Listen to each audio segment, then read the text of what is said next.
Chapter 1. The pain is excruciating. Zhao Jia awoke, rubbing her aching head. It felt as though her skull might explode. Having burned the midnight oil to complete a research manuscript, she had gone 2 consecutive nights without sleep. Upon awakening, something felt amiss. Not only was her head throbbing, but her entire body ached. Zhao Jia's consciousness was still hazy, yet she forced herself to sit up, eyes closed. The sound of chirping birds reached her ears, accompanied by the rustling of leaves in the wind and the cascading sound of a waterfall. Zhao Jia was bewildered. This was not her room. She distinctly remembered going to bed, and the sounds around her should have been the clamor of the city, not the serene symphony of nature. Realizing this, Zhao Jia, gritting her teeth against the pain, struggled to open her eyes and surveyed her surroundings. She was in the wilderness, surrounded by plants taller than herself. Towering trees loomed above, their canopies obscuring the sky. Sunlight filtered through the leaves, casting a dazzling glare. Peering through the branches, she beheld not one, but 2 suns in the sky. 2 suns? This was incorrect. Quickly, she lowered her head to assess her condition. To her astonishment, she found herself clad in a brown leather skirt and a matching vest, her arms and legs exposed. Her skin, once fair, was now darkened. What was happening? Was she in a Tarzan story? Zhao Jia was certain this was not her usual appearance. Her skin should have been pale, and she would never have dressed like this in a jungle. Her body was marred with numerous wounds of varying sizes, all scabbed over. Her exposed arms and thighs bore large bruises, some areas reddened. Feeling a sharp pain at the back of her head, Zhao Jia reached to touch the source of discomfort, discovering a long, scabbed-over wound that had not been treated. Turning around, she spotted a waterfall not far from her, the sound of rushing water beckoning her. She lifted her leg to approach it, but as she did, she realized her entire body ached, as if it had been trampled. A particularly intense pain radiated from a specific area, and she dared not contemplate the implications. Zhao Jia hastily moved a few steps, enduring the pain, and ran toward the waterfall. Crouching by its edge, she gazed into the water, and her reflection left her stunned. Her eyes were long and somewhat alluring, her nose and lips dainty. Were it not for her darkened skin, she might have been considered a beautiful woman. Most strikingly, she bore a striking resemblance to her own self. Zhao Jia stared blankly at the lake's surface, a vague suspicion creeping into her mind. She might have traversed into another world. 2 suns meant this was not Earth, but where then was she? Moreover, she had no memories of this body. Who was she? Could she ever return? Zhao Jia felt lost. She could hardly believe this was real, yet the pain in her body reminded her that this was no dream. Her thoughts were a chaotic whirlwind. Suddenly, an animal dashed past her, halting by the lakeside, seemingly poised to drink. Its glossy white fur and large, droopy ears made Zhao Jia's heart flutter. Surely, it was a rabbit if one overlooked its size, which was 23 times larger than any rabbit she had ever seen. Zhao Jia stared intently at the creature, which showed no fear of her presence. After quenching its thirst, it lifted its head, its red eyes locking onto hers. Startled, Zhao Jia bolted upright and ran toward the rabbit. She longed to examine this unusually large creature closely. As she moved, the rabbit darted away, seemingly startled, into the nearby thicket. Zhao Jia hurried after it. After a few steps, exhaustion overtook her, and she paused to catch her breath. The rabbit was far too swift, and her body was protesting painfully. At that moment, her stomach growled audibly, signaling her hunger. Reluctantly, Zhao Jia turned back to the lakeside, pondering where she might find something to eat. Suddenly, she noticed a silvery glimmer in the grass. Upon closer inspection, she discovered it was a snake. As a botanist, Zhao Jia frequently ventured into the wild to sketch. Unlike many women who feared serpents, she felt a curiosity towards them. This particular snake stayed perfectly still. It was unclear whether it was alive or dead. Intrigued, she crouched down to observe the snake. Its body was slender, akin to her finger, measuring about 1 meter long, adorned with shimmering silver scales. Strangely, 2 thin membranes resembling wings flanked its dorsal side. A snake with wings? Zhao Jia was astonished. She had never encountered such a phenomenon in her studies. This was undoubtedly a unique species. The snake's petite head rested motionless, its eyes closed. It appeared not to be asleep after all. Snakes typically keep their eyes open while resting. With newfound courage, Zhao Jia reached out to gently touch the snake. Its cool, smooth skin felt delightful against her fingers. Drawing upon her prior experience, she meticulously examined the snake's body, confirming it was alive, merely in a slumber. What should she do now? Zhao Jia hesitated. Jia Bao. A voice echoed from the direction of the waterfall. Zhao Jia froze at the sound. Jia Bao, this body, shared her name, as her nickname was indeed Jia Bao. Unsure if the voice was calling her, she did not respond immediately. As the voice drew closer, she resolved to act. Spotting a leather pouch at her waist, she quickly placed the small silver snake inside, standing to face the approaching sound. A group of tall men appeared. 5 individuals, all towering over 2 meters, strode toward her, their upper bodies bare, clad only in colorful leather skirts. As they approached, she discerned that these men were muscular and imposing, particularly the one leading the group, whose golden hair cascaded down his back, his skin a sun-kissed hue with strikingly chiseled features. Upon seeing Zhao Jia, he hurried toward her, calling out Jia Bao as he rushed closer. Zhao Jia stood momentarily stunned as the group advanced. The golden-haired man, noticing her gaze fixed upon him, felt puzzled by her silence in response to his call. Unsure of how to respond, having no memories of this body, Zhao Jia feared misidentifying herself might lead to dire consequences. She contemplated how to convey that she had lost her memory due to her injuries. Who are you? Are you calling for Jia Bao? Zhao Jia asked slowly. After her inquiry, she remained transfixed by the golden-haired man's presence. He, too, was momentarily taken aback by her response to the name Jia Bao. Could it be? Do you not remember me? I am Hua Ku, he exclaimed urgently, concern etched across his face, mirrored by the anxious expressions of the men behind him. So, the golden-haired man was named Hua Ku. I fell and injured my head. I don't remember anything, Zhao Jia replied. Upon hearing her words, Hua Ku's expression morphed into one of astonishment, intensifying his urgency. "Tu will take you back to see the physician," he stammered, hesitating as he spoke. As he drew closer, Zhao Jia caught a whiff of an unfamiliar scent emanating from her. It was faint, yet she could not discern its origin. Finding his behavior peculiar, she had no time to ponder further before Hua Ku swept her into his arms. "Ah!" Zhao Jia gasped in shock. This was far too alarming. Without a word, he had lifted her. She struggled to escape his grasp, her body radiating resistance.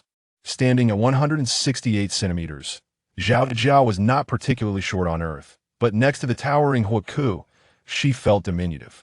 She surmised that the original owner of this body must have been of similar stature.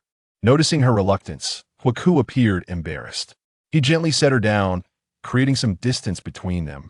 With a slight shake, he transformed, revealing a massive golden lion. The lion flicked its tail and turned its back to her, signaling for her to mount. Stunned, Zhao Jia thought, "Is this Hua Ku? The Hua Ku who can transform into a lion?" The remaining 4 men quickly followed suit, morphing into animals: 2 gray wolves and 2 white lions, all with glossy fur and imposing sizes. Zhao Jia was left speechless, unable to comprehend the scene. Once their companions had sprinted away, the golden lion, Hua Ku, tossed his head and beckoned her with a paw. "Jia Bao, climb aboard. This will be the fastest way back." Dazed, Zhao Jia clumsily mounted the back of the golden lion. Under Hua Ku's guidance, she grasped the fur on his neck tightly. No sooner had she settled than he bolted into a swift run. Zhao Jia clung to the lion's head, terrified, pressing herself close, too afraid to move. After approximately an hour, they arrived at their destination.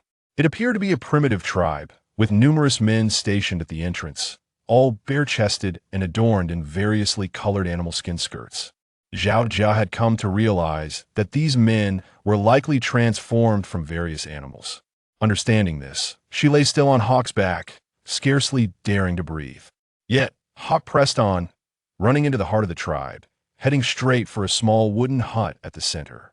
Upon seeing Hawk carrying Jia Bao, An elderly man emerged from the hut.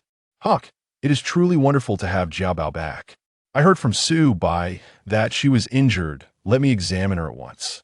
From the situation, it was evident that this elderly man was the esteemed healer Hawk had mentioned, the doctor of this place. Hawk carried Jia Bao into the wooden hut and gently placed her on the bed, prompting the healer to hurriedly approach and assess her condition. Uncle Reich, we found Jia Bao by the waterfall. It seemed she had fallen and lost her memory, Hawk conveyed to the healer. Upon hearing Hawk's account, Uncle Reich quickly examined Jia Bao's head and soon discovered a wound at the back of her skull. He turned to retrieve a wooden bowl from a shelf, containing a thick green substance that appeared to be an ointment. Uncle Reich gestured for Jia Bao to turn over, and Zhao Jia felt a refreshing coolness on her scalp, which was quite soothing. Jia Bao, do you not remember me? I am Uncle Reich, he inquired as he applied the ointment. Hello, Uncle Reich. I truly do not remember anything, Zhao Jia replied politely. Uncle Reich was taken aback by her response. Could this well-mannered child truly be the Jia Bao they knew? Hawk, too, wore an expression of astonishment. Seeing the perplexed looks on their faces, Jia Bao felt a twinge of confusion. Had she perhaps misspoken? She felt an overwhelming sense of unease and lowered her head in silence. What she did not realize was that the former Jia Bao had been willful and domineering, far from the polite demeanor she now displayed. Recognizing this, and observing Jia Bao's disconcerted state, Uncle Reich was convinced that she had indeed lost her memory. However, he acknowledged that his medical expertise could not remedy amnesia, so he had to resign to that fact. After thoroughly checking Jia Bao's wounds on her hands and legs, he inquired if there were any other areas of pain. Confirming that there were no other significant injuries, he handed her the jar of green ointment, advising her to wash up at home before applying it. He also administered a bitter potion, carefully instructing her on several precautions before allowing her to leave. Hawk, assuming his responsibility, escorted her to the entrance of a cave at the foot of the mountain behind the cluster of wooden huts, informing her that this was her previous abode. Jia Bao stepped into the cave to take a look. It appeared to consist of two chambers. One side housed a stone bed, adorned with several large animal skins, which seemed somewhat worn. The adjacent chamber appeared to serve as a storage area, with only a few scattered leaves on the ground and a large stone pot, devoid of any food. Gurgle. Zhao Jia awkwardly realized that the sound came from her own stomach. After half a day of hunger, she had indeed reached her limit. Hawk heard it as well and let out a slight chuckle. Upon witnessing his smile, Jia Bao was momentarily mesmerized. The sight of him smiling was simply captivating. Noticing Jia Bao's gaze fixated upon him, Hawk turned away, feeling a bit flustered. I want to fetch some food for you. You should rest for a while. Having said that, I swiftly dashed out of the cave. Jia Bao was momentarily taken aback, feeling somewhat helpless. The handsome man was simply too attractive. She couldn't help but admire him, wondering if she had inadvertently frightened him. Jia Bao entered the cave and settled on the stone bes. She gazed at the sparse furnishings within the cave. An overwhelming urge to weep washed over her. It truly felt like being in a place devoid of any comfort, a stark reminder of poverty. Suddenly recalling the little snake she had rescued, she gently removed it and placed it on the animal skin mat atop the stone bed.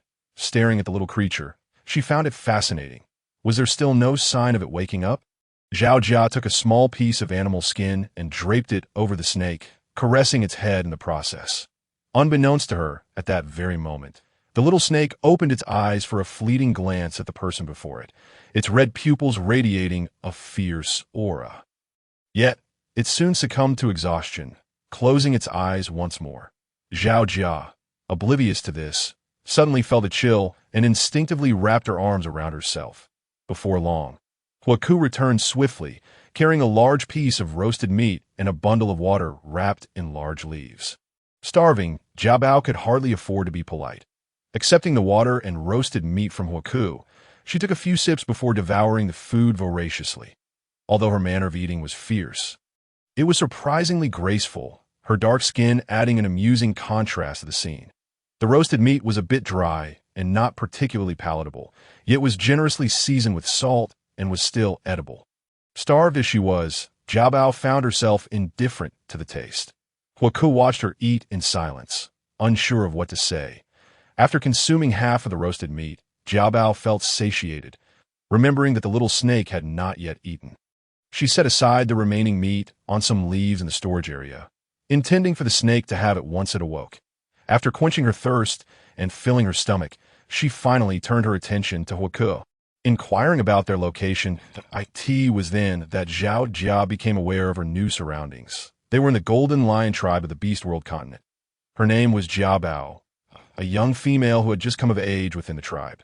For reasons unknown, 3 days prior, Jiabao had stealthily slipped out of the tribe, evading the gatekeepers, and had gone missing. The chief, upon learning of her absence, had been deeply concerned and instructed Huaku to rally the tribesmen to search for her. It had taken them 3 days to finally locate her. Huaku did not elaborate on the reasons behind Jiabao's departure from home. From Huaku's account, Zhao Jia gleaned details about Jiabao's lineage. Jiabao's father had been the foremost warrior of the previous generation of the Golden Lion tribe, named Aaron. During an attempt to defend the tribe from a marauding beast attack, he valiantly saved Chief Bas, who was Huaku's father, but tragically lost his life in the process. Jiabao's mother, Lily, unable to bear the devastating news, fell gravely ill and passed away shortly thereafter, leaving Jiabao an orphan. However, the chief's family took good care of her, and she resided alone in the cave on the back mountain that had once belonged to her parents. Huaku had little more to say on the matter. It seemed he was not one for excessive conversation. He had shared enough for one day, and as the hour grew late, Jiabao urged him to return. The Beast World continent. Upon realizing the nature of her surroundings, Zhao Jia felt a tumult of confusion. This place bore no resemblance to any historical or geographical context known on Earth. The prospect of returning seemed dim, likely impossible. Wondering how her family was faring, she shrugged it off. She doubted anyone would mourn her absence, save perhaps her boss and her superior. Her parents and younger brother were a different story. Since graduating, she had worked tirelessly, dutifully sending her salary home each month, lest she face their wrath. Neither her parents nor her brother held jobs, relying solely on her to provide for them. Any hint of rebellion on her part would invite a torrent of scolding. This time, her parents had wanted to buy her brother a house, and in a frantic effort to gather the down payment, she had poured all her energy into her work and research, ultimately succumbing to exhaustion and falling asleep, only to awaken here, in her more than 20 years of life. She had never truly lived for herself. Suddenly transported to such a place, she wondered if this was fate's way of granting her a fresh start, and she felt a surge of gratitude. Consequently, she resolved that if she could not return, she would embrace Jiabao's identity and live a vibrant life.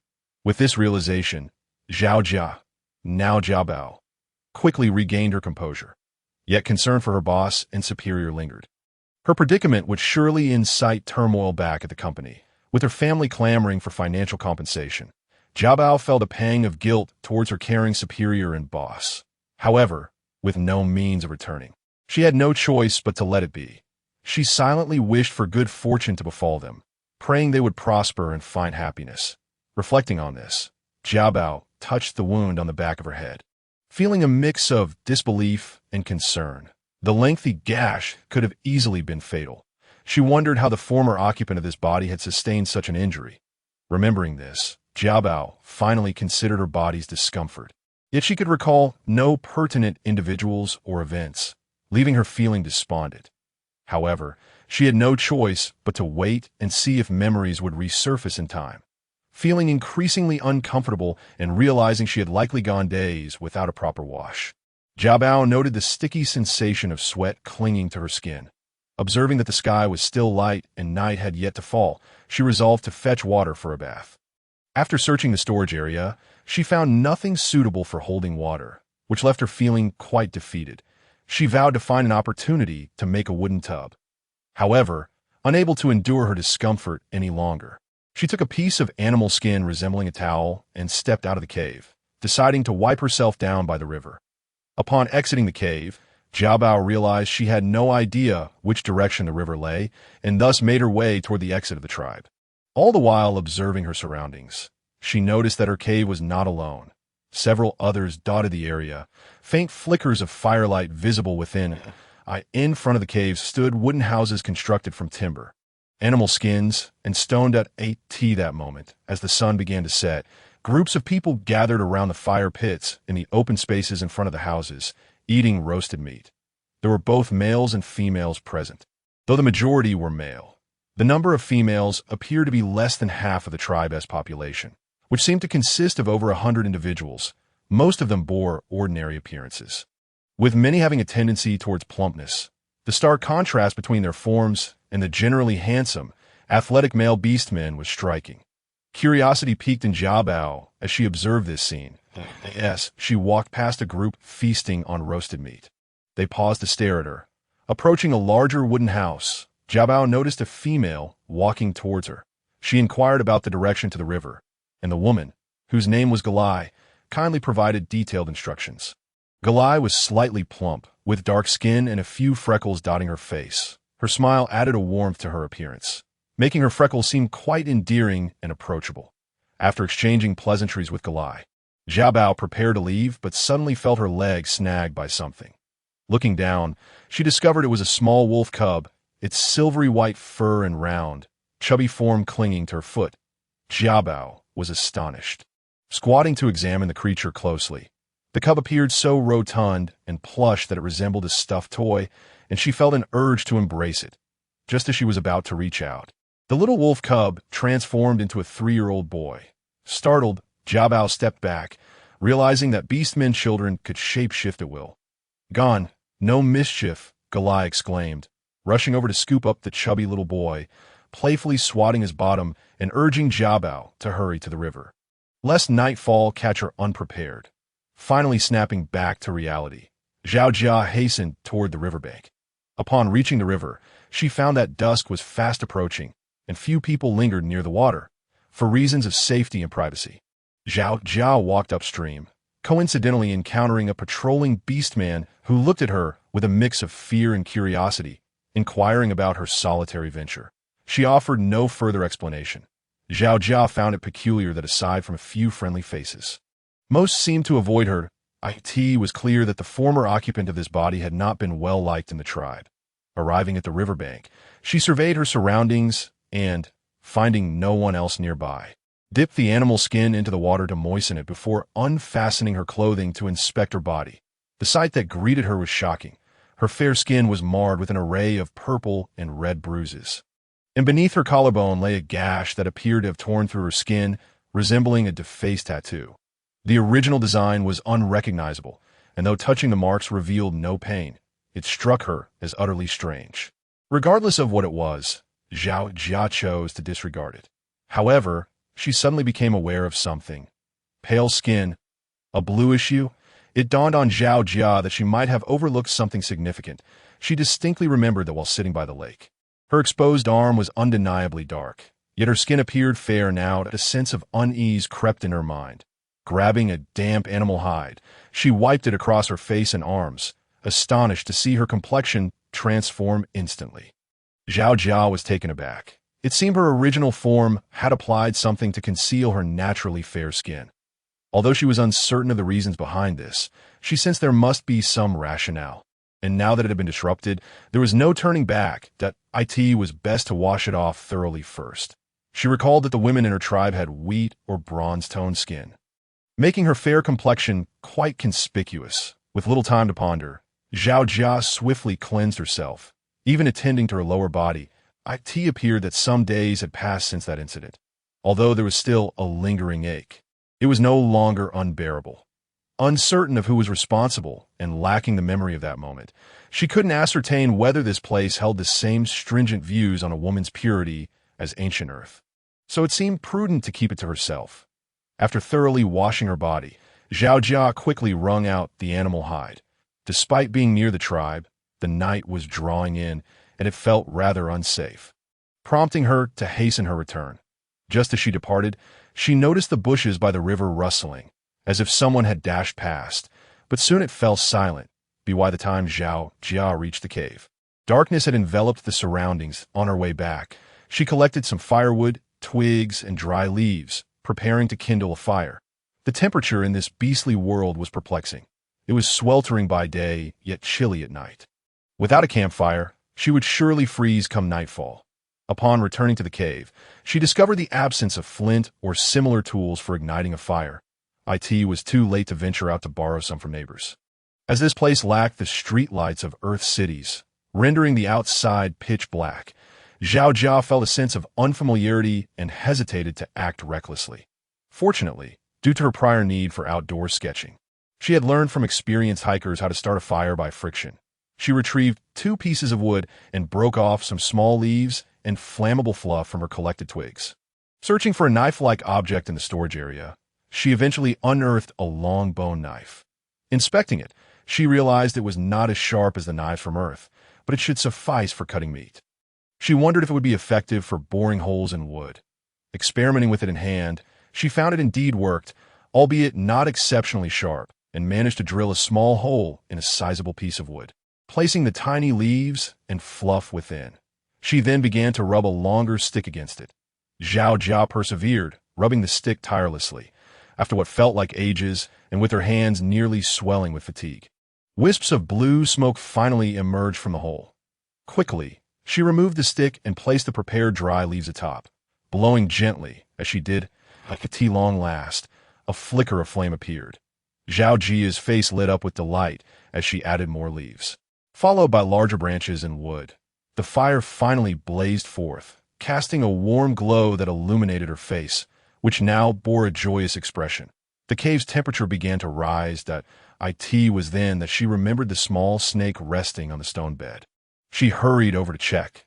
The little creature showed no signs of waking, appearing to be deeply asleep, so Zhao Jia reluctantly abandoned the thought. Exhausted from the day's upheaval, she felt immensely fatigued. She applied the green ointment given by Uncle Reich, carefully tending to the red marks across her body, including the wound at the back of her head. Only then did she climb into bed, preparing to sleep, gently stroking the small snake's head. She tucked herself under the animal hide and drifted off. Despite being in a new environment that lacked the comforts of her cozy nook, the day's tribulations left Zhao Jia utterly weary, and she fell into a deep slumber. The following morning, Zhao Jia awoke to the sound of birdsong, still disoriented from a night filled with nightmares, dreams of wandering endlessly in a primordial jungle. Entirely alone, she felt utterly drained and momentarily believed she was in her own small bed. Hearing the birds, Zhao Jia realized she was still in this unfamiliar, beastly world.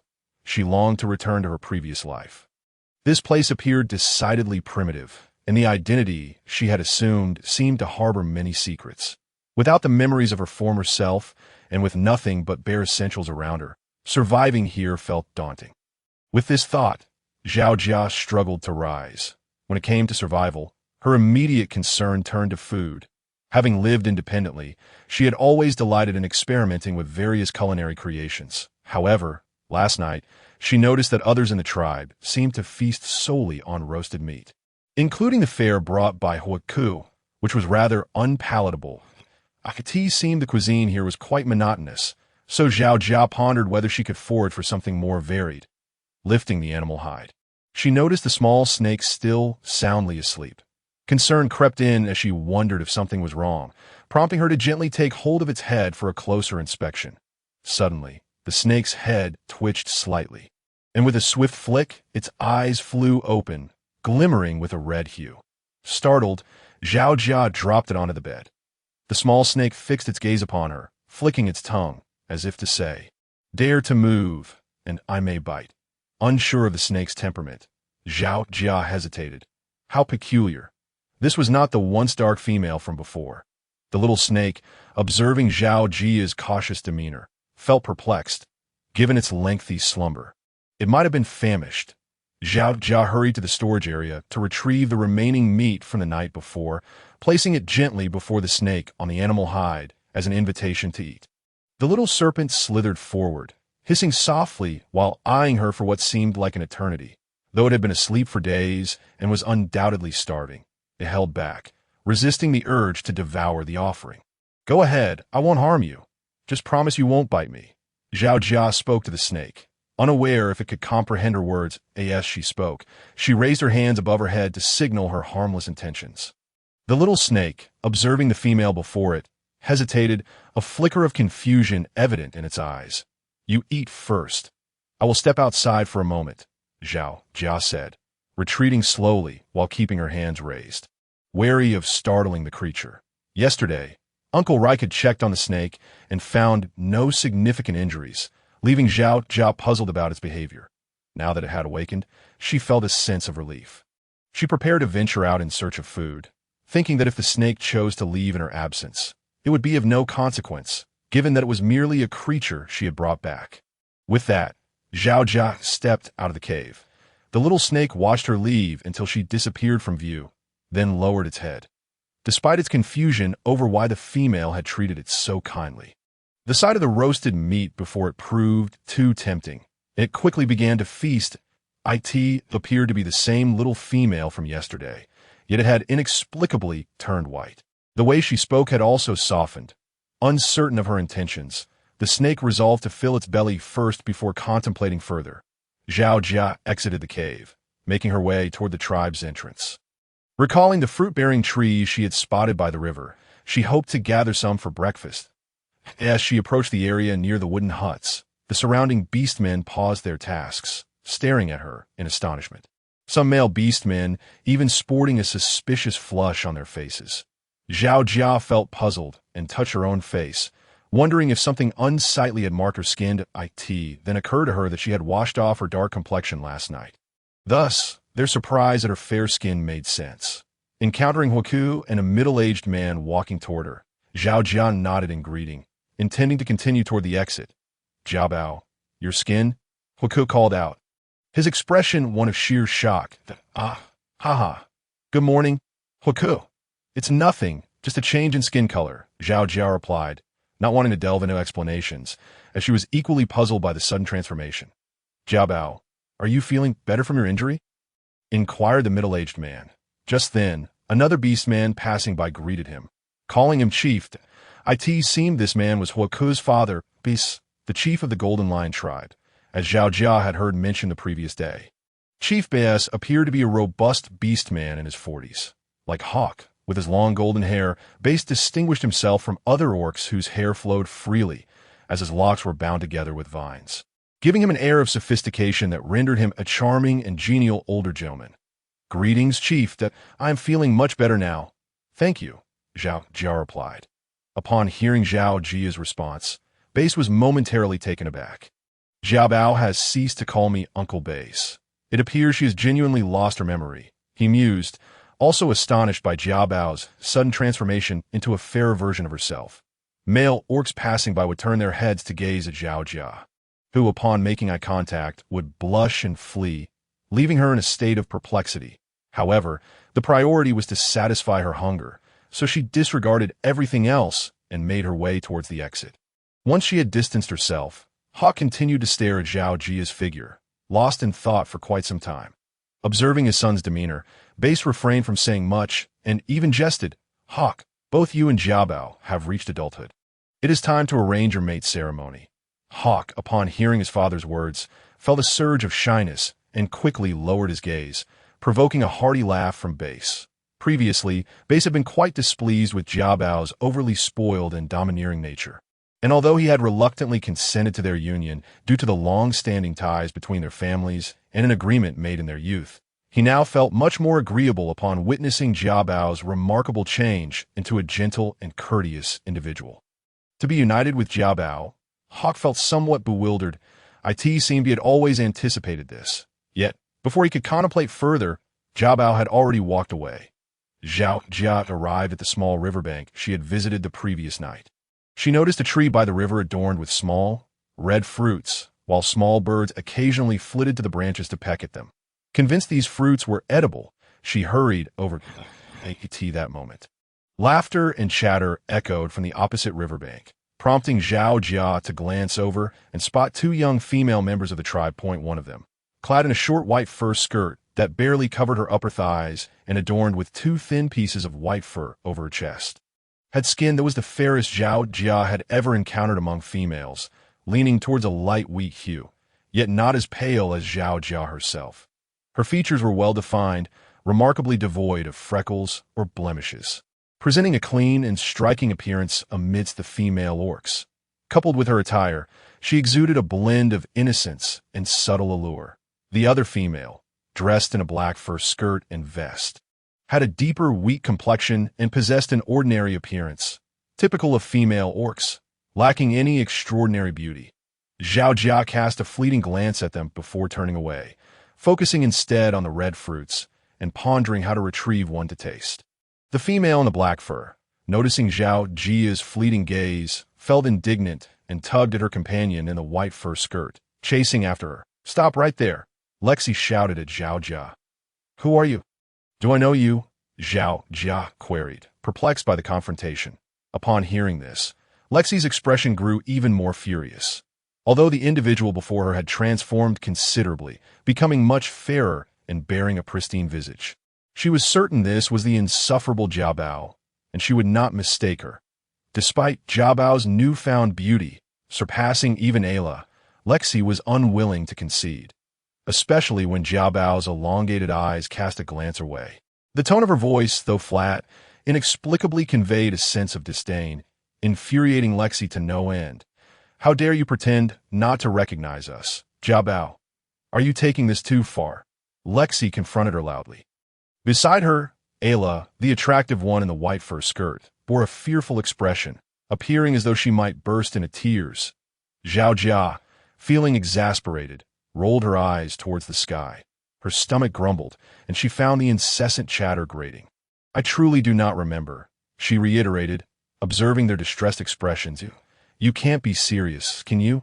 Ayla stammered, her voice trembling with evident fear, as if Jia Bao had committed some grievous act against her. "Indeed, do not presume that this will make Hawk favor you. He wishes to mate with Ayla," Lexi declared smugly. So, this was the situation. It seemed she had been cast as a rival in love. The revelation was quite overwhelming. That I apologize. I did not intend for this to happen. "You may speak with Hawk about it," Ayla added, her expression heavy with sorrow.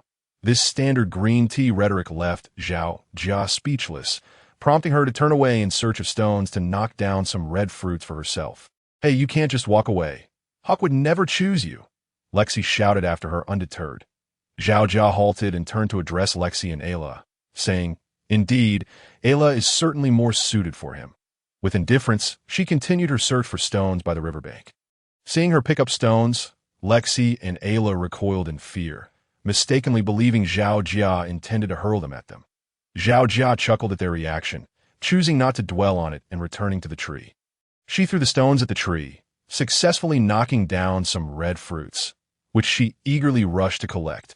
The slender stems connected to the fruits, which were about the size of her palm, appeared to have thin skins and emanated a rich aroma, resembling cherries but significantly larger. The enticing scent only intensified her hunger. Wiping the fruit on her fur, she prepared to take a bite. Noting Jia Bao's indifference and her seemingly playful demeanor, Ayla grew increasingly anxious. "I didn't mean it that way. I genuinely like Hawk. I never intended to compete with you," Ayla stammered, her voice quivering as tears threatened to spill. Lexi, witnessing Jia Bao's intention to eat the fruit, was alarmed. "You cannot eat that fruit. It is poisonous," Lexi urgently warned, recalling past instances where orcs had suffered severe consequences after consuming the fruit. This was precisely why. Despite the tree's proximity to the river and the tribe, no one dared to harvest the fruit. Zhao Jia, upon hearing their warnings, felt a sense of futility, that I'm quite certain that the birds can eat these fruits safely. She thought, finding their clamor exasperating. "There are no males around. You need not act so distressed. It's exhausting," Zhao Jia remarked to Ayla. Upon hearing this, Ayla's eyes widened in terror, her previous feigned vulnerability forgotten, her expression awkward and uncomfortable. "Whether or not I can eat, it is none of your concern. Continue your fussing, and I may just force-feed you," Zhao Jia threatened Lexi. "You wouldn't dare," Lexi retorted, stepping back in fear, given Jia Bao's historically domineering nature. Lexi felt a genuine apprehension. Observing their frightened expressions, Zhao Jia brandished the fruit menacingly. Seeing this, Lexi's fear intensified, and she hurriedly pulled Ayla away, calling out as they fled, "Go ahead and eat it. Die if you must." Lexi spat, retreating swiftly. Zhao Jia, witnessing their retreat, burst into joyous laughter, her melodic giggles echoing in the IT had been ages since she felt such happiness. In the past, her overly gentle demeanor had rendered her vulnerable to bullying. After a moment of clarity the previous night, she resolved to no longer tolerate mistreatment and to retaliate fiercely. Today, she had followed through with that decision, and the sensation was exhilarating. Zhao Jia lifted the red fruit to her nose. Inhaling its fragrance before taking a hearty bite, her demeanor relaxed and content. She chewed with delight, her eyes squinting slightly in a charming manner. Charming. The small snake coiled atop the tree suddenly snapped back to reality, questioning how she could perceive Jiabao as charming. After all, she was inherently cruel and tempestuous, far from the endearing, clever figure before her. This realization struck a painful chord in the snake's heart, almost causing it to lose its grip on the branch. Struggling to suppress the ache, it was left with an emptiness, as if a significant piece of its heart was missing. This fruit is truly delectable. I wonder if the little snake enjoys fruit as well. Zhao Jia, obscured by the dense canopy, remained unaware of the small snake above, continuing to relish the sweet and tangy red fruit. Indeed, the flavor bears a resemblance to cherries. It is simply delectable that I contemplated bringing some for the little serpent to taste. Naturally, whether the serpent would consume the red fruit was a detail overlooked by Zhao Jia. She picked up a stone and knocked down several more red fruits, only pausing when it became apparent that she could no longer gather any more. This time, she had not brought anything to hold the fruits, so she would need to devise a basket upon her return. Uncertain if the little serpent remained, she mused that it might have already departed. Cradling the red fruits, she recalled the moment she found the little serpent and suddenly realized that it was possible the little serpent had indeed crawled away after finishing the roasted meat. Her expression tinged with a hint of sadness. Upon hearing her words, the little serpent atop the tree froze momentarily, flicking its tongue.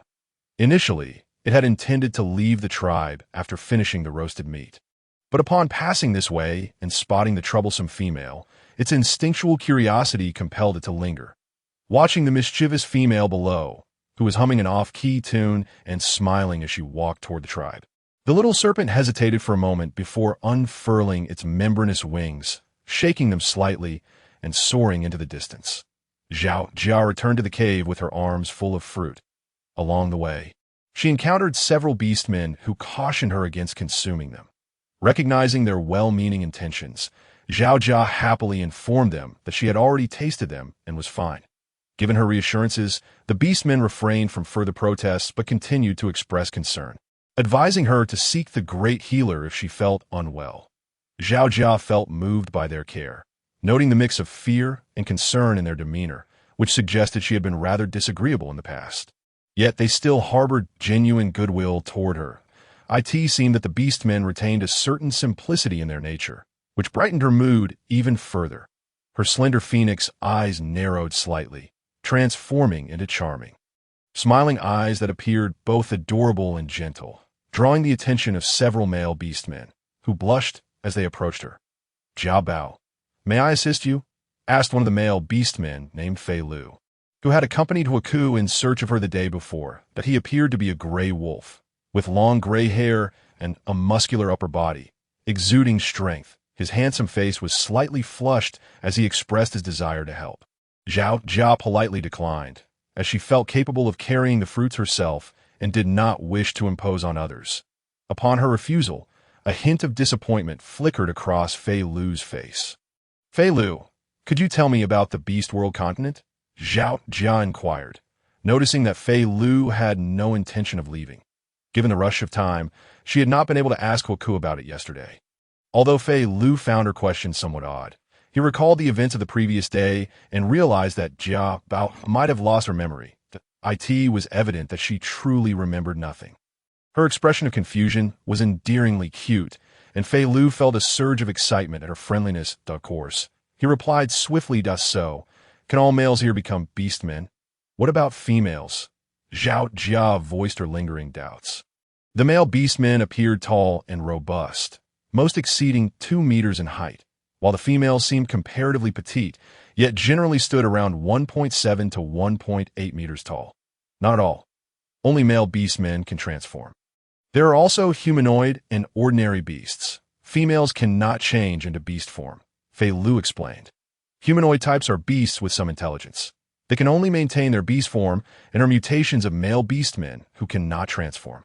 If they remain unable to transform after reaching adulthood, they will be expelled from the tribe and gradually lose their consciousness, becoming mindless beasts. There are also ferocious beasts, which are enormous, often more than twice the size of our beast forms. And most belong to the predator category. Ordinary beasts are those we typically hunt, lacking intelligence and significantly smaller in size. Noticing Zhao Jia's puzzled expression, Fei Lu elaborated further. Is that so? This place truly is remarkable, Zhao Jia mused. The male beastmen are powerful, while the females appear relatively delicate. How would she survive in such a harsh environment? A wave of concern washed over her. Fei Lu addressed her worries. Once male and female beastmen reach adulthood, they can pledge their vows before the beast god, forming a partnership known as. Once a male and female mate, a corresponding mark appears on the female. The male remains loyal, vowing to protect his partner, bestowing upon her many privileges. However, if the female is dissatisfied with her male partner, she can destroy the partnership mark and sever the bond, allowing her to seek another male partner. Whereas the male cannot do so. Should he attempt to, he would become a wandering beast, eternally yearning and forever distant, suffering unbearable heartache, never again able to bond with another. Wandering males are banished to the Black Forest, where they will raid the tribes for females, subjecting them to abuse or even death. It seemed that the beast world was fair in its own way. Powerful males were bound by the partnership mark, required to remain loyal and care for their partners. Wait, the partnership mark? Zhao Jia became momentarily lost in thought, inadvertently stumbling over her feet and causing several red fruits to tumble from her arms. Rolling away. Stunned, she stood frozen in place while Fei Lu hurriedly helped her gather the fallen fruits. Could the tattoo on her body that had been damaged be the partnership mark? Zhao Jia pondered, suspecting she might be onto something. Yet, the situation felt increasingly bizarre, and she dared not reveal a hint of her thoughts. Fei Lu picked up the fruits one by one, wiped them clean, and returned them to Zhao Jia. Thank you, she expressed gratefully. Fei Lu waved his hand dismissively, feeling quite embarrassed. His face flushed slightly as he quickly redirected his attention to continue explaining. This is certainly not anywhere on Earth. The entire beast world continent comprises regions explored thus far, primarily formed by the Solaria and Bait mountain ranges. These two massive mountain ranges stretch across the continent, creating a T-shaped formation. The Golden Lion tribe lies at the tail of the T. At the very end of the Solaria mountain range, farthest from the Eastern Alliance. Due to its remote location, resources are relatively scarce. The Beast World continent is dotted with numerous tribes, both large and small. Much like the Golden Lion tribe, each led by chieftains, great healers, and shamans. However, some smaller tribes lack great healers. The Golden Lion tribe is a small tribe, housing just over 100 beastmen and females. Yet fortunately, it has a great healer. The largest tribe nearby is the White Tiger tribe, situated 4 mountain peaks away from the Golden Lion tribe, with a population exceeding 500. Fei Lu continued speaking until they reached the entrance of Zhao Jia's cave, at which point other male beastmen called for him to go hunting. Reluctantly, he bid Zhao Jia farewell and hurried off. Zhao Jia entered the cave, placing the fruits on a leaf in the storage area before sitting there. Momentarily lost in thought, Fei Lu had mentioned that if the partnership mark were destroyed, the male would become a wandering beast, eternally yearning and distant, suffering unbearable heartache, never again able to bond. Connecting this with the damaged partnership mark on her own body, Zhao Jia felt a pang of discomfort. Who might be the unfortunate soul who had become a wandering beast because of this? As she listened to Fei Lu speak of the male's loyalty, strength, and their unwavering protection of the females, her heart grew heavier. Whatever had happened to that unfortunate soul? Fei Lu had described wandering beasts as wild and unpredictable, roaming aimlessly, seizing females from tribes to take them to the Black Forest for abuse. A shiver ran down Zhao Jia's spine, and she felt a wave of fear wash over her. Whoever that unfortunate soul was, she hoped she would never encounter him. The thought of being pursued was terrifying. Suddenly, she heard a rustling sound from the leaves at her feet. Startled, Zhao Jia jumped back. Glancing down at the foliage, a silvery snake emerged from the pile of leaves, raising its head slightly as it regarded her, flicking its tongue in apparent displeasure. "Troublesome female, weren't you going to give me the red fruits? Hurry up and bring them over." Yet, Zhao Jia could not comprehend the beast language to her. It seemed as if the little snake was merely flicking its tongue at her, making hissing sounds. Realizing it was the little snake she had brought back, Zhao Jia's heart soared with joy. Her previous gloom vanished in an instant. How fortunate that the little snake had not left her side. She quickly crouched down and placed the red fruits before the little serpent, then dashed off to her bedroom to check on the piece of roasted meat she had left for it. To her astonishment, it was gone. The large portion of roasted meat she had left behind had been entirely consumed by the little snake. Zhao Jia was left utterly amazed to Zhao Jia's astonishment. Such a diminutive creature could consume such a substantial piece of roasted meat. Truly, it was an impressive appetite. Turning her gaze to the small snake among the leaves, she observed it coiling its body low, extending its head to bite into the red fruit before it, devouring one after another, leaving Zhao Jia wide-eyed in disbelief. In the blink of an eye, the little serpent had dispatched 56 red fruits. Witnessing this, Zhao Jia felt tears welling up in her eyes. "Oh, little snake, your voracity is astounding. How am I to sustain you?" she lamented. Upon hearing her words, the small snake seemed to comprehend, pausing its feast to glare at the human before it in indignation.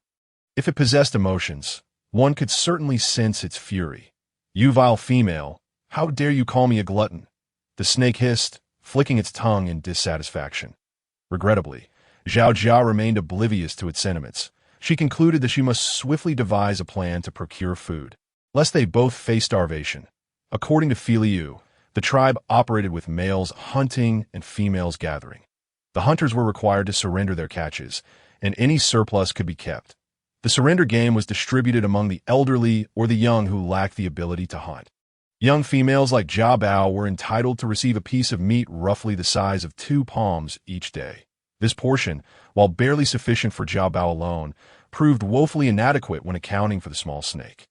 Furthermore, Filiu had informed her that the beast world was divided into warm, rainy, cool, and cold seasons, each lasting the equivalent of 6 months on Earth. Thus, a year in this realm spanned 24 months, effectively translating to 2 Earth years. The other seasons were manageable, as the unique environment of the beast world provided abundant prey. However, the cold season was particularly grueling. Heavy snow would render the mountains inaccessible for hunting, while large predators and feral beasts threatened the tribe. In past winters, many elderly and young had succumbed to the bitter cold and hunger, unable to survive the harsh season. It was clear that substantial provisions and warm supplies needed to be stockpiled during the cool season. Fortunately, with 5 months still remaining in the cool season, Zhao Jia felt a sense of relief. Nevertheless, she recognized the urgency of addressing their survival concern. As she contemplated this, her gaze fell upon the small snake, which was hissing and flicking its tongue in frustration, further dampening her spirits. However, her immediate priority remained the baskets and barrels. "Stay here. I shall inquire with Galai about where to find bamboo. Will you wait patiently for my return?" Zhao Jia said to the small snake. "Get lost," the snake retorted. Realizing that the female before was utterly clueless, it simply nodded toward the ground. Zhao Jia, witnessing this gesture, was elated. "Wonderful! You understand," she exclaimed joyfully.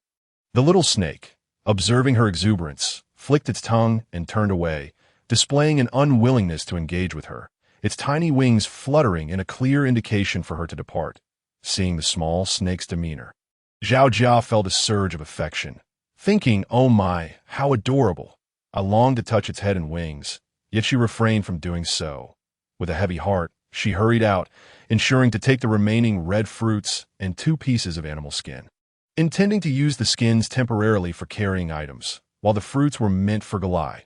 With a light heart, Zhao Jia made her way toward Galai's wooden cabin. The hunting parties of the males had already set out, while the females, having finished their morning meal, gathered in the clearing at the center of the tribe, preparing to venture forth to gather.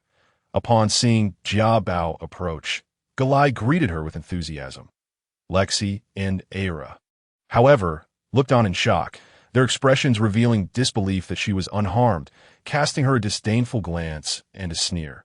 Zhao Jia chose to ignore them, cheerfully greeting Galai and offering her the red fruits. Noticing Galai's hesitation, she reassured her that she had already eaten, prompting Galai to finally take a bite. The flavor was delightfully sweet and tangy, perfectly suited to a female's palate, while her male partner occasionally brought back fruits he knew she enjoyed. None compared to the deliciousness of these red fruits.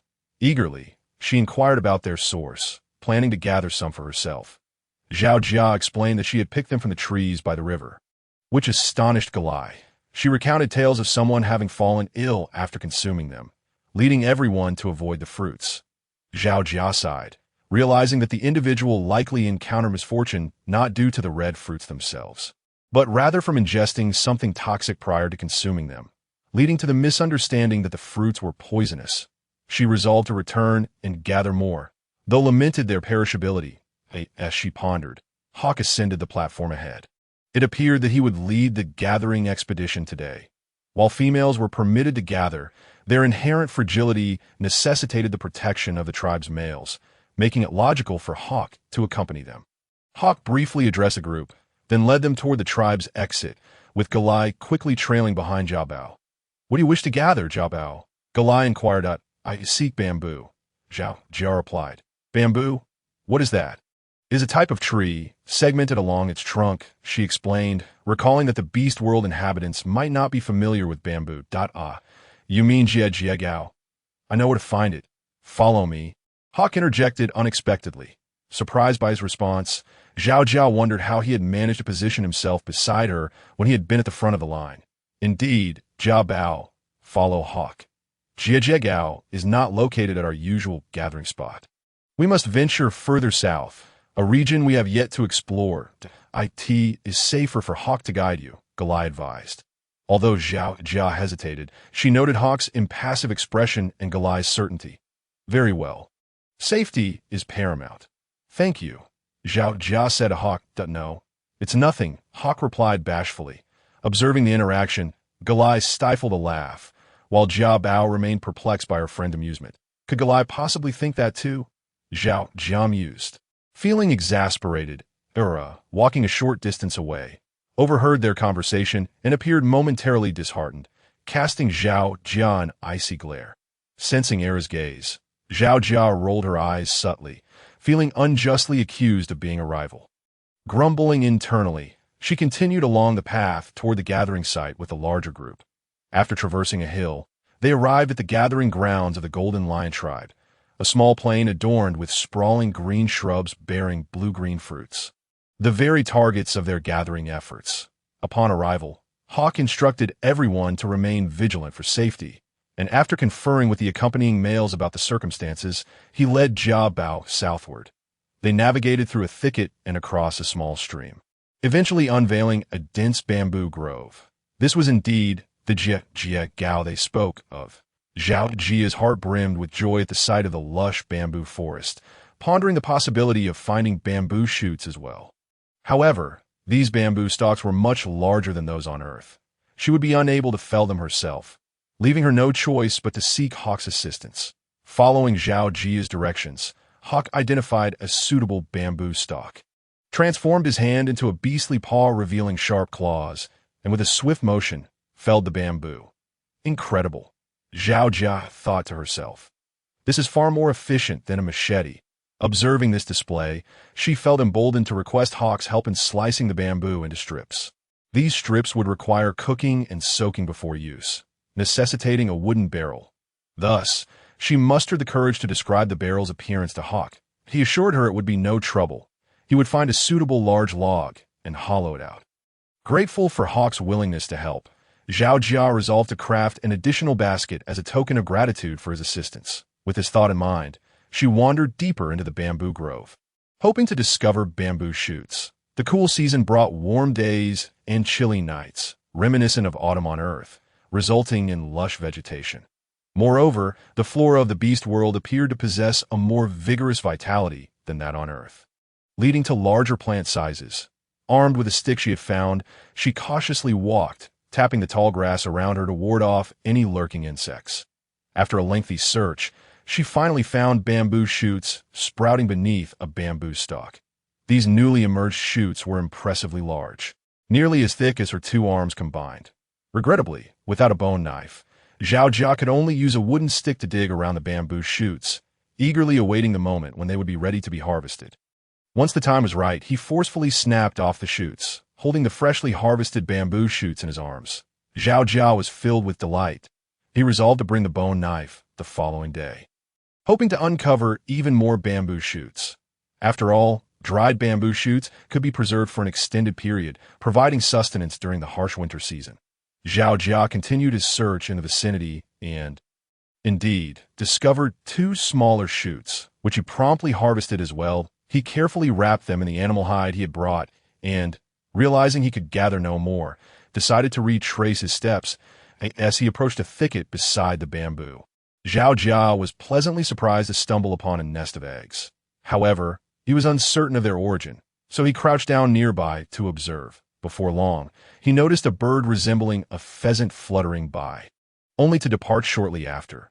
Zhao Jia felt a surge of excitement, and as soon as the bird flew away, he hurried over to inspect the eggs. The nest contained 5 eggs, and he decided to take 2, leaving some for the pheasant, especially since he was unable to carry more. Seeing the pheasant spark an idea in Zhao Jia's mind. Could these birds be captured and raised? This way, during the winter, he would not have to risk venturing out to hunt for meat, which was fraught with dangers, including the risk of freezing and encountering wild beasts. He contemplated the feasibility of this plan while struggling to secure the bamboo shoots and eggs as he made his way back. Upon emerging from the thicket and reaching the bamboo grove, he spotted Hua Ku standing with his back to him, seemingly engaged in conversation with someone. "Look, Ku, I genuinely wish to be your mate." A melodious female voice echoed, which Zhao Jia recognized as AI La. Upon hearing the content of the conversation, Zhao Jia felt it was inappropriate for him to reveal himself. He quietly crouched behind the bamboo, placing the bamboo shoots and eggs on the ground. "Huaku, I'm sorry. Huaku's voice trailed off. "Don't say it. You don't want to be my mate because of Jia Bao, do you?" AI La pressed. Huaku remained silent for a long moment, neither confirming nor denying her accusation. "I know you made a pact with her since childhood to become mates when you came of age. But you don't truly like her, do you?" AI La continued to corner him, but she ran away in anger that day, missing for so many days because of me. Huaku replied. "She left in a huff. She is safe now, isn't she?" AI La countered, "No. Something must have happened to her." Huaku insisted. In truth, he had sensed a faint, peculiar odor that day, something that even the most discerning orc's nose could detect. Although the scent had been intentionally masked, he still caught a whiff of it while carrying Jabi. By the time he returned, the scent had mostly been overshadowed by his own, which is why the great healer had not noticed anything amiss. Huaku felt that these details were not something he could share with AI La. What happened? AI La pressed further. To this point, Zhao Jia suddenly realized that perhaps his original self had harbored feelings for Huaku. When she noticed Huaku's affections for AI La, she had stormed off in a fit of anger, only to encounter misfortune outside the tribe. This realization left Zhao Jia feeling exasperated. He certainly did not wish to become embroiled in a love triangle. Jia Bao believed the two were quite well suited for one another. However, the thought of the original self's predicament being tied to both of them stirred feelings of indignation within him. Yet there was little he could do. It was undeniable that Huaku was exceptional, and it appeared that, according to the chief, there was a marriage pact between him and Jia Bao. Nonetheless, Zhao Jia harbored a strong aversion to men who entangled themselves with other women, especially since he was perceived as a potential rival. This situation was quite burdensome. In his previous life, Zhao Jia had also been in a relationship, but his former partner's superior qualities attracted numerous admirers, leading to their eventual breakup over such matters. Since then, Zhao Jia had not pursued any further relationships. Coupled with familial burdens, despite having many suitors, he found himself lacking the energy to engage. Now, having traversed into this beastly world, Zhao Jia felt a deep-seated resistance, completely uninterested in the prospect of forming a mate bond. After all, survival was the foremost priority. Regardless, he needed to prevent their conversation from continuing. His secrets could not be discovered by AI law. Just as he prepared to emerge and feign his arrival, he heard Gale's voice calling from the woods. Jia Bao! Jia Bao! Gale shouted as he approached. Seeing Gale coming over, AI La quickly dove into the nearby thicket. Zhao Jia, seizing the opportunity, hurriedly gathered the bamboo shoots and eggs, making his way towards Gale. Upon spotting Huaku, he cheerfully greeted him, maintaining a neutral demeanor. After all, Huaku had undoubtedly assisted him greatly, and he could not afford to be overly unfriendly today. As for the other matters, Zhao Jia decided they could wait for another time. Zhao Jia called out to Gale and joined him. He noticed Huaku carrying a large wooden bucket and some bamboo strips, which piqued his curiosity. In fact, many orc families possessed wooden buckets, essentially large hollowed-out logs, crafted to resemble the wooden buckets on Earth, albeit more rustic. Nevertheless, Zhao Jia found them quite satisfactory, perfectly aligning with his vision of a wooden bucket. Gale mentioned that he had been worried about their prolonged absence from the group. Although Huaku was strong enough to protect Jia Bao, Gale still expressed concern about her safety should she become separated from him. Hearing this made Zhao Jia feel touched. It was only later that he learned that his previous self had relied on her father's contributions to the tribe, receiving special care from the chief's family. Along with being a solitary female, this had fostered a somewhat spoiled and domineering personality, which was not particularly endearing. However, Gale, having received kindness from Zhao Jia's mother, treated her with great consideration, disregarding her temperament and offering her much care and concern. Revealing his innate kindness, with their arms full of gathered items, the three of them prepared to reunite with the rest of the group. Gale expressed great interest in what Zhao Jia was carrying, particularly the bamboo shoots wrapped in animal hide. Both Gale and Huaku were skeptical that the bamboo shoots were edible since someone had previously tasted them and reported a fragrant aroma accompanied by somewhat bitter flavor. Zhao Jia inquired how Gale usually consumed bamboo shoots, to which he replied that they were simply chewed raw or roasted directly. Zhao Jia couldn't help but chuckle, informing him that this was an incorrect method and that these were tender bamboo shoots, not the mature stalks typically consumed. That he promised to prepare some for Gale to taste when they returned, which filled her with anticipation. Gale also asked Zhao Jia what the bamboo strips were for, and she explained that they were to construct baskets capable of holding more items. Animal hides are not very convenient for carrying a substantial load. Gale was astonished to learn that bamboo could be fashioned into baskets. Zhao Jia smiled, explaining that bamboo was indeed quite versatile and could be used to create numerous other items, including bowls and utensils. Thinking of this brought Zhao Jia joy. If only he had a proper knife, as a bone knife was far less effective. Nevertheless, he resolved to make do with what he had. After walking for a while, they finally rejoined the main group. It appeared that everyone had finished foraging, with many individuals gathering various fruits and others collecting dry twigs for kindling. Clearly, those were the families of male orcs, as the larger logs could be chopped and carried back by them, while the females often gathered the dry twigs themselves. One could not deny the industriousness of the females in this tribe. Due to their weaker constitutions and lower numbers, the male orcs typically handled most of the household chores, allowing the females to avoid excessive burdens. However, what Zhao Jia was unaware of was that many females remained at home, awaiting the male orcs to complete all the tasks, including hunting and chopping wood, before returning to start the fire and prepare meals. Today, there were fewer than 20 females who had ventured out. Of course, this was a rare occurrence in a small tribe, with the winter season fast approaching. Everyone was on high alert against the impending harshness. Although Zhao Jia had previously heard from Fei Lu that winter could be deadly with frost and starvation, experiencing the chilly evening temperatures of the current season led him to believe that winters here would be far colder than those on Earth.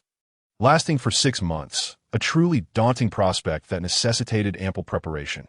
Zhao Jia found it remarkable that everyone could effectively utilize fire, later learning that there were orcs designated to oversee the fire's maintenance, thus making its use widespread. However, the orcs seemed to lack knowledge about cooking and relied heavily on a singular diet primarily consisting of roasted meat. It appeared they had little understanding of how to store food for the winter. Moreover, Zhao Jia was pleasantly surprised to discover the presence of salt, which could facilitate numerous culinary endeavors. With salt, One could at least cure meat and vegetables for winter, provided there was enough to spare. This would mitigate the need to risk venturing out in search of food during the cold season, significantly increasing their safety. However, upon inquiring with Huaku about the availability of salt, Zhao Jia felt despondent. It turned out that while salt existed in the current beastly realm, it was not commonly accessible. The salted meat he had tasted previously had come from the chief's household, procured during a past trading event. And the supply was notably scarce. Thus, the hope of Zhao Jia to cure meat and vegetables for winter seemed increasingly bleak. However, Hawk comforted Zhao Jia, urging her not to despair. If she had a penchant for salt, she could venture to the tribe that produced it to barter for some. Upon hearing this, Zhao Jia's eyes sparkled with hope as she eagerly inquired about the location of the salt-producing tribe. Hawk explained that it was quite distant from the Golden Lion tribe, requiring a trek over 2 mountains and across a vast plain, which left Zhao Jia feeling despondent once more. Yet Hawk added that Ayla hailed from that very tribe, and that it was Ayla who had taught the use of salt.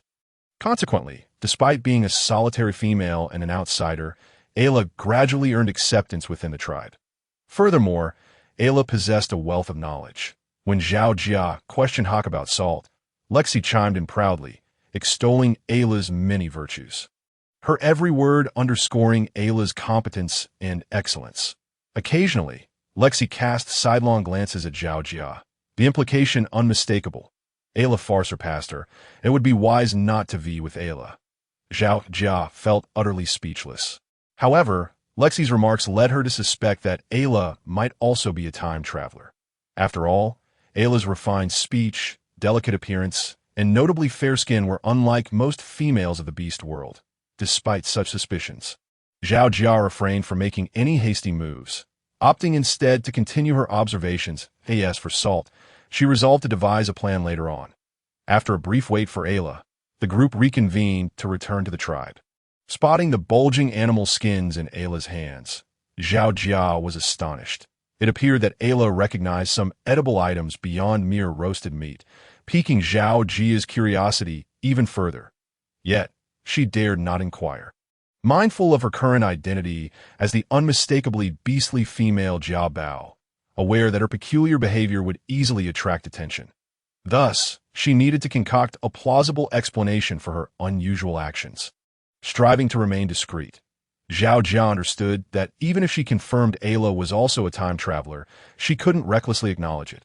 After all, preserving her own life was paramount, and she had to exercise utmost caution. As such thoughts swirled in her mind, she followed the main group back to the tribe. Hawk assisted in returning her belongings to her cave. Along the way, the curious glances of others indicated that her bond with Hawk was common knowledge. The beastmen revered their beast gods, believing that any promises made before their deities could not be broken without facing divine retribution. Consequently, Hawk was implicitly recognized as Zhao Jia's male partner, in the tribe. Many beastmen cohabited in pairs before reaching maturity to care for one another, so no one found it unusual. They had heard that Jiao Bao had lost her memory, likely putting her courting matters on hold for the time being. Meanwhile, Ayla and Lexi trailed closely behind Hawk and Zhao Jia, with Ayla wearing a heartbroken expression while Lexi consoled her, occasionally casting reproachful glances at Zhao Jia. Undeterred, Zhao Jia focused solely on how to prepare bamboo shoots for dinner, wondering if the little snake could partake in a meal. After a journey of 3 tea lights, the group finally returned to the tribe. The male beastmen who had gone hunting also returned, and in the central clearing, the day's catch was being distributed. Today, they had successfully hunted a large grunt beast, and spirits were high, resulting in a lively atmosphere in the square. Zhao Jia set down her belongings and, without pausing to check on the little snake, hurried to claim her share of the meat. The beastman distributing the meat was a tall, slender white lion named Yuan L. Ade S. Zhao Jia approached. Yuan Li greeted her warmly, preparing to cut her a portion of meat. The meat appeared to be from a giant porcupine, more than twice the size of a wild boar. Zhao Jia quickly expressed her preference for a larger portion of the fatty cuts, prompting a puzzled expression from Yuan Li. After all, during meat distributions, everyone typically favored the lean cuts, as few enjoyed the fatty ones. After confirming her insistence, Yuan Li acquiesced and provided her with a sizable piece of fat along with a slice of lean meat. leaving Zhao Jia quite satisfied. Noticing Yuan Li setting aside the bones he had trimmed, Zhao Jia's eyes lit up, and she inquired if she could have 2 large marrow bones. Yuan Li and the surrounding beastmen exchanged bewildered glances. Marrow bones were notoriously tough and meager in meat, and no female cared for them. Thus, Yuan Li had not intended to offer them to the solitary females in the tribe. When he heard Zhao Jia request the marrow bones, he was taken aback, but upon seeing her persistence, he eventually relented and handed her several pieces until she could carry no more. With her arms laden with the bones, Zhao Jia thanked Yuan Li and, amidst the bemused gazes of the surrounding beastmen, happily made her way back to her cave. She couldn't help but worry about the little snake. Had it ventured outside or slithered away? Upon returning to her cave, she set down the meat and first checked the stone bed. There, amidst the piled animal skins, lay the little snake, its silvery body curled up. Noticing Zhao Jia's approach, it remained still, its eyes open beneath a thin membrane, indicating it was likely asleep. Zhao Jia decided not to disturb it and proceeded to the storage room to prepare dinner. Remembering she lacked salt, she sought out Hawk to borrow some. Initially intending to ask a lie, she reconsidered, recognizing that salt was a precious and scarce commodity. Mustering her courage, she approached Hawk instead. Although he insisted she need not repay him, Zhao Jia remained adamant that she would return it. It seemed imperative to find salt soon.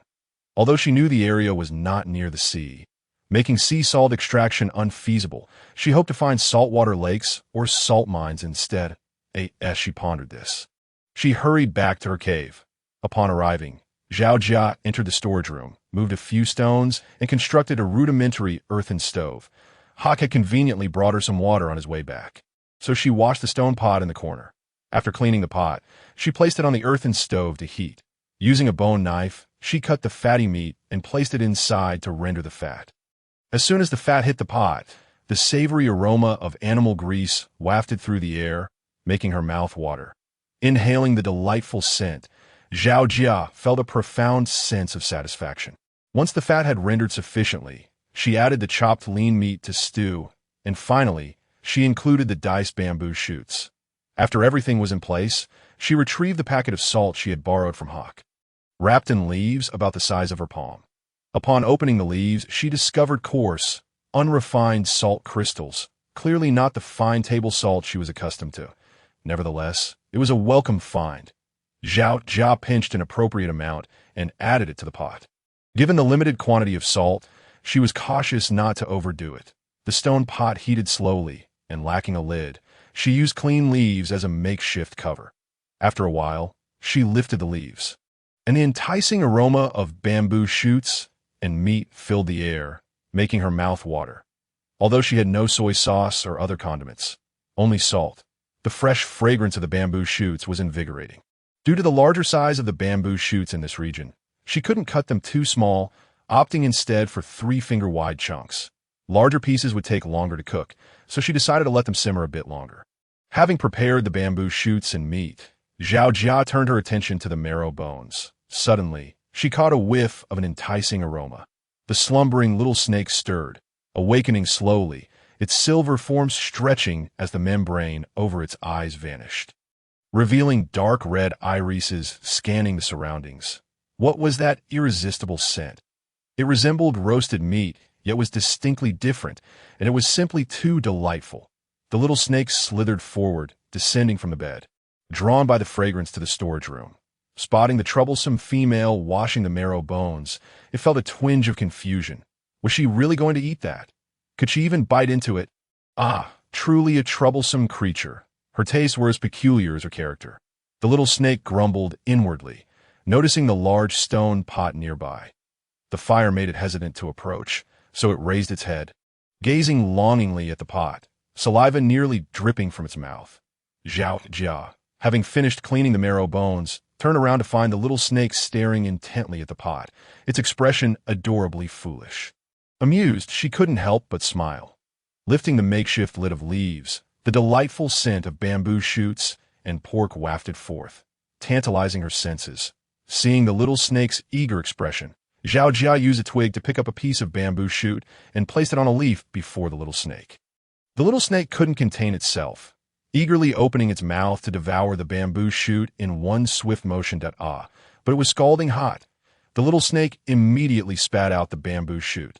Looking somewhat aggrieved, this troublesome female must have done it on purpose, it thought, suddenly raising its head in a defensive posture, ready to strike. With a hissing sound, the small serpent flicked its tongue, displaying evident dissatisfaction. It seemed unfortunate that Zhao Jia had forgotten that snakes are cold-blooded creatures, fearful of fire and heat, and it appeared the little one had been scalded. Observing the snake's defensive posture, Zhao Jia immediately raised her hands above her head and took a cautious step back. The two remained in a standoff for several seconds. The pot on the stove began to emit a sizzling steam, indicating that the contents were on the verge of burning, prompting Zhao Jia to sneak a glance at it. Yet, she dared not make a move for fear of being bitten by the small serpent. It was merely her eagerness that had led to the freshly cooked dish being too hot. Zhao Jia explained, fully aware that the snake could comprehend her words. If it understood, then it would be simple. She just needed to patiently elucidate the situation. Noticing Zhao Jia's calm demeanor, the little snake relaxed slightly, lowering its head yet still fixated on her, hissing intermittently. Seeing that the snake had abandoned its aggressive stance, Zhao Jia hurried to stir the contents of the pot. After mixing well, she picked up a piece of bamboo shoot, blew on it to ensure it was cool, and then placed it on a leaf before the little serpent. Signaling that it could have a taste, the small snake hesitated, refraining from moving. Zhao Jia also took a piece, blowing on it before popping it in her mouth, exclaiming, "Ah, it's absolutely delicious," observing her enjoyment. The little snake lowered its guard, opening its mouth to swallow the morsel. Although there was no soy sauce or seasoning beyond a sprinkle of salt, the bamboo shoot's natural sweetness and crispness shone through.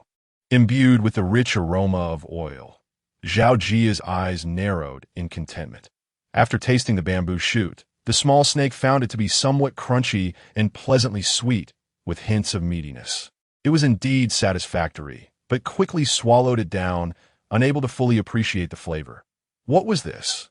As a carnivorous creature, the bamboo shoot was delightful, yet it did not quite align with its preferences. It still yearned for meat. The little snake gazed longingly at Zhao Jia. Understanding its expression, she picked up another piece of bamboo shoot, but upon seeing the same offering, the snake shook its head. Zhao Jia grasped its meaning immediately and quickly selected a large piece of meat, blowing on it before placing it before the little serpent. This time, the snake was pleased, eagerly consuming the offered meat. Ah, it's truly delectable. It was nothing like tough grilled meat. It had released the fat within, perfectly complementing the bamboo shoot's sweetness, leaving one yearning for more. However, the portion was too small to fill its appetite. The small snake, still feeling unsatisfied, flicked its tongue, indicating its desire for more. Zhao Jia, noticing its eagerness, realized that her stir-fried bamboo shoots and meat had indeed been a success. She took out a clean, thick leaf and wrapped some of the dish to set aside. Then, using chopsticks, she extracted more meat for the serpent. Though the meat is a bit scarce, please make do with this for now. I shall find a way to procure more for you tomorrow, she reassured the little snake as she prepared to deliver the wrapped dish to Galai. The little snake paused its meal, glancing back at Zhao Jia. I don't need your concern. A melodic yet somewhat youthful voice resonated behind her, though Zhao Jia did not hear it. Upon reaching Galai's wooden cabin, she found them in the midst of their meal. Galai's partner, Mulu, also a silver wolf, welcomed Zhao Jia warmly, inviting her to join them. They were feasting on grilled meat, large chunks sizzling over the coals, emanating an enticing aroma. However, Zhao Jia politely declined, eager to return and enjoy her bamboo shoots. Assuming her reluctance stemmed from modesty, Galai insisted on sending her home with a sizable piece of meat as Zhao Jia unveiled her own leaf-wrapped dish. A rich scent wafted through the air, causing both Galai and Mu Lu to salivate. A small silver wolf, having wandered off, suddenly dashed out from the corner, tumbling towards Zhao Jia with a gluttonous eagerness. Eat the meat. The little wolf transformed into an adorable chubby bundle, drooling in anticipation. Zhao Jia, unable to resist the cuteness of Galen, promptly picked up her chopsticks, blew on a piece of meat, and offered it to him. Galen promptly settled beside Zhao Jia, munching on the morsel she provided, and immediately sought more once he finished. Delighted, Zhao Jia fed him several more pieces. Observing the scene, Galai and Mu Lu exchanged glances of resignation. Zhao Jia quickly beckoned them to join her at the table. However, witnessing her deft handling of the chopsticks, both were at a loss. Recognizing their predicament, Zhao Jia promptly requested Mu Lu to fetch 2 sticks. Fashioning a small one about the length of her finger, she split the larger stick slightly at the end and inserted the smaller one, creating a rudimentary spoon, considering that both likely lacked the skills to use chopsticks. This simple utensil would suffice. Handing a spoon to each of them, she placed pieces of meat and bamboo shoots atop, signaling that they could begin eating. Galai gazed in astonishment at Zhao Jia's actions. Utterly captivated. What is this? How marvelous! Yet as the tantalizing aroma of food wafted towards him, he quickly began to eat that. It's exquisite. Is this what Jia Bao referred to as tender bamboo shoots? The meat was delectable, not at all tough, bursting with flavor. Jia Bao, how did you prepare this? These bamboo shoots are simply delightful, Galai inquired between bites. Zhao Jia, amused by Galai's astonished expression as she fed Galen, replied, "This is stir-fried bamboo shoots with meat. Stir-fried. Meat can be stir-fried." Galai's face reflected his confusion. Zhao Jia nodded with a smile, and upon noticing the stone pot resting in the corner, he began to comprehend. Some beastmen households possess stone pots for boiling water during the colder months. Who would have thought to use them for stir-frying? After all, most male beastmen were voracious eaters and primarily carnivorous. Finding little satisfaction in the limited portions of stir-fried dishes to satiate their appetites, females might enjoy such fare, yet it had never occurred to anyone to prepare it this way. If you're interested, I could teach you. We can gather more bamboo shoots tomorrow, Zhao Jia offered. Absolutely yes, Galai responded with enthusiasm. Noticing Zhao Jia's efforts to feed Galen, he decided to try using the spoon himself, though awkward at first.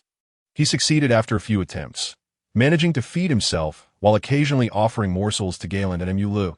Having eaten a couple of pieces, laid down his spoon and, seeing Galai's enthusiasm, shifted to the grilled meat. Zhao Jia felt a wave of joy seeing Galai relish his meal. Announcing her intention to return, she mentioned that she had saved some for Galai and Galen. As Zhao Jia prepared to leave, Galai hurriedly thrust the large piece of meat he had wrapped earlier into her hands, insisting she take it. Despite her attempts to refuse, Galai was adamant she accepted, and Zhao Jia relented, agreeing to meet the next day for gathering. Rushing back to her cave, Zhao Jia found the little snake resting nearby after finishing its meat, while the pot still bubbled with fragrant bamboo shoots. Setting down the grilled meat, she recalled that the serpent had barely eaten, so she decided to offer it to him. "Here, you can have the grilled meat. I shall suffice with the bamboo shoots," she said. Yet, the little snake turned away, ignoring her, and slithered off with a hissing sound. Zhao Jia contemplated pursuing it but thought better of it. Her own stomach grumbled in protest, urging her to eat. She placed the grilled meat aside, reasoning that the little snake could have it later when hunger struck. With that thought, she picked up her chopsticks and began to savor the bamboo shoots. This is truly exquisite. Zhao Jia finally experienced a genuine meal in the beast realm. Although there was no staple food, only vegetables and minimal seasoning, she felt profoundly satisfied. Life brimmed with hope, and she closed her eyes in bliss. Fully immersed in the delightful flavors. "Bad serpent, who wants grilled meat? You haven't even finished your share," the little snake hissed behind Zhao Jia, glaring at her. However, she remained oblivious, joyfully indulging in her meal. Once she finished the bamboo shoots, she felt full, given her petite frame. After cleaning the stone pot and tidying up, she prepared for the night, as the evenings in the beast realm were considerably colder than the daytime warmth. Zhao Jia kindled a fire beside her stone bed, wrapping herself in a large piece of beast hide to ward off the chill. Filling the stone pot with water, she awaited it to boil before transferring it to a wooden barrel. Preparing to process some bamboo strips for crafting 2 baskets to facilitate tomorrow's endeavors, she placed the cleaned large bone into the pot, allowing it to boil before retrieving it. Pour in clean water once again and add the sizable bone. Once the water reaches a rolling boil again, remove the larger logs, leaving only the smaller kind, and reduce the heat to a simmer. Zhao Jia retrieves the remaining large bamboo shoot, slicing it into substantial chunks and setting them aside for later use.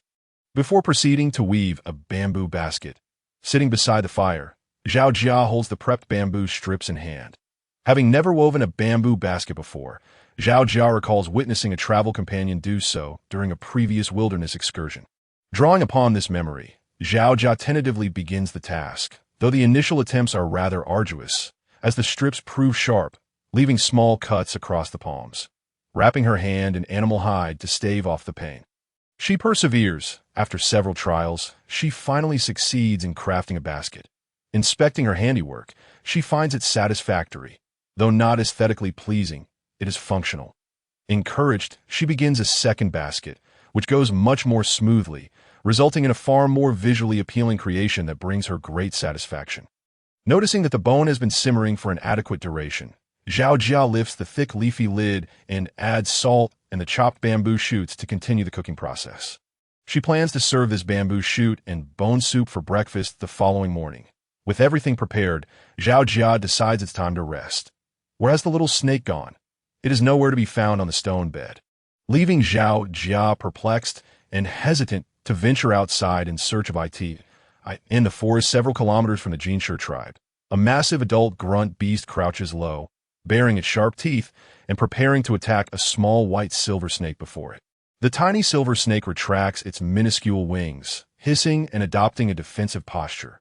Suddenly, the silver snake begins to grow, visibly expanding to nearly 100 meters in length, its wings transforming from thin membranes into enormous flaps that create a significant vortex. The grunt beast, sensing danger, trembles in fear. The silver snake swiftly coils around the creature, tightening its grip. The grunt beast emits a piercing roar that startles a flock of birds into flight. The roar lasts only a brief moment before the beast collapses. The silver snake releases its constriction and, turning, opens its massive mouth to swallow the entire grunt beast whole, a pronounced bulge forming in its abdomen. The silver snake hurls up to digest its meal. Remaining motionless, Zhao Jia waits for an extended period, but the little snake does not return, leading her to give up in frustration. It is late at night, and she is uncertain of the snake's whereabouts. Moreover, witnessing the peculiar behaviors of the creatures in this realm makes her wary of acting impulsively. After all, the biological characteristics of these beings cannot be assessed using her prior knowledge. She consoles herself with the thought that the little snake may just be out exploring or foraging. After mulling over these thoughts for some time, Zhao Jia resolves to search for it during the day, drawing the animal hide curtain over the cave entrance before hastily climbing into bed. As dawn approaches, the cave's curtain stirs, and Zhao Jia vaguely perceives a silver object swiftly entering. It is the silver snake, which transforms back into its smaller form and darts towards the bed.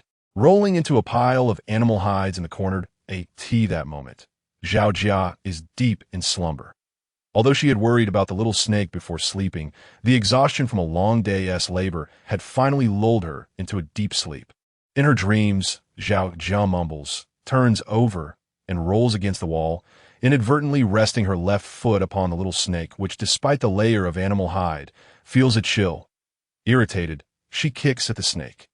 "Hey, move aside," she murmurs. The little snake, suddenly disturbed, becomes irate, resolving to exact revenge on this troublesome female once it fully recovers. Oblivious to the snake's thoughts, Zhao Jia merely feels cold and burrows deeper into the animal hides. The next morning, the melodious chirping of birds outside the cave awakens Zhao Jia. She sits up abruptly and discovers the silver snake's body peeking out from the pile of hides. The little snake has returned. Zhao Jia feels elated, grateful that she does not need to expend effort searching for it. With a cheerful heart, she quickly rises to check on the bamboo shoot and bone soup she had prepared the previous night. After a night of gentle simmering, the meat on the bone has become tender, easily falling apart with a gentle poke of chopsticks, while the bamboo shoots are nearly disintegrated. The broth is a rich, translucent white, and the savory aroma wafts through the air, making her mouth water. However, lacking a spoon and bowl, Zhao Jia pours the soup into a wooden barrel and retrieves the bird eggs she had gathered yesterday. Preparing to fry two for breakfast. In the meantime, She hastily processes a tree stump she had brought back, carving it into a large wooden bowl. A large ladle is also necessary, but fearing the soup might cool, Zhao Jia decides to craft that in the evening and focuses on frying the eggs first. She takes the 2 fatty pieces of meat from yesterday and places them in the stone pot to fry, releasing the savory aroma of rendered fat. Gradually, the pot fills with lard as she cracks the bird eggs, pouring the contents into the pot. The eggs in this realm are much larger than those on Earth, comparable in size to duck eggs. Watching the golden yolks take shape in the pot, the rich scent fills the air, making Zhao Jia nearly unable to contain her anticipation. What is that delightful aroma? It seems even more enticing than yesterday's. The little snake, drawn by the smell of the eggs, slides off the stone bed and quickly approaches the edge of the storage area, though still cautious of getting too close to the fire. Gazing at the pot, the little snake's mouth waters, its eyes glued to the cooking eggs. Seeing the little snake's eagerness brings a smile to Zhao Jia's face.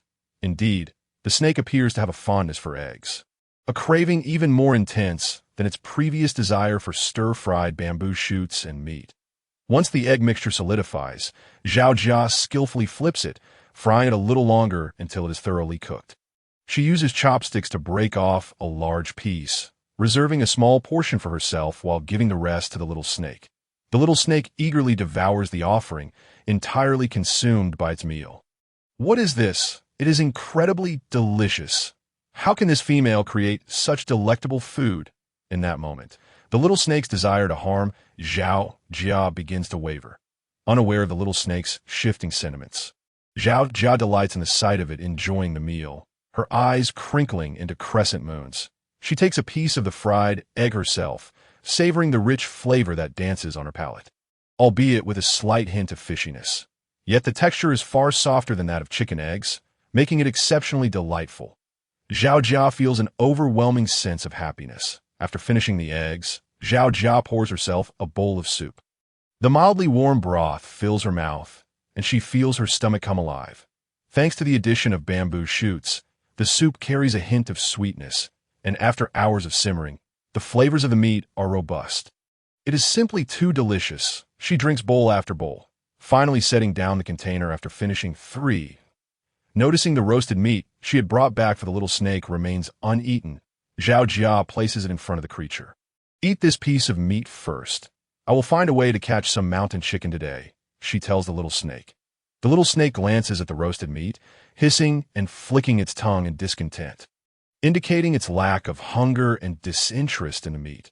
Mountain chicken? What is that? The little snake lowers its head, lying flat against the ground, seemingly indifferent to the meat before it, leaving Zhao Jia feeling somewhat helpless. You are such a picky little snake, she remarks, feeling a desire to scold it once more. Jiao Bao, we are ready to set off at tea that moment. Galai arrives to summon Zhao Jia for gathering. Upon seeing the little silver snake nearby, Galai is taken aback. Jiao Bao, where did this snake come from? This is quite dangerous. Noticing Galai's entrance, the little snake raises its head and hisses. Galai, seeing this, approaches cautiously, fear evident in her demeanor. Do not be afraid. It is quite intelligent and understands our words.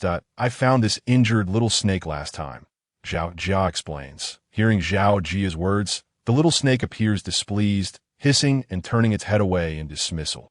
Intelligent? You are the one who possesses intelligence. Reassured by Zhao Jia's words, Galai still feels apprehensive and retreats to the outer cave, unwilling to approach further. Suddenly, she notices the bamboo basket tucked away in the corner. What is this? May I take a look? Galai inquires. Zhao Jia hands a bamboo basket to her. This is the bamboo basket I mentioned to you yesterday. Here, you can have one. Wow. So this is a bamboo basket. What is it used for? It is for carrying items. This has a much larger capacity than animal hides and is considerably lighter. Zhao Jia smiled as she spoke, while Galai, holding a bamboo basket, looked on with curiosity. Upon realizing that the gift was meant for her, she felt an immense joy and repeatedly requested Zhao Jia to teach her. Zhao Jia agreed. After a brief tidying up, they prepared to set off. Zhao Jia took her bone knife, and both she and Galai grabbed a bamboo basket, hurrying towards the tribal center square. Behind them, a small snake slithered slowly, hissing as it flicked its tongue. The bamboo basket? What was it for? The little snake was puzzled, sensing that this female was rather peculiar. Unbeknownst to Zhao Jia, who had long since dashed ahead, Galai pulled her towards the center square. Upon reaching the square, they found over 30 females and more than 10 male beastmen gathered. It seemed that many had come out to gather today, necessitating additional protective personnel. Among them was Su Bai, a leader of the team who had previously rescued Zhao Jia in the forest, appearing to be a white lion. Once everyone had assembled, Su Bai gave a brief briefing, informing them that there had been sightings of rogue beasts near the nearby tribe, and that this particular rogue beast was elusive and difficult to capture. Therefore, everyone was to exercise extra caution while gathering, return early after collecting, and remain in groups without straying off alone. Upon hearing news of the rogue beasts, some females expressed fear. However, the increased number of protective personnel bolstered their confidence. The Golden Lion tribe was relatively far from the gathering place of the rogue beasts in the Black Forest. Why had they appeared here? This puzzled everyone, and seeing that Su Bai had nothing further to add, they began to discuss amongst themselves before setting off. Rogue beasts? Was it as Fei Liu had described? With winter approaching, it seemed the rogue beasts had emerged to forage, perhaps even to seize females. Zhao Jia resolved to be especially cautious. After a duration equivalent to 3 bowls of tea, the main group finally arrived at the place they had gathered the day prior. Su Bai reiterated the importance of safety and instructed everyone to whistle if anything arose. After which they began their collection. Zhao Jia exchanged a few words with Su Bai before heading towards the bamboo forest with Galai, intending to check for bamboo shoots and see if the mountain chicken they had encountered yesterday was still around. Contemplating how to capture it, Zhao Jia and Galai swiftly penetrated the bamboo forest. After teaching Galai to identify bamboo shoots, they quickly harvested several. Galai wished to continue, but Zhao Jia decided to investigate the mountain chicken.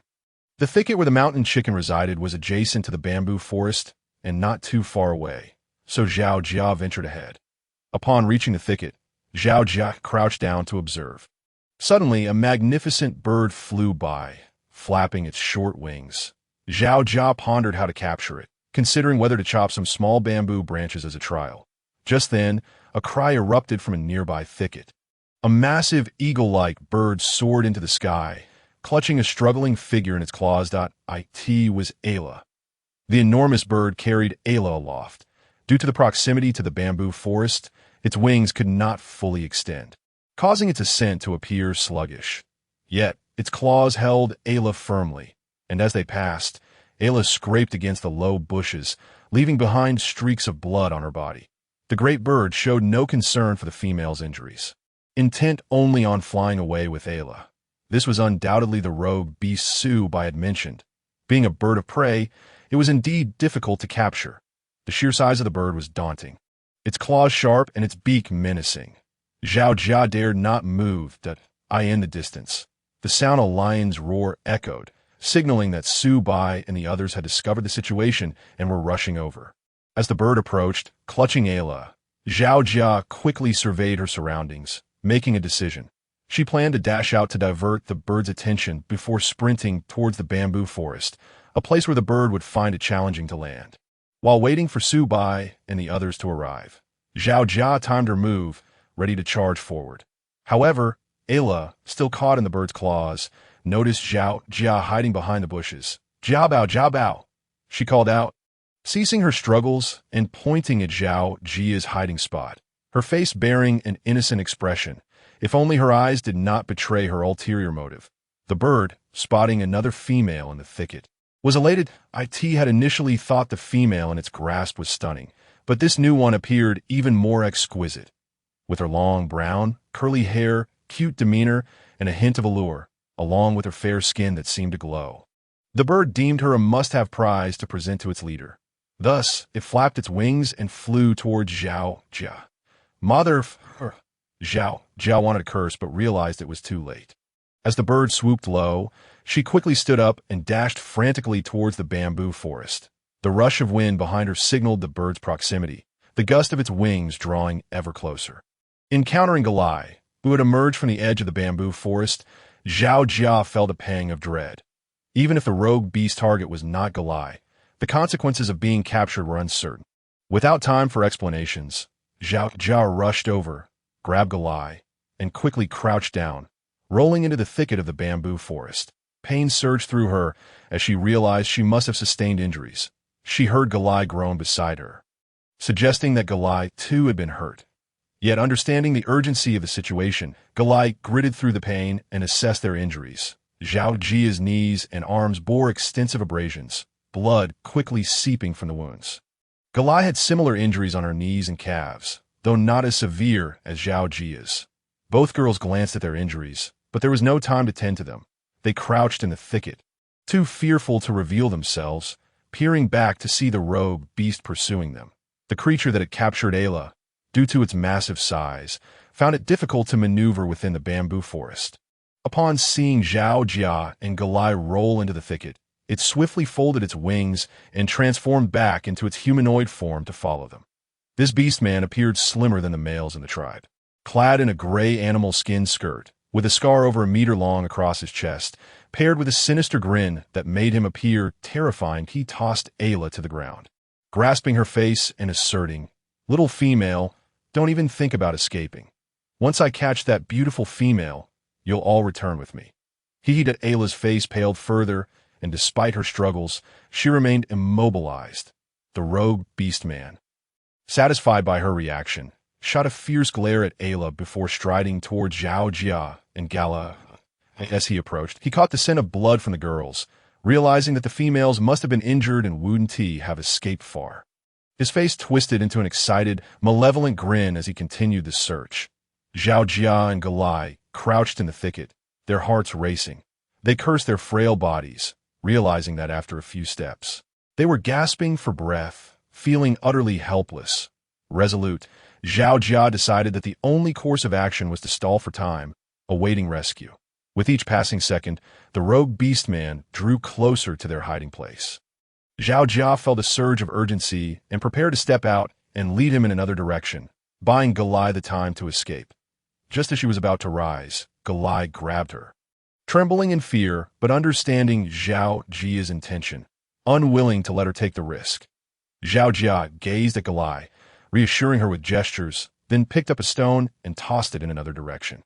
As the rogue beast-man darted towards the sound, Zhao Jia knew she could no longer hide. She quickly stood and ran in the opposite direction. Upon spotting Zhao Jia, the rogue beast-man sprang into action, swiftly pursuing her with remarkable speed, far beyond Zhao Jia's capabilities. Panic surged within her, yet she reminded herself not to give up, pushing herself to run with all her might. Seeing Zhao Jia sprint into the woods, Galai wasted no time and dashed towards the forest's edge, seeking assistance from Su Bai and the others. Upon emerging, she found no trace of Ayla. Just then, she spotted Su Bai and his group approaching, along with Huaku. Suddenly, Ayla burst forth from an unknown direction, crying and throwing herself at Huaku, blocking the path of several individuals as she wept about her injuries. "Ayla, don't cry just yet. Where's the rogue beast-man?" Huaku gently consoled her while inquiring, "I don't know." Ayla shook her head, revealing her injured arm to Huaku and the others. Just then, Galai arrived and Su Bai connected the dots. If Galai was here, then Zhao Jia must be in danger. This was dire. Regardless of what Jalai had to say, Su Bai swiftly made his way into the forest. Upon witnessing Jalai's demeanor and observing Su Bai's actions, Hawk immediately understood the situation.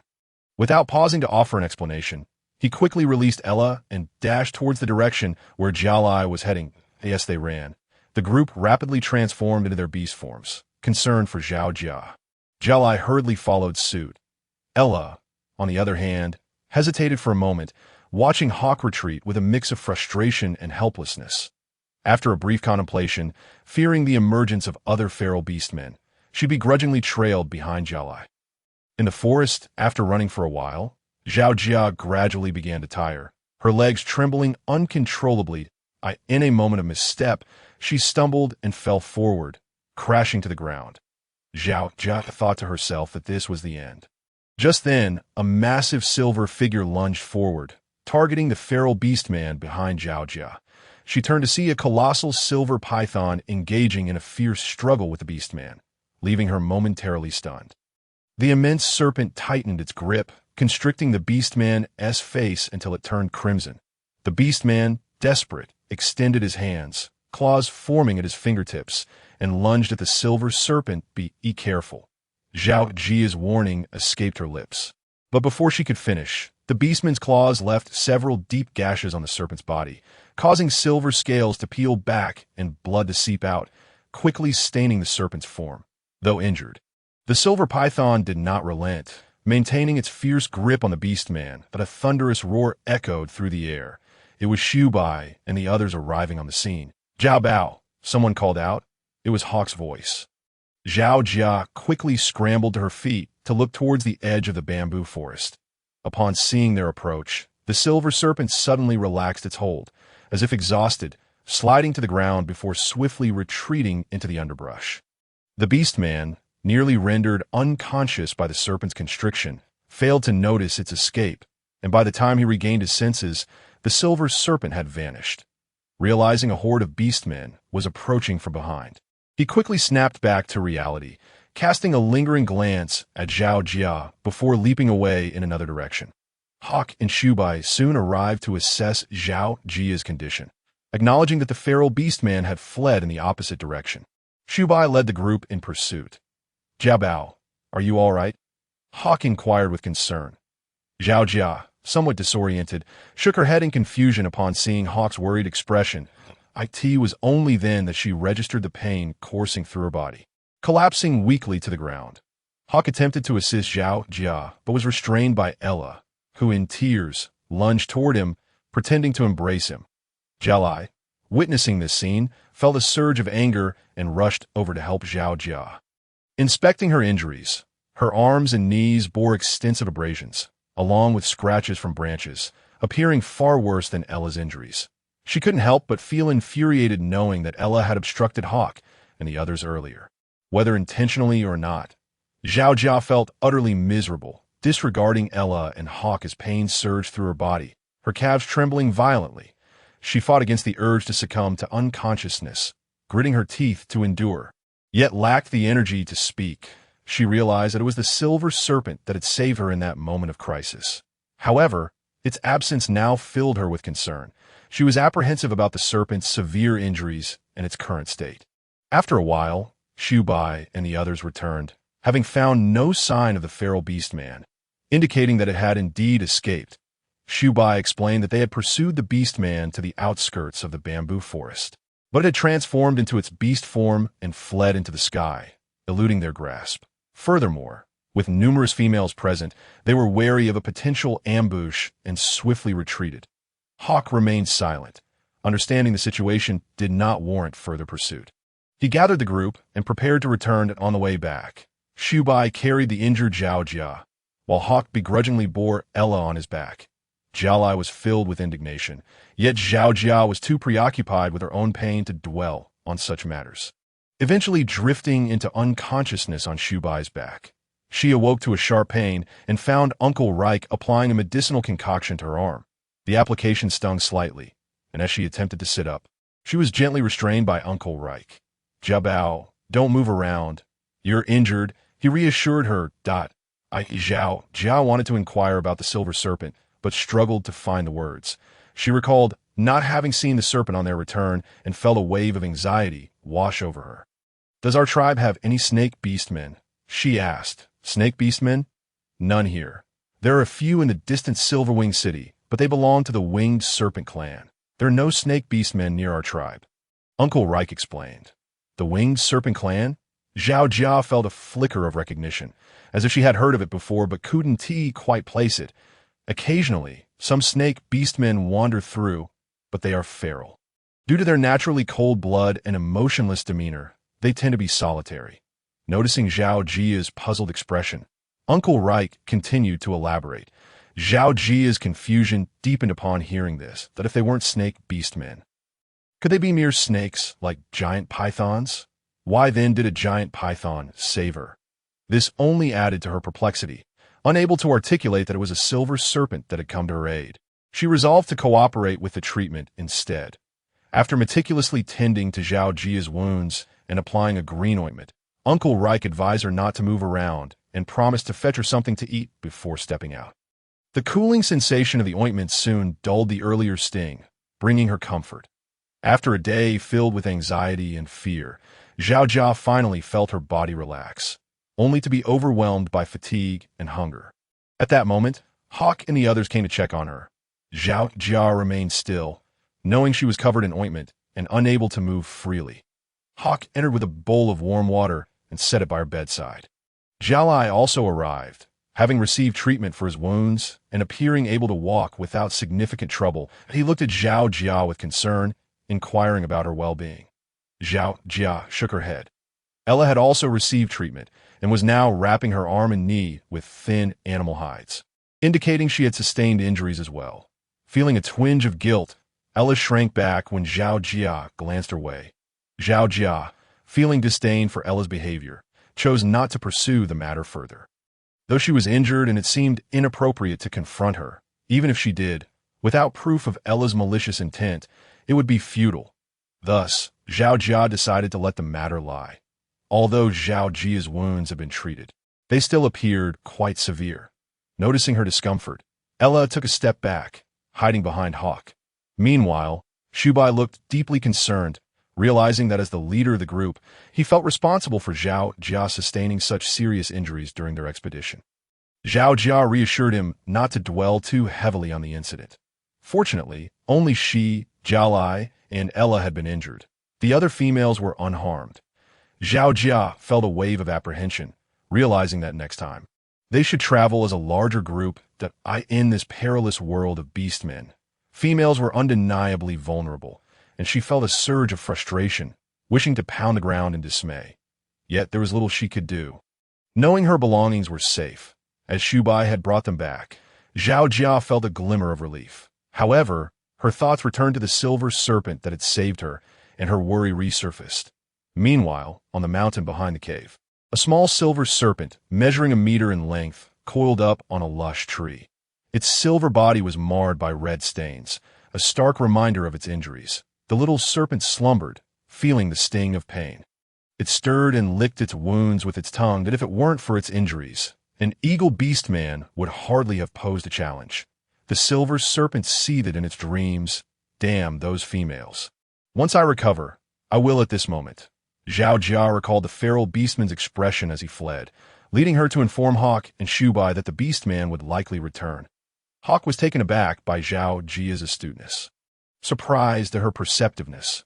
However, he also anticipated such a scenario, which is why they had reinforced their numbers in the tribe, advising everyone to refrain from venturing out for the time being, particularly for the females. It is advisable to refrain from venturing out of the tribe whenever possible. This is due to the fact that the encampment of the stray orcs in the Black Forest is rather distant from the Golden Lion tribe. The reason for the presence of these stray beasts remains a mystery, and it is uncertain whether it is a coordinated effort among them, thus necessitating extra caution. After assessing Zhao Jia's situation, it became clear that the recent incident involving the stray beasts was far from straightforward. Hawk and Shubai hastily set about making more meticulous preparations, while the others dispersed. Shortly thereafter, Uncle Reich brought forth a meal, consisting of a generous portion of roasted meat accompanied by grilled green leaves. Zhao Jia gazed at the roasted green leaves with astonishment, realizing that this place offered more than just roasted meat. However, the leaves were unfamiliar to her. They bore a resemblance to perilla leaves, measuring about the size of her palm, and were a vibrant green, leaving her curious about their flavor. Zhao Jia picked up a leaf and sampled it, finding it surprisingly sweet with a hint of greens, yet distinctly different. The thick stem rendered it somewhat fibrous, making it less palatable.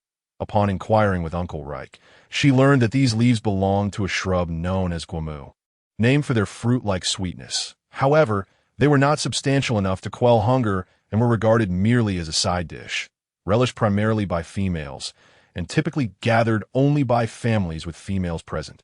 This discovery thrilled Zhao Jia, as it meant that at least she could enjoy these leaves as a vegetable, rather than subsisting solely on roasted meat.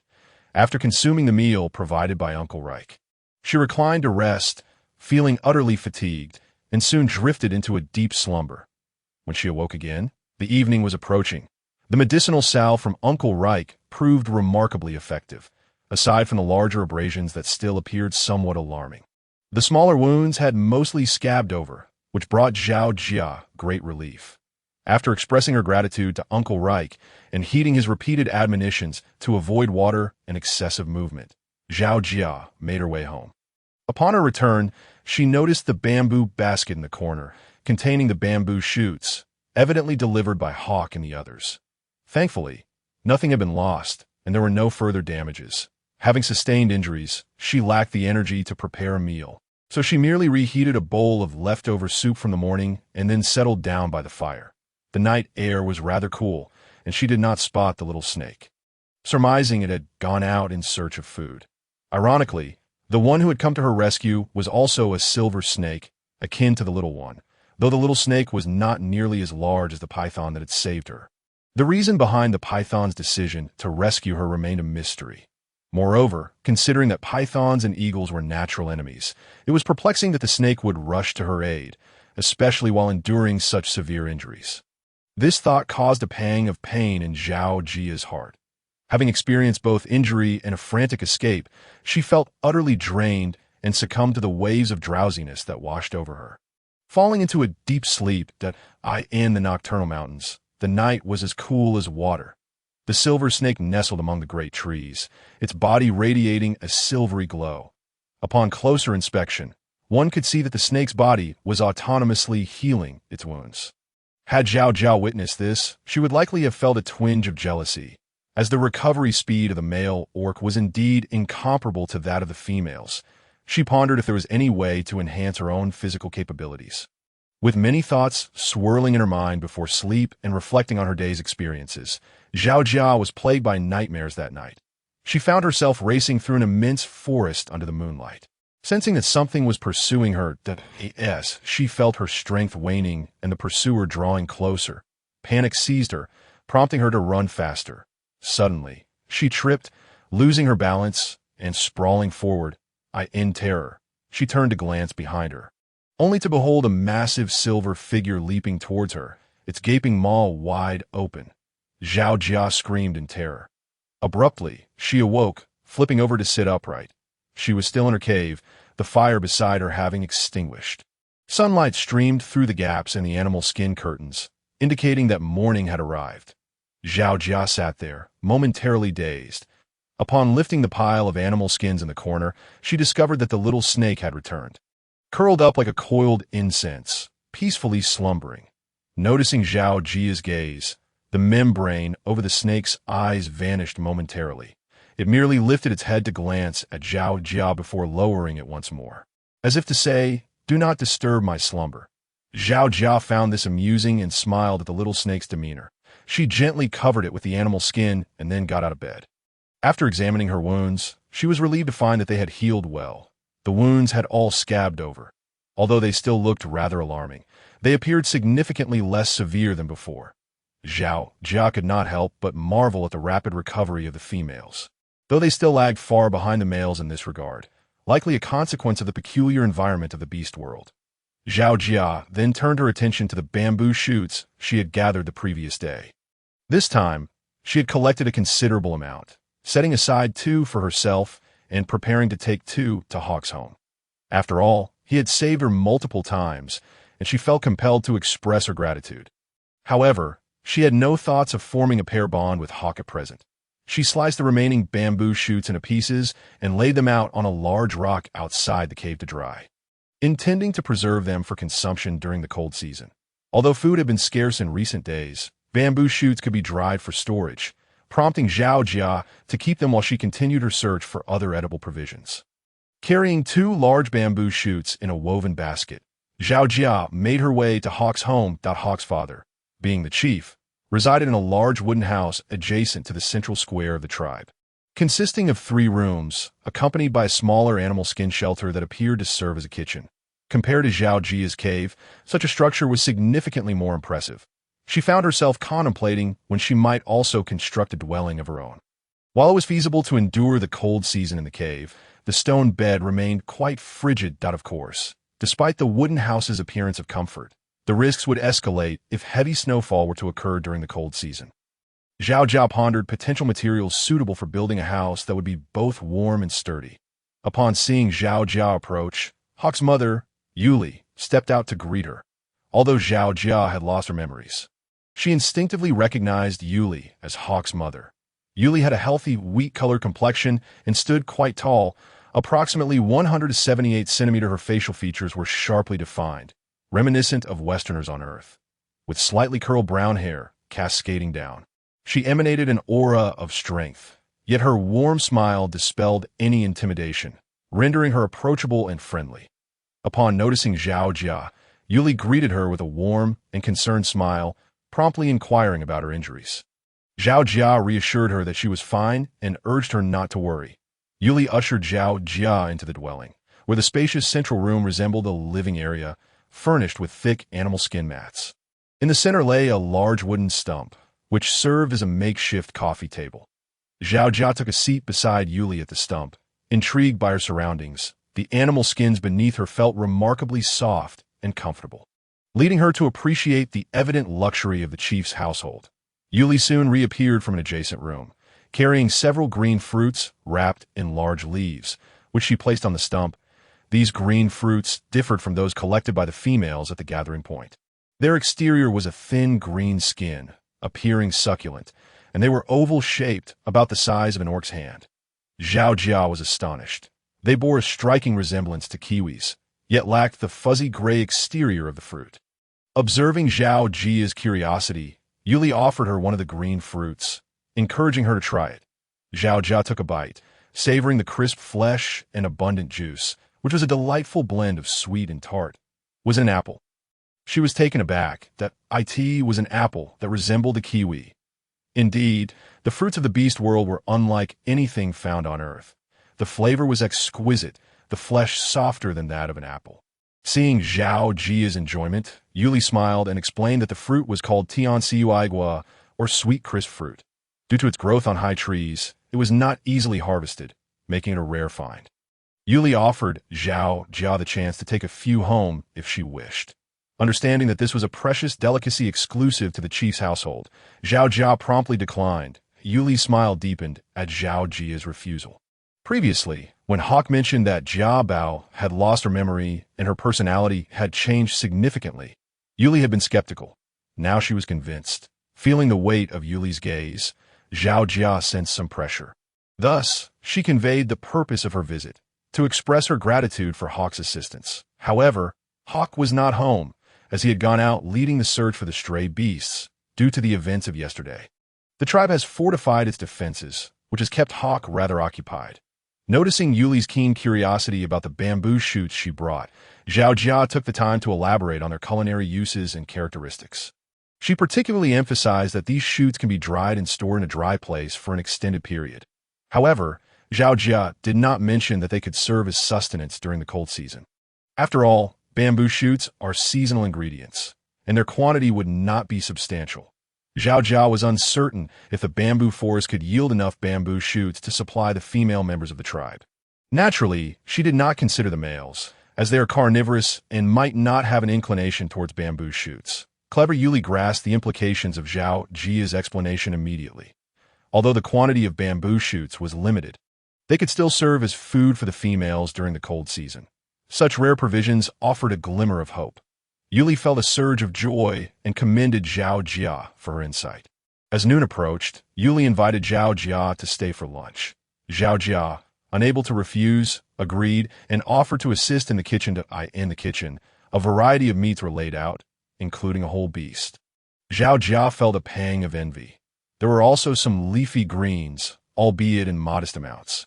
Among them were the green leaves she had tasted at Uncle Reich's the previous day, which greatly surprised Zhao Jia.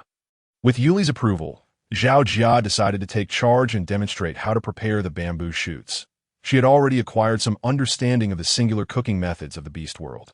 To ensure she could enjoy the meal herself, Zhao Jia believed it wise to take matters into her own hands. Fortunately, Yuli had a packet of salt on hand, sufficient for cooking. Zhao Jia helped to prepare the bamboo shoots she had brought. After receiving the chunks of meat Yuli had prepared, she sliced them into substantial pieces for later use, setting aside a bit of pork fat as well. After cleaning the stone pot, she placed the pork fat inside to render it. Once the fat had melted, she added the meat slices to stir-fry them until fragrant, before finally incorporating the chopped bamboo shoots and adding a bit of water to simmer. The aroma of the stir-fried bamboo shoots and meat wafted through the air, leaving Yuli in a state of astonishment. This novel culinary approach was capable of imparting such a rich fragrance to the meat. She could already surmise that the dish would be delectable even without tasting it. After Zhao Jia's adept execution, Yuli found herself momentarily spellbound. Was this truly the Jia Bao she knew? Zhao Jia, however, did not dwell on such thoughts. Having lived alone for an extended period on Earth, she had gained some outdoor living experience for her art, and she felt quite confident in her culinary skills, though she lamented the lack of seasonings. Zhao Jia delighted in both eating and cooking, and the act of preparing food inherently lifted her spirits, causing her to completely disregard other matters. Observing Zhao Jia as practice technique, Yuli felt reassured and entrusted her with the task of grilling the meat as well. Initially, Yuli harbored reservations, as Zhao Jia had previously been quite average at grilling. Unbeknownst to Zhao Jia, Yuli had simply prepared the meat chunks for grilling. Zhao Jia glanced at the green leaves and decided to create a modern rendition of grilled meat.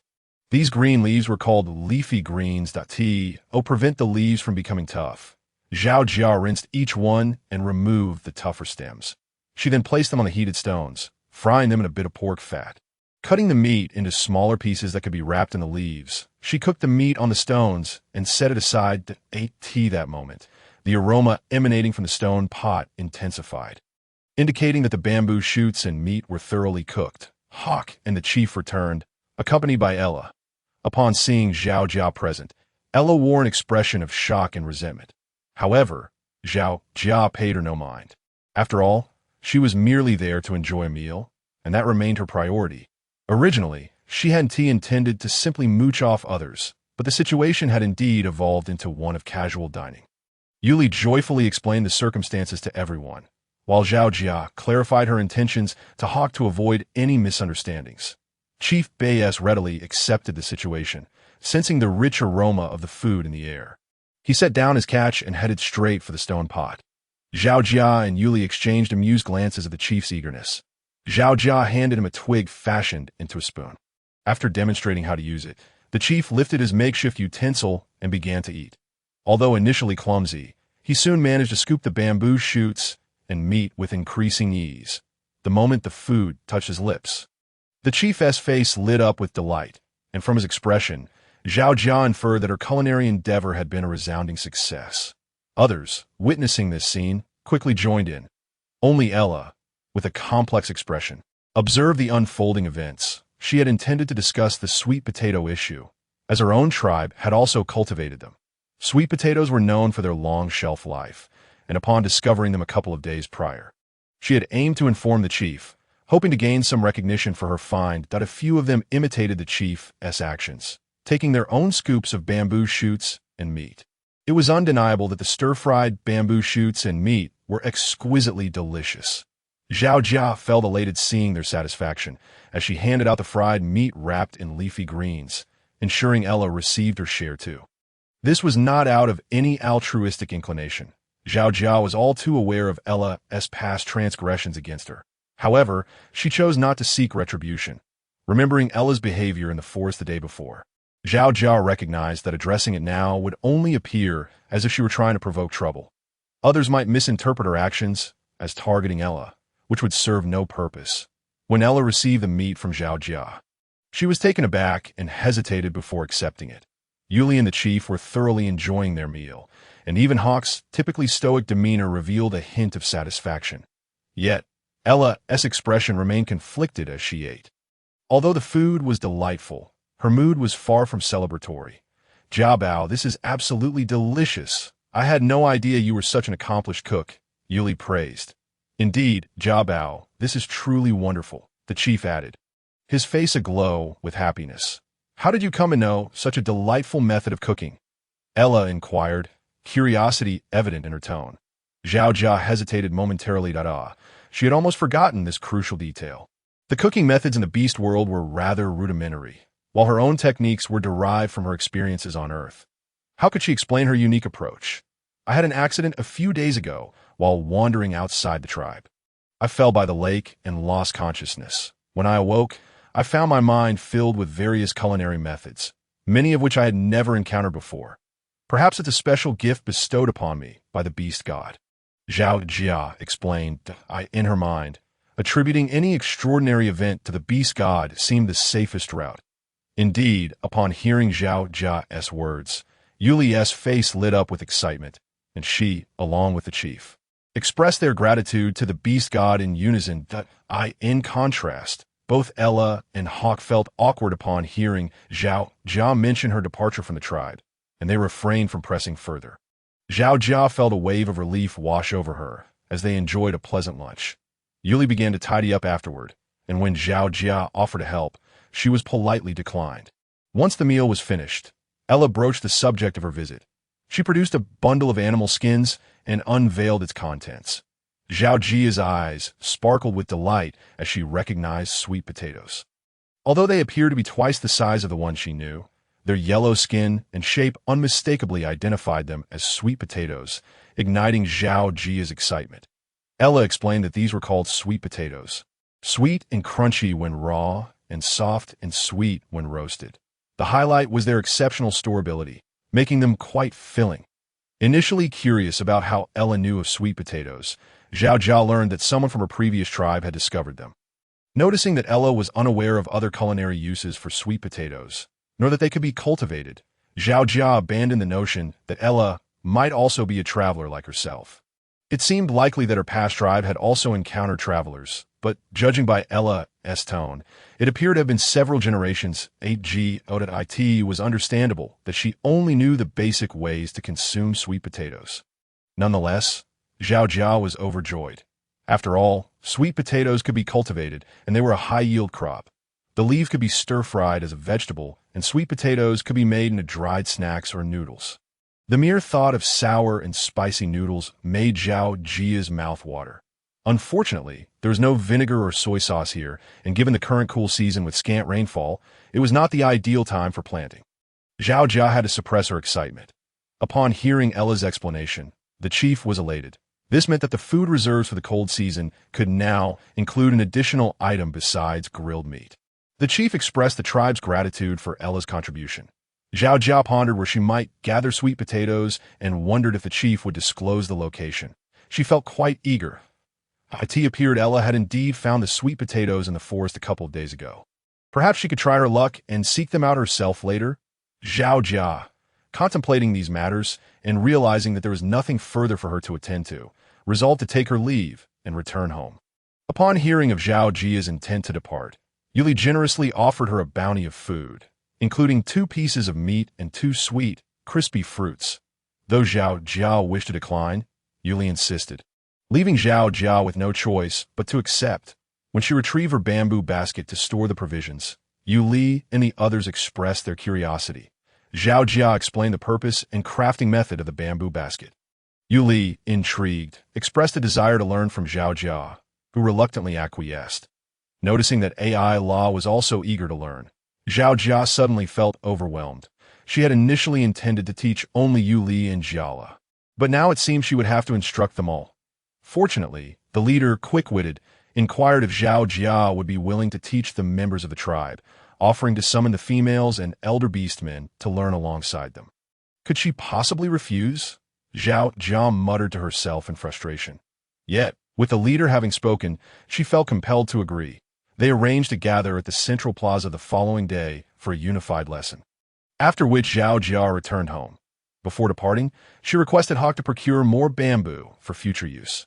After all, Hawk's claws were far more adept for such tasks, making the process more efficient. Hawk consented, and Zhao Jia wished to accompany him to see if she could catch a mountain chicken. However, recalling the events of the previous day, she sensed danger lurking and decided to remain within the safety of the tribe. Bidding farewell to Yu Li and the others, Zhao Jia made her way towards the cave, carrying her bamboo basket. Just a few steps out, she noticed AI La pursuing her. Jia Bao, AI La called out. Upon hearing AI La's voice, Zhao Jia quickened her pace, determined to ignore her. It was clear AI Law was either seeking to flaunt her superiority or issue a veiled threat. The manipulative nature of such individuals was truly daunting. Observing Zhao Jia's refusal to halt at her call, and instead hastening away, AI Law felt a surge of anger. She contemplated pursuing Zhao Jia, but, spotting some beastmen from the tribe nearby, forced a smile and greeted them, allowing Zhao Jia the opportunity to slip away. Watching Zhao Jia's retreating figure, AI Law ground her teeth in frustration. Zhao Jia swiftly returned to the cave, and upon arrival, she placed the bamboo basket down and erupted into laughter. The little snake, startled from its slumber, raised its head and gazed in bemusement at the mirthful female sitting at the entrance. Zhao Jia, equally perplexed by her own behavior, acknowledged its childishness. She waved at the little snake. "You continue to sleep. Allow me this moment of laughter." "Ha ha," she said. Seeing Zhao Jia's antics, the little snake slithered over to her side. Watching intently. In truth, Zhao Jia did not fear AI Law. She merely sought to avoid unnecessary trouble. Indeed, AI Law represented a significant source of inconvenience in Zhao Jia's eyes. With the prospect of teaching the beastmen and females of the tribe how to weave bamboo baskets the next day weighing heavily on her mind, Zhao Jia felt a wave of annoyance wash over her. Having lived a solitary life on Earth, she was unaccustomed to owing favors or being a burden to others, nor did she relish being imposed upon. Her intentions were straightforward: to live peacefully in her few days here. Having witnessed the harsh realities of life in the primitive jungles of the beast world, Zhao Jia understood that danger was ever present, lurking at every corner, and a moment's inattention could spell disaster. Thus, she remained vigilant. With these thoughts in mind, Zhao Jia took 2 pieces of meat from her bamboo basket to feed the little snake. Aware of its preference for raw meat, she refrained from making a fire. The little snake, having spent the night replenishing its energy through sleep, had not hunted and thus had gone the entire day without food. It obediently consumed the meat, much to Zhao Jia's satisfaction. "Consider this a token of my gratitude for saving you. You owe me quite a bit, and I shall collect it little by little," Zhao Jia mused as the little snake feasted. While the little snake ate, Zhao Jia observed it closely and soon discovered a troubling sight. The little snake seemed to be injured beneath its membrane-like wings. Several wounds were visible on its abdomen. As these injuries were located on its belly, they were not readily apparent at first glance. "You are injured?" Zhao Jia inquired, wishing to assess the little snake's condition. Noticing the little snake lowering its head to swallow the morsel, Zhao Jia, undeterred, swiftly grasped the snake's slender body. 1 meter in length, it was small for a python, allowing Zhao Jia to hold it securely with one hand. "Release me, you wicked female," the little snake protested, wriggling and flapping its small wings. Zhao Jia's eyes, it appeared almost comical as the little snake squirmed and flicked its tongue in protest. Unable to contain her laughter, she found her earlier worries dissipating swiftly. Drawing closer, she inspected the injuries. Indeed, they were long but had already begun to heal, leaving only faint traces of blood. "You are hurt. Do not move. Let me apply some ointment, and you shall heal swiftly," Zhao Jia gently reassured. "Release me. It is unnecessary." The little snake squirmed, hissing in protest. Just as it prepared to bite Zhao Jia, she deftly repositioned her grip, coiling the snake's body twice around her arm while securing its head with her other hand. The little snake was taken aback. How dare she? In that moment of hesitation, Zhao Jia swiftly retrieved a jar of ointment gifted by Uncle Reich, dipping a twig into it and applying the salve to the little snake's wounds. A sharp sting coursed through the little snake, causing it to shudder. The initial application of the ointment was indeed painful, but relief soon followed. As the little snake prepared to struggle, it found itself soothed by the cooling sensation of the ointment. A welcome comfort. "All done. Now lie down and rest. Just refrain from moving around," Zhao Jia instructed, placing the little snake onto a hide mat. The little snake curled up, not exposing its injured area and ignoring Zhao Jia's presence. Seeing the little snake's demeanor, Zhao Jia couldn't help but smile. "What is your name?" she inquired. The little snake remained silent. "If you want to tell me, then I shall bestow a name upon you." "How does Enzi sound? It evokes a sense of wealth, does it not?" Zhao Jia playfully suggested. Wealth? What does that mean? The little snake pondered, instinctively disliking the sound of the name. Your silence implies consent, Zhao Jia declared, proceeding to call out, Inzi. Joy surged within her as she shouted. This time, the little snake did not ignore her. It turned its head and hissed at Zhao Jia, as if expressing its indignation. Zhao Jia chuckled heartily, reveling in her amusement. With laughter still lingering in the air, she picked up the bamboo basket and stepped outside, intent on venturing to the riverside to seek additional sustenance.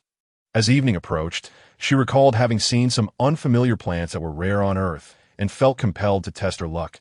Carrying her bamboo basket, Zhao Jia emerged, her earlier frustrations alleviated by the playful encounter with the little snake. And she made her way cheerfully towards the riverbank. It was still around 3 in the afternoon. The two suns shone brightly, and Zhao Jia felt the warmth, due to the presence of wandering beasts in recent days. The tribe had suspended collective gathering, restricting the females' movements that as such, they could only explore the area near the small river in front of the tribe. Before long, Zhao Jia arrived at the riverbank, where a few beastmen were washing meat. After greeting them, she crossed over a large stone in the middle of the river and headed to the opposite shore, recalling that she had previously gathered red berries in this very spot. Upon discovering a meager quantity of red berries, she decided against collecting them, as they were too high for her to reach. Instead, she ventured towards a deeper thicket nearby, where she thought she had spotted peanuts and figs before. Curious, Zhao Jia approached, though she remained cautious not to stray too far. Upon entering the low bushes, she was indeed rewarded with the sight of peanuts.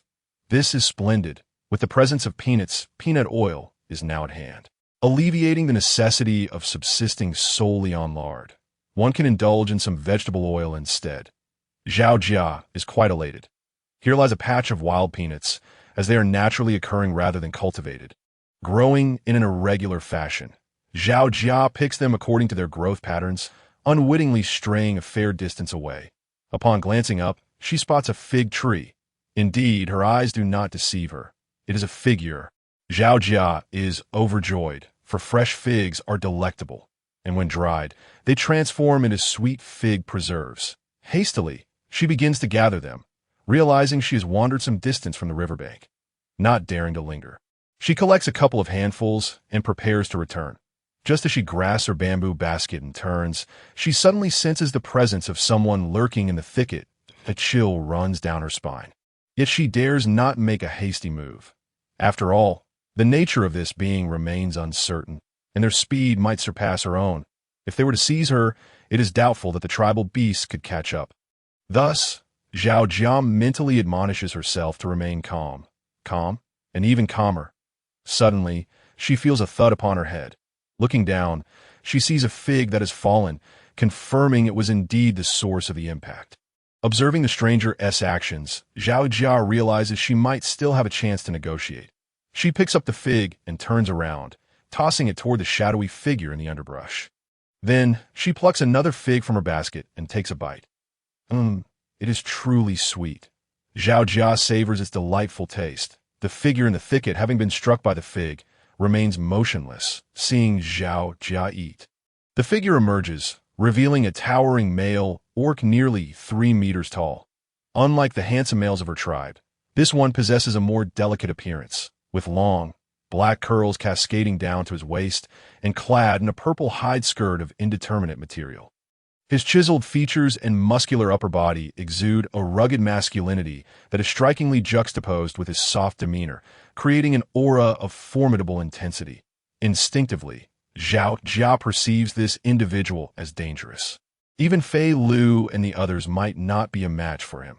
She wishes to avoid any innocent casualties, thus refraining from any rash actions. Can this be eaten? A melodious voice inquires, emanating from the orc before her, who curiously holds a figure. Yes, this is called a fig. It is quite sweet, Zhao Jia responds, striving to maintain her composure. Upon hearing her words, the orc smiles. Zhao Jia glances up, then quickly averts her gaze. His smile is truly captivating, exuding a gentle and enchanting charm. Yet, it also radiates danger, prompting her to refrain from looking any longer. Sweet? He echoes, following Zhao Jia's lead. He pops the fig into his mouth, crunching a few times before swallowing it. Delicious. So this is what sweetness tastes like, he muses. Are you not afraid of me? He inquires, his expression still gentle, yet his smile carries a hint of playful mischief. Zhao Jia, taken aback, struggles to formulate a response, subtly inching backward. Jia Bao, a familiar voice calls. It is Fei Lu, who had been informed of her imminent return. Presumably, having noticed her prolonged absence, he has come to check on her.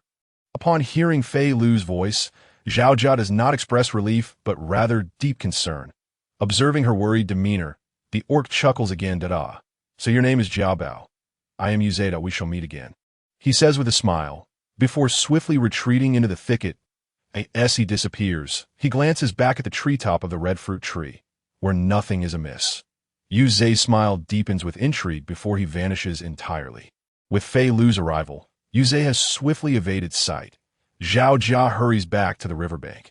Upon seeing Fei Lu, she finally regains her composure, although uncertain if the stranger is a rogue beast. The aura he exudes is undeniably terrifying. Fei Lu inquires about the situation, promptly dispatching others to pursue and hastily escorts Zhao Jia back. Clutching her bamboo basket, she rushes back to the cave without pause. A lingering sense of unease washes over her regarding her interaction with Yu Zhe. Certainly, she does not harbor any delusions of his affections, as such notions belong solely to romantic novels. Rather, it feels akin to being regarded as a prize quarry. Yes, that is precisely the sentiment. Contemplating this, Zhao Jia experiences a wave of trepidation. She takes a moment to steady her breath before calming down. The little snake is absent, its whereabouts unknown, though she remains slightly concerned for its injuries. For dinner, having had a hearty lunch, Zhao Jia consumes only a sweet, crispy fruit and a few figs before cleansing herself, igniting a fire, and preparing to rest. Gazing at the cave ceiling, she drifts into thought. Reflecting on the day's unsettling events, her heart still gripped by fear, tightly wrapping herself in a hide as she falls asleep. Upon waking, Zhao Jia excavates the peanuts she buried in the extinguished earthen stove the previous night. After a night's rest, the peanuts are now ripe. She cracks open a peanut the size of her palm to reveal 2 red seeds within. Savoring the nutty flavor, she finds it both fragrant and crunchy. Utterly delightful. Although significantly larger, the peanuts have thankfully retained their exquisite taste. As she relishes her peanuts, she takes her bamboo basket and steps outside. Today, she is tasked with teaching the orcs of the tribe how to weave bamboo baskets. Upon reaching the square, she finds it bustling with numerous orcs, primarily females and elderly individuals. Among them are Galai, Ella, and Yuli. Zhao Jia notices a plethora of pre-split bamboo strips laid out, indicating that Huaku has already conveyed her instructions. Zhao Jia assigns the assembled orcs their bamboo strips and pairs them up for learning. Due to the crowd size, she cannot teach them individually. Instead, she decides to instruct a group first, allowing the more adept learners to assist others later. After Zhao Jia introduces the concept of bamboo baskets, excitement ripples through the crowd. As they grasp their strips, they follow Zhao Jia's lead in learning. Initially, many struggle to grasp the technique, but after repeated attempts, a few begin to understand the process. Once Zhao Jia demonstrates a completed bamboo basket, she encourages those who have learned to teach others. The orcs prove to be quite astute, and soon, several are crafting their baskets according to Zhao Jia's guidance. She assists in finishing the handles, marking the completion of their work. Others begin to create various shapes and sizes of baskets, leaving Zhao Jia in awe of their impressive skills.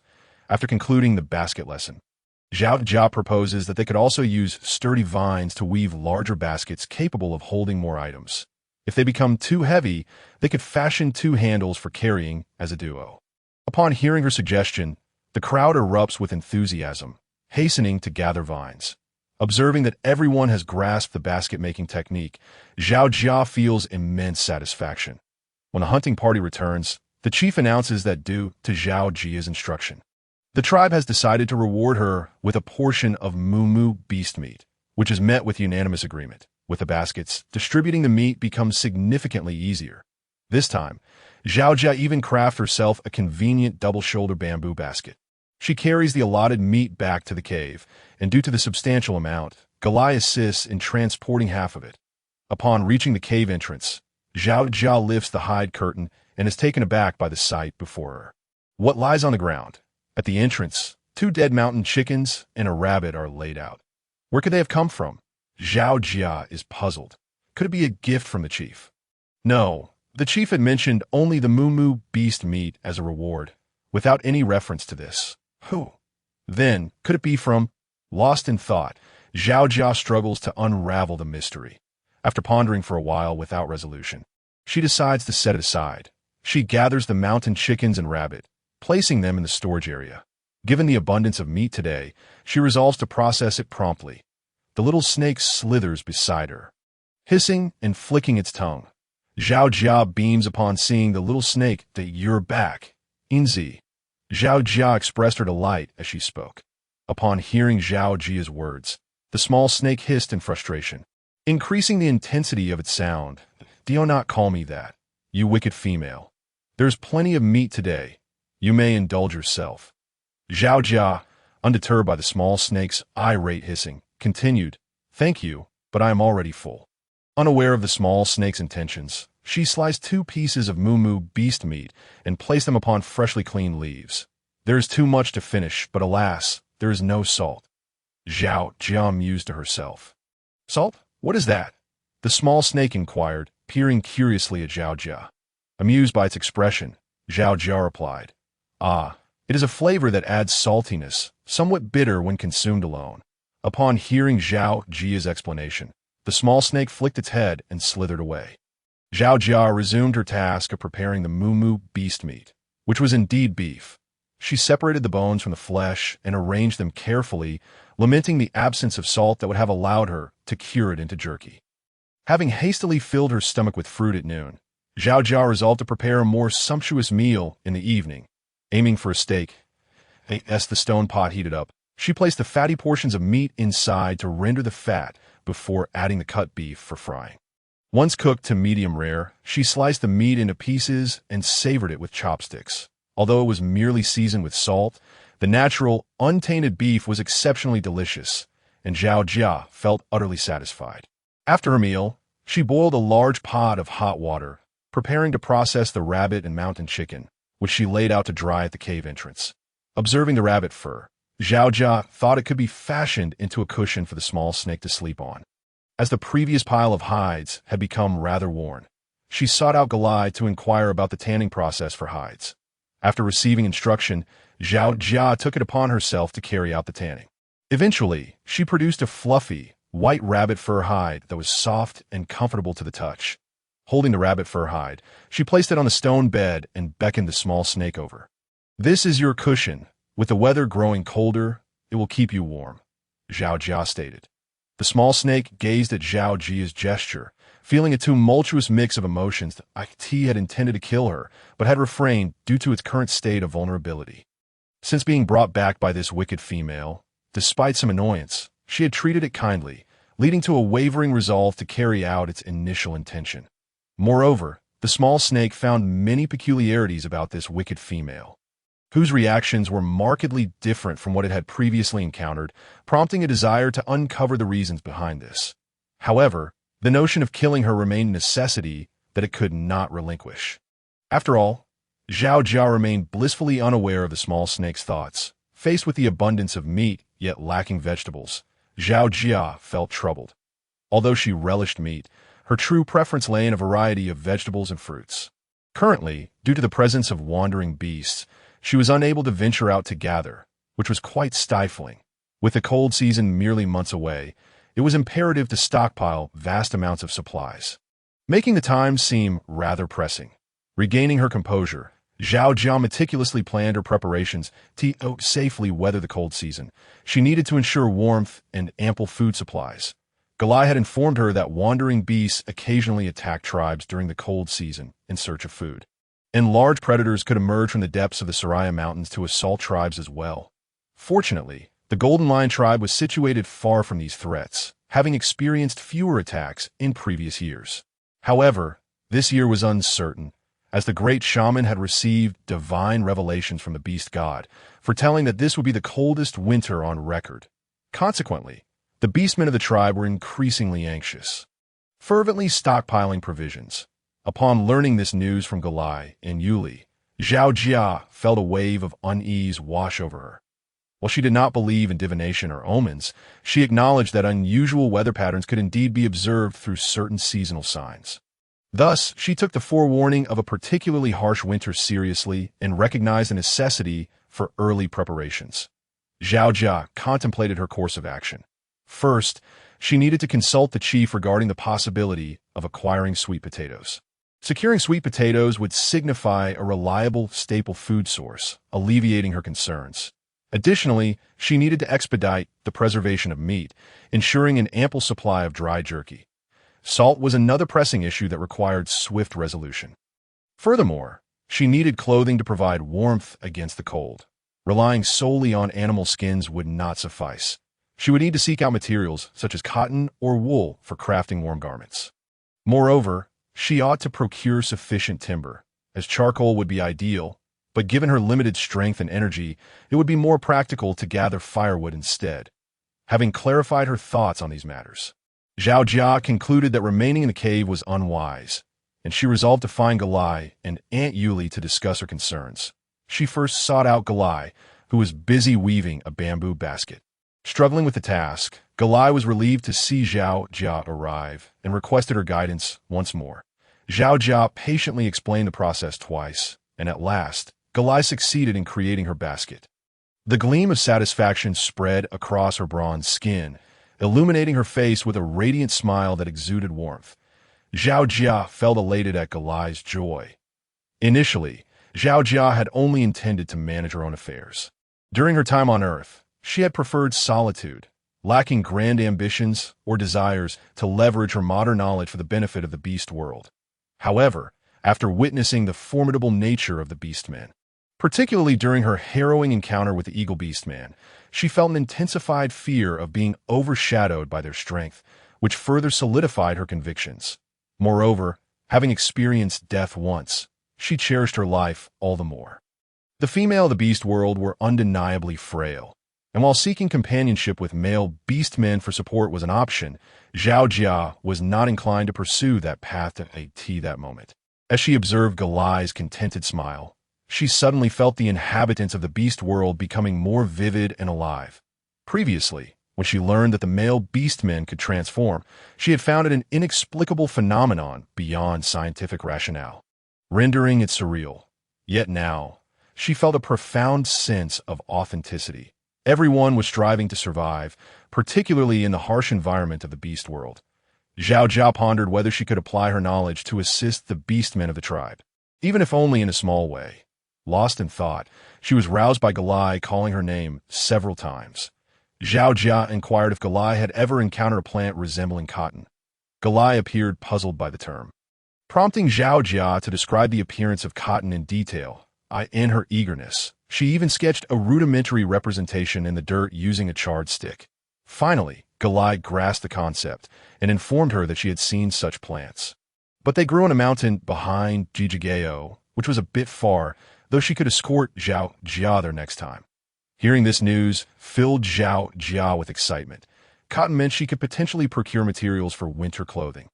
However, noting Galai's hesitation, she surmised that this cotton might differ from what she was accustomed to on Earth. Yet, she decided to set aside her concerns and simply explore the possibility when the time came. Zhao Jia speculated about the presence of bleeding beasts, or sheep, in the vicinity. Upon inquiring with Galai, she confirmed that such creatures did indeed exist. However, the local sheep were adorned with large horns and were particularly cunning. They would immediately attack if they sensed other races approaching, making them extremely difficult to capture. Faced with this information, Zhao Jia abandoned her pursuit of sheep wool, focusing instead on the pressing matter of cotton. Realizing that Galai had no salt, Zhao Jia decided to seek out Aunt Yuli to inquire about the availability of salt. After sharing her intentions with Galai, she hurriedly made her way to Aunt Yuli's home, where she found Hoke present as well. Zhao Jia briefly explained her purpose, and Aunt Yuli's expression revealed considerable hesitation. Observing her demeanor, Zhao Jia felt a surge of anxiety. Salt was an essential seasoning, and the absence of it left her feeling despondent. Noticing Zhao Jia's despair, Hoke spoke up. Our tribe does not produce the salt you speak of. It can only be obtained through trade at the tribe's trading events. If you're interested, the trading day is in a month, and I can take you. Really? Zhao Jia exclaimed with excitement. Trading day implied an abundance of valuable goods, and she regarded this as a rare opportunity. Hoke nodded in affirmation, offering her a reassuring glance. Zhao Jia was overjoyed and eagerly inquired further about the details of the trading day. She learned that it took place on the outskirts of the Yasoli Mountains, occurring before each cold season, featuring a large-scale trading event where many tribes would bring items to exchange. In the past, the Golden Lion tribe adorned themselves with various animal hides.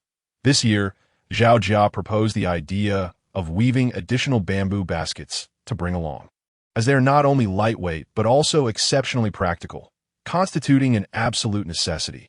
Perhaps she could even gather some skilled orcs to craft soup spoons, ladles, and wooden bowls on the condition that a variety of soups and pots are promoted. Consuming steaming soup or hot pot during the frigid season would provide warmth to the body and enhance cold resistance, a notion Zhao Jia deemed highly significant.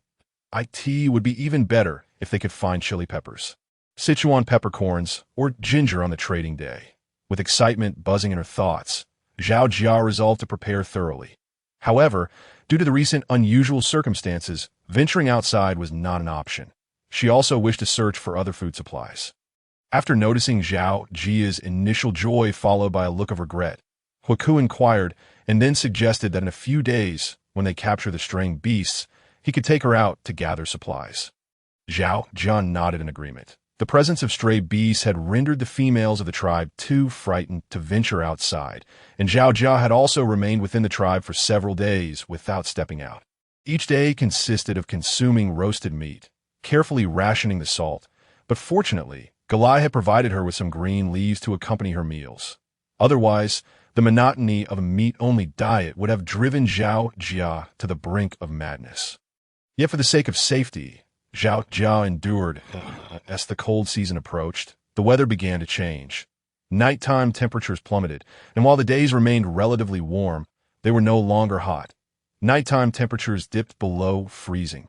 Accompanied by gusty winds, given the abundance of meat acquired, Zhao Jia found herself unable to consume it all. Initially, she considered curing it with salt, but the amount she had was only sufficient for daily cooking, leaving her without the means to preserve the meat.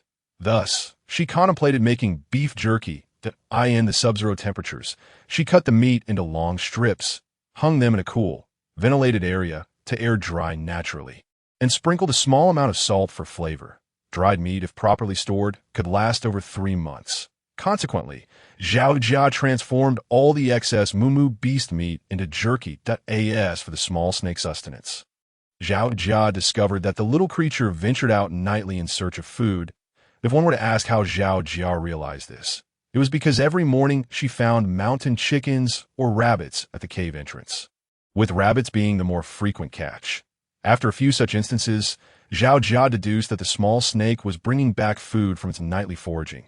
Thus, she had not specifically prepared any food for the little snake, especially after its injuries had healed. During the day, the small snake slept extensively, and Zhao Jia took the opportunity to examine its wounds while it slumbered, noticing that the medicated injuries had healed remarkably quickly by the next day. Alleviating her concerns, with the small snake sleeping more and more, Zhao Jia surmised that the cold season was approaching, prompting the snake to prepare for hibernation, so she paid it no further mind. For half a month, the stray beast had not returned, and the tribe remained vigilant, continuing daily patrols and emergency defenses. Zhao Jia, feeling quite bored, typically sought out Galai during the day to weave bamboo baskets together. The chief, upon hearing from Huiku, acknowledged that it would indeed be beneficial to bring a large quantity of bamboo baskets on trading day. Thus, the tribe members busily devoted their time to weaving. The situation with the stray beasts had granted the females ample time, as they could not venture out to gather supplies. That a few days later, news arrived that a neighboring tribe, the Silver Wolf tribe, had been attacked by a group of stray beasts. It was reported that this pack comprised around 20 members, and the Silver Wolf tribe suffered significant losses. Subsequently, The Silver Wolf tribe allied with various tribes east of the Solaria Mountains to pursue the stray beasts. For reasons unknown, the stray beasts retreated back to the dark forest where they dwelled. Finally, tranquility returned. The tribe began small-scale foraging expeditions, and after applying for permission from the chief, Zhao Jia was granted special leave to venture outside, albeit with Huaku assigned to safeguard her. Together with Galai, Huaku, and Galai's beast husband, Mulu, the four of them set out to the site of their previous foraging expedition. On the way, Zhao Jia discussed the matter of cotton with Huaku, who agreed, deciding to first check the area where cotton grew. Huaku and Mulu transformed into their beast forms, carrying Zhao Jia and Galai on their backs as they galloped towards the bamboo grove. After Galai pointed the way, the two beasts sped ahead with Zhao Jia and Galai in tow. With Huaku running swiftly and familiar with the terrain, he led Zhao Jia forward. After traversing the bamboo grove and scaling a mountain, they arrived at a forest. Cotton trees thrived at the forest's edge. Upon reaching this location, Zhao Jia was utterly captivated. Large puffs of white cotton floated through the air, resembling clouds. This picturesque scene left Zhao Jia spellbound. As she gazed at the clouds, she noticed something peculiar. The cotton seemed not to be growing on waist-high cotton trees, but rather on massive trees. Each dark gray cotton pod, having matured, burst open to reveal the fluffy cotton within. The pods were so large, akin to watermelons, that the cotton floated in the air, gently descending to the ground. Zhao Jia was overwhelmed with excitement and quickly dismounted from Huaku's back, rushing towards the cotton trees. Upon getting closer, she tiptoed but could not reach them. Huaku approached, eager to assist. Zhao Jia waved him off, stepping back a few paces to prepare for a jump. After a couple of attempts, she managed to pluck a cotton pod, which fell to the ground with a soft thud, splitting open. Zhao Jia moved closer to examine the pod. Inside, the cotton was enveloped around what appeared to be cotton seeds. Piquing her curiosity, just then, Galai arrived. "Don't touch that," he said urgently. Galai dashed in front of Zhao Jia and snatched the cotton pod, throwing it to the ground. Zhao Jia looked at him in confusion. "The seeds inside that pod can't be touched. Once you do, they stick to your hands and become impossible to remove," Galai explained. Zhao Jia was taken aback, her expression one of disbelief. Seeing her skepticism, Galai picked up a stick and poked at the cotton seeds inside the pod. In an instant, a seed stuck to the stick, and Galai vigorously shook it. Yet the seed remained glued to the stick, unmoving. Now convinced, Zhao Jia understood why a thick layer of cotton lay beneath the tree. Without any small animals approaching point, one would think birds would love to carry cotton back to build their nests. Yet there were no signs of any such activity. Zhao Jia became cautious, anxiously checking to see if any cotton seeds had stuck to her clothing. Upon closer inspection, she indeed found a tiny seed firmly attached to her animal hide skirt. Zhao Jia tried to dig through the thick layer of cotton to remove the seed, but no matter how hard she tried, it wouldn't budge. Huaku and the others also attempted to pull it off, but to no avail, leaving Zhao Jia astounded. Having seen Huaku carry heavy objects without difficulty, the fact that this cotton seed could not be removed was astonishing. Realizing her earlier excitement had led to carelessness, Zhao Jia acknowledged that while humans could transform into beasts, it was entirely plausible for cotton and its mutated seeds to act as a natural adhesive. Unable to remove it was one thing, but Zhao Jia was certain there had to be a solution. She pondered that generally, natural plants with such properties must have something nearby that could counteract them. Zhao Jia asked Huaku for a piece of animal hide and signaled for the others to keep their distance while she approached the tree trunk. Cautiously, she walked over, picked up a long branch, and began to sift through the thick layer of cotton on the ground, clearing it away to ensure no seeds were present before slowly making her way to the cotton tree. Upon reaching the trunk, Zhao Jia paused to observe it closely. The bark of this grand cotton tree was brown rather than green, as found on Earth. A thick layer of transparent liquid coated the brown bark. Upon closer inspection, Zhao Jia realized this was the tree's resin. Daring not to touch it directly, she used the branch to scoop a bit of resin and brought it closer for inspection. Confirming it was non-toxic, Zhao Jia applied the resin to the cotton seed stuck to her animal hide skirt. Within moments, the seed fell away, much to her delight, with the seed having released from the resin. Galai and the others expressed their joy, Zhao Jia felt reassured that her experience had proven correct. Plants that coexist often have properties that counterbalance one another. Once the issue of the cotton seeds was resolved, Zhao Jia began collecting cotton. She spread the cotton out layer by layer until it resembled a thick, enormous white quilt. Rolling it up, she secured it with vine, and the bundled cotton appeared to weigh over 100 pounds. Zhao Jia attempted to lift it but found it impossible, so Mu Lu assisted in tying the cotton to He Ke's back. Additionally, Zhao Jia hollowed out a thick branch, crafting a simple wooden barrel, complete with a stopper. Using a slender wooden barrel, a substantial quantity of cotton tree resin was collected and carefully placed into a bamboo basket. Zhao Jia was elated. A single thick cotton quilt typically weighs around 10 jin. And now they could potentially create over 10 quilts. Although it was still insufficient, it was certainly better than having none at all. Furthermore, the cotton tree would continue to produce cotton pods, as many remained unripe upon the branches. Zhao Jia anticipated that in a few days, they could return to harvest once more. After bundling the cotton fluff, Zhao Jia and her companions made their way back.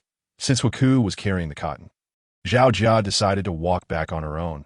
Noticing her insistence, He Ke refrained from further objections.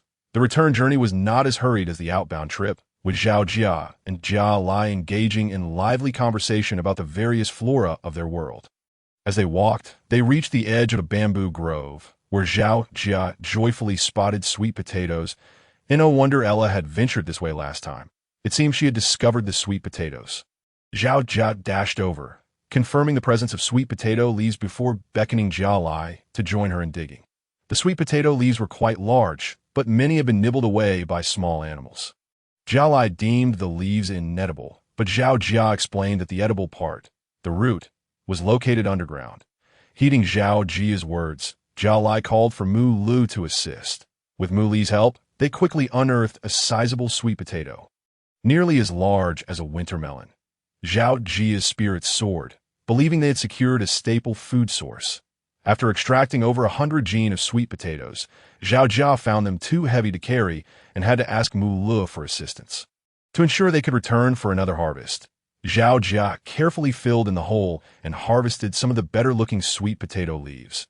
She decided against taking the sweet potato vines, which appeared aged and nearly impossible to break apart, rendering them unsuitable for cooking. Mu Lu, equipped with a large bamboo basket, managed to fit the substantial yield of sweet potatoes comfortably.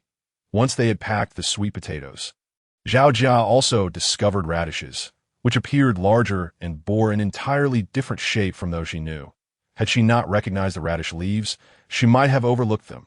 Using a bone knife, Zhao Jia sliced off a small piece of the radish to taste, and to her delight, it was surprisingly sweet and crisp, bursting with juice and devoid of any bitterness. Delicious even when eaten raw.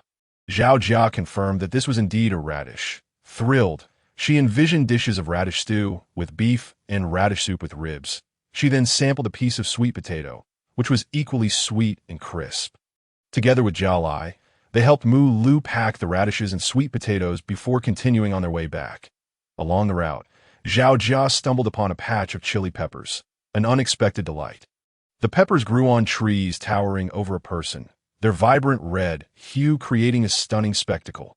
However, He Ke cautioned that these devil fruits were inedible. Merely touching them could result in a fiery sting. Although absent from their tribe, he had heard about them from Uncle Ray.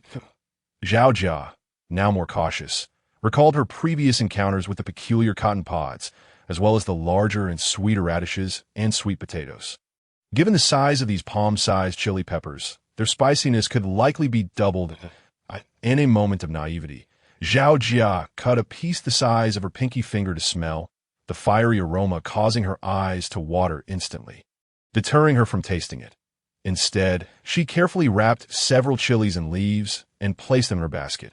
After securing the chilies, they headed into the bamboo grove, where Jia Lai dug up a few bamboo shoots, and Zhao Jia assisted He Ke in gathering some as well. After all, Aunt Yuli loved them, and she had instructed He Ke to bring back bamboo shoots. While foraging for bamboo shoots, Zhao Jia also managed to find a couple of mountain chicken eggs. As they grew hungry, they snacked on the beef jerky Zhao Jia had brought along.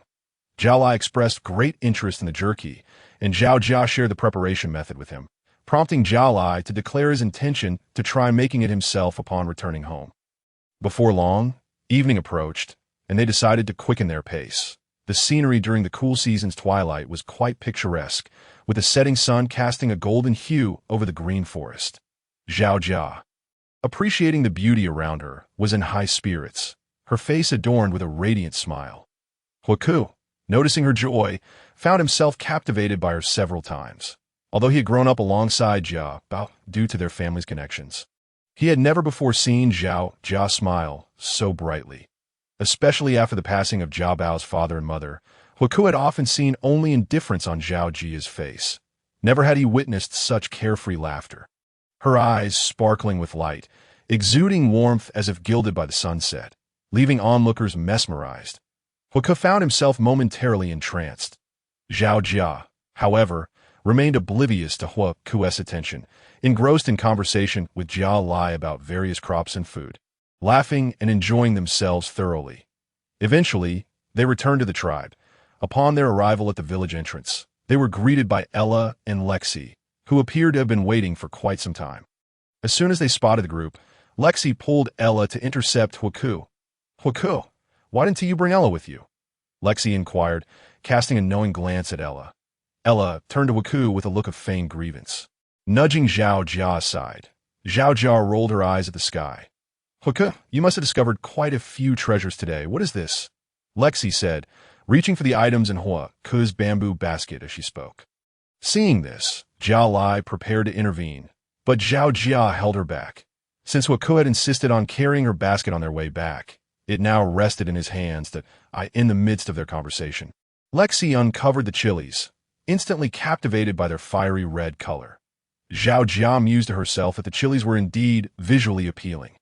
Huaku, noticing Lexi's fascination, attempted to intervene, understanding that these were Zhao Jia's findings. Traditionally, the two women would share a portion of what they brought back. Thus, he took the initiative to grab some himself, feeling rather awkward. Huaku began to explain that it was a devil fruit. Since it was unfamiliar to the tribe, many did not recognize it, remaining unaware of its perilous nature. "This is called red pepper, and it's edible," Zhao Jia interjected, cutting him off. "However, I picked this so you cannot eat it." She continued, her expression one of defiance and her eyes filled with contempt. To the sight of Zhao Jia's demeanor, Lexi's anger flared. She glared at Jia Bao, her face contorted with resentment. Had it not been for Jia Bao, she would have been the most beautiful young female in the tribe about to come of age. She harbored feelings for Huaku and hoped to become his mate. However, due to Jia Bao's presence, the chief's family had tacitly accepted that Huaku's partner would be Jia Bao, a notion she found intolerable. Moreover, Jia Bao's father had been the tribe's foremost warrior, having perished for their community. Thus, Lexi felt she could not provoke Jia Bao, which led to her being overshadowed by her. While Ella later came into the picture, and Lexi had grown closer to Huaku because of her, she realized that Ella also had feelings for Huaku, which made her relinquish those hopes. Yet, every time she encountered Jia Bao, a sense of frustration welled within her, compelling her to oppose whatever Jia Bao said. "Just because you say it's yours, does that mean it is? I'm going to eat it," Lexi declared, seizing a chili pepper and taking a bite. Lexi acted swiftly, leaving Huaku and Ella with no time to stop her. The moment Lexi bit into the pepper, her expression froze for an instant, and with a gasp, she spat it out, crouching to the ground. Her face flushed crimson, tears streaming down her cheeks as she cried out in distress, desperately searching for water to quench the fiery sensation overwhelming her. Even after drinking the water that Ella had offered, wrapped in leaves, it proved insufficient. Lexi raced towards the nearby stream, her skin erupting with red welts, a sight that appeared quite alarming. Witnessing Lexi's predicament, Zhao Jia desperately stifled her laughter. Jia Lai shared her sentiment, wishing to laugh yet refraining from doing so. They exchanged glances, silently communicating their understanding. Shortly thereafter, Lexi dashed back, frantically seeking Uncle Rue Ko. "Jia Bao, how could you play such a trick on Lexi? We are all part of the same tribe, and your actions are utterly excessive. Someone chastise." SG and Lexi swiftly departed. Ella felt compelled to pursue her, all the while casting aspersions on Zhao Jia. Indeed, it was evident that she was a scheming individual. The label of green tea was a heavy burden to bear, one that was difficult to evade.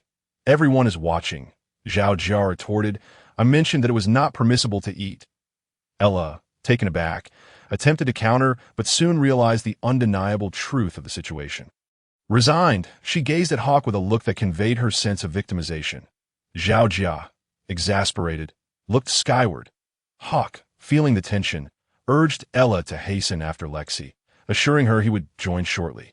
With thoughts of Lexi in her mind, Ella rushed off, casting a disdainful glance at Zhao Jia as she passed by. Zhao Jia, feeling helpless, merely shrugged in response. Hawk assisted Zhao Jia in transporting the cotton to the cave before he too went off to find Lexi. Observing the unfolding events, Zhao Jia felt a twinge of unease. Indeed, that fiery temper was aptly dubbed Devil's Fruit, and it was as fearsome as its name suggested. Galai, having witnessed the entire exchange, refrained from criticizing Zhao Jia, instead advising her to exercise caution. After all, Lexi and Ella had already harbored ill feelings towards her, and this incident would only serve to deepen their enmity. Zhao Jia, however, was unfazed, reassuring Galai that she was well aware of the dynamics at play. With that, Galai departed, feeling reassured. Still, Zhao Jia found herself mulling over whether she had overstepped. Yet considering Lexi's demeanor, it seemed she had merely been spiced up, and there was no real threat to her life. Thus, Zhao Jia set aside her concerns and asked for Galai's warnings about the burgeoning animosity between Lexi and Ella. Such matters hardly troubled her. Initially, Zhao Jia had traversed to this realm with the sole desire to live peacefully and securely. It was merely a coincidence that Lexi had crossed her path. Zhao Jia had no intention of showing weakness. Having been accustomed to oppression in her past life, she had arrived in this world. Constantly fearing for her life and pondering her survival in the beast realm, she realized that she could no longer afford to be the naive and easily bullied person she once was. With these thoughts settled, Zhao Jia pushed her worries aside. For dinner, she roasted half a sweet potato and sautéed the leaves, later simmering large bones to prepare a radish and bone soup for the following morning. The roasted sweet potato, its interior of vibrant yellow, split easily in her hands, revealing its tender flesh. The perfectly cooked sweet potato, with its high sweetness, released a translucent juice. Zhao Jia took a bite. It was soft, glutinous, and delicious. The sautéed sweet potato leaves were equally delightful, soft and tender. After days without vegetables, Zhao Jia felt an overwhelming sense of happiness. After finishing her meal and tidying up, Zhao Jia kindled a fire. Preparing for sleep, the day had been laborious, leaving her quite fatigued. In the beast realm, nighttime offered little in the way of entertainment, leaving sleep as the only option. Initially, she struggled to adapt, but gradually, she found her rhythm. Having previously been a night owl, Zhao Jia felt her health improving as she adjusted her schedule. The little snake had yet to return, presumably out foraging as the weather turned colder. Zhao Jia crafted a cozy shelter for the snake using animal hides, lining it with thick fur to ensure warmth. Initially reluctant to accept the shelter, the little snake ultimately yielded to Zhao Jia's insistence, discovering its comfort once ensconced within. Unbeknownst to Zhao Jia, the little female was quite adept with her surroundings. As night approached, Zhao Jia prepared for bed. Still waiting for the snake's return, she covered herself with all the animal hides, gradually warming up. With the cold season fast approaching, the nights grew increasingly frigid, and Zhao Jia found herself longing for the comforts of air conditioning from Earth. Anything really, from electric blankets to heated beds. However, she could only indulge in such thoughts. Fortunately, she had cotton now and resolved to find a way to clean it the following day, hoping to fashion a cotton coat and blanket. With these musings, Zhao Jia drifted into a peaceful slumber. The next day, upon rising early, she confirmed the little snake had returned, curled up snugly in her bed. Relieved, Zhao Jia set about preparing a radish soup, chopping some radishes to simmer while roasting 2 large pieces of sweet potato. Lacking toothpaste and a toothbrush proved inconvenient. Thus, Zhao Jia resorted to using leaves from a plant resembling willow twigs for rinsing her mouth. Initially, she found this primitive method of oral hygiene difficult to adapt to, but she gradually grew accustomed to it. After washing up, Zhao Jia noted the radish soup was ready. but she preferred it to be even softer and more flavorful. So, she decided to simmer it a while longer. She retrieved a larger piece of wood, preparing to craft wooden bowls, intending to deliver a bowl of radish soup to Galai. Previously, while sketching in the wilderness, she had made wooden bowls and chopsticks due to a lack of proper utensils. Although her craftsmanship was rudimentary, they sufficed for practical use. Zhao Jia reassured herself that utility trumped aesthetics in this endeavor. After crafting 2 large wooden bowls along with a few sets of chopsticks and spoons, she finally ladled a generous bowl of radish soup to take to Galai. Upon arrival, she found that they had yet to have breakfast. The rich aroma of the soup wafted through the air, tantalizing their senses. Zhao Jia demonstrated to Galai and Little Guy in how to use the wooden spoons, also introducing them to chopsticks. Though she acknowledged their difficulty and encouraged a gradual approach, Little Guy imitated Zhao Jia, scooping the soup with his spoon and blowing on it before taking a sip. His adorable expression prompted Zhao Jia to affectionately ruffle his hair. Galai observed his son's delight as he savored the soup. Unable to resist tasting it himself, the tea was exquisite, albeit a tad hot. Sampling the radishes, he found them perfectly cooked, translucent, and meltingly tender, sweet and utterly delightful. Galai was astonished by Zhao Jia's array of unconventional cooking techniques, but he couldn't deny that her dishes were delicious.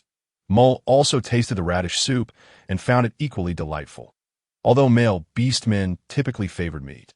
This dish captivated them nonetheless, especially Little Guy who eagerly slurped the soup and devoured the meat, his greedy demeanor eliciting laughter from Zhao Jia several times. Seeing their enjoyment brought Zhao Jia immense joy. Before long, the large bowl of radish soup was emptied. Little Guy still wanting more, licked his small wooden spoon.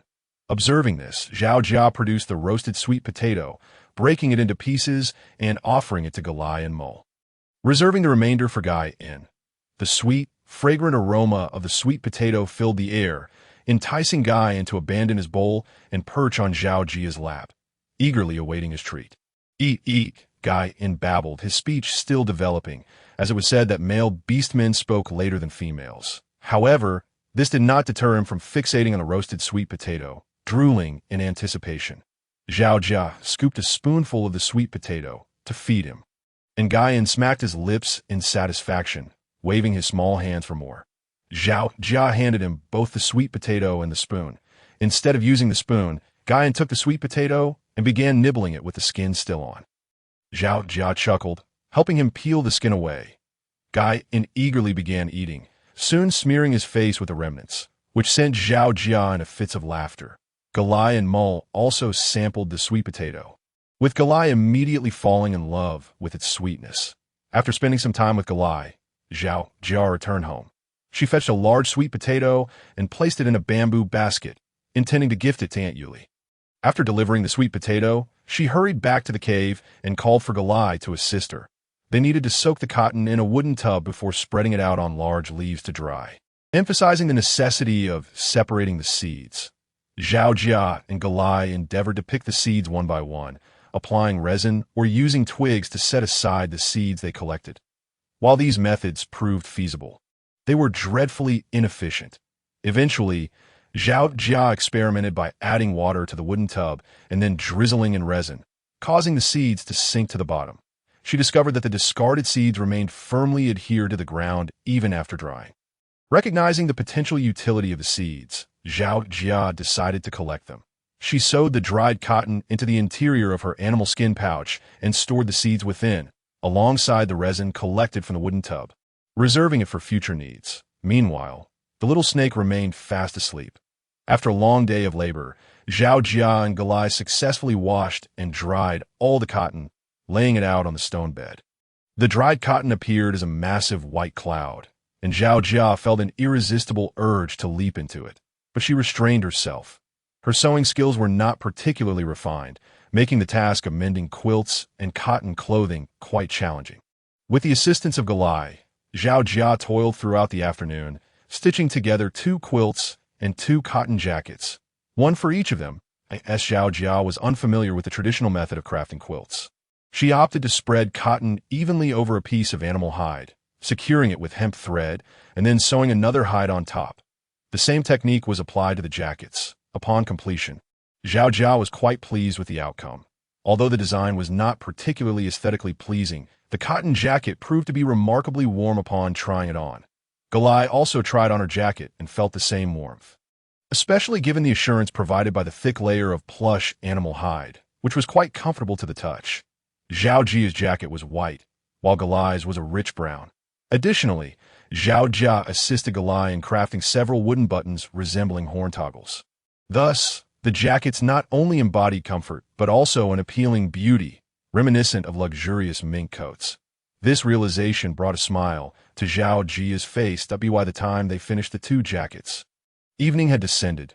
Zhao Jia invited Galai to stay for dinner, and Galai fetched Mlu, bringing along Little Gon. Just then, Hawk arrived, and Zhao Jia welcomed him to join their meal. Hawk assured them that Lexi was fine. Uncle Ruko had simply given her a bowl of Moo Moo beast milk, and she was well again that it turned out that Moo Moo beast milk was equivalent to cow's milk, and Zhao Jia's thoughts turned to delectable desserts beckoning to her. She contemplated the possibility of acquiring a large Moo Moo beast to keep, envisioning a future where fresh milk would be available daily, a prospect that filled her with anticipation. With Galai's family and Hawk joining them, Zhao Jia decided to prepare a greater variety of dishes. She made stir-fried bamboo shoots with meat, steamed 2 large bowls of eggs, roasted 2 large sweet potatoes, and finally concocted a hearty pot of beef stew with radishes. Hawk contributed some green leaves and 3 sweet, crunchy fruits. Zhao Jia sauteed the green leaves, incorporating them as the vegetable component of their dinner. Having learned of the formidable nature of chili peppers, she dared only to slice a small portion, which she placed in a wooden bowl filled with water to create a chili water for later use. Even with this precaution, the pungent aroma of the chili was still quite evident, though it was significantly less intense than if they had been freshly cut as the beef stew with radishes simmered. Zhao Jia set aside half in a separate wooden bowl, planning to add the chili water to the remaining portion to create a spicy variant. Upon seeing her intention, Hawk and the others displayed expressions of sheer terror, while Galai's face was filled with resistance, urging Zhao Jia not to proceed. Yet, Zhao Jia was undeniably eager to experiment, so she ladled out some of the stew, leaving 1/3 of it in the pot. Finally, she poured a small amount of chili water into the stew, and a sharp, spicy aroma caused everyone to tear up. However, following the initial spiciness came a rich and enticing fragrance that made mouths water. Once everything was prepared, Zhao Jia laid down a thin animal hide on the ground and arranged the dishes atop it.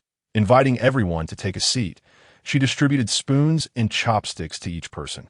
It was Hawk's first encounter with chopsticks, which piqued his curiosity.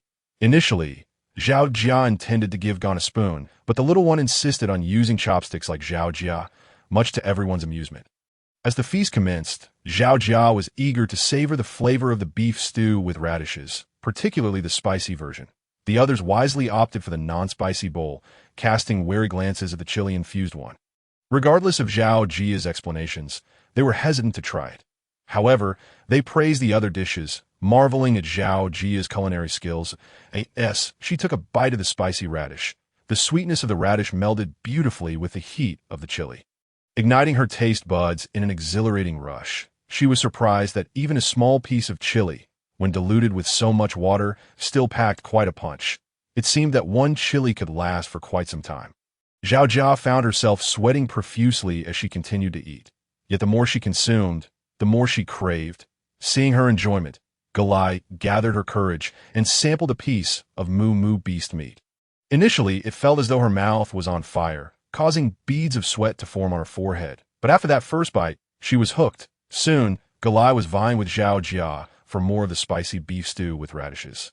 Tears streaming down her face from the heat, bringing laughter from the others, particularly from Hawk. This vividly illustrated a point. The spicy beef stew with radishes was simply delicious enough to make one weep.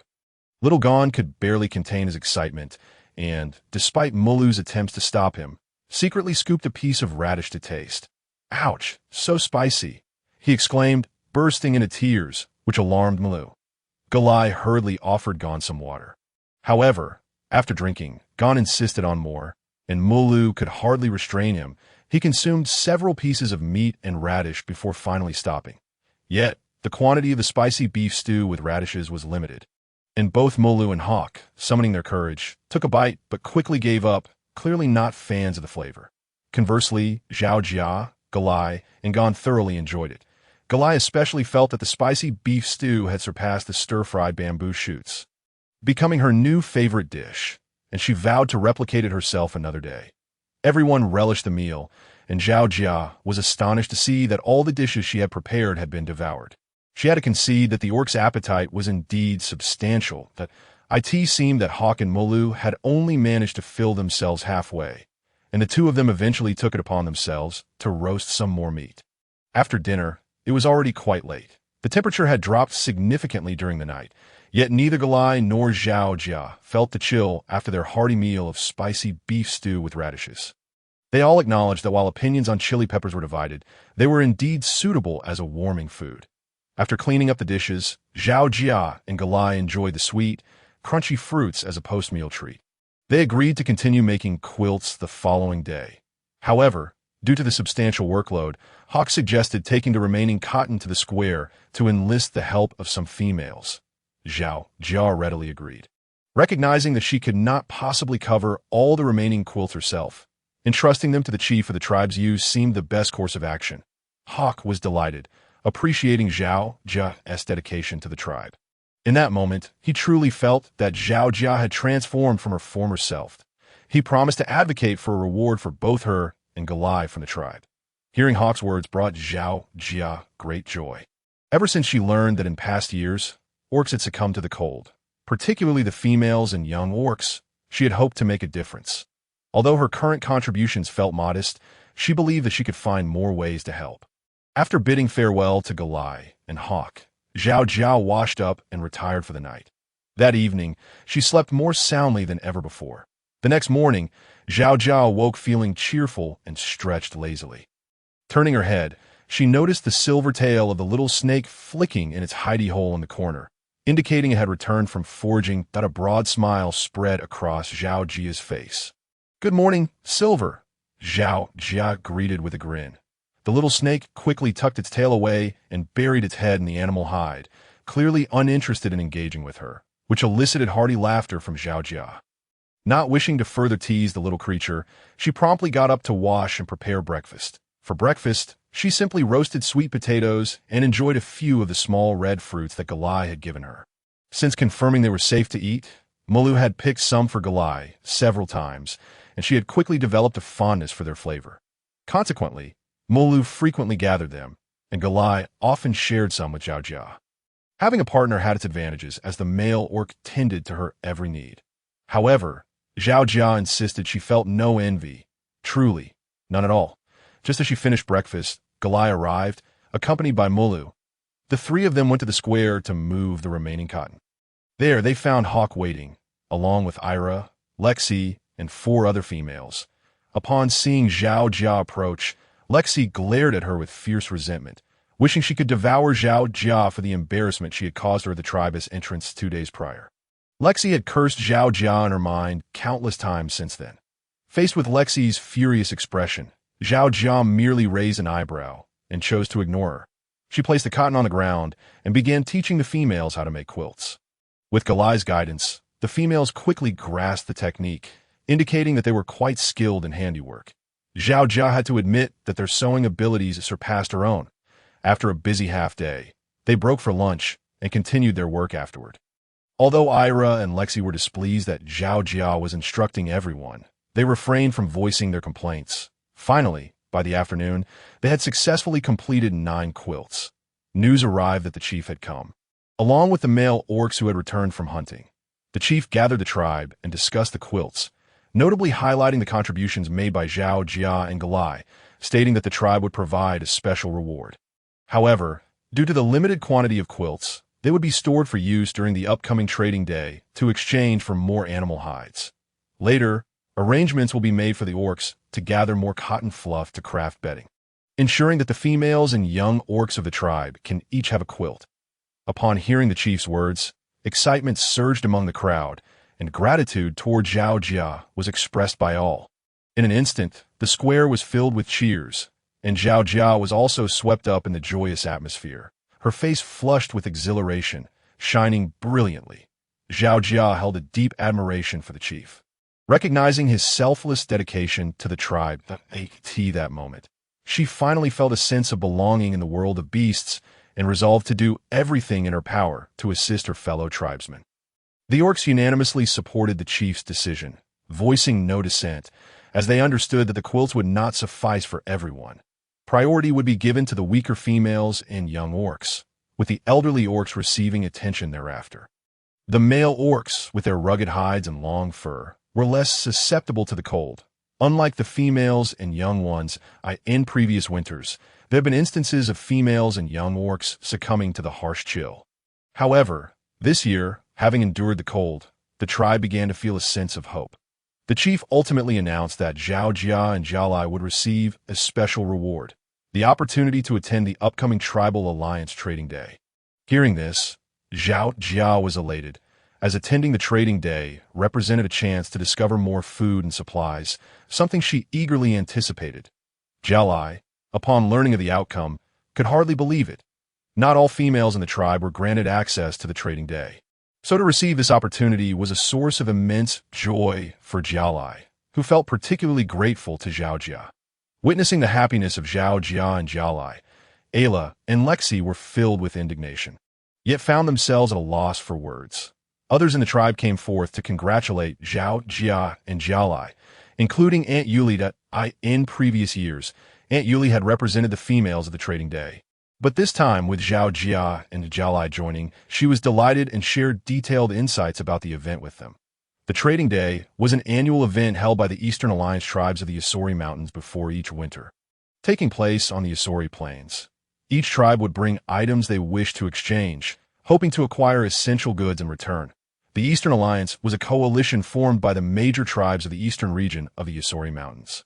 Initially organized to combat the marauding beast packs of the Black Forest, which later evolved into a structured alliance. Besides the Eastern Alliance, there was also the Western Alliance led by Silverwing City.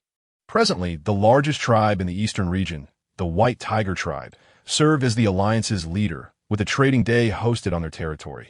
The event typically lasted for about 10 days, primarily featuring various food items and winter necessities. Each tribe would also showcase their unique products, such as the Yellow Goat Tribe's wheat fruits, the Firefox Tribe's potted plants, and the Raccoon Tribe's various medicinal concoctions. Occasionally, peculiar and unfamiliar items would also make an appearance at the trading day. Upon hearing about the wheat fruits, Zhao Jia felt a surge of excitement. Could this be rice or wheat? Was her long-desired staple food finally within reach? After listening to Aunt Yuli's introduction, Zhao Jia was even more eager. Pondering what she should prepare for the trading day, as the day wound down, evening fell. Zhao Jia returned to the cave, elated, and began preparing dinner while contemplating the trading day. To her surprise, the little snake was present. Wide awake, Zhao Jia savored bamboo shoots and mountain chicken soup. She engaged in casual conversation with the little snake, though it was mostly her speaking, with the little snake occasionally hissing in response. Which Zhao Jia could not comprehend. That I'm so happy to be attending this trading day. Would you like to join me? Zhao Jia inquired. Thank you, but I won't go. I need to prepare for hibernation. The little snake replied with a hiss. They say this trading day will be quite grand, with many tribes attending. Don't you want to go? Zhao Jia pressed. Not really. I've already attended the Western Alliance Trading Day, which is the largest on the Beast Continent. I'm not particularly eager to accompany you. The little snake grumbled internally, choosing to ignore Zhao Jia. If you're not going, what should I take? Zhao Jia mused aloud. The little snake glanced at her before quickly turning away, ignoring her once more. Zhao Jia reflected on the limited supplies she had gathered thus far. Tomorrow, she would need to rally the tribe to craft wooden bowls and spoons. Chopsticks could be dismissed, as they were too challenging to use and likely not easy to popularize. However, wooden bowls and spoons required minimal skill and could be easily replicated, so she needed to think of other items to bring. The quilts would be provided by the tribe, thus not counted as her personal contribution. But it seemed she would need to find a way to dig up sweet potatoes tomorrow, enabling her to create vermicelli. With only 15 days remaining until the trading day, and considering the distance the Golden Lion tribe had to travel, they would need to set off early, taking approximately 6 to 7 days on the journey. Time was of the essence, and Zhao Jia had to act swiftly. While playfully engaging with the little snake, she lost track of time, and soon it was deep into the night, as usual. After washing up and going to bed, the little snake ventured out. Zhao Jia, preoccupied with thoughts of digging sweet potatoes, fell asleep in a daze in the dead of night, 200 kilometers away at the raccoon tribe. The tribe's apothecary was attacked, alarming the orcs within. With the trading day approaching, the raccoon tribe was renowned for its various medicinal concoctions across the beast continent, although the orcs of the raccoon tribe were not particularly strong in combat. Their reputation for healing potions held significant sway within the alliance. Upon learning of the theft from the apothecary, Chief Yojio was deeply concerned. Outsiders only recognized the raccoon tribe for its healing potions. But only the chief and the great healer Liao Yu were aware that the tribe also produced a limited quantity of enhancement potions, essential for helping orcs advance. Extremely valuable. The loss of such specialized enhancement potions would be catastrophic for the raccoon tribe, especially with the White Tiger tribe's Chief Salin already informed. Any unforeseen circumstances could spell disaster, and Yojio was filled with anxiety. The raccoon tribe was engulfed in chaos, with Yojio leading the orcs, brandishing torches in pursuit. However, the assailants, being flying orcs, were exceedingly swift, and before they could discern their full appearance, they had already evaded capture, vanishing from sight after a brief chase. Reluctantly, Yojio had to abandon the pursuit. Yet he found the situation peculiar. Having distinctly caught the scent of the marauding beasts, the apothecary had been ransacked, and upon examination by the great healer, it was discovered that only a single special potion had been stolen. This potion lacked any healing properties or enhancement capabilities, but possessed a unique function. It could conceal one's scent. Although the marauding beasts had recently attacked several tribes, they had retreated for reasons unknown. Now, with the emergence of their scent again, particularly in pursuit of a potion designed to mask odors, it was hard not to speculate that they intended to infiltrate the trading day. With this realization, Yojio wore a grave expression as he turned to dispatch someone to inform the White Tiger tribe. As dawn approached, a giant silver python appeared in the skies above the Golden Lion tribe, swiftly shrinking down to a meter in length before slipping into the cave where Zhao Jia resided at that moment. The little snake returned from its hunt, observing the little snake land gracefully and return to its smaller form. It was evident that its previous injuries had nearly healed. If it weren't for you, I wouldn't have fallen from level 5 to level 3, and now I'm bound by this bloodline. Contemplating this, the little snake gazed at the sleeping Zhao Jia, swiftly expanding back into its massive serpent form, filling the entire cave with its enormous body. It slithered toward Zhao Jia, its head raised high. Hissing as its forked tongue flicked in and out, its eyes filled with resentment and bitterness. Enduring the excruciating pain of the bloodline's constraints, it prepared to eliminate the wretched female once and for all. Little snake, Zhao Jia murmured in her sleep, seemingly talking in her dreams. The little snake, poised to attack, froze upon hearing the dream talk of the female before I think it had gone to such lengths to steal the scent-masking potion just to accompany her to the trading day. What was it doing? A voice within the little snake urged it to kill her and end everything. The little snake raised its massive tail, ready to strike. With a mere flick, it could bring everything to a close. At that moment, the flickering firelight illuminated the stone bed, revealing the small female, turning in her sleep, mumbling softly. Whatever dream she was having caused a rosy blush to bloom on her fair cheeks, making her appear particularly lovely.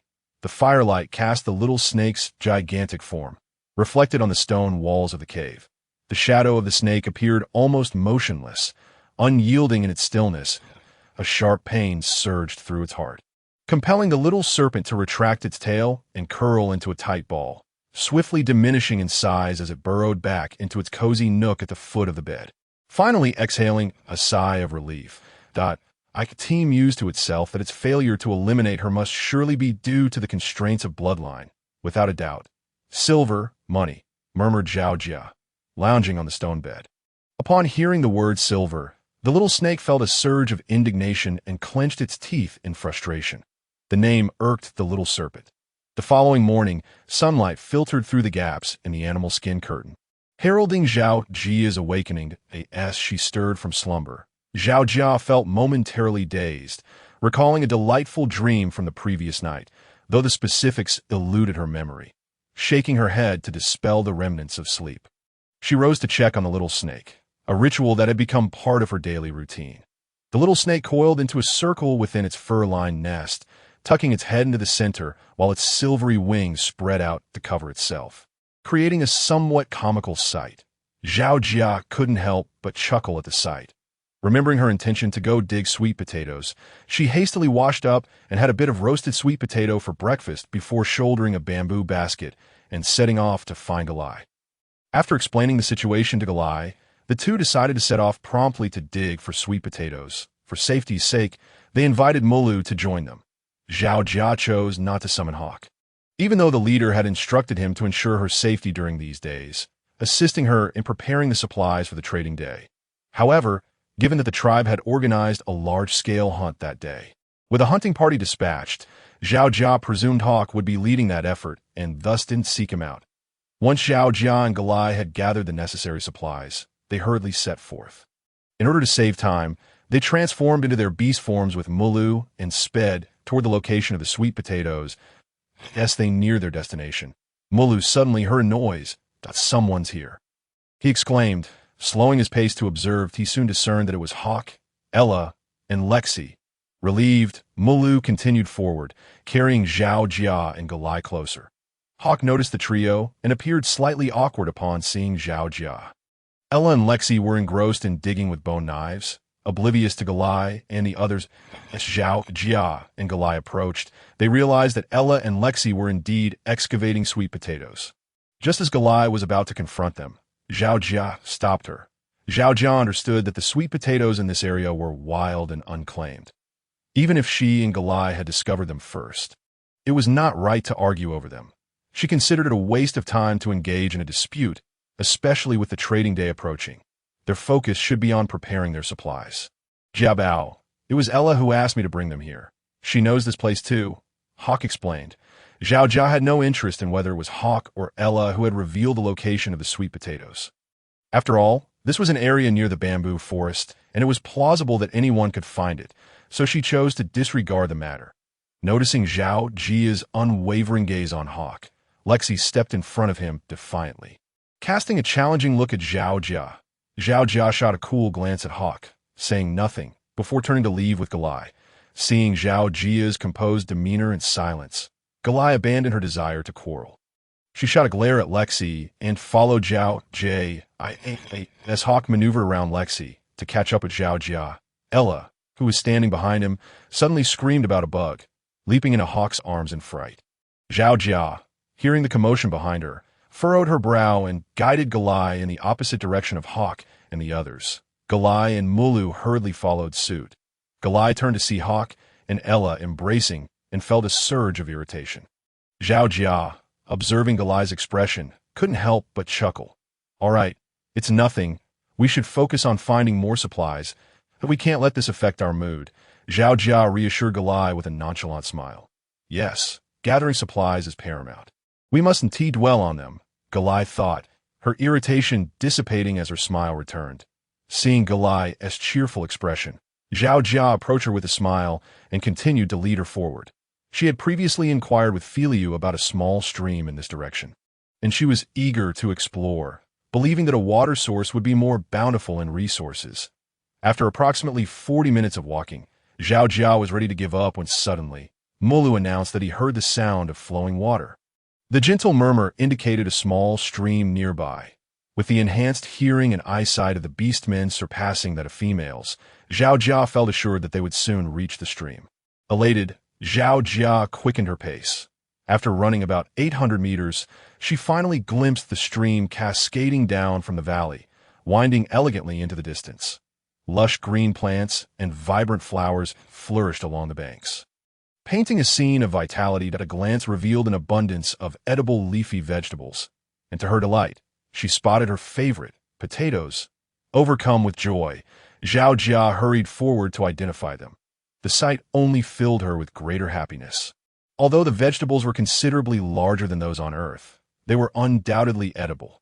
For instance, there was a cabbage the size of a watermelon, though it lacked the cultivated beauty of those found on Earth. Yet its sheer size was impressive enough to fill an entire vat of pickled cabbage. Zhao Jia was overjoyed at the prospect of enjoying cabbage and pickled dishes during the cold season. Moreover, she contemplated the possibility of dried vegetables. The cold season lasted 6 months, and while fresh cabbage might not last that long, dried vegetables would undoubtedly endure. Several large cabbages were sprouting here, prompting Zhao Jia to call Galai and Malu over to dig them up. As she glanced nearby, she exclaimed in delight, "Goodness, this seems to be potatoes." The thrill was almost overwhelming. Potatoes were far more versatile than sweet potatoes, suitable for various dishes as staples, and even for making potato flour. A vast expanse of them thrived in this area, and Zhao Jia's heart swelled with happiness at the thought of indulging in her beloved spicy shredded potatoes, which she hadn't tasted in ages. She eagerly beckoned Galai to help dig them up, enthusiastically sharing her recipes as they worked. Upon hearing Zhao Jia's descriptions, Galai was equally exhilarated. After Molu had harvested 56 cabbages, he rushed over to assist Galai with the potatoes. Zhao Jia continued her search for edible items, uncovering ginger, scallions, greens, and celery. She collected a variety, filling her bamboo basket to the brim. Having experienced Ella's earlier opportunism in grabbing sweet potatoes, Galai was particularly determined, digging fervently with an intensity that amused Zhao Jia. Finally, when their baskets could hold no more, Galai relented. Time was slipping away, and with Mulu burdened by their heavy load, they reluctantly decided to return to the tribe. Zhao Jia and Galai resolved to come back the next day, having spotted what appeared to be corn and sugarcane, though they were unsure due to the distance from the stream. Today had yielded a bountiful harvest, and the three were elated. With so many potatoes in hand, Zhao Jia envisioned bringing a portion of them to the trading day, preparing seasonings to make potato chips for sale, and even producing some potato flour. Excitedly, she made plans with Galai to return to the stream the following day before heading back to prepare dinner. After a long day, Zhao Jia decided to make stir-fried potato slices with meat. She sliced the potatoes in preparation, heating lard in a pan, then adding ginger to infuse its aroma before introducing the meat, followed by the potatoes. Once the potatoes were cooked, she added a splash of chili water and salt. Finishing with a sprinkle of chopped scallions, the fragrant stir-fried potato slices with meat were ready. Zhao Jia had only used a small piece of ginger, yet it imparted a robust flavor. She quickly removed the ginger slice to the side.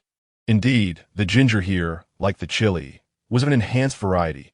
The stir-fried potato slices with meat were irresistible, even drawing the little snake from its slumber, emerging from its cozy nook to beg for a taste.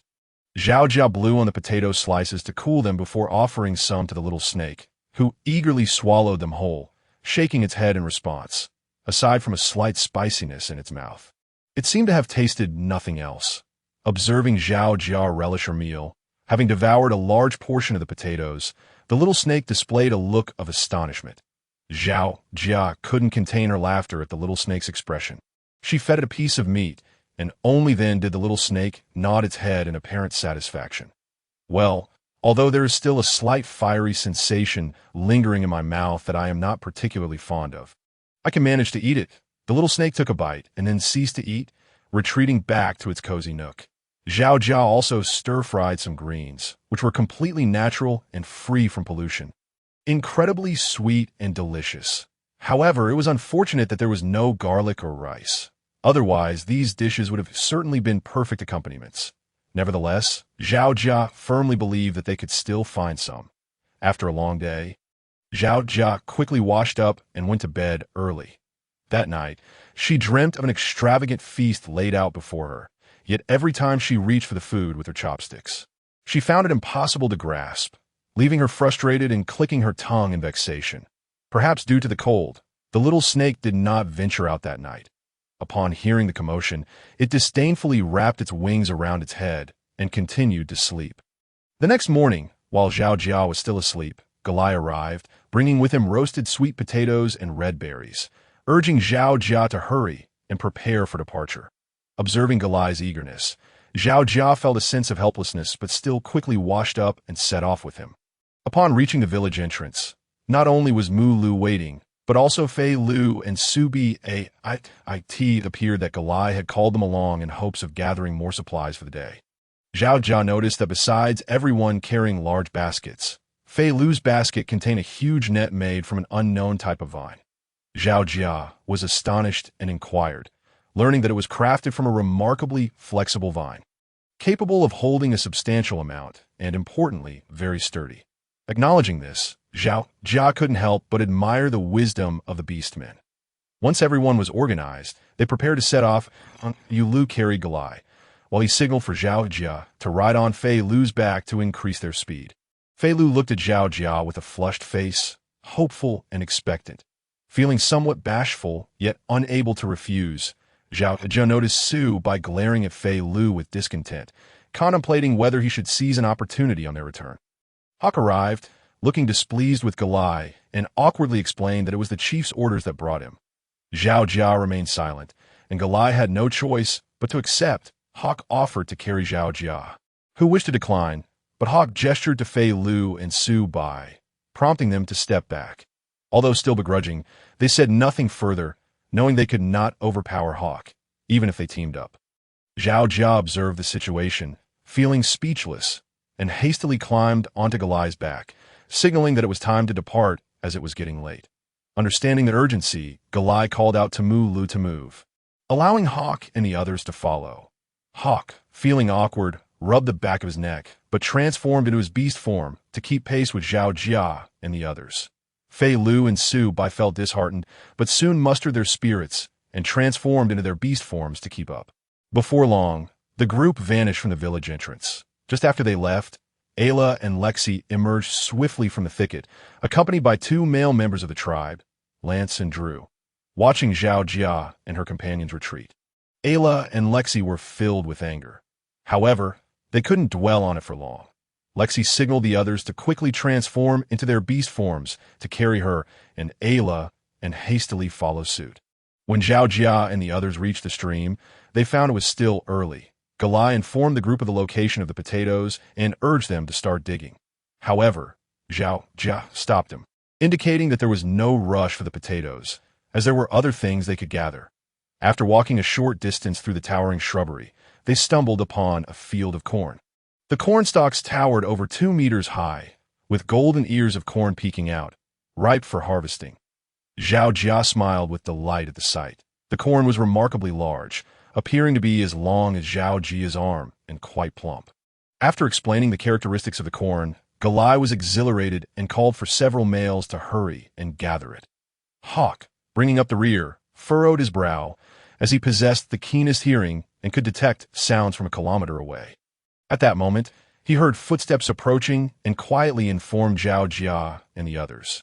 Zhao Jia guessed it was Ayla and the others, and Galai shared the same sentiment. In a huff, he prepared to rush over to rescue them. Yet he was also concerned about the corn being discovered. Caught in a dilemma, Zhao Jia whispered her plan to Galai, suggesting that she, Mu Lu, Fei Lu, and Su Bai swiftly gather the corn. Upon hearing Zhao Jia's strategy, Galai chuckled and quickly led the others through the thicket, disappearing into the cornfield. Zhao Jia walked at the back of the group, and Hawk, feeling uneasy, stayed behind. Zhao Jia gestured for Hawk to hide behind the bushes and took out a bamboo-like item from her leather pouch at her waist.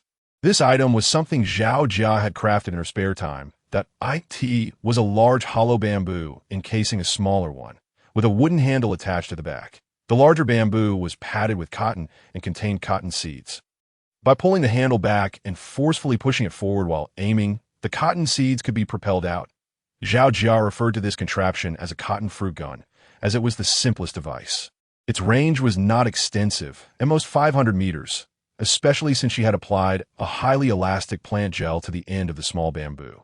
This plant, discovered inadvertently near the cave, dried to a jelly-like consistency. Zhao Jia had inquired with Uncle Reich about it, learning it was inedible. Now it served perfectly as a component for the cotton fruit gun. It was unfortunate that there were no iron wires, or else she could have fashioned a spring, greatly extending the range, a thought Zhao Jia found intriguing. Hawk was astonished as Zhao Jia produced such an item. Zhao Jia aimed the cotton fruit gun towards the direction of the approaching figures by the stream. Sure enough, moments later, Ayla and her companions appeared, and Zhao Jia prepared to catch them off guard. She launched a cotton seed directly at Ayla's face, and upon contact, Ayla froze momentarily, reaching to grab it but failing to remove it, her startled cries echoing. Zhao Jia then aimed for Lexi's face, successfully sticking another cotton seed on her, causing Lexi to scream in terror. Both were bewildered by the strange substance, frantic to rid themselves of it. The two males attempted to assist but found themselves equally perplexed, creating a scene of utter chaos. Ayla and Lexi, who took great pride in their appearance, looked on in horror, thinking they were doomed. Lexi, in a panic, dashed towards the stream, desperately trying to wash the substance away, yet to no avail. Her face turned red from scrubbing, and the area where the cotton seed clung was particularly painful. Overwhelmed, Lexi burst into tears. Earlier, while crafting cotton, Zhao Jia and Galai had diligently collected cotton seeds in their cave. Thus, Ayla and Lexi were clueless regarding the nature of the seeds, while Zhao Jia had learned from Uncle Reich about their properties during her research. Initially calm, Ayla contemplated rushing to confront the figures behind the bushes. However, upon seeing Lexi's futile attempts at washing the substance off, a wave of dread washed over her, prompting her to abandon her original intent and flee back towards Uncle Reich. Watching Ayla and Lexi retreat in a state of panic, Zhao Jia couldn't help but burst into laughter, quickly covering her mouth to stifle her amusement. Hawk was left in shock at Zhao Jia's reaction. She cast a sidelong glance at him, conveying a silent warning that if he dared to betray her, he would experience something similar. Hawk shuddered, fear etched across his face. Once Ayla and her companions had distanced themselves, Zhao Jia hurried to find Galai. Galai and the others had gathered a substantial heap of corn piled high in a clearing. Due to the towering cornfield, Mulu had even cut down a few stalks with his knife to create a path. At the edge of the field, deep red corn stalks emerged, but they bore no ears of corn. Galai, intrigued, studied them and signaled Zhao Jia to come over. Zhao Jia took one glance and was left astounded, her face lighting up with sheer joy. It was sugarcane. The presence of sugarcane signified the potential for raw sugar. Pure, natural sweetness was an incredibly valuable commodity. Zhao Jia felt that this trading day now held even greater promise. Excitedly, she rushed over, using a bone knife to slice off a small piece for a taste, savoring its rich sweetness. Indeed, it was sugarcane, and of an enhanced variety, indicating that it could yield even more sugar. Galai also tasted it, exclaiming how sweet and delicious it was, inquiring about its nature. Zhao Jia elaborated on the uses of sugarcane, and Galai, in his excitement, leapt into the air, exclaiming how wonderful it was. After sharing the joy of discovery, Galai quickly called for everyone to help harvest the sugarcane. A vast expanse of sugarcane kept them busy for quite some time. Eventually, the harvested sugarcane was bundled and secured on Fei Lu and Su Bai. While Mulu and Hawk's baskets were filled with corn, Zhao Jia and Ayla's baskets brimmed with potatoes, and a large net brought by Fei Lu and Su Bai was stuffed with sizable cabbages and potatoes. Two individuals held one end of a net, lifting it with care. Zhao Jia and Galai were equally occupied, cradling a substantial bundle of robust celery. Each person returned with their hands full. Upon their return, they learned of the predicament involving Ella and Lexi. The two had scurried back in disarray to find Uncle Reich, only to discover that it was cottonseed causing their troubles. However, on the way back, they had attempted to pry off the sticky remnants with their hands, resulting in injuries that left their skin inflamed and red. Uncle Reich attended to their wounds, advising them against reckless running and urging them to take time to recuperate. Ella and Lexi were convinced that it was Jia Bao and Galai's doing. Yet, lacking evidence, they felt utterly humiliated by their hasty retreat, especially with their injuries making them reluctant to venture out and confront Zhao Jia and Galai. For several days, they hid away in anxiety. Galai, upon hearing of the situation, instantly recognized Jia Bao's involvement and cast a knowing glance toward her, thinking to herself that they certainly deserved this, as it would grant them a few days of peace.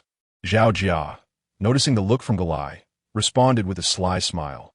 Hawk decided to remain silent, opting for discretion. Having gathered an abundance of supplies that day, Galai invited everyone to her home for dinner, with Jia Bao taking charge of the cooking to treat the group. Zhao Jia happily accepted the invitation. Since they returned early, Zhao Jia planned to prepare sweet potato noodles for a spicy and sour dish later that evening. However, she faced a dilemma: how to filter without fine cotton cloth. Then she recalled discovering a silver snake skin in the little snake's nest that morning. Knowing the skin's intricate texture, she surmised it could serve as a makeshift filter. Seizing the moment while the little snake slept, Zhao Jia hurriedly retrieved a piece of the skin, carefully replacing it afterward. The sleeping little snake flicked its silver tail and rolled over, continuing its slumber. Zhao Jia, blissfully unaware, proceeded to make her sweet potato noodles. What she did not know was that once she left, the little snake lifted its head, glancing at Zhao Jia's retreating figure, its nostrils flaring with indignation. Yet, it remained silent, using its tail to push aside its own shed skin, concealing it. The father beast had once mentioned that the shed skin of the winged snake clan was meant for crafting garments for future mates. The audacity of this insufferable female to take its skin was utterly outrageous. However, the little snake soon dismissed its thoughts, irritable, and burrowed deeper into the warm fur blanket that Zhao Jia had made for a few days prior. As the weather had turned cold, Zhao Jia began by chopping the sweet potatoes into small pieces with a bone knife, placing them into a large stone mortar to mash. This mortar had been a favor from Mu, delivered just the previous night, and was now perfectly timed for use. She then placed the mashed sweet potato into the snake skin, adding water to filter it. The filtered sweet potato juice was set aside in a wooden basin to settle. Due to the warm temperature and a gentle breeze, once the settling was complete, Zhao Jia took it outside to a shaded spot to dry. The sweet potato flour quickly formed, and Zhao Jia cut it into strips for storage. If only she had a grater, but lacking that, she resorted to cutting by hand. Though not as fine, she believed it would still be quite delicious. After a busy afternoon, evening arrived.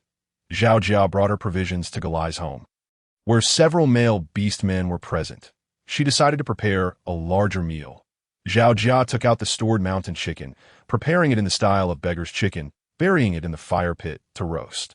After stir-frying a large plate of minced meat with corn and celery, she added water to boil the sweet potato noodles. Following that, she incorporated the pre-marinated minced meat and greens, finishing with chili water, ginger juice, and finely chopped scallions. At a grand feast was thus completed.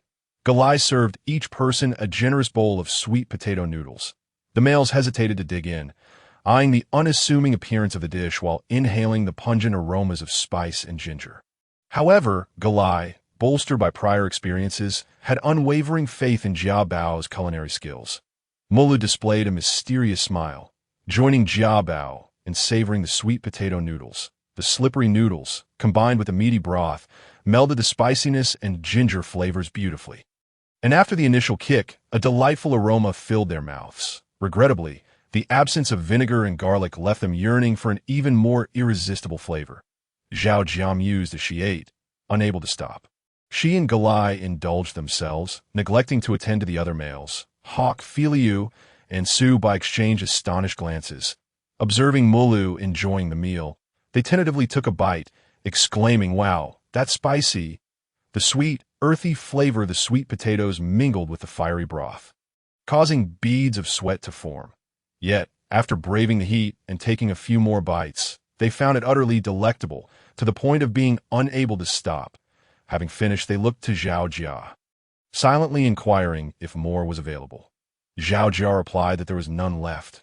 The sweet potatoes she had harvested had all been transformed into noodles, and she had no more to spare. If not for her desire to experiment, she would have preferred to conserve the food, as the supplies were currently ample. After all, the sweet potato flour was a rare commodity, requiring 4 large sweet potatoes to yield the amount they had consumed. Hearing this, Galai felt a wave of frustration. Had Ella and Lexi not attempted to steal the sweet potatoes, they could have had more and created plenty of flour to enjoy. With this thought, Galai glanced at Hawk, who understood the sentiment behind her look and awkwardly scratched his nose, opting for silence as he continued to relish the food, noticing their lingering hunger after finishing the sweet potato noodles. Zhao Jia unearthed the beggar's chicken from the fire pit, distributing one to each person. However, as they beheld the muddy, clay-wrapped delicacy in hand, doubt and skepticism were evident on their faces, except for Galai, who maintained her unwavering trust in Zhao Jia. "Jia Bao, what is this? How do we eat it?" Galai inquired Dada. "This is called beggar's chicken. The outer layer is mud. Once you remove it, you'll find the chicken wrapped in leaves inside." Zhao Jia explained, demonstrating as she cracked open the exterior mud, releasing an enticing aroma. This chicken had been marinated in advance with ginger, chili, scallions, and salt, allowing the flavors to penetrate deeply for over an hour. The alluring scent wafted through the air, prompting Galai to follow Zhao Jia's lead, cracking the mud and peeling back the leaves to reveal the perfectly cooked chicken, its fragrance overwhelming.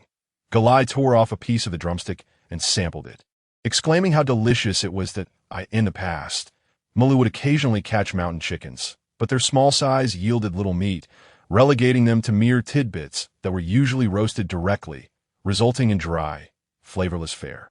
However, Jia Bao's method of preparation transformed the mountain chicken into a delightful dish. Seeing this, the others no longer hesitated and quickly joined in.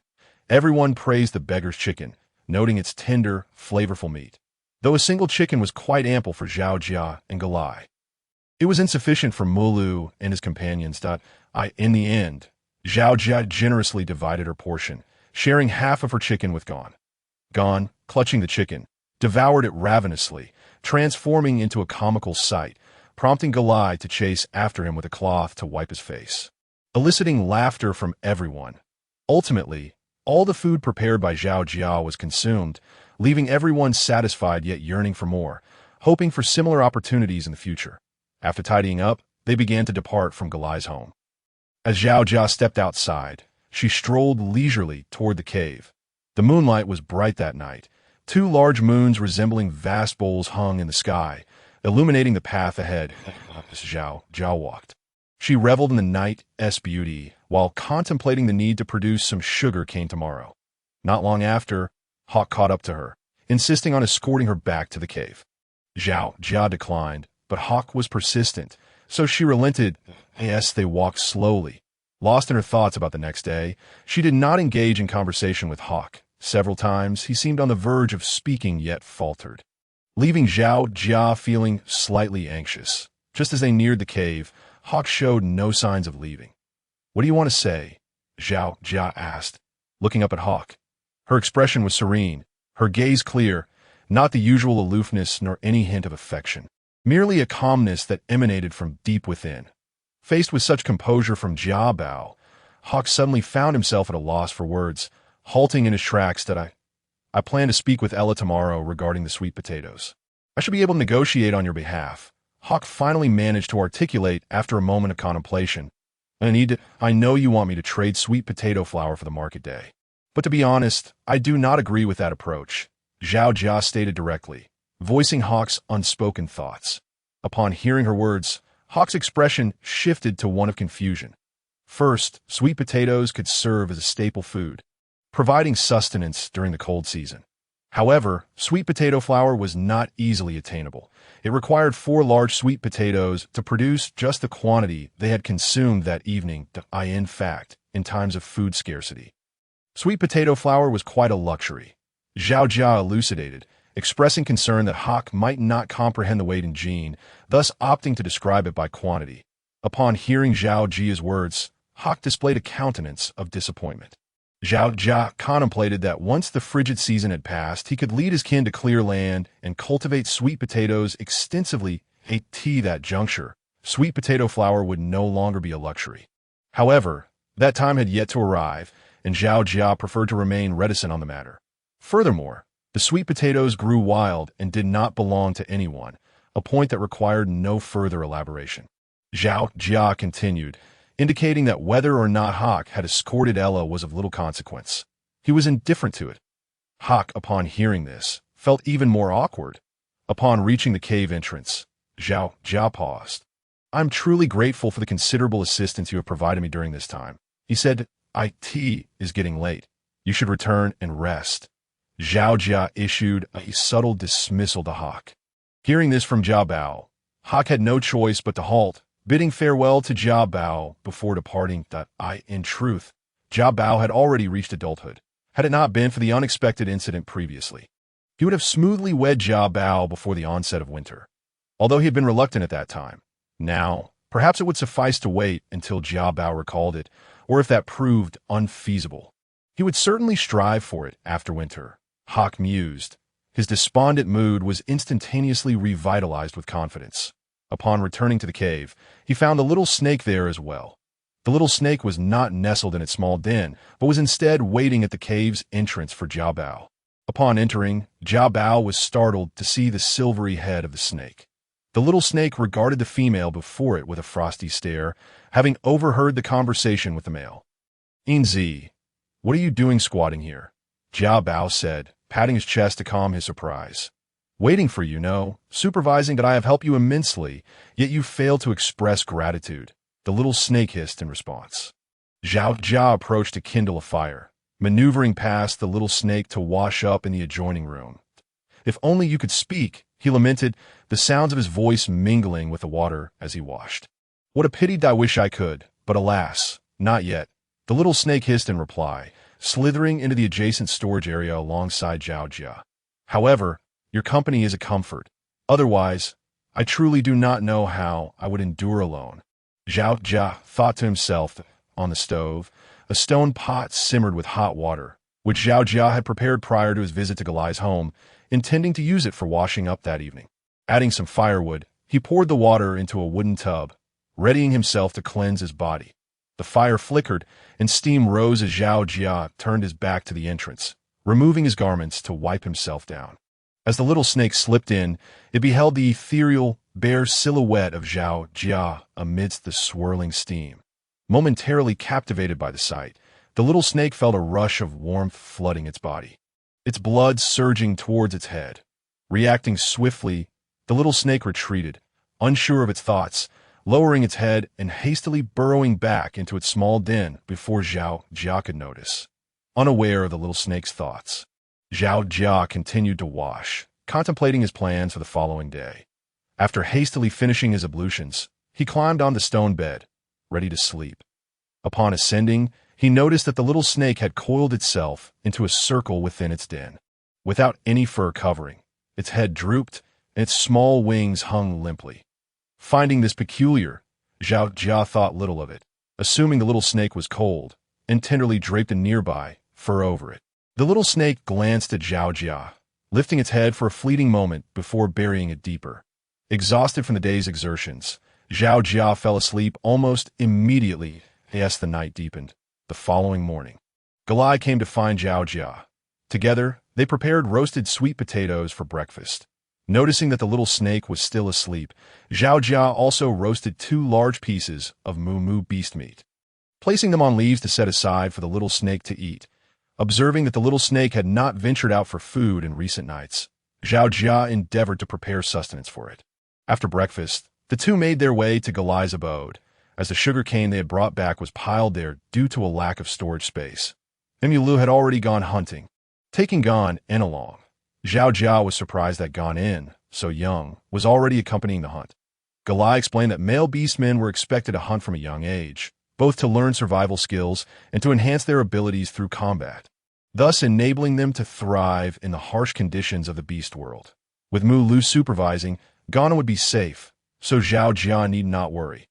Understanding this, Zhao Jia recognized that male beastmen were naturally stronger, indicating that young beastmen were indeed quite different from ordinary children. With this in mind, Zhao Jia began preparing to make cane sugar with Galai. He had brought along the snake skin he had obtained from the little snake the day before to use for filtering. Galai had already set up a massive stone pot and gathered the necessary firewood. Yes, there was no juicer available. They had to rely on manual labor. After Zhao Jia explained the situation to Galai yesterday, he had called Fei Lu and Su Bai to assist. Before long, Fei Lu and Su Bai arrived. Zhao Jia instructed them to extract juice from the sugar cane, which was to be placed in a large wooden barrel. For this purpose, Zhao Jia had even requested the two to fashion a stone mortar using their sharp claws. However, after attempting this, they discovered that using their bare hands was more efficient, not only expediting the juicing process, but also leaving no residue behind. Under the sunlight, the two handsome men labored bare-chested to extract the sugarcane juice, sweat trickling down their brows. Their exposed torsos, accentuated by the exertion of juicing, revealed bulging muscles, exuding a primal beauty.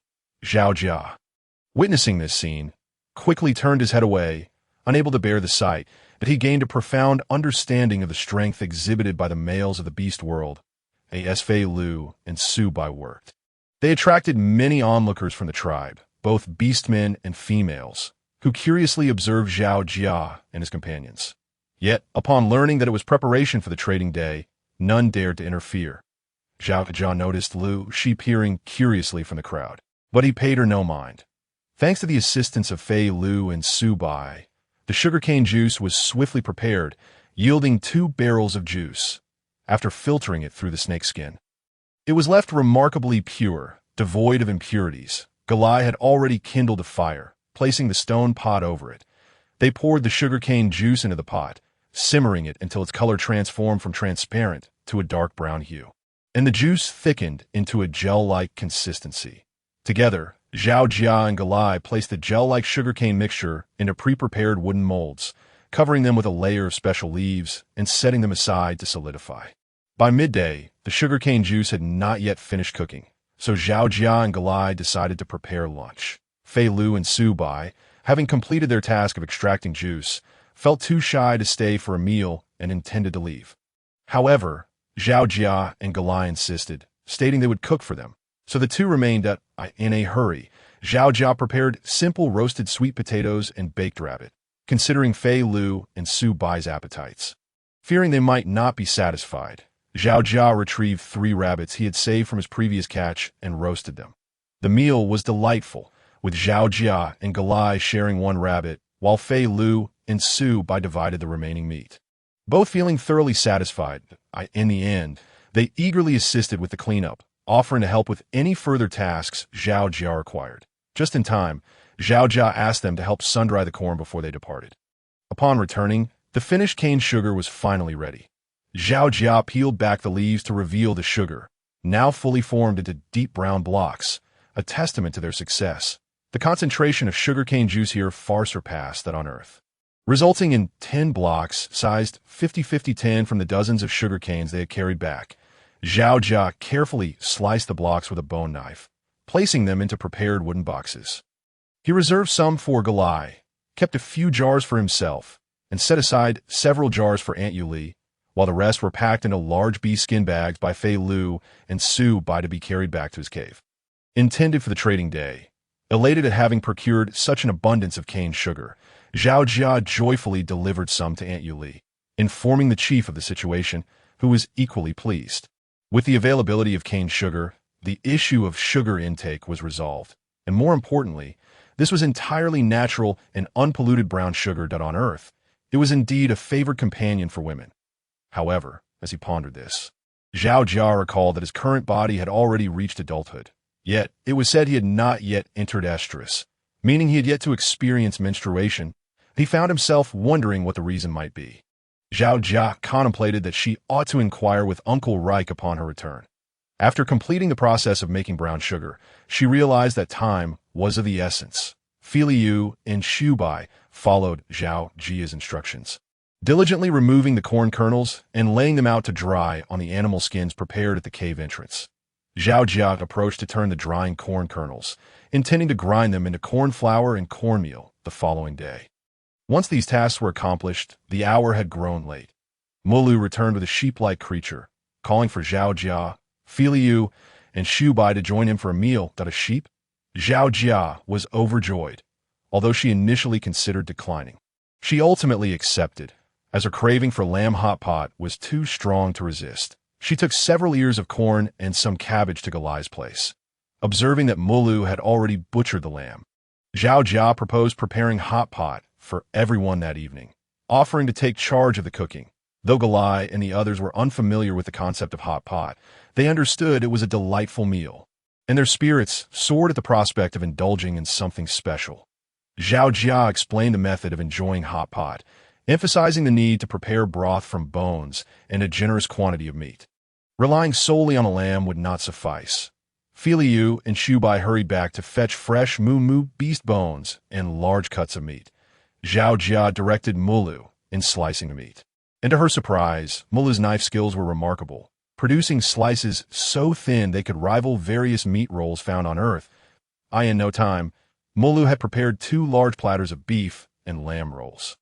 Galai set a stone pot over the fire, placing the beef bones inside to simmer for broth. With some time to spare, Galai and Zhao Jia gathered vegetables to wash by the riverbank.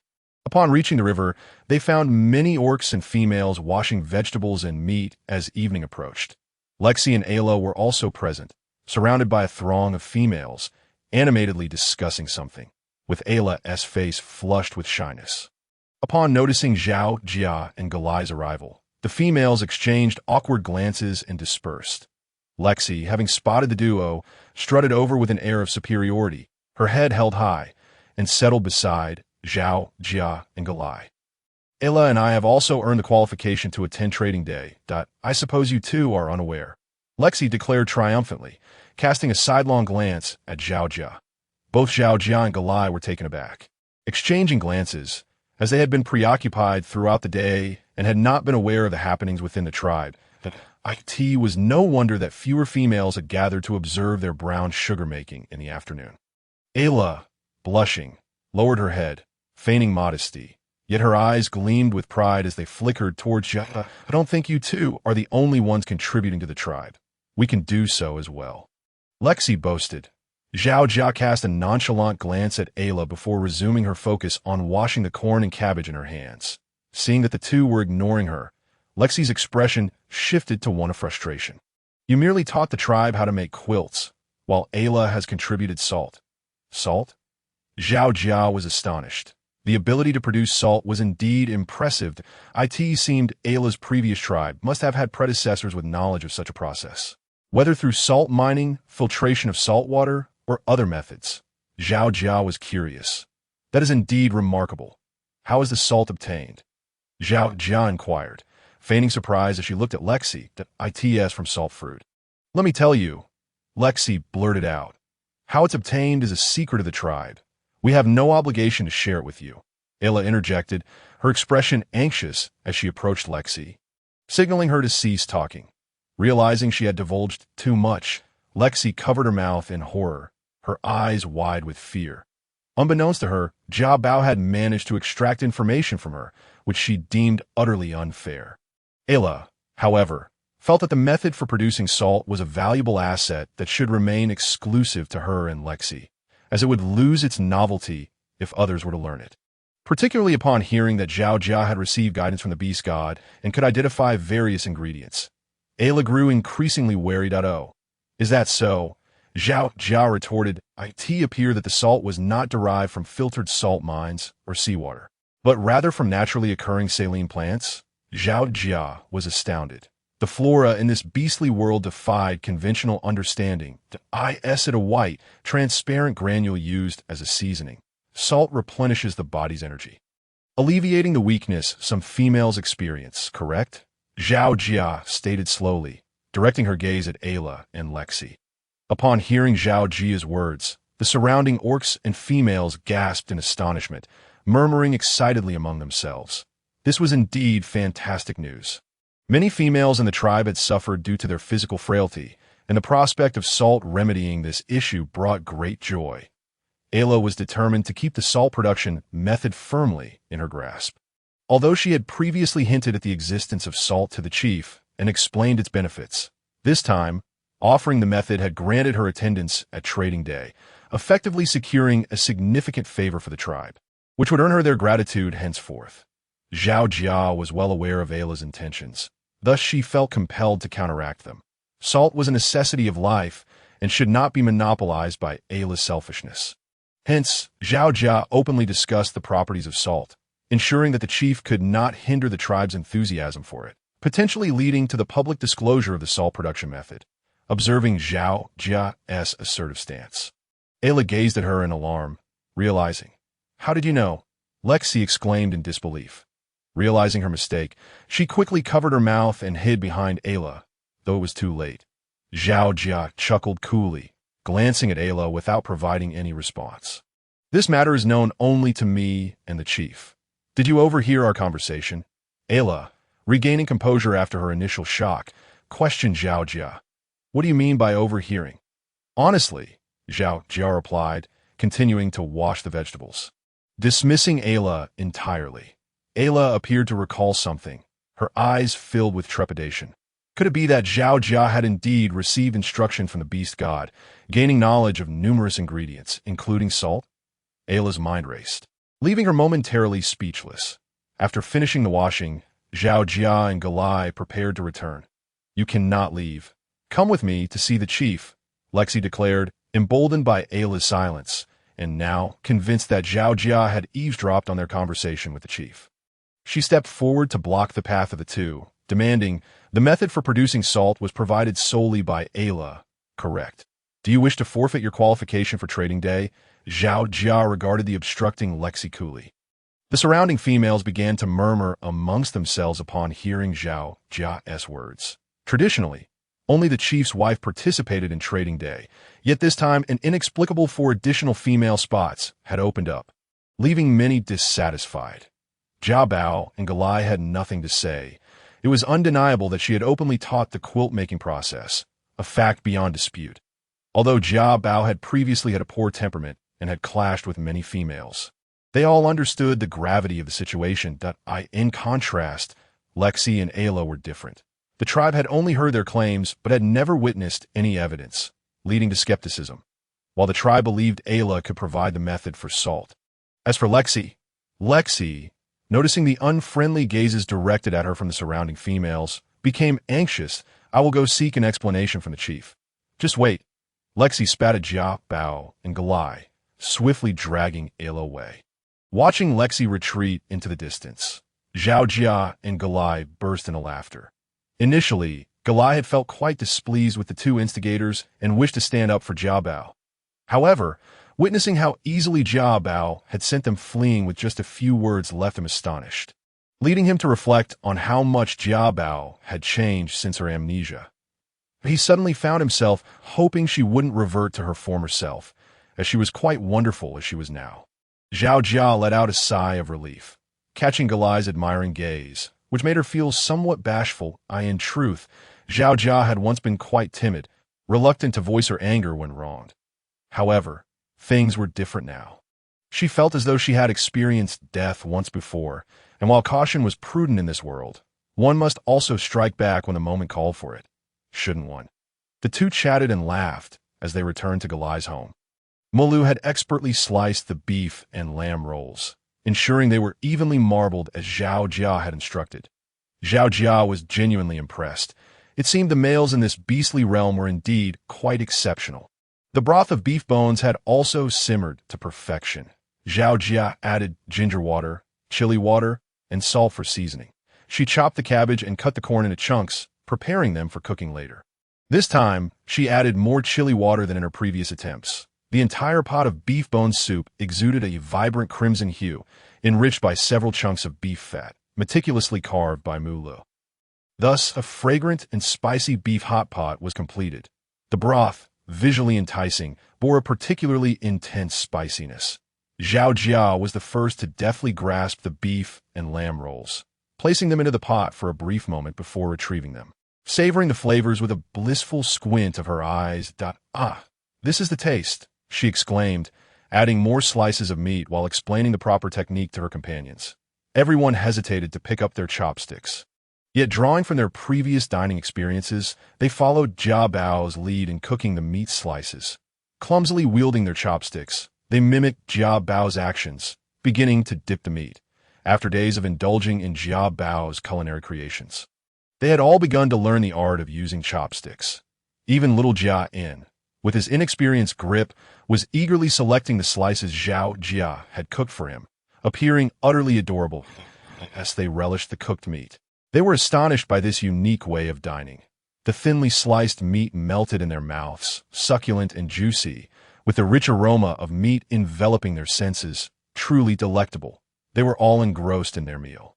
Particularly, Fei Lu and Su Bai, having devoured 2 large plates of meat, still felt unsatisfied and took it upon themselves to slice some moo beast meat for cooking. Zhao Jia and Jia Lai were on the brink of overindulgence. Yet Zhao Jia persisted in adding corn and cabbage to the pot. She believed that while meat was the soul of the hot pot, vegetables were equally indispensable. In fact, Zhao Jia cherished vegetables as much as meat, lamenting the current limited selection for hot pot dishes, vowing to discover more ingredients in the future. As she ate, beads of sweat forming on her brow, she suddenly contemplated the abundance of meat in this beastly world. Could we perhaps make meatballs? She mused, increasingly convinced of the feasibility of her idea. She resolved to prepare some meatballs in the near future. Sated and slightly overstuffed, Zhao Jia settled down to rest. Fei Lu and Su Bai were still engrossed in their culinary battle, having been provided with a fresh pot of broth. While resting, Zhao Jia began to strategize her supplies for the upcoming trading day. Speaking of food, she pondered if she should hasten to prepare some cornmeal and corn cakes to take along. Corn was quite filling, especially during the cold season, rivaling sweet potatoes. Moreover, she recalled Aunt Yuli mentioning that the wives of tribal leaders always attended the trading day. Zhao Jia thought of crafting several attractive and warm cotton garments, perhaps even cotton trousers to bring along. She mused, she must also adorn the cotton garments with some embellishments. Zhao Jia envisioned creating beautiful buttons. Yet she had yet to encounter various gems, so she decided to start with wooden horn buttons instead. Initially, she had contemplated embroidering intricate patterns onto the clothing, but the limited variety of threads available, primarily a plant fiber resembling natural hemp, compelled her to rethink. Thus, she considered making some sweaters. Observing the long, resilient fur of the sheep-like beasts brought back by Mulu, Zhao Jia decided to keep the wool, planning to experiment with spinning it into yarn the following day. With hopes of knitting sweaters, Zhao Jia shared her thoughts with Jia Lai, who responded enthusiastically, offering to assist. Her embroidery skills were quite commendable, and Zhao Jia could provide the designs while she tried her hand at the stitching. They agreed to convene at Jia Lai's place the next day, and Zhao Jia left, requesting Mulu to craft a stone mill for grinding cornmeal, which he promised to complete that evening. Jia Lai also had some potatoes, and Zhao Jia resolved to first create potato starch and cornmeal the next day. Grinding cornmeal would likely require the assistance of a stronger male, as Mulu would need to hunt to provide food for everyone. Thus, she would indeed need male help. Zhao Jia decided to consult the leader the next morning, also mentioning the cotton garments. With her own supply of quality animal hides depleted, she would need the tribe's assistance. And additionally, she required the leader to arrange for extra hands. After dinner, everyone returned to their respective shelters to rest. Upon reaching the cave, Zhao Jia noticed that the little snake was not in its nest, presumably out foraging. She spotted a segment of silvery snake skin protruding from the little snake's nest and speculated that perhaps it could be used for clothing, given its breathability and softness, ideal for garment making. However, sensing the little snake's attachment to its shed skin, Zhao Jia hesitated to take it without permission, planning to wait for the little snake's return to discuss it. After a brief wash, she hurried to bed. The following morning, Zhao Jia had a quick breakfast of roasted sweet potatoes before setting out. She discovered that the little snake had returned, bringing some rabbit meat, and it was fast asleep in its nest. Not wanting to disturb it, Zhao Jia first packed the dried corn and took it to Jia Lai's home before seeking out the leader. Upon arriving at the leader's abode, she found that they had already finished their meal. Zhao Jia articulated her intentions, discussing the cornmeal and brown sugar, as well as the cotton garments that, in her view, it was unnecessary to prepare an abundance of cotton clothing. A limited quantity would enhance its value. During the trading day, exchanging precious, limited items for more significant goods would constitute success. Undoubtedly, exquisitely crafted, warm cotton garments would be the prime choice. Zhao Jia conveyed this philosophy to the leader, who wholeheartedly agreed and consented to assist. As for the manpower and cotton needed for the garments, he assured her he would make the necessary arrangements. The outcome was that Fei Lu and Su Bai would gather cotton, while Hua Ku returned with Zhao Jia to help grind the cornmeal. Zhao Jia wondered if this was an excessive allocation of resources, yet the leader insisted, leaving her no choice but to comply. Zhao Jia directed Hua Ku to grind the corn kernels. The dried kernels were collected, and Mu Li's stone mill was perfectly suited for the task. She had to admit that the stone mill was impressively well crafted. Zhao Jia demonstrated how to grind the corn kernels, placing them into the top opening of the mill and beginning to push the stone. with a large wooden barrel below to catch the freshly ground cornmeal. After several demonstrations, she handed the task over to Huaku, assisting by adding more corn kernels. Huaku quickly got the hang of it. Performing admirably, before long, a crowd of females gathered around, their golden hair shimmering in the sunlight, their bare upper bodies revealing well-defined muscles as they pushed the mill, exuding an aura of strength. The sight of Huaku drew admiring glances from the onlookers. Their eyes filled with affection. Zhao Jia, maintaining an impassive expression as she added kernels to the mill, ignored the occasional jealous glances directed at her. Huaku continued to push the mill with a stoic demeanor, seemingly reveling in the attention. However, occasionally glancing at Zhao Jia, he appeared somewhat disheartened upon noting her lack of expression. Lu Shi and Ai La also squeezed into the crowd, observing the scene. The salt fruit had already been given to the leader, who arranged for males to gather it. The two soon returned to find Huaku aiding Zhao Jia. Despite knowing it was the leader's directive, they felt a surge of irritation. Lu Shi, witnessing this, stomped her feet in frustration, contemplating interrupting Huaku's assistance to Zhao Jia. Ai promptly restrained her, pulling her away. As Huaku grew increasingly adept, Jia Lai stepped in to take Zhao Jia's place. Zhao Jia then began preparing potato starch. Following the method used for sweet potato starch, she peeled the potatoes, crushed them in a stone mortar, and filtered the mixture. The filtered liquid was set aside for later use as an auxiliary ingredient for the cornmeal. As the cornmeal alone lacked the necessary stickiness for making flatbreads, and flour was still unavailable. After completing this, Zhao Jia placed the potato starch aside to dry. Huaku and Jia Lai had finished grinding the corn kernels, and Zhao Jia retrieved a large bamboo sieve, specially crafted with finely spaced holes, ideal for sifting. She stored the sifted cornmeal in animal skin bags. Zhao Jia tied the corners of the snake skin with twine and hung it on a wooden frame to begin filtering the potato starch. Huaku's eyes widened at the sight of the snake skin, and he inquired about its origin.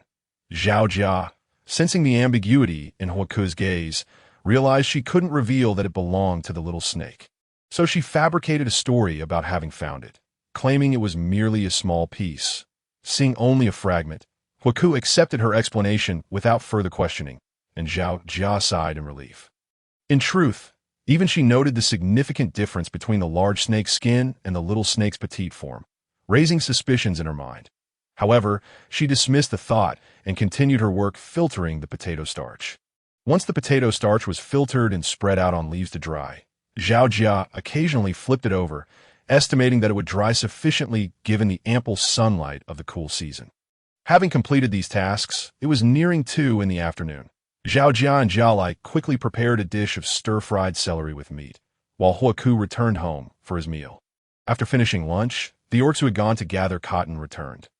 Zhao Jia received the bundled cotton fluff and began to assist Galai in soaking it. Once adequately soaked, they laid the cotton out to dry in the open air. Zhao Jia meticulously collected all the cotton seeds. Recalling the formidable power of the cotton fruit gun from their last encounter, she resolved to enhance its efficacy this time. She retrieved the dried chili peppers she had previously sun-dried. The peppers, now a deep crimson hue, exuded a potent aroma, indicating that they had intensified in spiciness through drying. Zhao Jia soaked the dried chilies in water and added the cotton seeds for infusion. Ultimately, she gathered the seeds and placed them atop the cotton to dry.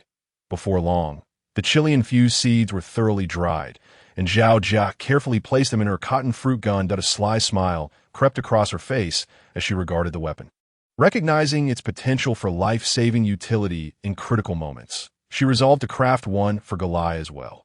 Zhao Jia instructed Galai on how to carve a horn button using a small bone knife, while she herself worked on the cotton fruit gun. Following Zhao Jia's guidance, Hoke washed and soaked the wool from the bleeding beasts. Given the limited quantity of cotton fluff available, it was only sufficient to create 4 cotton garments. Galai quickly completed the horn button and approached Zhao Jia to observe her efforts. Aware of the cotton fruit gun's capabilities and its intended purpose for her, Galai felt a swell of gratitude, understanding that it would serve as a safeguard during the upcoming trading day. Though she had Muir for protection, Jia Bao had emphasized that possessing additional means of defense was prudent, a sentiment Galai wholeheartedly endorsed. Once Zhao Jia completed the cotton fruit gun, she handed it to Galai for a trial. Galai tested it and found it quite adept in her hands. However, she raised a valid concern. While the chili-infused cotton seeds were indeed potent, they might not deliver a fatal blow to the thick-skinned males. The previous damage inflicted upon Ella and Lexi was solely due to their more delicate female physiology. Upon hearing Galai's observation, Zhao Jia suddenly recognized the truth in her words. After a moment's contemplation, she decided that with a few days remaining, she and Galai could practice firing the cotton fruit gun in the cave, specifically targeting set objectives. Zhao Jia believed that despite the male's tough exterior, they still possessed vulnerable spots, and she felt confident in her AIM.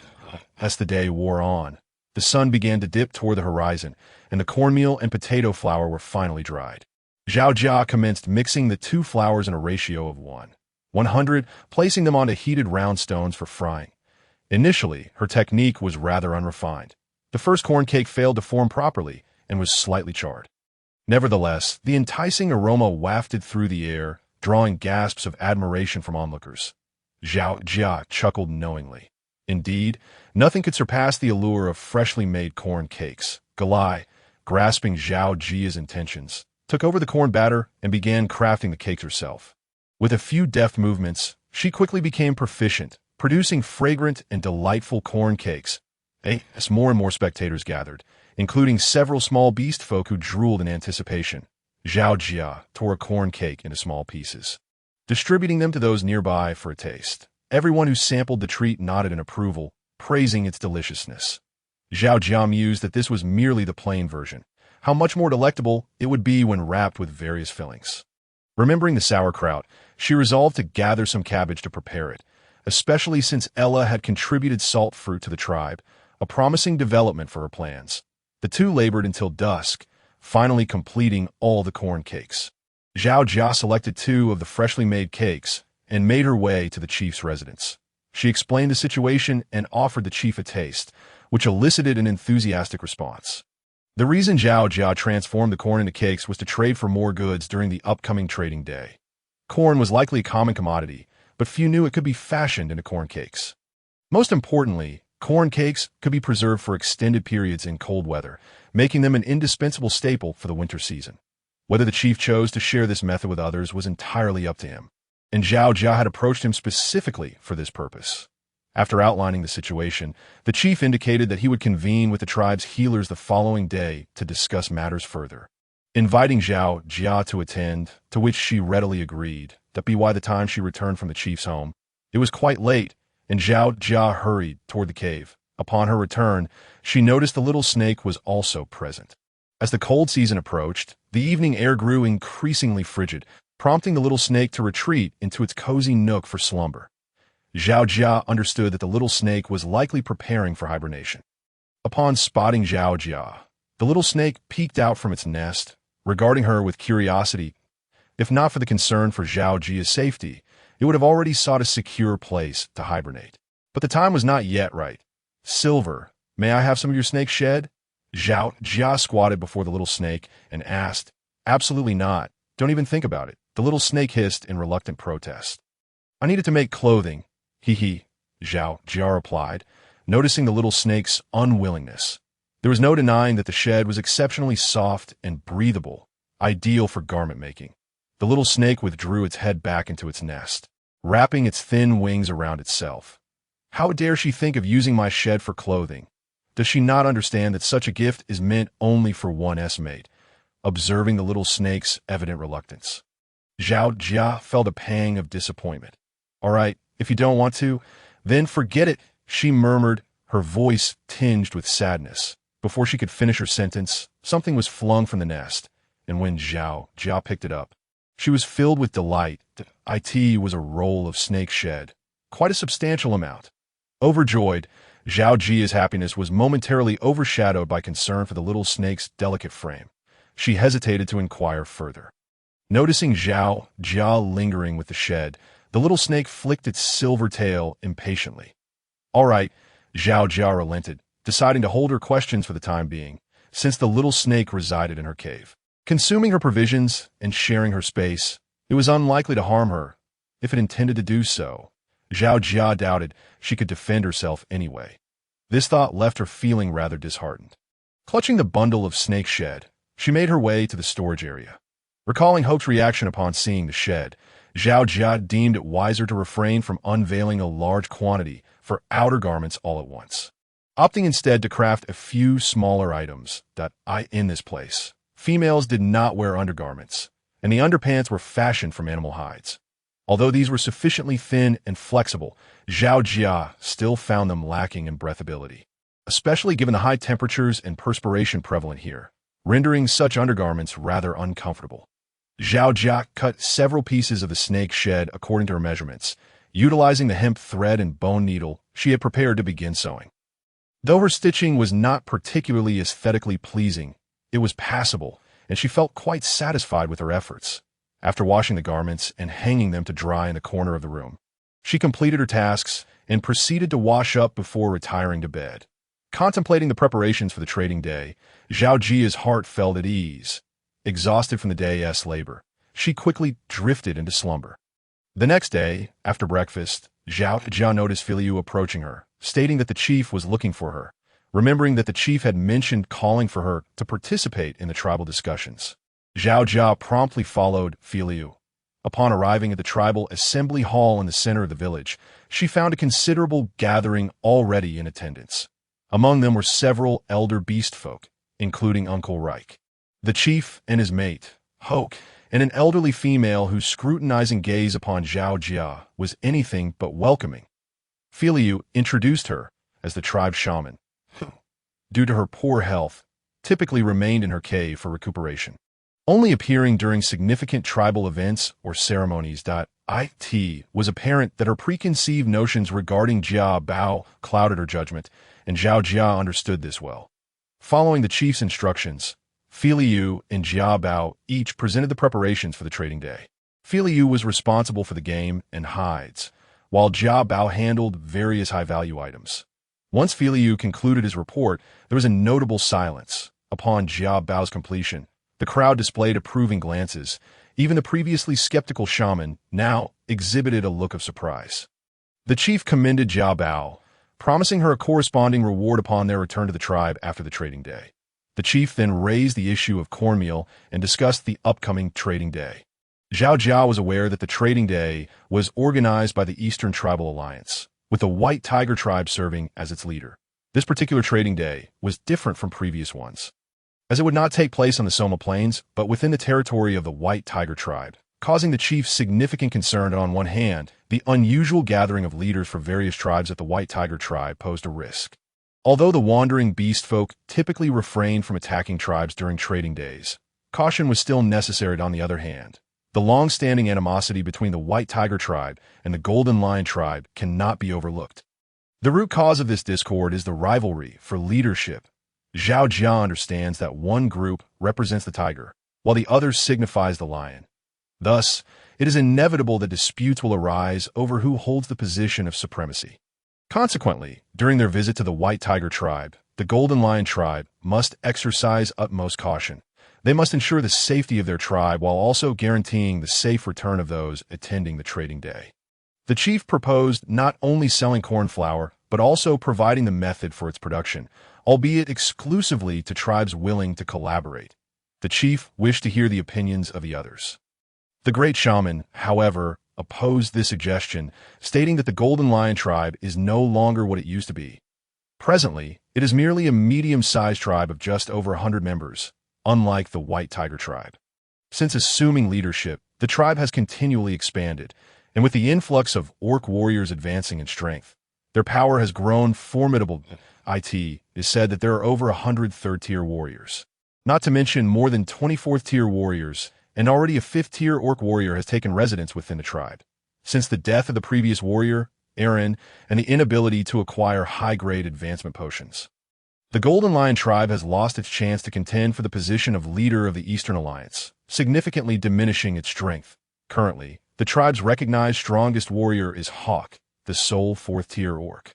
The chief is at the third tier, as are Filiu and Shu Bai, while the remaining orcs are primarily at the second tier, rendering them incapable of rivaling the White Tiger tribe. Thus, The great shaman's implication is that they should avoid a direct confrontation and prioritize their own safety. Upon hearing the great shaman's words, the chief and others fell silent. Indeed, the current state of the Golden Lion tribe is as such. Zhao Jia was astonished to learn from the great shaman about the possibility of orcs advancing in rank. Unfamiliar with the current situation in the orc world, she chose to remain silent. Jiabao, what do you think? Noticing the silence, the chief recalled that Jiabao's tribe had made numerous preparations for the cold season and suddenly turned to ask her opinion. Zhao Jia, who had been pondering over the cotton garments, was caught off guard by the question and momentarily dazed. Realizing everyone was looking at her, she knew she had to respond. After a moment of contemplation, she said, "We should remain steadfast in the face of uncertainty. Should the White Tiger tribe take any action, our priority must be to secure our own safety. Safety is paramount." Upon hearing Zhao Jia's words, the chief's eyes lit up. Indeed, safety must come first. As for other matters, they could be addressed later. With this thought in mind, the chief expressed his agreement, and others quickly concurred, bringing the meeting to a close. After the meeting, Zhao Jia finally breathed a sigh of relief. As the great shaman departed, she cast a penetrating glance at Zhao Jia, causing a chill to run down Zhao Jia's spine. She feared that the shaman might discern her true nature. After all, being a shaman, she could possess certain mystical abilities that might allow her to see through one's soul. Zhao Jia felt quite anxious. Nevertheless, the great shaman merely gazed at her, said nothing, and left. Zhao Jia patted her chest, realizing that she must exercise greater caution. When Zhao Jia saw Uncle Reich emerge, she recalled some matters she needed to consult him about. Thus, she followed Uncle Reich back to his small dwelling. Once inside, Zhao Jia explained her situation, revealing that although she had come of age, she had yet to experience her menstrual cycle. This was what Galai referred to as the heat period, and although the term menstruation was somewhat unappealing, Zhao Jia found it difficult to articulate. Nonetheless, she was genuinely concerned about the possibility of an unanticipated pregnancy. She had not forgotten the peculiar circumstances surrounding her arrival in this body. Surviving was already challenging enough, let alone the prospect of pregnancy. Given the primitive medical conditions here, her anxiety only intensified. Uncle Reich carefully examined her abdomen, listened to her heartbeat and the sounds of her stomach. Zhao Jia noted that this examination bore some resemblance to traditional Chinese medicine. After a lengthy assessment, Uncle Reich consulted various records on animal hides. Eventually, after a considerable amount of time had passed, and noticing Zhao Jia's anxious expression, he reassured her that she was fine. It was merely a consequence of her weakened constitution that had caused her heat period to be delayed. Zhao Jia breathed a sigh of relief, grateful that she was not pregnant. Uncle Reich provided her with several vials of potions, instructing her to take a small amount each day to strengthen her constitution before sending her on her way. Elated, Zhao Jia returned home with the potions, relieved to find she was neither pregnant nor seriously ill. Living was indeed a blessing. After putting away the potions, Zhao Jia sought out Galai, as they needed to prepare cotton garments and gather vegetable for the day. When the chief inquired if Zhao Jia required any further assistance, she mentioned needing salt for preserving vegetables and meat, explaining that salted food could last a long time, thus preventing hunger during the cold season. The chief agreed, stating that he would have Hawk deliver the salt shortly. Zhao Jia then informed Galai of the situation. The two of them carried several large heads of cabbage to the stream for cleaning. Following their previous encounter at the stream, many females were watching and whispering about the two, though they dared not speak too loudly. Zhao Jia and Galai paid them no mind, focusing intently on washing the cabbages. Without the disturbances from Ella and Lexi, Zhao Jia and Galai quickly finished cleaning and hurried back. They placed the washed cabbages on a makeshift wooden rack to dry. The two then began sewing the cotton garments. Unlike the last time, when they only made garments for themselves, this time they were crafting for the chief's wife, necessitating greater care and attention. Zhao Jia selected one white, two black, and one red hide from those delivered by Hawk for Galai to use. Galai first sewed the hides together with cotton batting as they had done previously. Zhao Jia polished the horn buttons once more. Gazing at the white hide, Zhao Jia remembered the various jars she had seen at Uncle Reich's, one of which contained red dye. Uncle Reich was uncertain of its purpose, only mentioning that it had been inherited from an ancient healer, and had been stored for a long time. With this thought in mind, Zhao Jia sought out Uncle Reich to procure some. She soaked several horn buttons in a jar filled with red dye.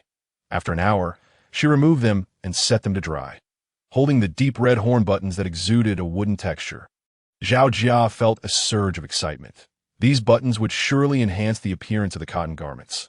Once Galai finished sewing the garments, he noticed the horn buttons Zhao Jia had brought and suddenly recalled that Zhao Jia had mentioned beautiful, shiny stones a few days prior. Galai remembered that in the items gifted to her by Mol, there was indeed something of that sort, and hurriedly fetched it for Zhao Jia. Upon seeing it, Zhao Jia beamed with delight.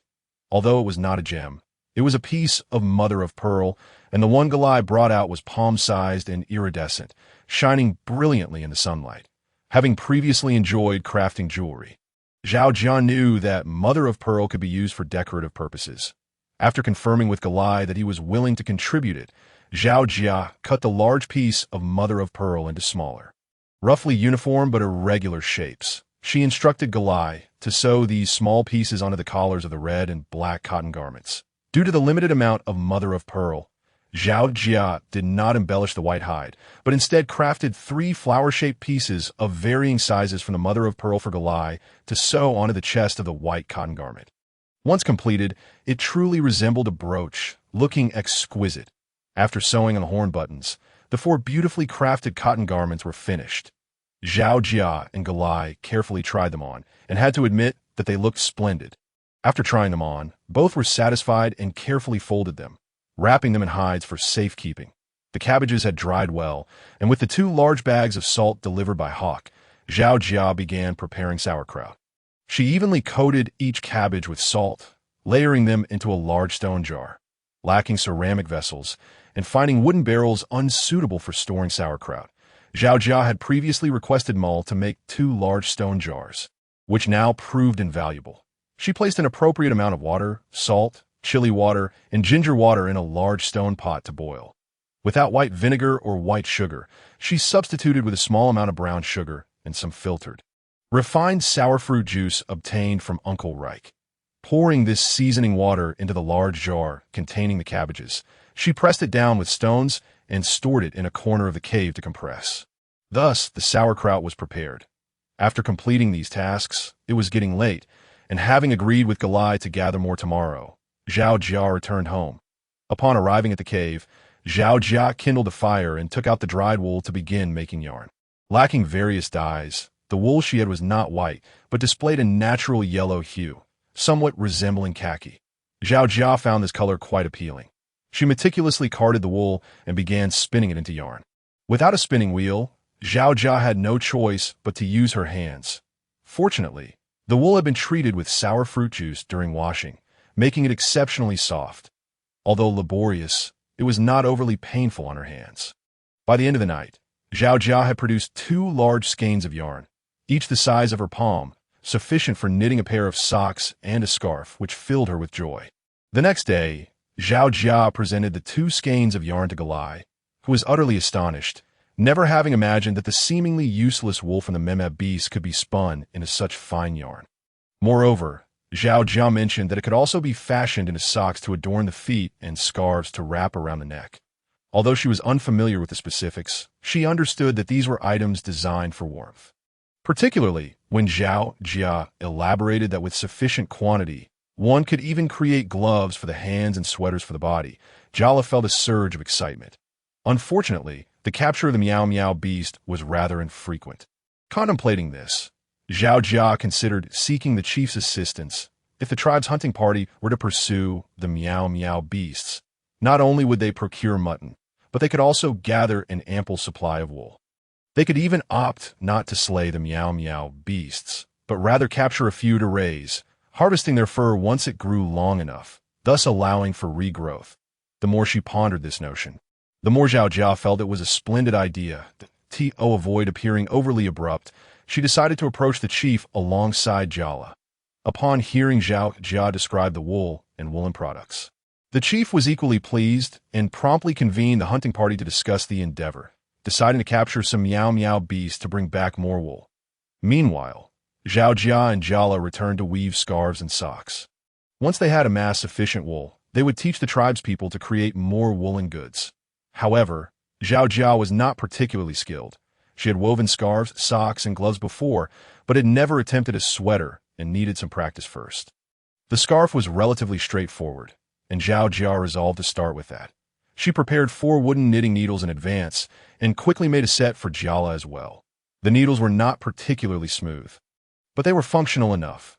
Following the method she recalled, Zhao Jia began knitting, with Jiala learning alongside her. Zhao Jia's techniques were limited to basic stitches. Before long, they had crafted a substantial length of scarf. Initially, Jiala was somewhat clumsy, but after a few instructions, her scarf began to take shape, and their progress became increasingly smooth. The two worked faster and with greater ease, and soon enough, the scarf was complete. Zhao Jia taught Jiala how to tie the scarf. Although it was not exquisitely crafted, it was exceedingly warm, which brought great joy to Jiala. The socks were also progressing well, although Zhao Jia struggled for quite some time at the ankle part. Having not knitted in a while, her last experience being during university, she had forgotten much after working for several years. After some deliberation with Jiala, she finally finished them. Fortunately, Jiala possessed a natural talent for handiwork. Once she grasped the technique, her progress was swift, leaving Zhao Jia feeling somewhat inferior. Observing the soft and warm scarf and socks in her hands, Jiala was elated, fully aware of their practicality during the cold season. After completing these items, they found their wool supply insufficient, which was still due to the fact that the Miao Miao beasts were significantly larger than sheep and had particularly long fur. Barely allowing for the creation of 2 scarves and 2 pairs of socks. 18 noon, the two shared a simple meal of stir-fried celery and meat, accompanied by corn cakes. Zhao Jia had intentionally prepared a bit of minced meat, which they enjoyed rolled up with corn cakes and cabbage, a delightful combination that Jiala quickly came to love. They managed to consume 2 corn cakes before setting them aside. After lunch, Zhao Jia decided to prepare some cured meat. In recent days, she had been busy gathering supplies for the trading day, stockpiling a considerable amount of meat, and on top of that, the chief had later gifted her a Haha beast and 2 Moo Moo beasts. Zhao Jia allocated 1 Moo Moo beast to Jiala, while she intended to convert the remainder into cured meat. The 2 beasts had previously been entrusted to Mulu for disassembly into manageable portions. With the bones reserved for soup, Zhao Jia wrapped her hands in animal skin, not allowing Jiala to assist, as there were many minced ginger and a small amount of chili pepper in the large wooden basin. And she feared for Jiala's safety. After placing the meat inside, she evenly coated it with salt before tying it up and hanging it to dry from the ceiling of the wooden hut. After confirming the purpose of this process, Jiala also decided to turn her stockpiled meat into cured meat, mimicking Zhao Jia's approach to prepare her own. Once they had completed these tasks, the afternoon was well underway. Zhao Jia signaled to Jiala to retrieve the cotton fruit gun and accompany her to the cave. As they arrived, the little snake was still soundly asleep, and they chose not to disturb it. Zhao Jia explained the usage of the cotton fruit gun and clarified the purpose of their training. While it might not inflict significant damage on the beastmen, the effectiveness would depend on the targeted area. Striking certain special spots could yield considerable harm. Thus, they needed to conduct specialized training today. Zhao Jia marked a spot on the wall of the storage room, instructing Jiala to aim for that location. She had forgotten about the snakeskin undergarments she had hung to dry last night.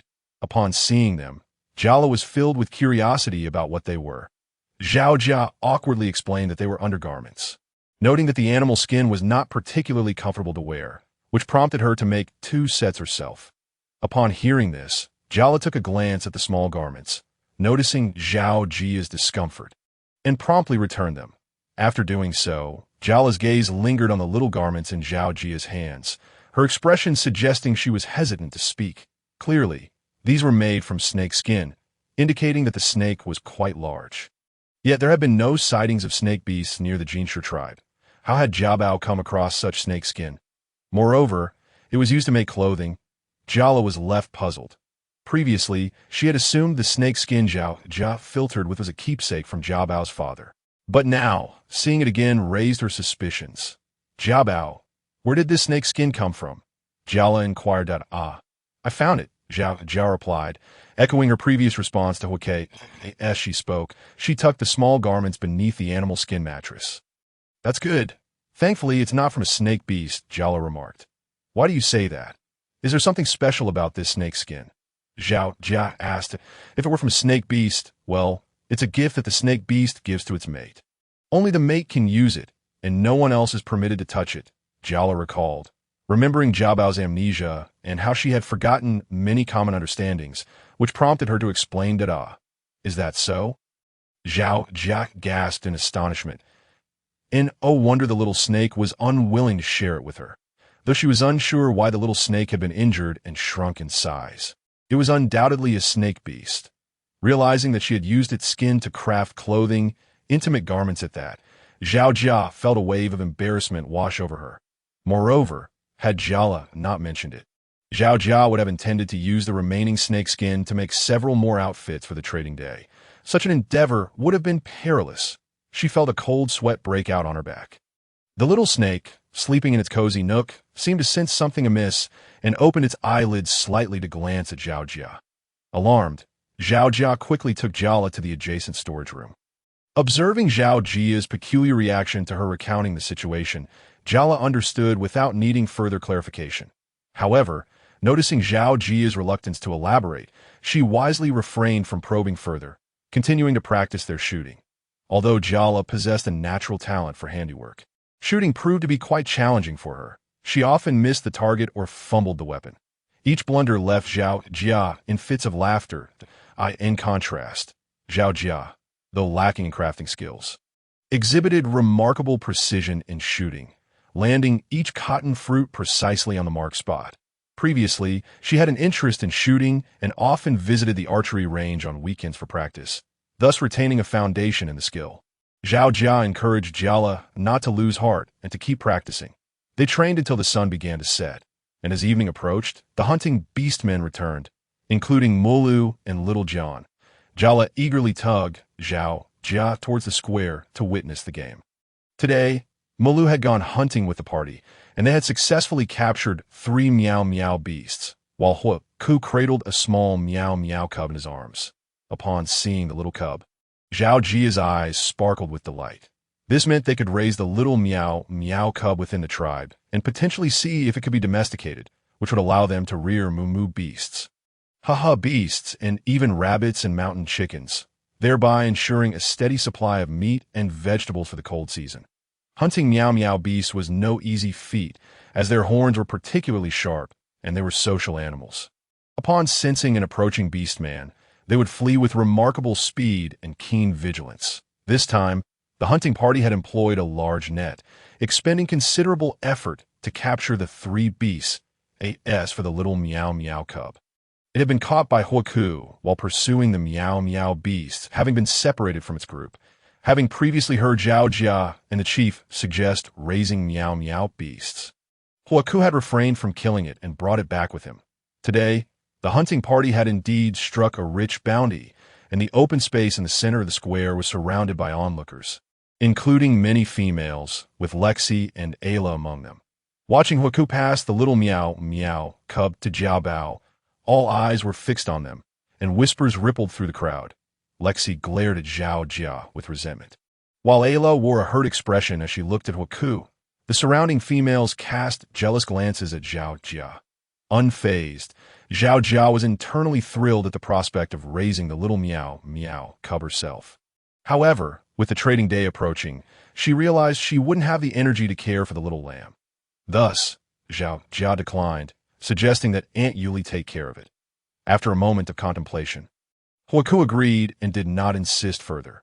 Zhao Jia accompanied Hua Ku to seek out Aunt Yuli, although there was a considerable difference between the Miemia beast and a sheep. It was indeed a sheep, and their habits should be quite similar. Zhao Jia inquired about the Miemia beast behaviors from Hua Ku, which further solidified her understanding of its care methods. Upon finding Aunt Yuli, Zhao Jia elaborated on the feeding techniques for the Miemia beast, to which Aunt Yuli readily consented. She also requested Hua Ku to construct a small shelter for the young Miemia beast. After completing these tasks, Aunt Yuli invited Zhao Jia to dinner, but Zhao Jia politely declined. It felt inappropriate to constantly mooch off others, and moreover, she did not wish to grow too close to Hua Ku. Noticing the sun beginning to set, Zhao Jia hurried back.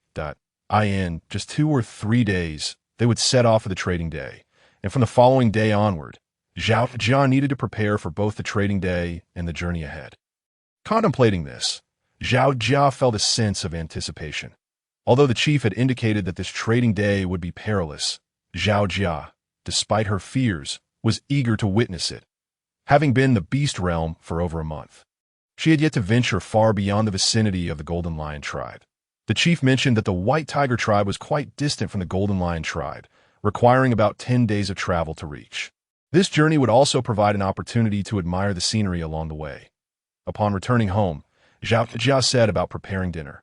That evening, she opted for corn cakes. This time, she combined cornmeal and potato flour with water to knead into dough, filling it with a well-seasoned meat mixture, then flattening it to create cornmeal meat patties. After heating a stone pot, she placed the patties inside to fry. Once both sides turned golden and fragrant, a delicious cornmeal pie was ready. The enticing aroma made Zhao Jia's mouth water, and upon taking a bite, the warm meat juice flooded her palate, rich with the flavors of cabbage and meat, harmoniously blending with the fragrance of the cornmeal, resulting in a delightful texture. Zhao Jia relished 2 corn-filled patties before stopping. She also simmered a broth of beef bones and radish to enjoy. Dinner was thoroughly satisfying. Noticing that the little snake had not ventured outside, Zhao Jia also prepared a few pieces of medium-rare steak for it. As the aroma of the cornmeal patties wafted through the air, the little snake stirred awake, slithering over to Zhao Jia and gazing longingly at the stone pot in front of her. Through their days together, Zhao Jia had come to understand that the little snake did not enjoy cakes or vegetables, being a pure carnivore. Thus, she hurriedly cooked the steak for it. Once the steak was ready, Zhao Jia placed it on a large wooden platter, diligently fanning it with leaves before serving it to the little snake. Observing the attentive demeanor of this mischievous female, the little snake was momentarily taken aback. What scheme was this troublesome female concocting? The little snake, skeptical, raised its head and hissed softly, fixating its gaze on Zhao Jia. Hesitating to make a move. Please don't stare at me like that. Use your shed skin to make clothing as a token of gratitude. Zhao Jia stammered, feeling awkward, secretly wishing that the shedding was intended for a partner. A detail she was completely unaware of and hoped would not be held against her. Gratitude? Is this truly sufficient? The little snake hissed in response, no longer fixating on Zhao Jia and instead diving into the steak. Zhao Jia let out a sigh of relief. Returning the shed skin was impossible, as she could find no other suitable material for undergarments. Since she had already used it, she might as well treat the little snake a bit better as compensation. Zhao Jia mused helplessly. The little snake quickly finished the steak on the platter, satisfied, flicking its tongue before leisurely returning to its small nest to sleep. Zhao Jia initially intended to inform the little snake that she would leave it in the cave during her journey to the trading day. However, seeing that the little snake had not ventured out to hunt recently, she decided it would be best to bring it along. She resolved to fashion a pouch from animal skins to carry the little snake. With this thought, Zhao Jia squatted in front of the little nest and shared her plans with the little snake. The little snake nodded in agreement with its tail. Zhao Jia gazed at the silvery tail, smiling. How adorable! She longed to reach out and touch it, but she hesitated. Quickly, she washed up and went to bed. The following day, after finishing breakfast, Zhao Jia sought out Jiala. This time, Mulu would accompany them to the trading day. While Gon would be entrusted to the care of the elderly beast man next door, Aunt Yuli, the great shaman, and Uncle Reich remained in the tribe. Huaku, along with Fei Lu, Su Bai, and 15 other beastman warriors, would join them, including Ai La and Lu Shi, Zhao Jia, and Jiala. The team comprised a total of 20 members. After conferring with Jiala, Zhao Jia decided they needed to gather more fruits to dry for snacks along the way and to weave additional net bags for carrying items. Thus, in the 2 days leading up to their departure, Zhao Jia and Jiala remained quite busy on the day of departure. Zhao Jia rose early, had breakfast, and packed her food into a basket for her back. She tied a self-sewn animal skin pouch around her waist, placing the little snake inside. Additionally, she secured a small animal skin bag containing her cotton fruit spear at her side. For provisions, Zhao Jia brought along 2 sour cabbages, a large bag of dried meat, and over 10 pre-cooked cornmeal cakes. The heavier items were entrusted to Mu Li in her own basket. Zhao Jia packed a change of clothes, various seasonings, assorted dried fruits prepared by Jiala, along with potato and corn flour. After processing the wool, the chief summoned some beastmen to make scarves. Due to time constraints, Zhao Jia abandoned the idea of knitting sweaters, instead opting to produce a large number of scarves and a few pairs of socks. Scarves could be worn by male beastmen, while socks were less favored since they were not concerned about cold feet, being more popular among females. Hence, the chief decided they could exchange some wool later on. As for the red sugar, cotton clothing, and large quantities of corn and potato flour intended for trade, they were divided among the warriors of the tribe to carry in batches to facilitate their journey. Huaku carried Jia Bao, while Ai La and Lu Shi rode on the backs of Lands, and Mu Lu carried Jiala. The rest transformed into their beastman forms, with Aunt Yuli assisting in securing supplies in net bags on the backs of the beastman warriors. Lu Shi glared at Jia Bao with displeasure, and Jia Bao understood her unspoken sentiments. However, she chose to ignore her, feeling equally helpless. If not for the urgency of the journey, Jia Bao would not have wanted to be carried by Huaku, especially worried that they might discover the little snake. Strangely enough, the little snake remained hidden within her animal skin pouch, undetected. Unbeknownst to Zhao Jia, the little snake had consumed a scent-masking potion early that morning, which could conceal its odor for half a month. It had downed 2 bottles in one go, ensuring absolute safety, after bidding farewell to the beastmen who came to see them off from the tribe. Zhao Jia and her companions set forth. They traveled along the Usuli mountain range, with the beastmen sprinting swiftly. Zhao Jia, perched on Huaku's back, found herself quite bored, initially wanting to admire the scenery along the way. They soon found themselves surrounded by an endless expanse of forest after leaving the tribe, climbing one mountain only to encounter another. Apart from the occasional sighting of unique plants, there was little noteworthy scenery to behold. Nonetheless, Zhao Jia held a fondness for the forest and admired the diverse greenery of plants and trees. However, as Aku and the others raced ahead, Jia Bao felt unable to thoroughly examine the flora, leaving her somewhat regretful.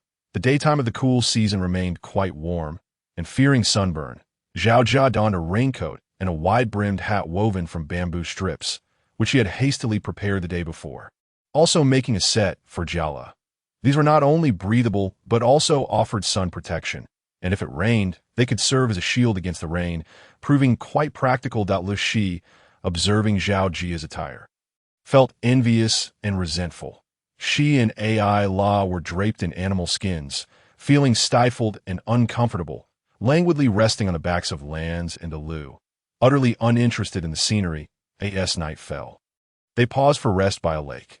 The beastmen stayed vigilant, while Huaku and Mu Lu ventured out to hunt. Zhao Jia and Jiala searched nearby for edible plants, gazing at the lake. Zhao Jia wondered if there were fish or shrimp, yearning for grilled fish. Carrying a large bamboo tube for fetching water in a net, she approached the lakeside with Jiala, though referred to as a lake. It was more akin to a vast body of water, surrounded by towering cliffs, with only one side connecting to flat land, leaving the water's edge at a significant distance elsewhere. This immense lake appeared bottomless, prompting Zhao Jia to gesture for Jiala not to venture too far in. Walking along the flat land to the lake's edge, they encountered Ai La and Lu Shi.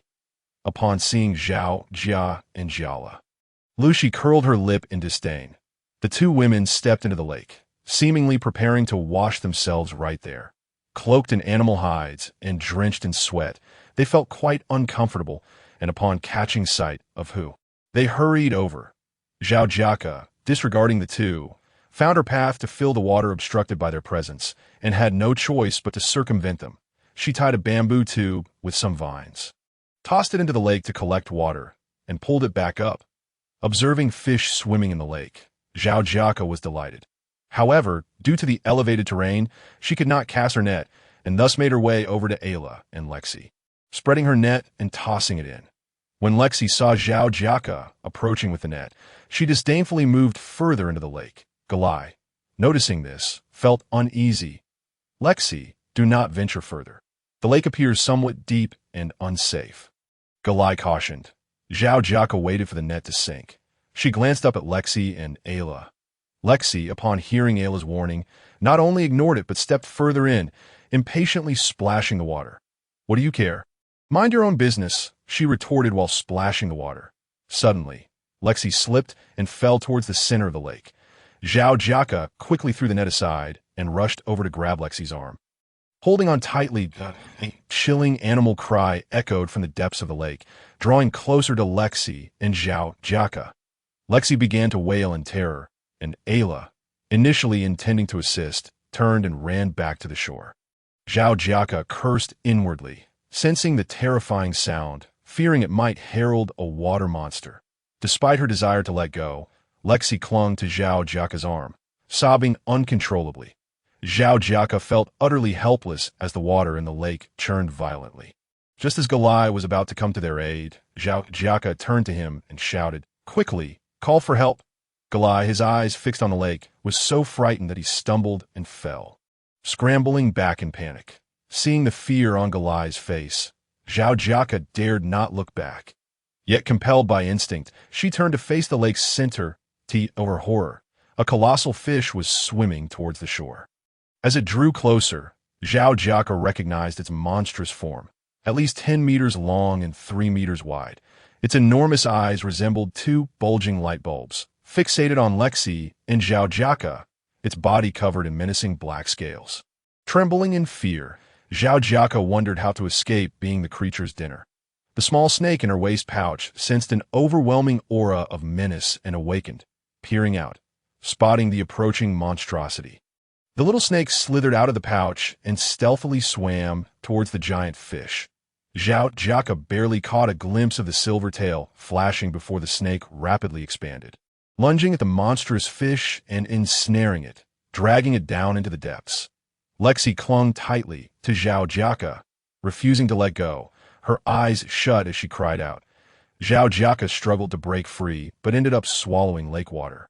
Spitting it out, she felt utterly helpless. Meanwhile, Galai returned with the chief and the warrior orcs, who pulled Zhao Jiaka and Lexi back to the shore.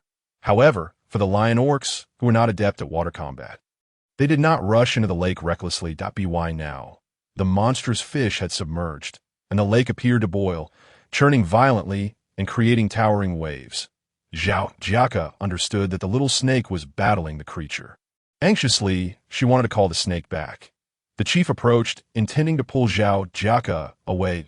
At that moment, a massive wave erupted from the lake, and the giant fish resurfaced, swimming toward Zhao Jiaka and the others while emitting a long, eerie cry. The lake's depths bubbled with a crimson hue, striking fear into Zhao Jiaka. Was the little snake injured? As the fish approached, Zhao Jiaka, terrified, began to retreat, and the chief and the others hastily followed suit. After running a few steps, she glanced back to see the fish's entire body exposed to the shore, tail thrashing, but then it lay still. Encouraged by this sight, Zhao Jiaka bravely returned. Upon reaching the lake's edge and confirming that the creature was motionless, she sighed in relief. Suddenly, she felt something on her foot. It was the little snake. Resuming its small, slender form of 1 meter, it lay exhausted against Zhao Jiaka's foot, kneeling down to examine the snake. She noticed that apart from some disheveled silver scales on its belly, it bore no significant injuries, which eased her worries. Quickly, she picked up the snake and placed it back in her waist pouch. After a while, the lake returned to calm. The chief and a few others, realizing Zhao Jiaka had not followed, anxiously returned to find her. Upon discovering she was unharmed, they breathed a collective sigh of relief. Observing the crimson hue swirling in the lake and the enormous fish on the shore, the chief and his companions exchanged puzzled glances. Is the monster dead? They wondered, disbelief etched on their faces. When they inquired of Zhao Jiaka, she could only admit ignorance, having not seen clearly what transpired. Concerned there might be other beasts lurking, the group hesitated to approach.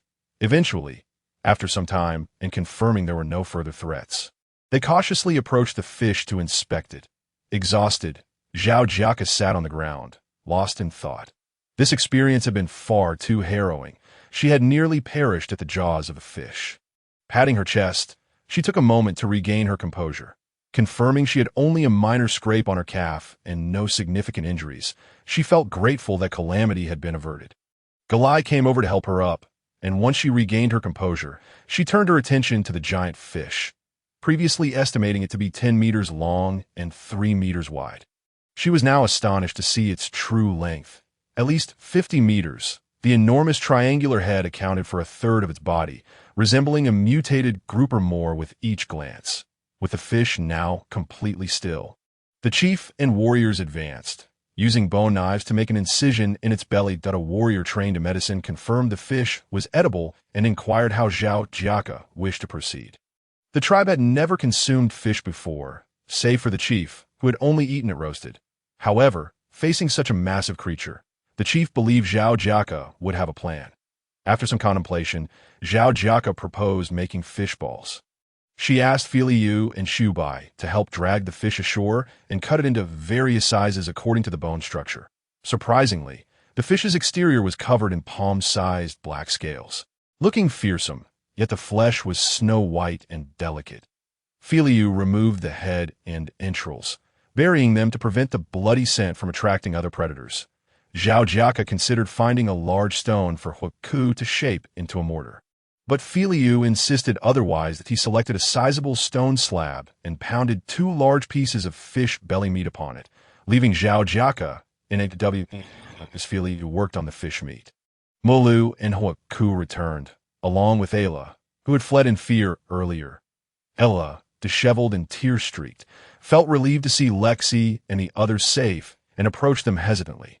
Lexi, still shaken from the earlier fright and nursing a large bandage on her arm, leaned against a tree root to rest and chose not to engage with Ayla, remembering how Ayla had run off alone while Galai had gone to summon the chief. This time, they had escaped danger. But what about next time? Lexi shuddered at the thought. Seeing Lexi ignore her, Ayla's eyes filled with tears, and they began to spill over. "I'm sorry. Lexi, I intended to call Hoku for help, and I'm so relieved you're okay." She sobbed, grasping Lexi's hand as she explained. Lexi, feeling exhausted, questioned why Ayla hadn't informed the chief when passing by. The chief had mentioned seeing Ayla flee, but had no idea what was wrong. Only learning of the trouble when encountering Gala, Lexi continued to disregard her. Ayla began to cry in earnest, heartbroken, her disheveled hair and dirty animal hide skirt making her appear utterly pitiful. Lexi's heart softened, yet she did not wish to engage further. She simply wanted to rest. "I'm fine. I need to rest," she croaked, her voice hoarse from the earlier panic and cries. The females of the tribe had always lived within the safety of the community, especially young ones like Lexi, who had heard of ferocious beasts but had never encountered them, and due to their distance from the dark forest, even the wandering beastmen were seldom seen. Thus, encountering the fearsome beast for the first time was indeed a terrifying experience. Upon hearing Lu Shi's words, La's sobs ceased. Though she remained uncertain of what to do next, she dared not approach Zhao Jia nor venture off aimlessly, so she simply shifted to the side. Opting for quietude, Lu Shi, utterly fatigued, soon succumbed to slumber. Zhao Lai and Mu Lu collaborated to kindle a fire, placing the stone pot over it to boil water. Zhao Jia combined the finely pounded fish paste with his own seasonings, kneading and mixing it in a large wooden basin, adding in the egg whites of the mountain chicken eggs that Mu Lu had brought back. Once the water reached a boil, Zhao Jia began to drop in the fish balls. With a pinch between his thumb and index finger, he fashioned each fish ball with ease. As the fish balls cooked in the pot, they transformed into a pristine white hue, releasing a tantalizing aroma that drew the attention of the orc warriors, who gathered eagerly around the large pot. Zhao Jia selected one with his chopsticks, tasting it. The texture was springy and smooth, the flavor exquisite, likely due to the superior quality of the ingredients here compared to Earth. Consequently, the fish balls were far more delectable, and Zhao Jia instantly fell in love with them. Observing Zhao Jia's expression of enjoyment, Zhao Lai could hardly contain his anticipation and hastily sampled one himself. "Wow, this is incredibly delicious," he exclaimed, unable to articulate the sensation. He had never imagined that the fish beast could be prepared this way. In fact, during the warm season, the tribe's small river would be teeming with fish beasts, albeit only as large as 2 palms, with the largest merely the size of an arm. They bore no aggression and could be caught by the orcs for roasting, yet were utterly unpalatable, bitter and astringent.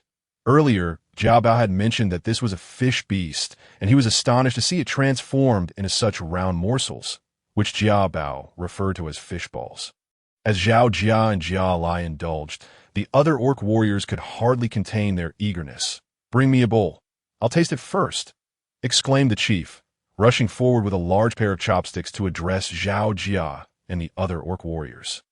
Zhao Jia could not help but chuckle as he handed the chief a bowl brimming with fish balls, which the chief accepted with a beaming smile. Utterly delighted, he raised his chopsticks to grasp a fish ball. But despite his efforts, it eluded him.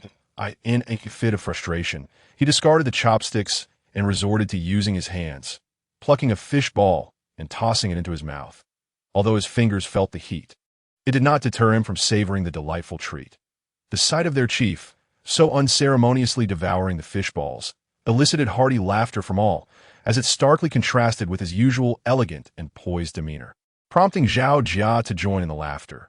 Zhao Jia offered the chief a spoon, indicating that he could scoop it up to eat, upon seeing the spoon in Zhao Jia's hand and then glancing at his own. The chief felt a wave of frustration that I meant to offer it to you, but you were too eager, Zhao Jia teased. The chief glared at Zhao Jia with an exasperated expression, utterly helpless. Zhao Jia served each orc warrior a bowl of fish balls, and soon the pot was nearly empty. Having witnessed the preparation of the fish balls, the orc warriors eagerly volunteered to assist, some pounding the fish paste, others dropping in the fish balls, all bustling with excitement. Zhao Jia carried a bowl of fish balls away, intending to enjoy them at his leisure. Allah approached hesitantly, gazing longingly at the pot of fish balls, the enticing aroma wafting through the air, causing her stomach to grumble audibly. She cast a pained glance at Zhao Jia. However, Zhao Jia had no intention of sharing his fish balls with AI Law. He preferred to keep them for himself.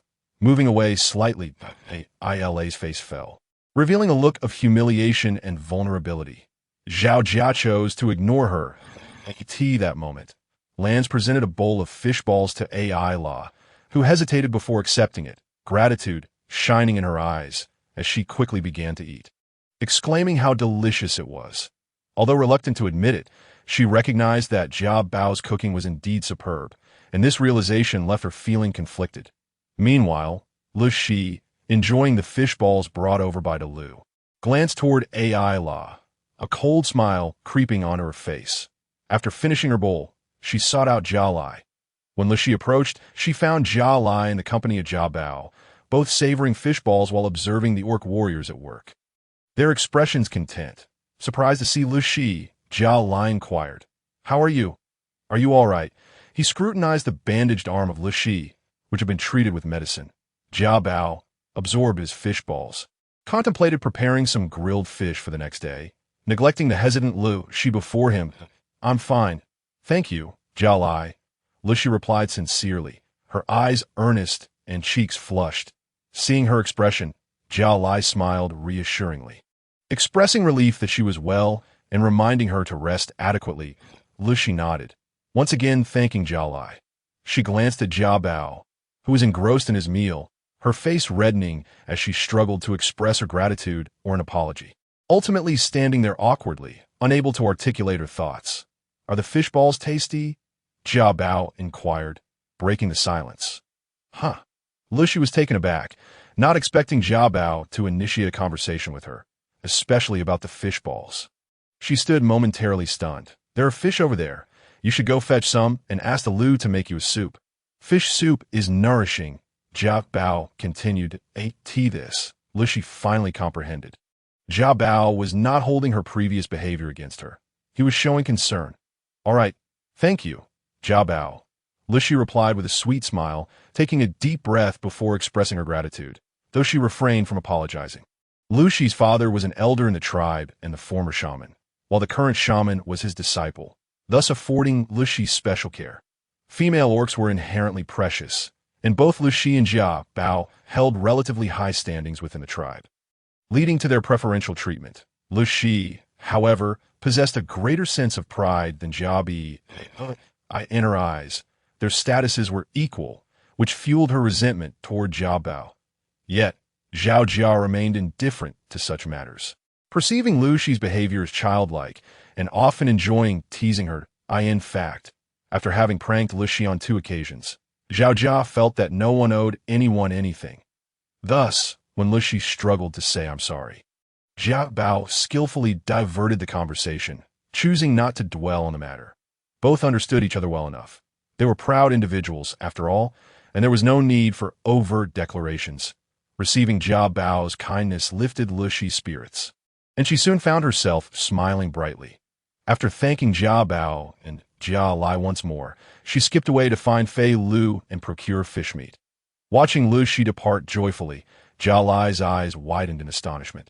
Glancing at the composed Jia Bao, feeling once again perplexed by him, Jia Bao, having consumed 2 bowls of fish balls, found himself full, yet the orc warriors continued their spirited efforts, especially the chief, who had astonishingly devoured 10 bowls. Finally, he leaned against a large rock, utterly stuffed, groaning in satisfaction, which sent the others into fits of laughter. After finishing his fish balls, Zhao Jia marinated 2 pieces of fish fillet, preparing to grill or pan-fry them the next morning. Once all was done, evening had fallen, and the warriors gathered around a large fire to prepare for rest. Typically, orcs would sleep on the ground while traveling in the wild, or transform into their beast forms to slumber in trees, or find a large cave. Tonight, having arrived at a vast plain between 2 mountains with no caves available, they opted to construct makeshift shelters on the ground. They gathered large leaves for bedding, fashioned triangular frames with wood, and covered them with animal skins and leaves, successfully creating an open-air shelter. Jia Bao, however, could not bear to sleep on the ground, so he and Jia Lai had sewn a simple animal skin tent in advance. The 3-dimensional triangular tent was secure at the top with hemp ropes tied to 2 large trees, while the 4 corners were anchored to the ground with sharpened sticks and stones, and the sides were draped with curtains, resulting in a basic windbreak shelter. As the cool season brought chillier nights, it was still not as frigid as in the tribe, where temperatures could drop below freezing. However, Jia Bao was fearful of the cold, so within the tent, she laid thick animal skin blankets and cotton mats, then covered them with a hefty quilt, making it exceedingly warm. Once Jia Bao had set up the tent, she went to assist Jialei. Jialei's tent was adjacent to Zhao Jia's and needed to accommodate both Jialei and Mulu, thus it was relatively larger. When Jia Bao arrived, they had nearly finished setting up their tent, with Mulu busy laying down animal skin blankets. Upon seeing Jia Bao approach, Jialei retrieved several sweet and crisp fruits, specifically apples, and handed them to Zhao Jia. Zhao Jia delightfully munched on the apples, strolling around the tent perimeter with Jialei. Having consumed 3 large bowls of fish balls the previous evening, Jialei felt a bit bloated and, upon noticing Jia Bao's arrival, decided to take a walk with her instead. The 2 were cautious not to wander far, merely meandering along the side of Jialei's tent.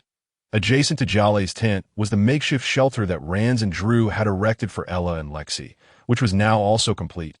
Lexi had entered the tent early and had not come out, while Ella was nowhere to be seen. As Jia Bao and Ella walked towards a prominent hill, they suddenly heard voices from below. Jia Bao contemplated retreating, but Jialei eagerly pulled her forward, her face alight with excitement. Jia Bao, momentarily at a loss for words, ceased chewing her crisp fruit. Well, it seems that gossip is indeed a human inclination. Jia Bao overheard a few words, feeling quite exasperated. A weeping female voice was expressing, "You don't also look at me like them, do you? I am truly just terrified." Accompanied by sobs, another male voice responded, "No, do not overthink it. Thank you for believing me, Hawk. Now everyone sees me as the villain, while Jia Bao and her companions are the true heroes. Lexi is ignoring me too, and it breaks my heart." The voice continued, punctuated by sobs that sounded deeply pitiable. "Honestly, I only wanted to call out to you because in my eyes, you are the strongest. The one who can vanquish the monstrous fish. I trust you immensely." After a moment of crying, the female voice paused, and then continued speaking. Upon hearing this, Jialei felt an urge to rush out and berate them, nearly throwing her sweet and crisp fruit at the 2, but Jia Bao held her back. Very well, it turns out the familiar voices belonged to Ella and Hawk. At this point, Jia Bao genuinely wished to tune out. Ella, having fallen from grace, was not only embarrassed, but was also seeking comfort from Hawk, perhaps attempting to flatter him in the process. Jiabao couldn't help but marvel at the absurdity of the situation. Green tea indeed is quite formidable. It's all right. Don't overthink it, it's getting late. Let me escort you back to rest. Hawk's voice came, soft and gentle, yet devoid of any excessive emotion, making it hard to discern. Upon hearing this, Jiabao quickly discarded the core of her crisp fruit and pulled Jiale back. Jiale was somewhat reluctant, still wanting to confront them and expose Ella's fade. Observing Jiale's demeanor, Jiabao tightly covered her mouth and guided her down the hill. The two hastily made their way back to the tent, oblivious to whether they had been spotted by Hawk and Ella. After some persuasion, Jiabao finally calmed Jiale, and the two returned to their respective tents to prepare for rest. Having traveled all day, everyone was fatigued, and after tidying up, they gradually went to sleep. The chief had assigned 4 warriors to keep watch by the fire, instructing them to sound the alarm should any beasts appear. The others retired to rest. Jiabao, having organized her things, crawled in her tent and lay down, utilizing the faint light filtering in from the fire. She quickly unfastened her waist pouch, letting the little snake tumble onto the animal skin mat inside the tent. As soon as the little snake landed on the mat, it coiled into a circle, retracting the membrane over its eyes to observe Jiabao, concerned that it might hiss and awaken the guards. Jiabao swiftly covered its head. The little snake squirmed in protest, internally cursing, "Let go, you wretched creature." Yet no sound escaped its lips. Seeing that the little snake remained silent reassured Jiabao. Leaning closer, she whispered to the little snake, "Do not speak. There are guards outside." As she spoke, she gestured towards the outside. Being so close, the little snake could smell the fragrance emanating from Jiabao, causing it to feel a bit flustered and awkwardly turn its head away, presenting its back to her. "Are you hurt?" "Thank you for today," Jiabao remarked, unable to suppress a chuckle at the little snake's reaction, quickly covering her mouth to stifle her laughter. Realizing her hand had just covered the little snake, she hastily withdrew it, making a couple of sounds. "Jiabao, what's wrong? Are you all right?" Filiu, who was also on watch that night, heard the commotion from Jiabao's tent and quickly approached to inquire in a low voice. "Ah, I'm fine," Jiabao replied, hastily draping an animal skin curtain over the little snake. "Make sure to cover yourself well. It's cold tonight. Don't catch a chill," Filiu advised with concern. "All right, thank you," Jiabao quickly responded. Thankfully, Filiu couldn't enter, or it would have been quite embarrassing. Once Filiu had moved away, Jiabao lifted the quilt to check on the little snake. Its wings were drooping, covering its head as it slept. Jiabao carefully examined the little snake and noticed a wound on its back, caused by the scales of the monstrous fish. With its wings open, she spotted a row of bite marks and a gaping tear on the right wing, which looked quite dreadful, evidently inflicted by the monstrous fish. The blood had largely dissipated due to being submerged in water, leaving the wound slightly pale. In the heat of the moment, Jiabao hadn't had the chance to scrutinize the monstrous fish. Later, while butchering the fish, she found it too gruesome to look, but now, seeing the little snake's injuries, she felt a tremor of fear at the thought of how sharp the monstrous fish's teeth must have been. Jiabao understood that the little snake had endured this for her sake, and her heart ached slightly. Feeling a pang of sorrow, it dawned on her that the little snake was the one who had rescued her from the wandering beast. Jiabao suddenly grasped the situation. She took out the ointment she had requested from Uncle Reich before departing and evenly applied it to the little snake's wounds. The sleeping little snake stirred slightly at the ointment's sting, flapping its wings in response, but soon fell back into a deep slumber. The little snake tended to be particularly lethargic when injured, healing more rapidly than ordinary beastmen. Observing its unresponsive state, Jiabao speculated that it must frequently sustain injuries. Though worried, her curiosity was even greater. The little snake didn't appear to be a fearsome beast. It seemed to be a serpent beastman, but she was unsure why it had transformed. Jiabao recalled Uncle Reich mentioning that some beastmen who couldn't transform in their juvenile years were abandoned by their tribes, yet there was still a chance for them to successfully transform in adulthood. However, more often than not, their consciousness faded, and they turned into mindless beasts hunted by beastmen. Those who could transform successfully in adulthood were exceedingly rare. Jiao Bao pondered whether the little snake might be in such a predicament, wondering if it had reached adulthood. Yet if it was on the verge of adulthood and still unable to transform, it would be a dire situation. Was the little snake cast aside by its tribe for its inability to transform? Jiao Bao felt perplexed but found herself powerless to see at least the little snake still possessed intelligence and awareness, unlike a beast on the verge of becoming mindless.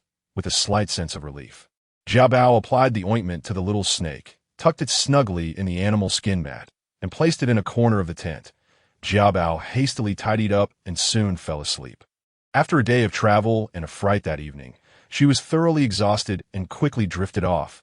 That night, the temperature dropped sharply to just a few degrees, for the females of the beast world accustomed to wearing short animal skin garments and skirts. It was still quite chilly. However, Jiao Bao had taken sufficient measures to keep warm and did not wake from the cold. Rather, she slept soundly. Jiao Bao, Jiao Bao.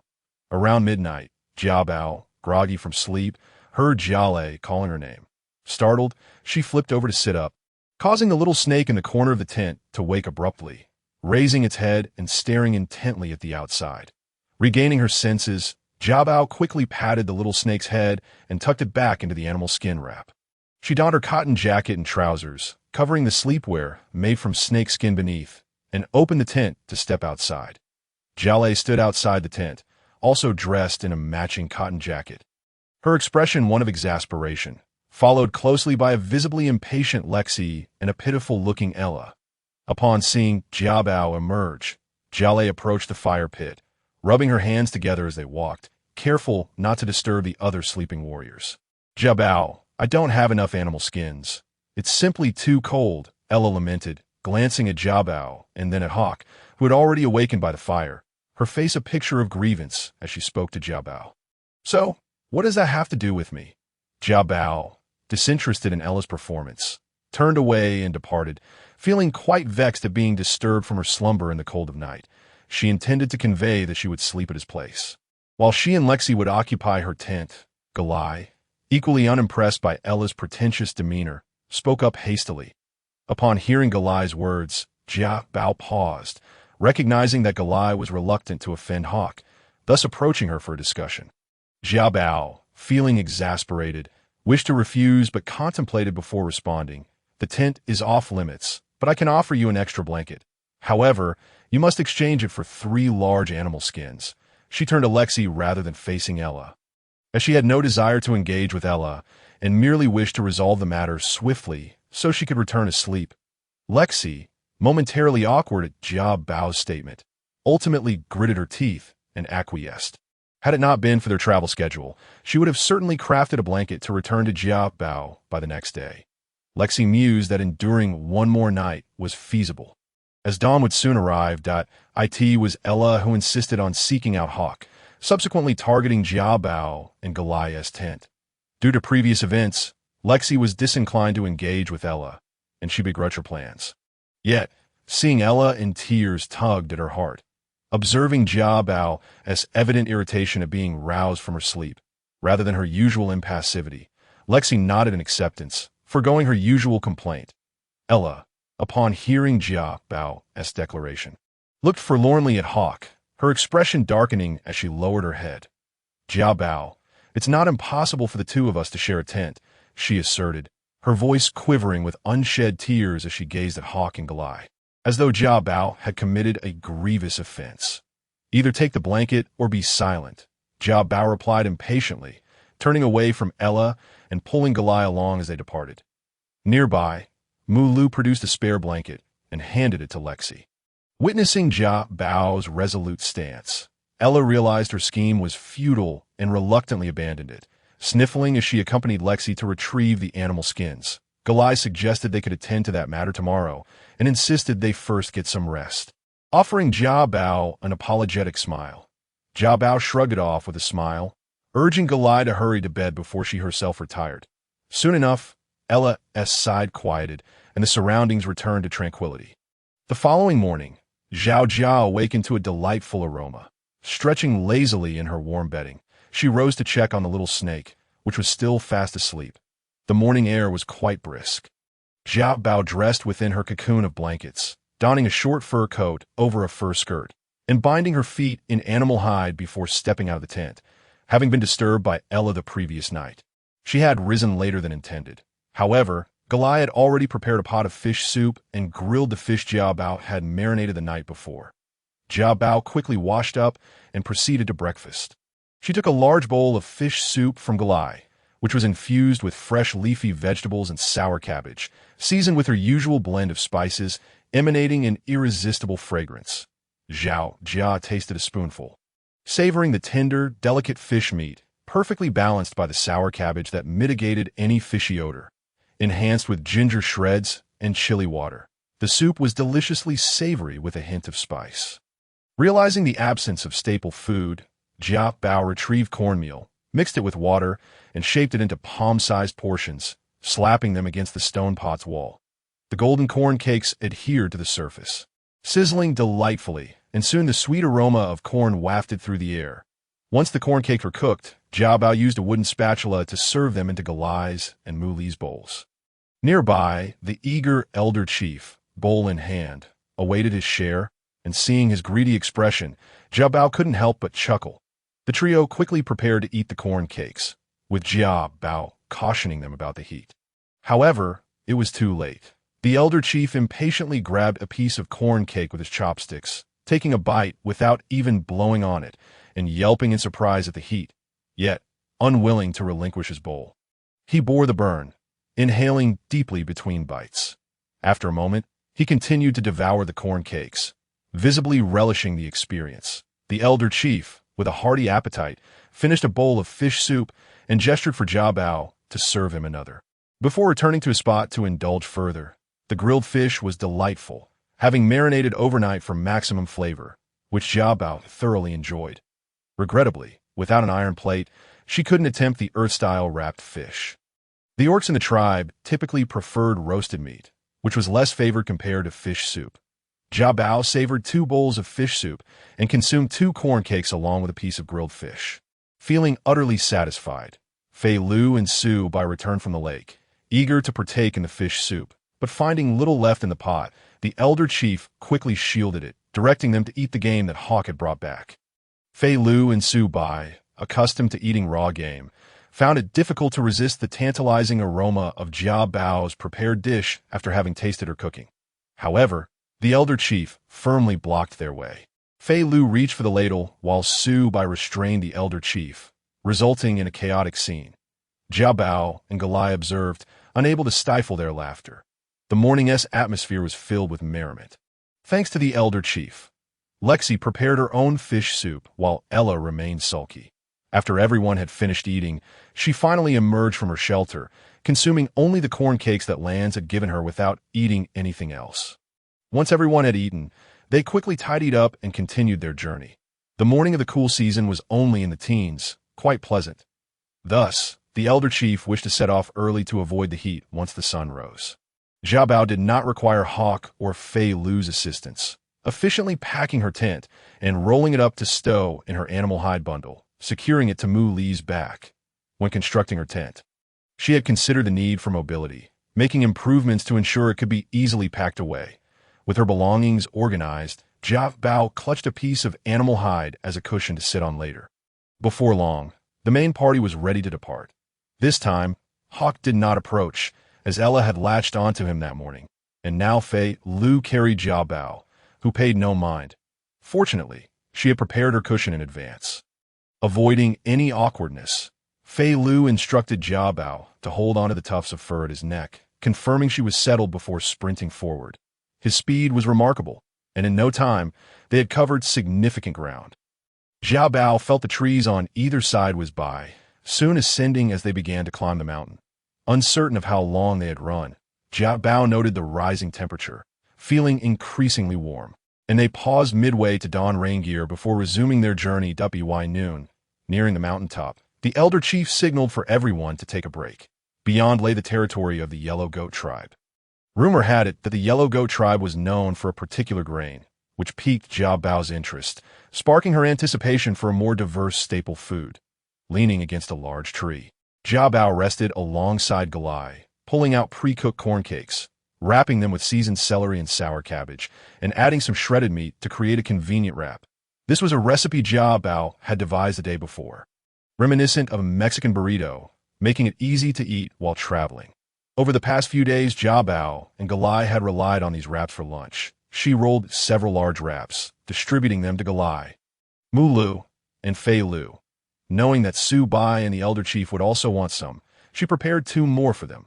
With only 2 wraps left, Jia Bao planned to keep them for herself. After delivering the wraps to the elder chief, she returned to the tree to enjoy her own, only to find the bowl where she had placed her wraps completely empty. After inquiring with Galai and Mulu, neither had noticed nor taken any. Jia Bao found it puzzling, certain she had left 2 behind. Where had they gone? Assuming others had taken them, she made 2 more wraps from corn cakes, holding one in hand. She placed the other back in the wooden bowl. As she enjoyed the wrap in her hand, she turned to speak with Galai and suddenly noticed a thin vine swiftly snatching her wrap from the bowl. Darting towards the forest with astonishing speed, as Jia Bao stood up, eager to seize the pancake, she found herself unable to grasp it no matter how hard she tried. Mulu and Galai, noticing her struggle, hurriedly chased after her. The trio sprinted after the pancake, which was ensnared by vines, yet they could not catch up. Observing the commotion, the other orc warriors quickly joined in the pursuit. The speed of their quarry was astonishing. Mulu transformed into his beast form, carrying Galai on his back as they closed in from behind. Galai reached out and pulled Jia Bao onto Mulu's back, just as they seemed poised to overtake their target.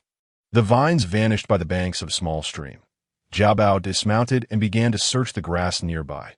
The stream was quite broad, measuring 6 to 7 meters across, cascading down from the hillside to form a vast flatland. The banks were adorned with low-lying green plants, devoid of any large vegetation that might obstruct the view, offering a clear sight at a glance. The only notable feature was a small tree, about the height of a person, with a slender brown trunk that appeared no thicker than Jia Bao's wrist. The tree's top was dotted with a few oval-shaped green leaves, the tips of which glowed faintly red. This tree appeared somewhat unique and rather beautiful. Perplexed, Jia Bao wondered where the individual who had just stolen the pancake had disappeared to, given the absence of any other objects to conceal them. Continuing her search by the stream, she still found nothing. Mulu and Galai began to look around, while the pursuing warriors scoured the hillside. After searching for quite some time without success, Jia Bao felt fatigued and squatted by the stream to wash her hands, scooping up a handful of water to drink. Upon finishing her sip, as she prepared to scoop another handful, she noticed something unusual. The small green tree by the stream seemed to shift slightly to the side. Doubting her eyes, after all, how could a tree move? Jia Bao attributed it to her imagination and continued to lower her head for water. In that instant, however, she kept a vigilant eye, and this time she saw clearly. In the reflection on the water's surface, the small tree indeed appeared to inch away, seemingly attempting to escape. Jia Bao was taken aback, but quickly recalled the peculiarities of the beast realm. Mutated plants were not entirely unheard of. Maintaining her composure, she continued to drink. Rising after quenching her thirst, she ambled around, feigning heat as she waved her hands to fan herself while muttering, "So hot," drawing closer to the small tree. Though her movements seemed aimless, she effectively blocked the tree's path. Upon nearing it, Jia Bao swiftly grasped the trunk, calling for Galai and the others. The tree trunk writhed in her grip, tiny vines lashing out at Jia Bao's hands in a desperate attempt to break free. Realizing the situation, the others hurried to surround her. It was then that Jia Bao recognized the vines as those that had just pilfered the pancake. Seeing it could not escape, the tree relinquished its struggle, retracting the vines, its entire trunk trembling with evident fear. Uncle Bis, the leader, rushed over and paused at the sight of the trunk in Jia Bao's grasp. "A trance," he exclaimed. Jia Bao was astonished at the notion that a tree could transform into a being. Let me go," a youthful voice cried out, emanating from the trunk Jia Bao held. Upon seeing Uncle Ba approach, the little tree began to thrash about even more frantically. This must be a member of the Trant clan. But how could one be found so far from their home? Uncle Bayes expressed his confusion. Trants traditionally resided atop the Soria Mountains, shaped from various forms of greenery. Their numbers were few, and they seldom descended from their lofty abode. As the peak was shrouded in clouds, surrounded by steep cliffs, making it difficult for ordinary orcs to ascend. Only a rare few flying orcs dared to brave such risks, rendering much about this clan a mystery. The sight of a treant in the western plains, far from the Soria Mountains, especially one so young, was indeed peculiar. Did the treant clan not monitor their young ones? The little tree continued to struggle, defiantly extending its vines to strike at Jiabao's arms. This time, the vines seemed to grow suddenly stronger, glowing red at their tips, and before Jiabao could react, they lashed out viciously, leaving a painful mark that caused her to wince. Hawk, witnessing the unfolding scene, immediately manifested claws from his hands, ready to seize the little treant. "Stop! Do not harm it!" Jiabao interjected, one hand restraining Hawk while the other firmly grasped the tree's trunk. "Stay still, or I shall strike your trunk with my bone knife," Jiabao threatened, brandishing her weapon. However, her intent was merely to intimidate, not to inflict harm. "You're bullying me," the little treant wailed, tears streaming down its face as it struggled even harder in Jiabao's grip. "Tell me, are you a treant? What brings you to the Western Plains?" Jiabao demanded. Just then, two figures came rushing down from the hillside, an elderly woman with a cane and a young warrior, the latter appearing injured with a thin layer of beast hide wrapped around his arm. Despite his injury, the treant warrior was of the 4th rank, on par with Hawk, suggesting formidable strength. Upon their arrival, the little treant cried out even louder. "Please, do not harm Chionka," the elderly woman pleaded as she hurried closer, her expression frantic. Upon reaching Jiabao, she motioned for her to release the little treant. Instantly, it transformed into a child of 5 or 6, sporting a green outfit and tied-up braids, its skin glowing pale. It rushed to the elderly woman, sobbing and casting a reproachful glance at Jiabao. Embarrassed, Jiabao rubbed her nose, realizing she might have been a bit too harsh. The elderly woman comforted Chionka, tenderly stroking his head and whispering soothing words. "Greetings, we are members of the Treant clan. I am Xiaomu, and this is our clan shaman, Granny Shu." The robust young man introduced himself, his demeanor amiable. Through their conversation, Jiabao and her companions learned that the trio before them were indeed treants. Granny Shu was the clan shaman, Xiaomu was a warrior, and the little treant was Chionka, Granny Shu's grandson. They had descended from the peak of Yazuli Mountain, intending to attend the trading day in the Western Alliance and visit the Yellow Goat clan, hoping to journey with them. Unfortunately, during a brief rest, Chionka, driven by mischief, had wandered off, leading to the incident where he had stolen Jiabao's pancake and injured her arm. Granny Shu expressed her sincere apologies and insisted on treating Jiabao's wound. Reluctantly, Jiabao accepted her offer. Granny Shu led Jiabao aside, away from Uncle Bas and the others, and retrieved a vial of potion from her beast hide bag. She dripped 2 drops onto Jiabao's swollen arm, which had been struck by Chionka. Jiabao felt no discomfort, only a cooling sensation. In no time, the affected area began to heal autonomously, returning to normal. Jiabao was astonished by the efficacy of the Trent's medicine. It dawned on her that such a remedy would be invaluable at the trading day, a commodity of immense worth that was rare to come by. Jiabao was deeply impressed and contemplated whether to ask Granny Shu for some of this potion, as her little snake had also sustained injuries, and it would be prudent to keep a supply on hand. As Jiabao pondered, she inquired of Granny Shu.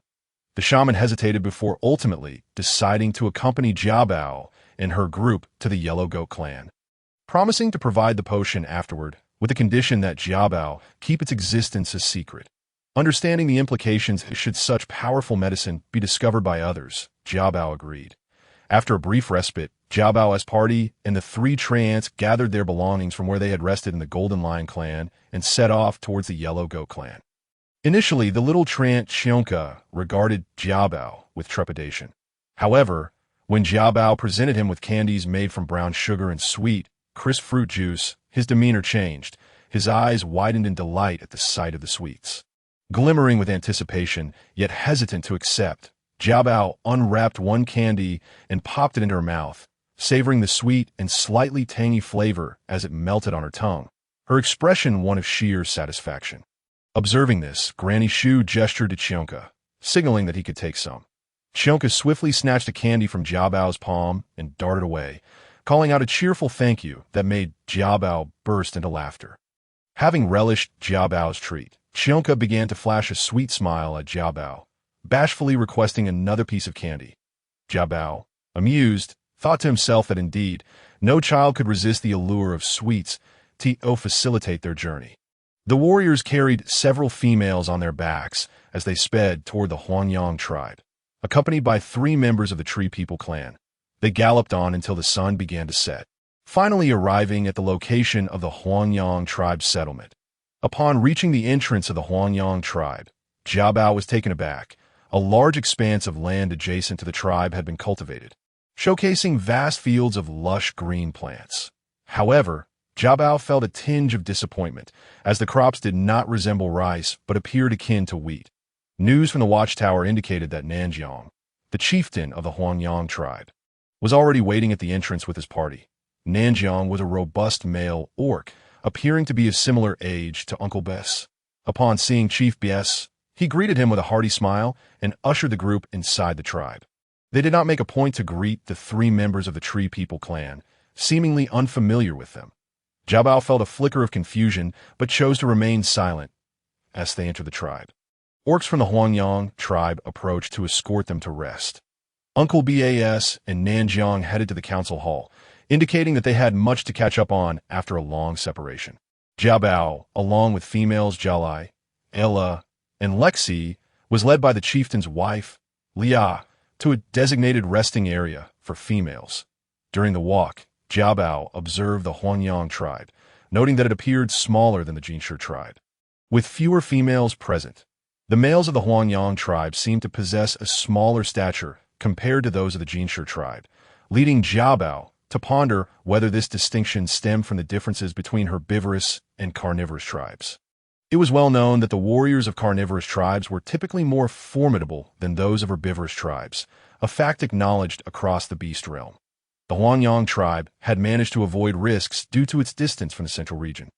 Furthermore, they possessed advanced agricultural techniques, as evidenced by Lia's proud demeanor while showcasing their wheat fields to the visitors. Indeed, while many tribes still relied solely on roasted meats, the Huanyang tribe had already begun cultivating grains.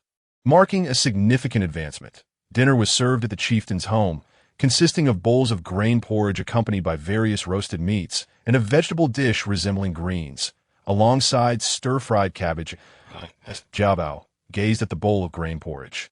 A sense of perplexity washed over him. On Earth, one would not typically boil wheat directly as a meal. The sight of this porridge raised concerns. Jiabao scooped a spoonful of the grain porridge. Inspecting it closely, the grains were about the size of soybeans, with a white appearance that bore little resemblance to wheat, more akin to sago. After sampling a bite, he found the texture to be soft, sticky and pleasantly sweet, reminiscent of glutinous rice. Realizing this was indeed glutinous rice made Jiabao exceedingly joyful. Having glutinous rice was a delight, as it constituted a staple food. Although the vegetables and cabbage were slightly overcooked and devoid of salt, they were still passable. Jiabao finished his bowl of grain porridge, contemplating whether he could procure some grains to take back, as he yearned for rice cakes and glutinous rice with cured meat. The females relished the meal, while the few male orcs, including Hawk, showed little interest, having barely eaten a few bites before losing their appetite. Jiabao, still hungry for grains after a long absence, couldn't resist refilling his bowl. Cautious not to overindulge for fear of discomfort later, Jiabao, along with Xiongke, enjoyed the grain porridge blissfully, oblivious to the somber expressions of the tree grandma and Xiaomu, whose enjoyment of the meal seemed absent. Uncle Bas and Chieftain Nanjiang appear to be engaged in a lively conversation, discussing the impending cold season. The look on Nanjiang's face suggested that this year's circumstances were less than promising, leaving them with no choice but to assess the conditions of other tribes when they arrived. After dinner, Jiabao and the others retired for rest. However, Jialai, having overindulged, insisted on taking a walk with Jiabao outside their lodging. Both munching on dried fruits to aid digestion as they strolled. They noticed the tree grandma returning with a sorrowful expression, her demeanor exuding defeat. "Tree grandma, what troubles you?" Jialai inquired with concerned eye. "I'm fine," she replied hesitantly. Glancing at Jiabao and Jialai, still insisting she was okay, Yet, her expression belied her words. If you need assistance, please do not hesitate to ask. Even to Uncle Bess, Jiabao offered that he held a fondness for the gentle tree grandma, as her presence reminded him of his own grandmother, who had raised him with great care. Thus, he felt an instinctive urge to express concern for her. Upon hearing Jiabao's words, the tree grandma regarded him with a deep, grateful gaze before retreating into her dwelling. Jiabao and Jialai did not dwell on the matter further. The following morning, after breakfast, as everyone prepared to depart, the tree grandma, accompanied by Xiaomu and Shunka, approached them, expressing a desire to journey together. Jiabao was perplexed, for the tree grandma had previously mentioned that they intended to set off with the Huangyang tribe, which was waiting for the grains to mature before departing in 5 days. Now, the tree grandma wished to accompany the Jinshi tribe in haste, leaving Jiabao curious about the urgency. Uncle Ba shared his confusion, but the tree grandma appeared reluctant to disclose her reasons. Consequently, Uncle Bas invited her inside. As they entered, the tree grandma called Jiabao to join them. After glancing at Uncle Bas, who nodded in approval, Jiabao followed them in. Inside were the tree grandma, Xiaomu, Chief Uncle Ba, Hawk, and Jiabao. After a moment of contemplation, the tree grandma finally spoke that we wish to attend the trading day, but our Tree People clan has refrained from participating for a long time. Situated between the Eastern and Western alliances, we are a neutral tribe, and thus cannot access the trading day. I trust the chief understands this. Indeed, so you seek the Huangyang tribe's assistance to gain entry into the trading day, correct? Uncle Bas mused thoughtfully. Precisely that we have brought special offerings with the intention of trading with the Huangyang tribe. The tree grandma elaborated. She explained that their decision to approach the Huangyang tribe was rooted in the historical ties between their ancestors and the Huangyang tribe, which held a stellar reputation within the beast realm, making other tribes less trustworthy in her eyes. But Nanjiang refused, did he not? Uncle Bess inquired, his tone more certain than questioning. The tree grandma nodded in resignation, confirming that Nanjiang had declined immediately upon hearing their request, even when substantial rewards were promised. Uncle Bas fell into deep thought, pondering why the Huangyang tribe would refuse such an opportunity. Furthermore, the presence of the 3 members of the Tree People clan raised numerous questions. The shaman held significant influence in every tribe. Should a chief or leader encounter troubles, the shaman would bear the responsibility for the entire tribe. Typically, shamans, being predominantly female, remained out of sight and rarely participated in trading days without ample protection. Moreover, the skills of a healing shaman surpassed those of both the shaman and the Grand Doctor. For a tribe, such a valuable individual would not be permitted to roam freely, especially accompanied only by a single warrior and an underage young orc. Uncle Boss's suspicions deepened with each thought. Jiabao, listening from the side, felt somewhat lost, aware only that the tree grandma had traveled a great distance seeking assistance. Yet her hopes appeared dashed. Why do you wish to attend the trading day? Uncle Base asked. Upon hearing the question, the tree grandma's expression grew somber and resigned, her gaze shifting to Xiaomu, remaining silent for a long moment. You wish for our aid but provide no reasoning. Thus, we may refuse. Uncle Bas, observing the expressions of Elder Tree and Zhou Mu, spoke with a tone of firmness. Jiabao gazed at Uncle Bas in a daze, realizing that this must be the true visage of a leader, not the comical and graceful uncle she had perceived, but a tribal chief exuding an extraordinary aura. We wish to seek assistance from the leader of the Western Alliance, Zhou Mu stated, having received Elder Tree's approval. What reward do you offer the Yellow Goat tribe? Uncle Bas inquired. Elder Tree hesitated for a considerable time. Evolution potions, she finally replied. Upon hearing this, Uncle Bas immediately rose, fixating his gaze intently on Elder Tree. Are these potions for orc evolution? What level are they? He asked with palpable excitement. 1 each of the primary and intermediate levels. Elder Tree responded. Orc warriors are classified into 6 tiers based on their strength, and generally, they advance through hunting and gaining insights. However, many remain stagnated at the 2nd tier throughout their lives. That it was only 300 years ago that evolution potions emerged in the Beast Era, reputed to exist in 3 varieties. These potions can forcibly aid orc warriors in their advancement, rendering them highly sought after by various tribes upon their emergence. The primary evolution potion assists in elevating an orc warrior from the second to the third tier, while the intermediate potion facilitates the transition from the third to the fourth tier. And the advanced potion aids in progressing from the fourth to the fifth tier.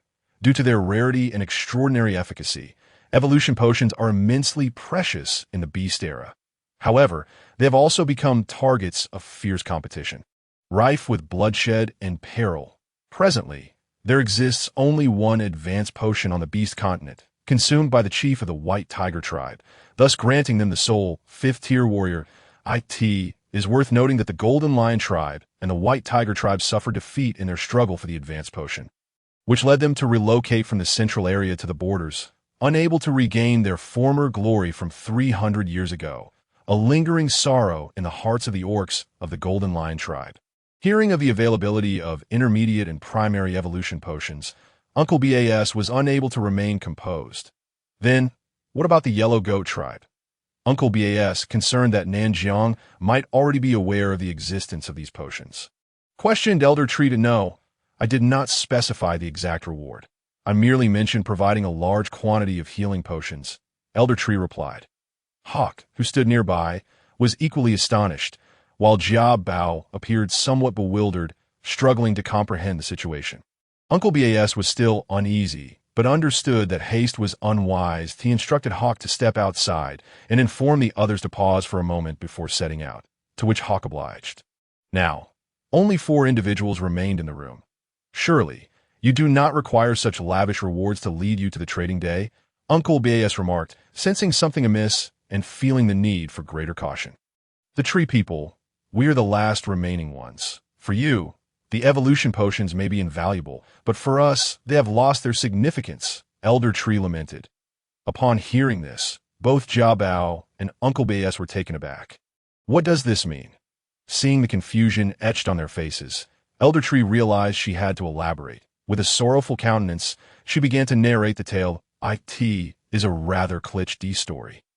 I took Xiong Ku and the guardian Zhou Mu into the depths of the mountains to gather medicinal herbs. When we returned to the tribe, we found no living souls. Only the tribe leader remained, clinging to life, and he could only tell me that he did not know who the assailants were, as they were cloaked in animal skins and masked. However, it was evident that they were flying orcs, a group of over 10 individuals. All third-tier warriors. Once the leader finished his account, he succumbed, urging us to flee and seek help from the Yellow Goat tribe. Thus, Elder Tree journeyed with Zhou Mu for miles to arrive here. At present, Zhou Mu is the only warrior left in the tribe, and along the way, they encountered several ferocious beasts. Originally a second-tier warrior, Zhou Mu forcibly ingested an evolution potion to protect Elder Tree, elevating his strength to the 4th tier, thereby escorting them safely to this location, albeit suffering severe injuries in the process. Jia Bao, upon hearing Elder Tree's words, glanced at Zhou Mu's AR. It was no wonder Zhou Mu's arm was bound in animal hide. She had assumed that Elder Tree's healing potions were so potent that they would have long since healed Zhou Mu. It turned out that the injuries were simply too grave, though it was a story commonly seen on television. Witnessing the palpable sorrow on Elder Tree and Zhou Mu's faces as they recounted their tragic ordeal made the tale feel authentically real. Jia Bao was thus wholly engrossed, feeling a tinge of sadness. The tree people had always excelled in cultivating medicinal herbs and concocting potions, their abilities surpassing those of the raccoon tribe. However, the tree people had secluded themselves atop the Yazuli mountain since the era of their ancestors, living in isolation. Despite possessing the finest resources for evolution, the tree people warriors lacked strength due to the absence of danger. This catastrophic event that befell their entire clan resonated deeply with Uncle Bas, filling him with melancholy.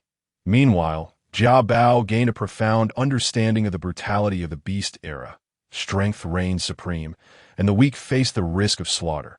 Thus, the experiences of the tree people were not merely a story, but a vivid reality. This realization struck Jia Bao profoundly. After his sorrow, Uncle Boss's predominant sentiment turned to concern. Is anyone following you, now that you find yourselves within the territory of the Yellow Goat tribe?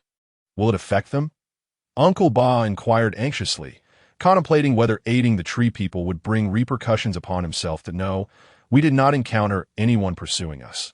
They likely remain unaware that there are survivors. Elder Tree assured him. With this, Uncle Bas felt a slight sense of relief, beginning to deliberate the potential dangers of leading them to the trading day. In truth, Elder Tree had yet to mention that the Tree People's territory had been thoroughly searched that day, as the assailants were likely seeking the Divine Wood. The Divine Wood is a treasured relic of the Tree People, rumored to possess the ability to revive the dead and nurture life. Uncle Bas was likely unaware of the significance of the Divine Wood, and since the assailants had not located it, it remained uncertain whether they would continue their search. However, Elder Tree held confidence that no one could find the Divine Wood, which is why she refrained from mentioning it. We could disguise Elder Tree and Zhou Mu to pose as members of our tribe, Jia Bao suggested, having discerned that Uncle Bas was inclined to take Elder Tree and her companions to the trading day, but harbored reservations about potential repercussions.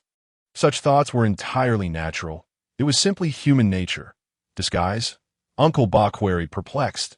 Indeed, we merely need to alter their appearance and attire to resemble our tribe's members, Jia Bao elaborated. Afterward, she scrutinized the attire of Elder Tree and Zhou Mu. Elder Tree donned a flowing gray gown, while Zhou Mu wore a white tunic. The fabric appeared lightweight and silky, reminiscent of a particular textile. Jia Bao had previously inquired about it from Qiongke, who revealed that it was a unique grass cultivated by their tribe for crafting various garments. This material was said to provide warmth in winter and coolness in summer. However, the issue lay in the fact that their attire starkly contrasted with that of the Golden Lion and Yellow Goat tribes. In the Beast era, the customary garb was animal hide, making the Tree People's clothing exceedingly conspicuous. Uncle Ba and Elder Tree exchanged glances with Jia Bao, and it was evident that they now understood. First and foremost, you must change your attire, Jia Bao stated as she approached Elder Tree. Elder Tree nodded in agreement, but soon appeared somewhat embarrassed, realizing they had no animal hide garments, understanding Elder Tree's concern. Jia Bao comfortingly patted her hand, linking her arm with Elder Tree's. You need not worry. We will arrange it, she assured. Right, Uncle Bas? Uncle Bas nodded with a smile. Elder Tree's face brightened with joy, with Uncle Bas's approval secured. Jia Bao swiftly set about making preparations, seeking out Galai to craft garments for Elder Tree, and Zhou Mu mentioned that they possessed a few pieces of animal hide and would retrieve them. The two promptly set to work, leaving Uncle Bas and Elder Tree alone in the room, that we are only responsible for guiding you to the trading day, which is the territory of the White Tiger tribe. Beyond that, we cannot assist you, Uncle Bas conveyed apologetically to Elder Tree. She understood well that Uncle Bas's willingness to escort them was already a significant favor. Even the evolution potions paled in comparison to the safety of their tribe. Before long, Jia Bao returned with Galai and Qiongke in tow. Accompanying them was Lexi, upon learning that they were tasked with making clothes for the Elder Tree lady and that it was the chief's arrangement. Lexi took the initiative to offer her assistance. Uncle Bas briefed them on the subsequent matters before heading off to make arrangements. With the combined efforts of Galai and Lexi, the trio worked together, significantly increasing their pace. After taking the measurements for the Elder Tree lady and her companions, they began dividing the tasks of cutting and sewing. Over here, Lexi was measuring Qiongke, who felt a bit shy. However, she was immensely grateful to Lexi, yet at a loss for where to place her hands, nervously scratching the back of her head. This endearing display caused Lexi to feel a bit bashful as well. Nevertheless, the process went rather smoothly. Soon, they had crafted 3 sets of leather garments for the trio. The 3 of them changed into their new outfits. Jia Bao dressed Qiongke in a yellow leopard print top and shorts, transforming the child into a figure reminiscent of a little prince from a television program about wild tribes. This attire added a touch of mischief to her already adorable appearance. Qiongke, delighted, touched the leather garments and turned to show the Elder Tree lady and Jia Bao, her expression full of playful charm. Jia Bao examined the little prince and noticed the green cloth tied atop his head in a top knot, gently removing it and replacing it with a thin leather strap for Qiongke's hair. While tying her hair, Jia Bao playfully teased Qiongke, her face adorned with a loving smile as she admired Qiongke's cuteness. The Elder Tree lady observed this scene from the side, casting several affectionate glances at Jia Bao. Jia Bao, we need your cooperation in this matter, Uncle Bas stated. Though Jia Bao felt perplexed, she nodded, willing to assist the Elder Tree Lady and her companions. Uncle Base had recently conferred with the Elder Tree Lady, and it was decided that, as the shaman of the Tree People, her prominence could attract unwanted attention. Therefore, they needed to alter the identities of Chionka and the Elder Tree Lady, a S for Chiomu. As long as he did not transform into his beast form, there was little to fear. Jiabao, you will take Chionka under your wing. The Elder Tree Lady is a great healer among the Golden Lion tribe, and Chionka will be your little brother. Uncle Base explained his plan. Huh, little brother. Jiabao looked at Chionka and then at the Elder Tree Lady. Understanding Uncle Base's intent, she agreed. Chionka, still a bit confused, had been following Jiabao around, relishing various treats, already calling her sister Jiabao. Thus, even though he did not comprehend Uncle Base's words, he felt that Jiabao was his sister, and the Elder Tree Lady instructed him to call her that. What could be wrong with that? Yet he curiously glanced at Jiabao and then at the Elder Tree Lady. From now on, Jiabao will be your sister, the Elder Tree Lady said, affectionately ruffling Chionka's hair, receiving the Elder Tree Lady's affirmation.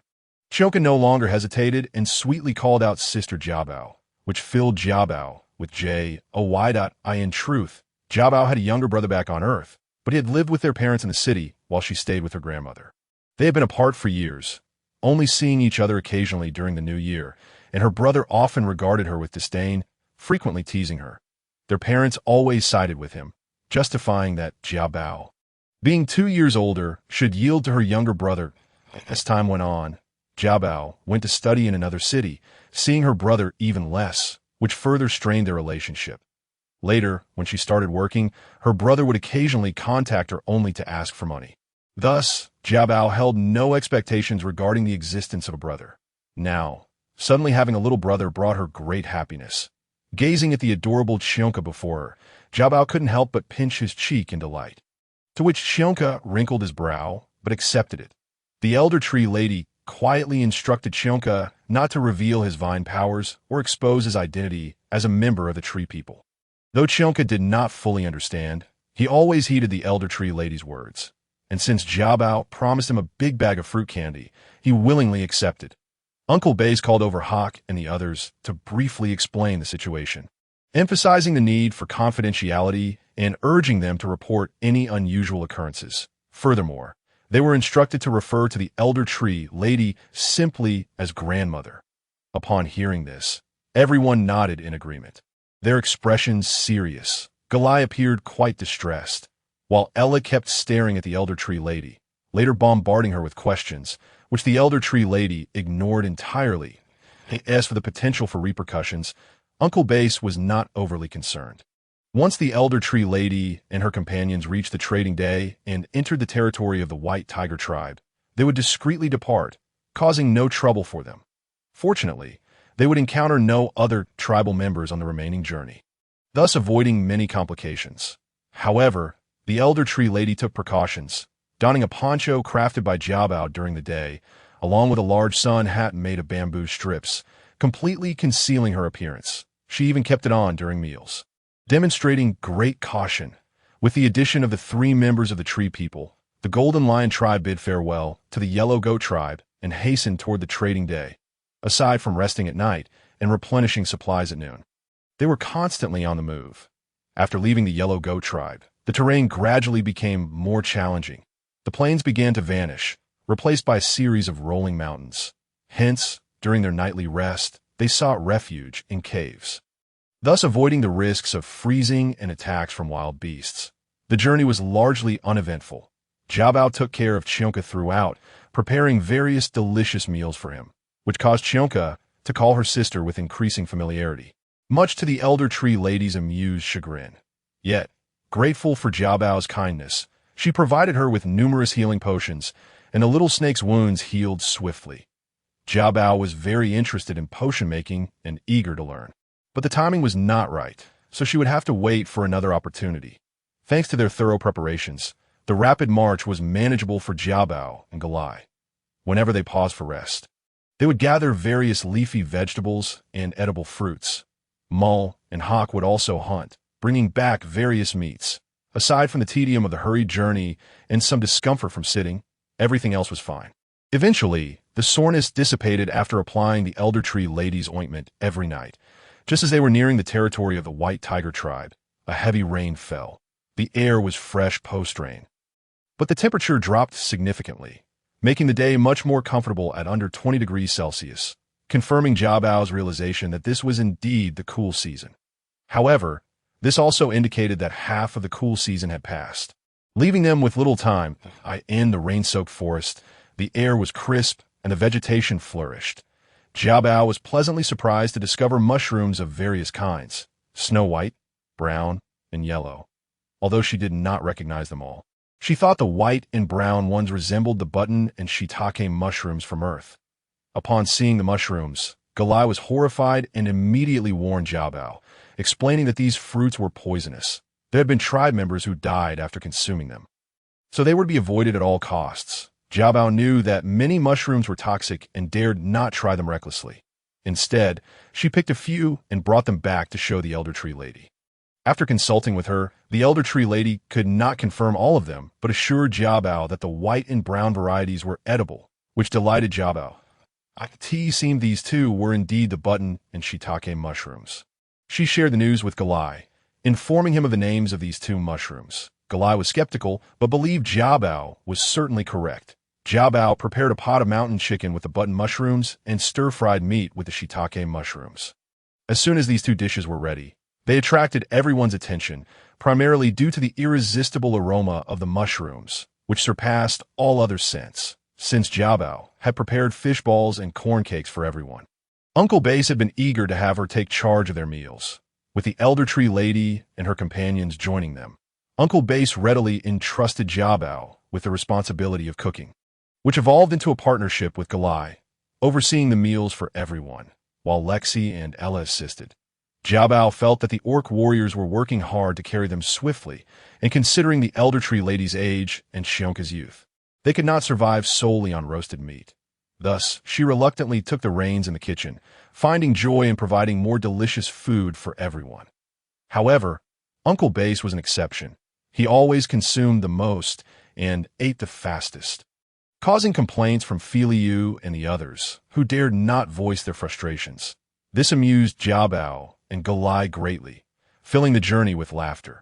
Even the Elder Tree Lady and her companions temporarily forgot their worries, enjoying Jiabao's culinary delights, significantly alleviating their troubles. Jiabao firmly believed that delicious food possessed healing powers, a philosophy she imparted to her fellow tribespeople. Consequently, this led to a shift in their meals, moving away from roasted meat to meatball soup, with corn cakes as the staple, and occasionally Jiabao would prepare corn and meat pies for everyone in a bid to cater to everyone's palate. An array of culinary delights has been presented, thus cultivating a rather discerning taste among the diners. Particularly for the orc warriors, who are naturally carnivorous, their preference leans heavily towards various meatballs and pies. Now, as the tantalizing aroma of mushrooms wafts through the air, it is impossible for them to resist the temptation. Upon tasting this exquisite dish, they exclaim in delight, declaring it superior to both fish balls and meatballs. Galai is especially taken aback by the stewed chicken with mushrooms, finding it has swiftly ascended to the pinnacle of her culinary favorites, surpassing even stir-fried bamboo shoots with meat. Gabeo feels a wave of joy as she observes everyone relishing their meals, satiated and content. However, she notices the absence of Elder Tree, who has not emerged from her cave in recent days, even for meals, with a bowl of glutinous rice porridge and a serving of stewed chicken with mushrooms in hand. Gabeo ventures into the cave to seek Elder Tree. Upon her arrival, she finds Elder Tree seated, holding a potion with a contemplative gaze. As soon as she spots Gabeo, she hastily conceals the potion and offers her a warm smile. Elder Tree, it's time to eat. I've made stewed chicken with mushrooms for you to try, along with your favorite glutinous rice porridge. Gabeo chirps cheerfully, feigning ignorance of Elder Tree's earlier actions as she approaches. Given Elder Tree's advanced age, Gabeo has always taken special care to prepare glutinous rice porridge for her, known for its soft, sweet, and easily digestible qualities. After Elder Tree savors the porridge, she gently asks Gabeo to refrain from clearing the bowls just yet, as she wishes to discuss something important. Gabeo sets aside her bowl and takes a seat, Elder Tree retrieves a small, palm-sized black wooden box from her belongings and presents it to Gabeo. "Open it and see," she instructs. Gabeo glances at the box in her hands and obediently opens it, revealing a thick tome bound in animal hide. Elder Tree gestures for her to examine the book further. As Gabeo flips through the pages, she discovers they are inscribed with the script of the Beast Era, leaving her bewildered. Though she can speak and comprehend the language, she cannot read or write it. The Beast Era script resembles ancient, complex characters, rendering it utterly incomprehensible to Gabeo, who has lost all memories of her past life since her arrival. Elder Tree, "What is this?" Gabeo inquires. "This is the record of our tribe's great healers throughout the generations. It contains numerous recipes for potions, including advanced concoctions," Elder Tree explains. "Advanced potions? My goodness, how incredibly precious," Gabeo thinks, feeling as if she is cradling a treasure trove of gold, the weight of the box weighing heavily in her hands. Could it be that Elder Tree intends to gift her this invaluable item? The thought sent a shiver down her spine. Might this very tome be the target of the massed flying beast tribe's plundering? The notion suddenly makes the box feel almost too hot to handle. This item must hold immense significance for the Treeman tribe. Its possession could be crucial for their restoration and revenge. Considering all these factors, Gabeo resolutely states, "Elder Tree, I cannot accept this." Her thoughts race within mere seconds, yet she does not express her refusal based on its immense value, opting instead for honesty. Observing the expression on Gabeo's face, Elder Tree smiles, her eyes radiating approval. Gabeo is intelligent, responsible, decisive, and kind-hearted, yet not reckless or greedy. Truly an ideal candidate. "You are aware that our Treeman tribe now consists of only the three of us. Keeping it for myself serves no purpose. Rather than allowing it to fall into the hands of others, I would prefer to pass it on to you, ensuring that this legacy does not fade away." Elder Tree states solemnly, her eyes filled with sorrow and pain. Gabeo feels a pang of emotion, recognizing the impending separation as they approach the territory of the Tiger tribe. After parting from Elder Tree, she worries for her well-being. Bearing the heavy responsibility of revitalizing their tribe is an arduous burden, one that weighs heavily on her shoulders. Perhaps Elder Tree is merely concerned for her safety, seeking to entrust this crucial item to her for safekeeping. As these thoughts swirl in her mind, Gabeo's resolve begins to waver. "Elder Tree, is this what they are after?" she asks for clarification. Elder Tree remains noncommittal. In truth, the target of the assailants is the sacred tree. This tome is merely a supplementary prize. Moreover, she has always kept the ancestral record close at hand, while her own notes on advanced potions and certain healing recipes are stored in her apothecary. The ancestral tome not only contains advanced potion recipes, but also various healing and enhancement potions, including sections that she has yet to fully comprehend. Thus, its value is immense. Gabeo deduces that her own notes would likely mislead the attackers, as they have not sought to further inspect the apothecary. This realization grants Elder Tree peace of mind in entrusting the tome to Gabeo. Rest assured, they took another book, one solely filled with advanced and healing potions. This one, Elder Tree reassures, as she gently closes the box and places it into Gabeo's hands, patting her reassuringly. With that, Gabeo feels a sense of relief and accepts the box, contemplating how to go about learning the Beast Era script upon her return. "However, I have one more request," Elder Tree says, her expression shifting to one of hesitation now that Gabeo has accepted the item. "Please, go ahead," Gabeo replies. "Chionka will accompany you. Our journey ahead is fraught with danger."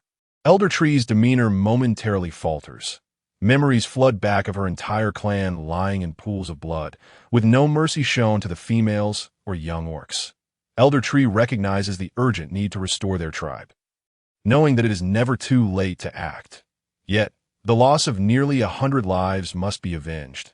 With the trading day approaching, when all factions converge, it is imperative to identify their foes.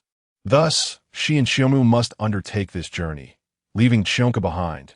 Should they fail to return, he must remain alive. Being so young, there is no need for him to face such peril. More importantly, Chionka represents the hope of their entire tribe. Upon hearing Elder Tree's words, Gabeo feels reluctant but soon understands. Elder Tree did not mention this request when presenting the tome, nor did she intend to leverage gratitude for favors. Her concern is for Chionka's safety. Gabeo comprehends Elder Tree's good intentions and sympathizes with her predicament, ultimately agreeing. Seeing Gabeo acquiesce, Elder Tree breathes a sigh of relief. In truth, she has longed to bring Chionka along to live in the Golden Lion tribe, where she could personally teach Gabeo. However, she feels her age and the exhaustion from their recent escape weigh heavily upon her. Without first discovering the identity of their enemies, she believes she cannot find peace even in death. When she meets the ancestors and beast gods of her tribe in the afterlife, she feels she cannot face them without resolving this matter. Thus, with a newfound determination, she makes these arrangements. Once Gabeo agrees, Elder Tree elaborates on Chionka's characteristics and tendencies, which Gabeo listens to intently. After sharing this information, Elder Tree grows weary, prompting Gabeo to carry her bowl outside. Exiting Elder Tree's presence, Gabeo feels somewhat dazed. Has she truly been entrusted with such a significant responsibility? Watching Chionka play with the windmill she had crafted for him amidst the grass, a multitude of emotions swirls within her, but she resolves to care for him diligently. After everyone finishes breakfast and takes a brief respite, the leader gathers them for departure. They are nearing the final mountain, beyond which lies the Eastern Sun Plain, the territory of the Tiger Tribe. They expect to reach the Tiger Tribe's lands before nightfall. Uncle Bas has deliberately instructed the group to proceed at a slower pace, ensuring they enter the city just as night falls, thus concealing the presence of the three tree men and avoiding drawing attention. The group travels throughout the day, albeit at a more leisurely pace than before. Gabeo takes in the scenery along the way. As winter approaches, the trees in the forest begin to shed their leaves, with red and yellow foliage gently cascading to the ground, evoking a sense reminiscent of autumn on Earth. Emerging from the forest, they arrive at the entrance of the Eastern Sun Plain by evening, which marks the boundary of the Tiger Tribe's territory. Below, a vast plain stretches out, with a mighty river cascading down from the mountaintop, traversing the expanse.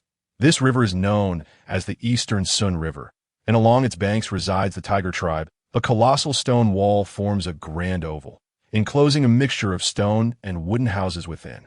Beyond the wall, fertile land is cultivated, indicating that the Tiger Tribe, much like the Yellow Antelope Tribe, has also taken to agriculture. From their vantage point atop the mountain, it is evident that the Tiger Tribe's territory boasts over 100 structures, meticulously organized into 4 distinct zones, each appearing orderly and well-planned. At the heart of this territory stands the tallest stone house, exuding an air of grandeur. Akati appears to be the dwelling place of the chief and the esteemed elders. The first-time visitors from Galai were utterly astonished by the territory of the Tiger Clan, filled with a sense of envy. Although Jiabao did not share this sentiment, finding the stone houses lacking in aesthetic appeal compared to concrete structures. The mere fact that such a tribe could be established amidst the resource scarcity of the beast world was indeed remarkable. What stood out was that this was no longer merely a tribal settlement. It had evolved into a city of considerable scale. As Uncle Bess gazed upon the Orc domain, he felt a surge of desire. In a mere 300 years, the development of the White Tiger Clan had far surpassed that of the other tribes within the Eastern Alliance. Jiabao was more in awe of the wisdom exhibited by the ancestors of the White Tiger Clan. Unlike other tribes that chose peaks or deep mountains for their locations, they opted for the plains, an area abundant with lush grass and water, graced by significant rivers and bordered by 3 majestic mountains, thus providing a wealth of resources more conducive to tribal growth. After expressing their admiration, they continued their journey, entering White Tiger City just as dusk was falling. Upon their arrival, the guards at the entrance informed them that this place was officially named White Tiger City. Jiabao thought to herself, as expected. Once inside, Granny Shu, taking advantage of the nightfall, merely exchanged greetings with the chief and Jiabao before hastily departing. As for Chionka, he remained composed, quietly bidding farewell to Granny Shu and Uncle Chiao Mu, obediently following Jiabao. Granny Shu had taken her leave of the chief earlier that morning, providing him with a basic potion, entrusting him to look after Chionka and Jiabao. Watching Granny Shu depart, Jiabao and the others felt a pang of sadness. After bidding farewell to the two, the entourage from the Golden Lion tribe made their way to their resting place. Conveniently located within the city, this resting area had been prepared by White Tiger City for tribes attending the trading day. By the time they arrived, many tribes had already gathered, and the atmosphere was lively. Numerous nearby tribes were expected to arrive the following day, with just 2 days remaining until the trading day commenced. Before then, they could explore the city. The young orc named Limon, who had escorted them, blushed shyly upon seeing Jiabao, but enthusiastically began to introduce various attractions within White Tiger City. It turned out that, in anticipation of the tribe's arrival, the White Tiger clan organized a series of lively activities during this trading period. For instance, there was the Flower Ring Festival, a mating selection event for females, where males would compete, and the female who threw the most rings would be declared the victor, earning the chance to dine with the most beautiful female in White Tiger City. Jiabao mused to herself that this was akin to a matchmaking event. Quite intriguing, she thought. Yet as a female, she felt little interest in such festivities. The grand trading day, by tradition, involved the exchange of goods for the winter season, with many arrangements made in advance to retrieve items from the tribes at the agreed time. The smaller trading fairs, on the other hand, featured an array of peculiar items, particularly various potions. The items for exchange were more often dictated by the stall holders, and only those possessing the desired items could trade. Otherwise, no matter how valuable an item one presented, the stallholder would refuse the exchange. Jiabao and Galai were especially intrigued by the smaller trading fair. Learning that it would take place the next morning, they resolved to attend. They requested Limon to accompany them, to which he happily agreed, and both Lexi and Ella expressed their desire to join. The chief, concerned for their safety, instructed Mu Lu and Hawk to accompany them as well. That evening, the White Tiger clan served a dinner to their distant guests. The bowls were crafted from stone, elegantly thin and easy to handle. The main course consisted of glutinous rice, a whole roasted lamb, and a bowl of vegetables of indiscernible origin. Each dish was seasoned with salt and was quite palatable. The roasted lamb, though slightly dry, was flavorful, and Jiabao was pleasantly surprised to detect the taste of garlic, prompting her to resolve to inquire with Limon the following day about where she might find some. After dinner, Jiabao and her companions retired to their chambers. She shared a room with Chionka, along with her small snake companion. Chionka, having previously encountered the snake, was not startled when Jiabao placed it on a clean hide. The little snake had been sleeping for over 10 days, replenishing its energy to delay its impending hibernation. As soon as Jiabao set it down, it awakened and regarded Chionka with curiosity. Chionka, unafraid, crouched beside the snake, watching intently. Noticing the snake was awake, Jiabao hurried outside to fetch some food, confident that after such an extended slumber, it would be hungry upon her return with a generous piece of roasted meat. She found Chionka squatting in front of the snake, both of them locked in silent contemplation. As Jiabao entered, the snake lowered its head, hissing softly as it flicked its tongue. This little orc exuded a remarkably comforting aura, yet its true nature remained elusive. Puzzled, the snake observed silently. Once Jiabao placed the roasted meat down, the snake decided to eat first, its hunger evident after such a prolonged rest. Jiabao watched the snake eat, her eyes sparkling with delight. Had she not studied plants and animals and understood the habits of snakes, she might have feared it would never awaken again. Seeing the little snake awake and its injuries significantly healed filled her with joy. Silver, Jiabao introduced the snake, feeling it necessary to make the introduction to Chionka. Chionka, this is my little friend, Silver. He can understand us, Jiabao explained to Chionka. Silver, Chionka repeated, nodding in innocent comprehension, reaching out to stroke the little snake's head. Jiabao gasped, fearing the snake might suddenly bite Chionka, but did not. The snake merely raised its head and hissed a couple of times before returning to its meal. Jiabao was taken aback. Once the snake finished eating, Jiabao helped Chionka wash up and settled him down for the night. She narrated a bedtime story about the tortoise and the hare, which Chionka listened to with rapt attention, gradually drifting off to sleep. However, Jiabao found herself unable to sleep, so she stepped out onto the porch of the wooden house to gaze at the moon. The little snake, having had ample rest, was also awake and, instead of sleeping soundly as usual, quietly slithered over to Jiabao's side, curling up beside her, motionless, Seeing the little snake, Jiabao glanced at it before continuing to admire the moon. The night in White Tiger City was not shrouded in darkness like that of the Golden Lion tribe. Large torches illuminated the city, casting a bright glow. Jiabao's mind wandered as she gazed into the distance.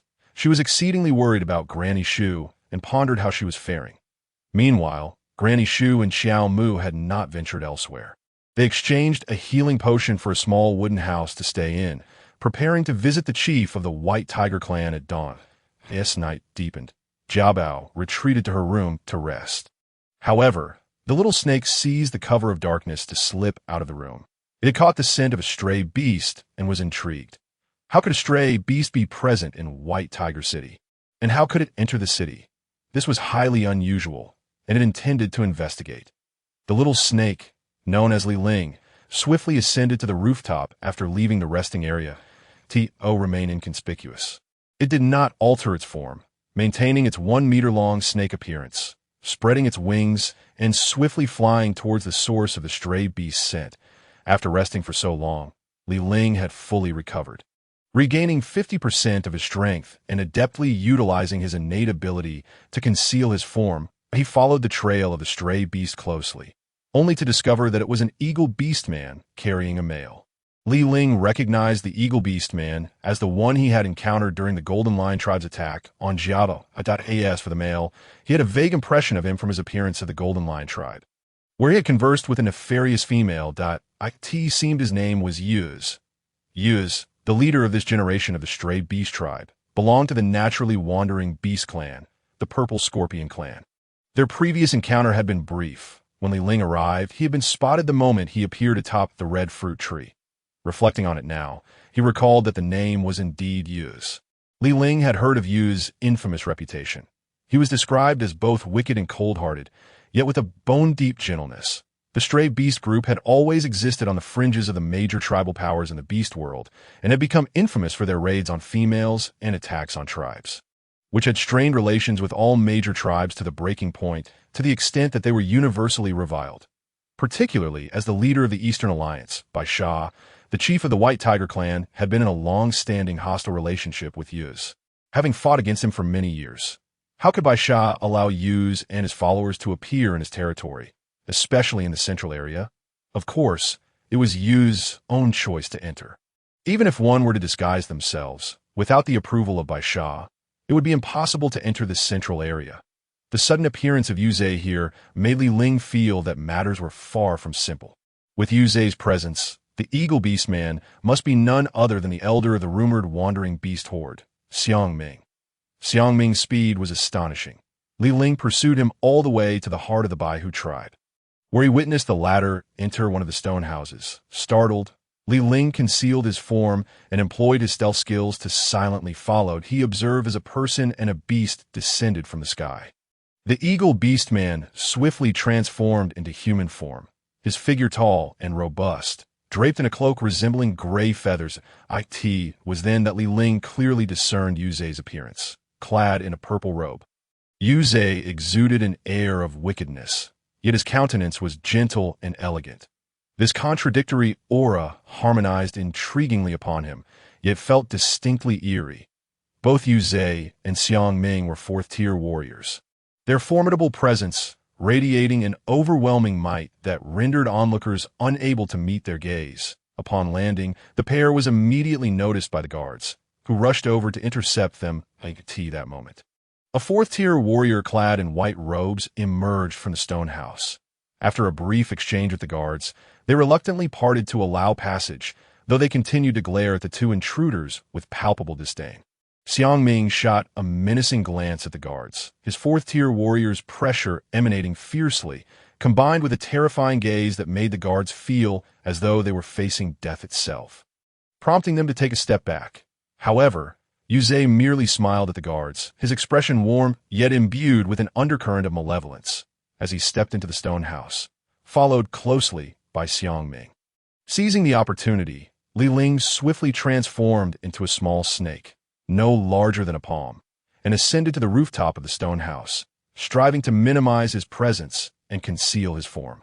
From his vantage point, he could discern the faint outlines of the conversation within. Yuze, You are exceedingly brazen. How dare you boldly fly into Baihu City? A deep male voice resonated, laced with anger and accusation. Ah, Bai Sha, do you fear being seen while seeking my collaboration? I have the utmost disdain for your hypocritical kind, came the reply, presumably from Yu Zhe, dripping with provocation and scorn. Bai Sha, the mention of this name ignited a surge of fury within Li Ling, causing Bai Sha to erupt into a violent cough. You are outrageous. I will not permit anyone to thwart my plans, or else. Bai Sha's voice dripped with malice. Or else what? Yu Zhe retorted with a cold chuckle. Do not presume that I fear you simply because you are a fifth-tier beastman. You have lingered at the fifth tier for 3 centuries. If you do not find a way to advance soon, your time will run out, will it not? Thus, you have no choice but to collaborate with me in seeking the sacred tree, correct? Yu Zhe's voice brimmed with confidence and audacity. Indeed, the Baihu tribe was the leader of the Eastern Alliance. And Bai Sha was the only fifth-tier beastman in the beast world, his power unfathomable and his reputation formidable. Under his leadership, the Baihu tribe rapidly ascended to dominance, claiming the position of leader within the Eastern Alliance. Yet, Bai Sha had been stuck at the 5th tier for 300 years. Each ascent and tier extended an individual's lifespan, and 3 centuries was the upper limit for a 5th-tier warrior. Should he fail to find a way to advance, the risk of natural demise loomed ominously. The fate of the Baihu tribe would hang precariously in the balance upon his passing. His son, Bai Ao, the white-robed guard from earlier, was merely a 3rd-tier warrior of mediocre talent, incapable of bearing the responsibilities of the tribe. What a predicament! By chance, Bai Sha had learned from the Li tribe that the sacred tree of the trance could heal bones and invigorate life. He surmised that it might assist in his advancement. Even if the hope was slim, he felt compelled to try. Thus, he had chosen Baihu City as the venue for the trading day. Gathering various tribes in pursuit of the sacred tree, do not forget, we are partners. Should you expose me, you will not fare well either. The whereabouts of the sacred tree remain uncertain. Bai Sha warned with a cold snort. Who goes there? Suddenly, Xiang Ming bellowed, darting towards the large stone outside the stone house in pursuit of a fleeing figure. Li Ling realized he could no longer linger and hastily slid down the wall, swiftly making his escape without daring to enlarge his form, maintaining his guise as a small snake as he darted toward his resting place. He kept a vigilant eye on his surroundings, wary of being followed. After circling the city to ensure no danger lurked, he quickly returned to his resting place. Upon his return, Jia Bao was already asleep, and Xiongku was nestled in the adjacent small bed. In deep slumber, Li Ling quietly slipped into the cozy nook Jia Bao had prepared for her, unable to sleep, his mind racing with the details he had overheard. The sacred tree of the trance? A means to advance? This was information he had not encountered before, he pondered. Having plummeted from the 5th to the 3rd tier, a significant reduction in strength, he had only recently stabilized, regaining less than half of his former prowess. He needed to find a way to recover DAS for the sacred tree. Though its efficacy remained uncertain, he resolved to remember it. Meanwhile, Qiongku, still in slumber on the small bed, suddenly appeared distressed, shivering momentarily. Li Ling turned to observe, and soon saw him return to a peaceful sleep, as if the moment of anguish had been but a fleeting illusion. Amused, Li Ling let out a soft hiss before falling silent once more. The night deepened. The following day, early in the morning, Lai Meng arrived. Today, they were to accompany Jia Bao and the others to the small trading fair. Jia Bao had risen early, utilizing the small kitchen in their resting place to prepare breakfast for everyone. Using the minced meat prepped by Fei Lu, she made meatball soup, incorporating cornmeal and vegetables, resulting in a fragrant dish reminiscent of spicy meatball soup.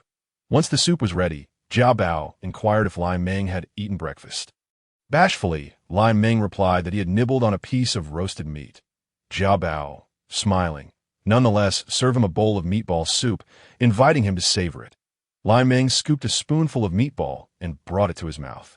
Instantly captivated by the flavor, the fragrance of cornmeal combined with the springy texture of the meatballs, enhanced by an unknown spice that added a hint of heat, was a delightful experience. He devoured a bowl in moments. And when Jia Bao asked if he wanted more, he shyly declined, though in truth he yearned for another serving but felt too embarrassed to ask. Remembering the garlic, Jia Bao questioned Lai Meng about it. He mentioned that there were such fruits growing on trees in the small woods outside the city and offered to take her to pick some after the trading fair. Jia Bao was astonished. So, garlic grows on trees? Her curiosity piqued. She looked forward to seeing it later. At this point, Cheong had awakened. With sleepy eyes, he wandered into the kitchen in search of Jia Bao, who then guided him to wash up and eat breakfast. Before long, everyone had risen. Recalling that the little snake had yet to eat, Jia Bao took a bowl of pure meatballs to offer it, only to find upon entering the room that the little snake was gone. Having apparently ventured out, feeling a twinge of disappointment, she shrugged it off and hurried to enjoy her own breakfast. After finishing their meal, the group set off. As they walked, Lai Meng regaled Jia Bao with tales of Baihu City.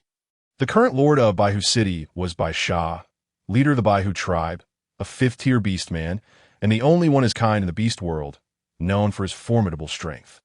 He had led his kin to secure the position of leader within the Eastern Alliance, earning deep respect from his people. Lai Meng recounted the story of the city lord. His face beamed with pride. Jia Bao listened intently, her eyes wandering to the scenery around her. Beastmen occasionally passed by, casting curious glances at Jia Bao and her companions. In the beast world, females typically had bronze-hued skin, with the exception of the fishmen from the western seas, whose females were said to possess fair skin. However, those from the Fishman tribe never ventured ashore, so they had never been seen.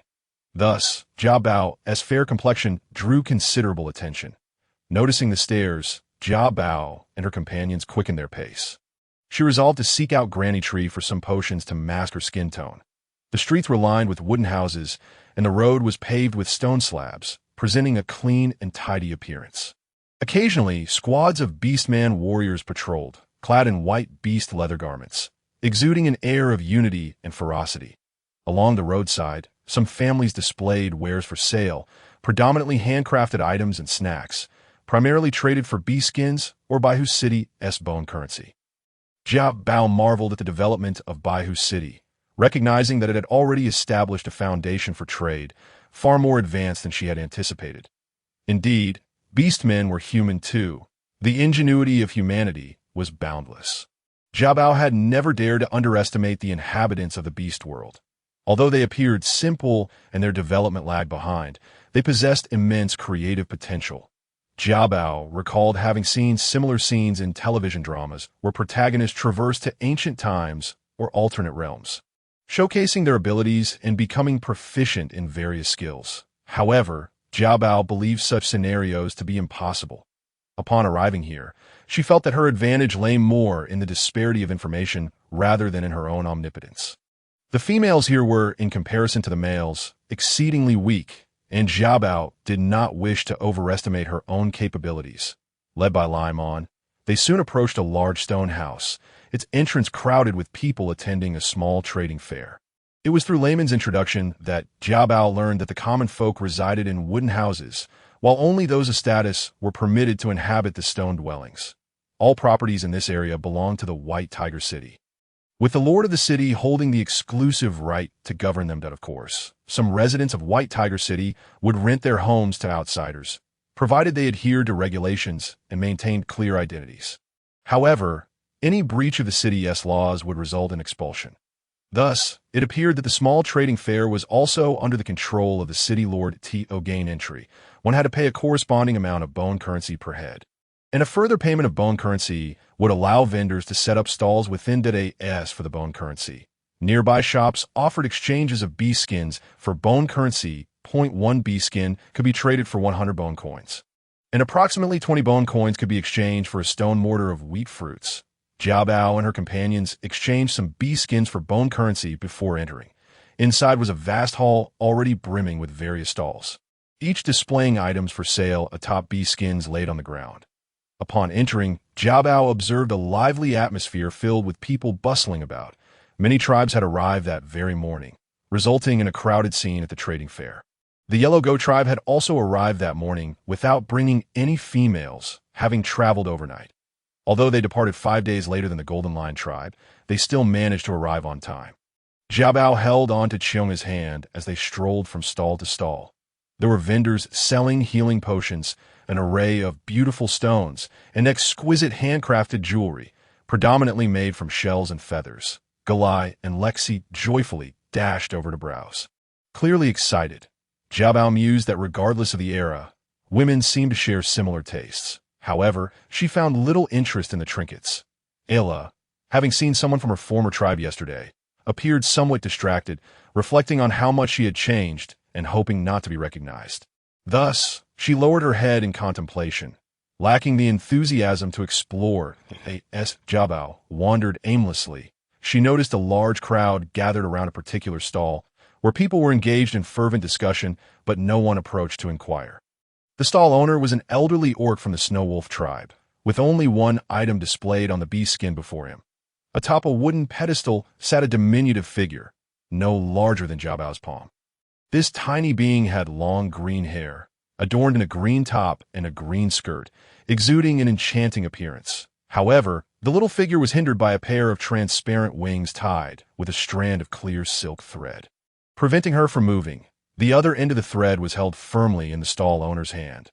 The little being appeared dejected, sitting cross-legged in a rather unrefined manner, occasionally raising her head to glare angrily at the onlookers. Jiabao was taken aback, pondering the nature of this peculiar sight. She overheard a nearby man mention that the elderly orc had been unable to sell the little creature for several days due to the exorbitant demands for a high-grade healing potion in exchange. Jiabao recalled that she possessed such a potion, the one gifted by the Elder Tree Lady when Xiong'a had injured her ARM. It was only later that Jiabao learned from Xiaomu that this was indeed a high-grade healing potion. And from Uncle BS, she discovered that such potions were scarce in the market, practically treasures without a price. The Elder Tree Lady had only given Jiabao one. However, the nearby man shook his head, declaring it an unwise trade. It was said that this little being was captured from the far north, and her true capabilities remained unknown. She was merely visually appealing. Not to mention, even if someone had a high-grade healing potion, who would exchange such a valuable item for a mere trinket? Jiabao continued to watch the little figure with curiosity. Suddenly, two young orcs squeezed into the crowd, one donned in a white beast skin robe, exuding an air of arrogance, while the other, clad in yellow, was notably shorter than the other males of the beast world. Standing at about 170 centimeters, they positioned themselves before the diminutive being, causing a brief silence before the crowd resumed their murmurs. Jiabao learned that one was by Ao, the young lord of White Tiger City, and the other was Nenji, the son of the raccoon tribe's chieftain. As they observed the little creature, she glared up at them with indignation, retreating slightly. Although her demeanor appeared fierce, her small stature rendered her adorably innocent. Nenji found her antics amusing and reached out to pinch the little being's wings. The stall owner quickly intervened, and by Ao shot a warning glance at him, prompting the stall owner to cease his actions and return to his seated position. Undeterred, Nenji grasped the little being by her wings, lifting her for a closer inspection. The little figure kicked and struggled vigorously, prompting the stall owner to tug on the silk thread tightly, eliciting a pained expression from the little being as she ceased her struggles. Nenji chuckled at the little one's reaction, finding her exceedingly entertaining, and decided to make a purchase. Upon inquiry, he learned that the stall owner sought a high-grade healing potion in exchange, which caused his expression to stiffen. Jiabao, listening to the surrounding discussions, understood that while the raccoon tribe excelled in potion making, high-grade potions were non-existent. You needn't wait here. I will offer you 2 mid-grade healing potions instead. What do you say? Nenji scoffed at the stall owner's insistence on waiting for a high-grade potion, presenting 2 mid-grade healing potions to him. The crowd gasped collectively, marveling at the raccoon tribe's generosity. Such a display of wealth could only be expected from them. The stall owner examined the mid-grade potions before shaking his head, refusing the offer. This reaction incensed Nenji, who reminded him that the recipe for high-grade healing potions had long been lost, and that even if it were found, the necessary ingredients were unavailable in the beast world. You will surely not obtain it. 2 mid-grade potions should suffice. I advise you not to be stubborn, by Ao remarked dismissively, displaying his impatience. The stall owner hesitated, yet ultimately shook his head again. I require a high-grade healing potion to save a life. I am sorry. he replied, his expression devoid of any remorse. Earlier, they had sought to touch the spirit tribe's treasures, thinking it was permissible in White Tiger City, but attempting to coerce a forced exchange was unacceptable. The stall owner sensed trouble brewing and contemplated leaving the city soon. Upon hearing the stall owner's words, Nanji, filled with rage, discarded the mid-grade potions and reached to tug at the silk thread binding the little being. The creature winced in pain, curling up on the wooden pedestal, beads of sweat forming on her brow as her expression reflected her distress. Xiao Bao felt a pang of compassion, but was suddenly struck by the realization that the recipe for high-grade healing potions had indeed been lost, along with several of the required ingredients. Xiao Bao remembered the notes the Elder Tree Lady had given her, which surely contained the recipe, and a flicker of hope surged within her, only to be quickly overshadowed by despair.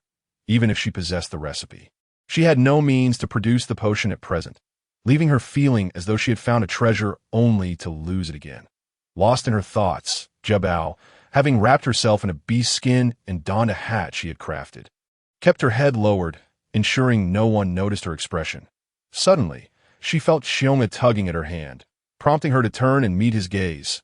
"Sister, she is in pain," Xiong'e said, his voice laced with concern. Xiao Bao nodded, understanding his intent. He wished to save the little being. However, let us not discuss the advanced healing potions and whether they can escape from here today. Even the mere presence of Bai Ao seems formidable, prompting Xiao Bao to exercise caution. She gently patted Xiong'e's hand, signaling him to remain calm, as they needed to act judiciously. "Stop!" A charming female voice called out, causing the crowd to fall silent once more. As the words hung in the air, another figure emerged from the throng. A female. Her sun-kissed skin glowed with a rich bronze hue. Her features were strikingly defined. Thick brows framed large, expressive eyes, a finely sculpted nose perched above full lips. And her tall stature, around 180 centimeters, was accentuated by her voluptuous figure. The white beast skin miniskirt she wore exuded an aura of seduction rather than innocence. Xiao Bao found her to be the most beautiful female among those she had encountered thus far. Had she been on Earth, she would undoubtedly be considered a stunning beauty in the Western style. As this captivating female approached, the murmurings of the crowd intensified, accompanied by various gasps of astonishment. Xiao Bao quickly recognized her identity. This was Bai Yao, the most beautiful female of Baihu City and the sister of Bai Ao. She strode forward, and the surrounding crowd parted to make way for her. Standing before Bai Ao and Nanji, Nanji instinctively shrank back behind Bai Ao, seeking refuge. Bai Ao, too, felt a pang of trepidation and took a step back. "Are you not aware of the regulations of the minor trading fair? How dare you instigate trouble here?" Bai Yao's voice was laced with a threatening undertone as her gaze fixed on Bai Ao. Cold sweat trickled down Bai Ao's forehead. His greatest fear was his sister's wrath and the possibility of her reporting him to their beast father. "Ha ha, Bai Yao. Do not speak recklessly. We merely came to peruse the minor trading fair. We have done nothing wrong, right?" He retreated as he spoke, turning to Nanji. Seeing the unfolding situation, Nanji, terrified, made a hasty exit, not forgetting to grab his intermediate healing potion. He understood that if their beast father discovered his actions, he would undoubtedly face severe consequences, prompting him to flee in haste. Noticing Nanji's flight, Bai Ao quickly followed suit. Observing their retreat, Bai Yao felt both amusement and irritation. Their father had intended for her to pair with Nanji, even arranging a floral ceremony for the occasion. Yet, witnessing Nanji's demeanor left Bai Yao feeling disheartened. How could she be expected to develop feelings for someone like him? As the two fled into the distance, Bai Yao turned to apologize to the stall owner before departing with her guards. Receiving numerous compliments from the crowd, gradually, the gathering began to disperse. The stall owner, witnessing this, stood up and placed the small being into a specially designed box, securing it within his bee skin bag as he prepared to leave. Xiao Bao, noticing this, informed Galai that she would wait for them at the entrance, then hurriedly followed the stall owner with Xiong'e in tow. Upon exiting the main door, the stall owner hurriedly made his way towards a nearby wooden hut.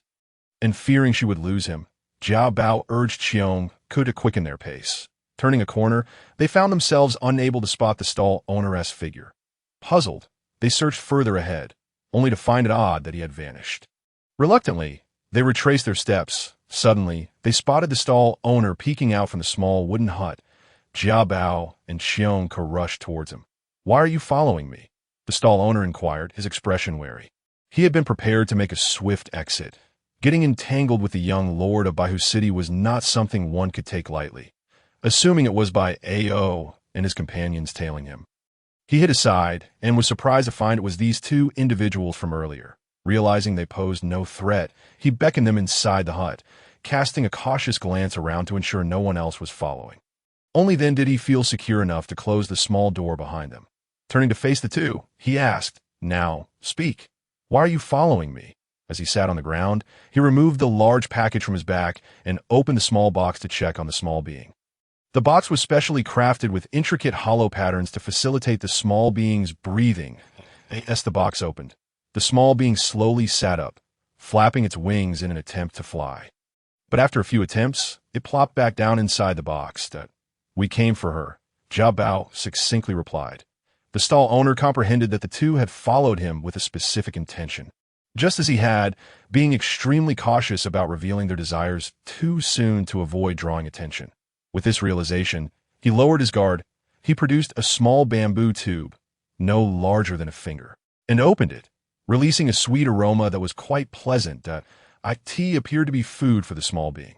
The stall owner extended one end of the bamboo tube into the box, attempting to feed her, but the small being defiantly turned away, indicating with her posture that she would rather starve than consume anything from him. The stall owner, unfazed, had clearly encountered this behavior before.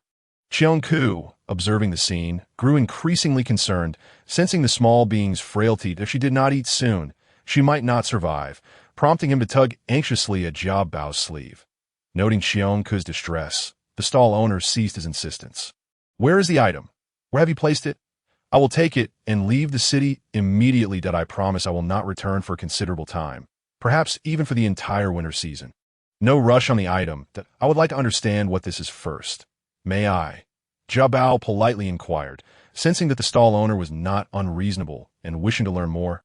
"This is a spirit race. Something I brought from the Tianzhou continent. Such beings do not exist in the Beast World continent," the stall owner explained. "The Tianzhou continent. Is there truly a place beyond the Beast World continent?"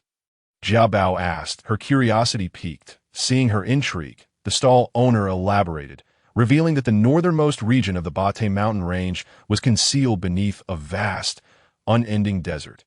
The Tianzhou continent lay beyond that desert. However, due to the relentless sands that swept through the area, even the mightiest flying beastmen could not traverse it, leaving the inhabitants of the Beast World continent completely unaware of its existence. Naturally, the stall owner had his own means of crossing, which he kept to himself, and Jia Bao did not press further. His visit to the Beast World continent was to trade for advanced healing potions. As his son had sustained severe injuries, and the physician had advised that only advanced healing potions could save him. However, he was well aware that such potions had long since vanished from the Beast World continent. With many attendees at the Baihu City Trading Fair, he had come in hopes of luck. As for the small being, she was a spirit race he had inadvertently acquired. Even in the Tianzhou continent, spirit races were exceedingly rare. It was said that they could not be entirely classified as beast races. Many believed they were messengers of the beast gods, journeying across the continents on behalf of the divine. For reasons unknown, they could not return, and their powers gradually faded away. It was said that their current abilities were limited to identifying poisons and various plants, particularly rare flowers with special effects. Upon hearing this, Jia Bao felt that such a skill would be invaluable, particularly since she maintained a ledger for her herbal remedies. If the small being could assist her in identifying medicinal materials, it would prove quite convenient. Jia Bao suddenly felt that exchanging the advanced healing potion would not be a loss after all. After discussing these matters, Jia Bao gleaned the necessary information. The small bamboo tube contained nectar, and the stall owner had 2 more jars of it, which he generously offered to Jia Bao. In the meantime, Xiong Ke had become quite familiar with the small being, now feeding her the nectar from the bamboo tube the stall owner had provided.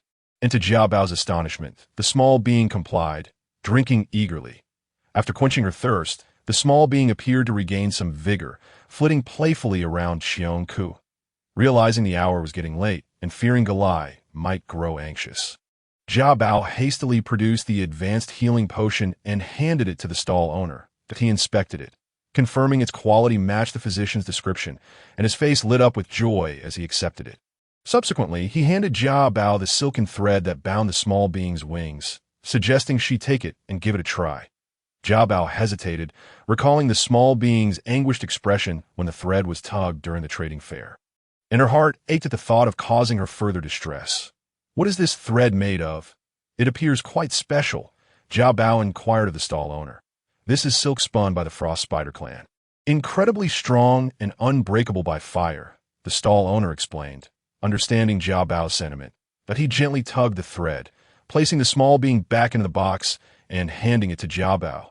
With the box in hand, Jia Bao carefully tucked it into her bamboo basket, covering it with beast skin, and bid farewell to the stall owner as she departed. Once outside, she softly addressed the box. "You must remain quiet for now. We will release you when we return." Fearing the small being might cause a commotion, Jia Bao reassured her. She hoped for a moment of tranquility, intending to discuss matters upon their return. Xiongka gazed longingly. Yet, Jia Bao explained that it was not yet permissible to release her. They must wait until evening to. In truth, Jia Bao wished to converse with the little one later, for keeping her bound indefinitely was not a viable solution. Jia Bao hastened back to the entrance of the trading fair with Xiongka, where Galai awaited anxiously. Upon seeing Jia Bao and Xiongka approach, Galai felt a wave of relief and inquired about Jia Bao's whereabouts. Expressing her concern, Jia Bao chuckled lightly, claiming she had merely wandered out of boredom and lost track of time, apologizing profusely for making her wait. Galai, finally reassured, smiled and let the matter rest. Laimon announced that the flower ring ceremony was about to commence and asked Jia Bao if she intended to attend. Initially reluctant, Jia Bao recalled the stunning female she had seen earlier from the White Tiger City, which stirred her interest. Noticing Laimon and Felia's eager anticipation, she could not help but chuckle and agreed. Thus, they hastened towards the venue of the flower ring ceremony, held in the central open space of White Tiger City. By the time they arrived, the area was already teeming with spectators. A massive stone platform stood at the center. Surrounded by a myriad of vibrant flowers, close to the elevated stage, a row of animal hides was laid out, occupied by young females adorned with floral wreaths. The established protocol was as follows. Those females seeking partners would take their seats upon the animal hides, while males vying for their attention would ascend the stone platform. Should multiple males desire the same female, a contest would ensue, with the victor permitted to approach her. If a female chose a different male, the defeated contender would have to continue battling until he triumphed. Should a male fail to be selected after 3 rounds, he would be deemed unqualified, as the females held absolute sway over the selection process. It must be said, this rule was decidedly unfair for the males. However, with the presence of the most beautiful female in White Tiger City, Bai Yao, the atmosphere was electric. An elder took the stage to elucidate the rules. While an eager throng of males stood ready to compete, their gazes frequently fixated on Bai Yao, who occupied the central position in the front row. Jia Bao and her companions, uninterested in selecting partners, positioned themselves at the side and rear of the animal hides, affording them a clear view of Bai Yao. Jia Bao observed the females seated on the animal hides. Most were voluptuous, with skin tones ranging from deep brown to bronze, clad in colorful animal skin skirts, each adorned with floral wreaths. They appeared youthful, likely just having reached or on the cusp of adulthood. Totaling over 30, the presence of females also signified a tribe's strength. The more females there were, the more prosperous the tribe appeared, especially the young ones, as they represented the tribe's reproductive capabilities. After all, in the beastly world, offspring symbolized hope. Jia Bao watched the matchmaking event with delight. Once the elder concluded his address, the first male in line eagerly ascended the stage. He was a male from the White Tiger clan, seemingly a third-tier beastman. Upon taking the stage, he declared his intent to challenge for Bai Yao's hand, casting bashful glances her way. The surrounding crowd erupted in jeers, mocking his audacity to challenge the most beautiful female as a mere third-tier beastman. In truth, the initial contender was at a disadvantage. Fearing the subsequent onslaught of challengers, Jiao Bao admired his courage nonetheless. Indeed, he won the first round, but was inevitably overwhelmed in the following rounds, ultimately defeated in the third. Rising, he cast a sorrowful glance at Bai Yao before departing in despair. Bai Yao, however, appeared lost in thought, her expression inscrutable as more males took to the stage. The atmosphere grew increasingly fervent. Several handsome and robust males made their attempts, yet none succeeded in winning a partner. It wasn't until one particularly striking male, brimming with excitement, called out a female's name while gazing at the voluptuous female in the second row that the crowd erupted in cheers. The much-anticipated female ascended the stage, placing her floral wreath around the male's neck, eliciting even louder cheers from the audience. This marked the first successful pairing of the day, igniting a wave of exhilaration. The White Tiger Clan male jubilantly lifted his partner, spinning joyfully while she blushed and smiled. Jiao Bao noted that while the pair might appear mismatched, their sweetness was undeniably charming. Galai, brimming with excitement, pulled Jiao Bao to her feet, bouncing and cheering, while Mulu struggled to restrain her. Provoking laughter from the surrounding crowd, Jiao Bao clutched her hat tightly, fearful it might fall to this moment. The queue of males had all taken their turns, yet none had garnered Bai Yao's favor. Jiao Bao speculated that perhaps Bai Yao was waiting for someone.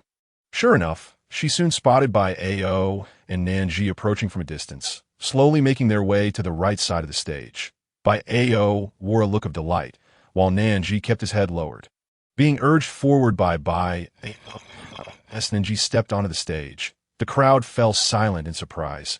What was the young leader of the Lizard Clan doing here? The females, puzzled yet intrigued, watched expectantly. After all, the Lizard Clan was among the wealthiest beast clans, renowned for their extensive research on various potions, which were highly coveted in the beastly world.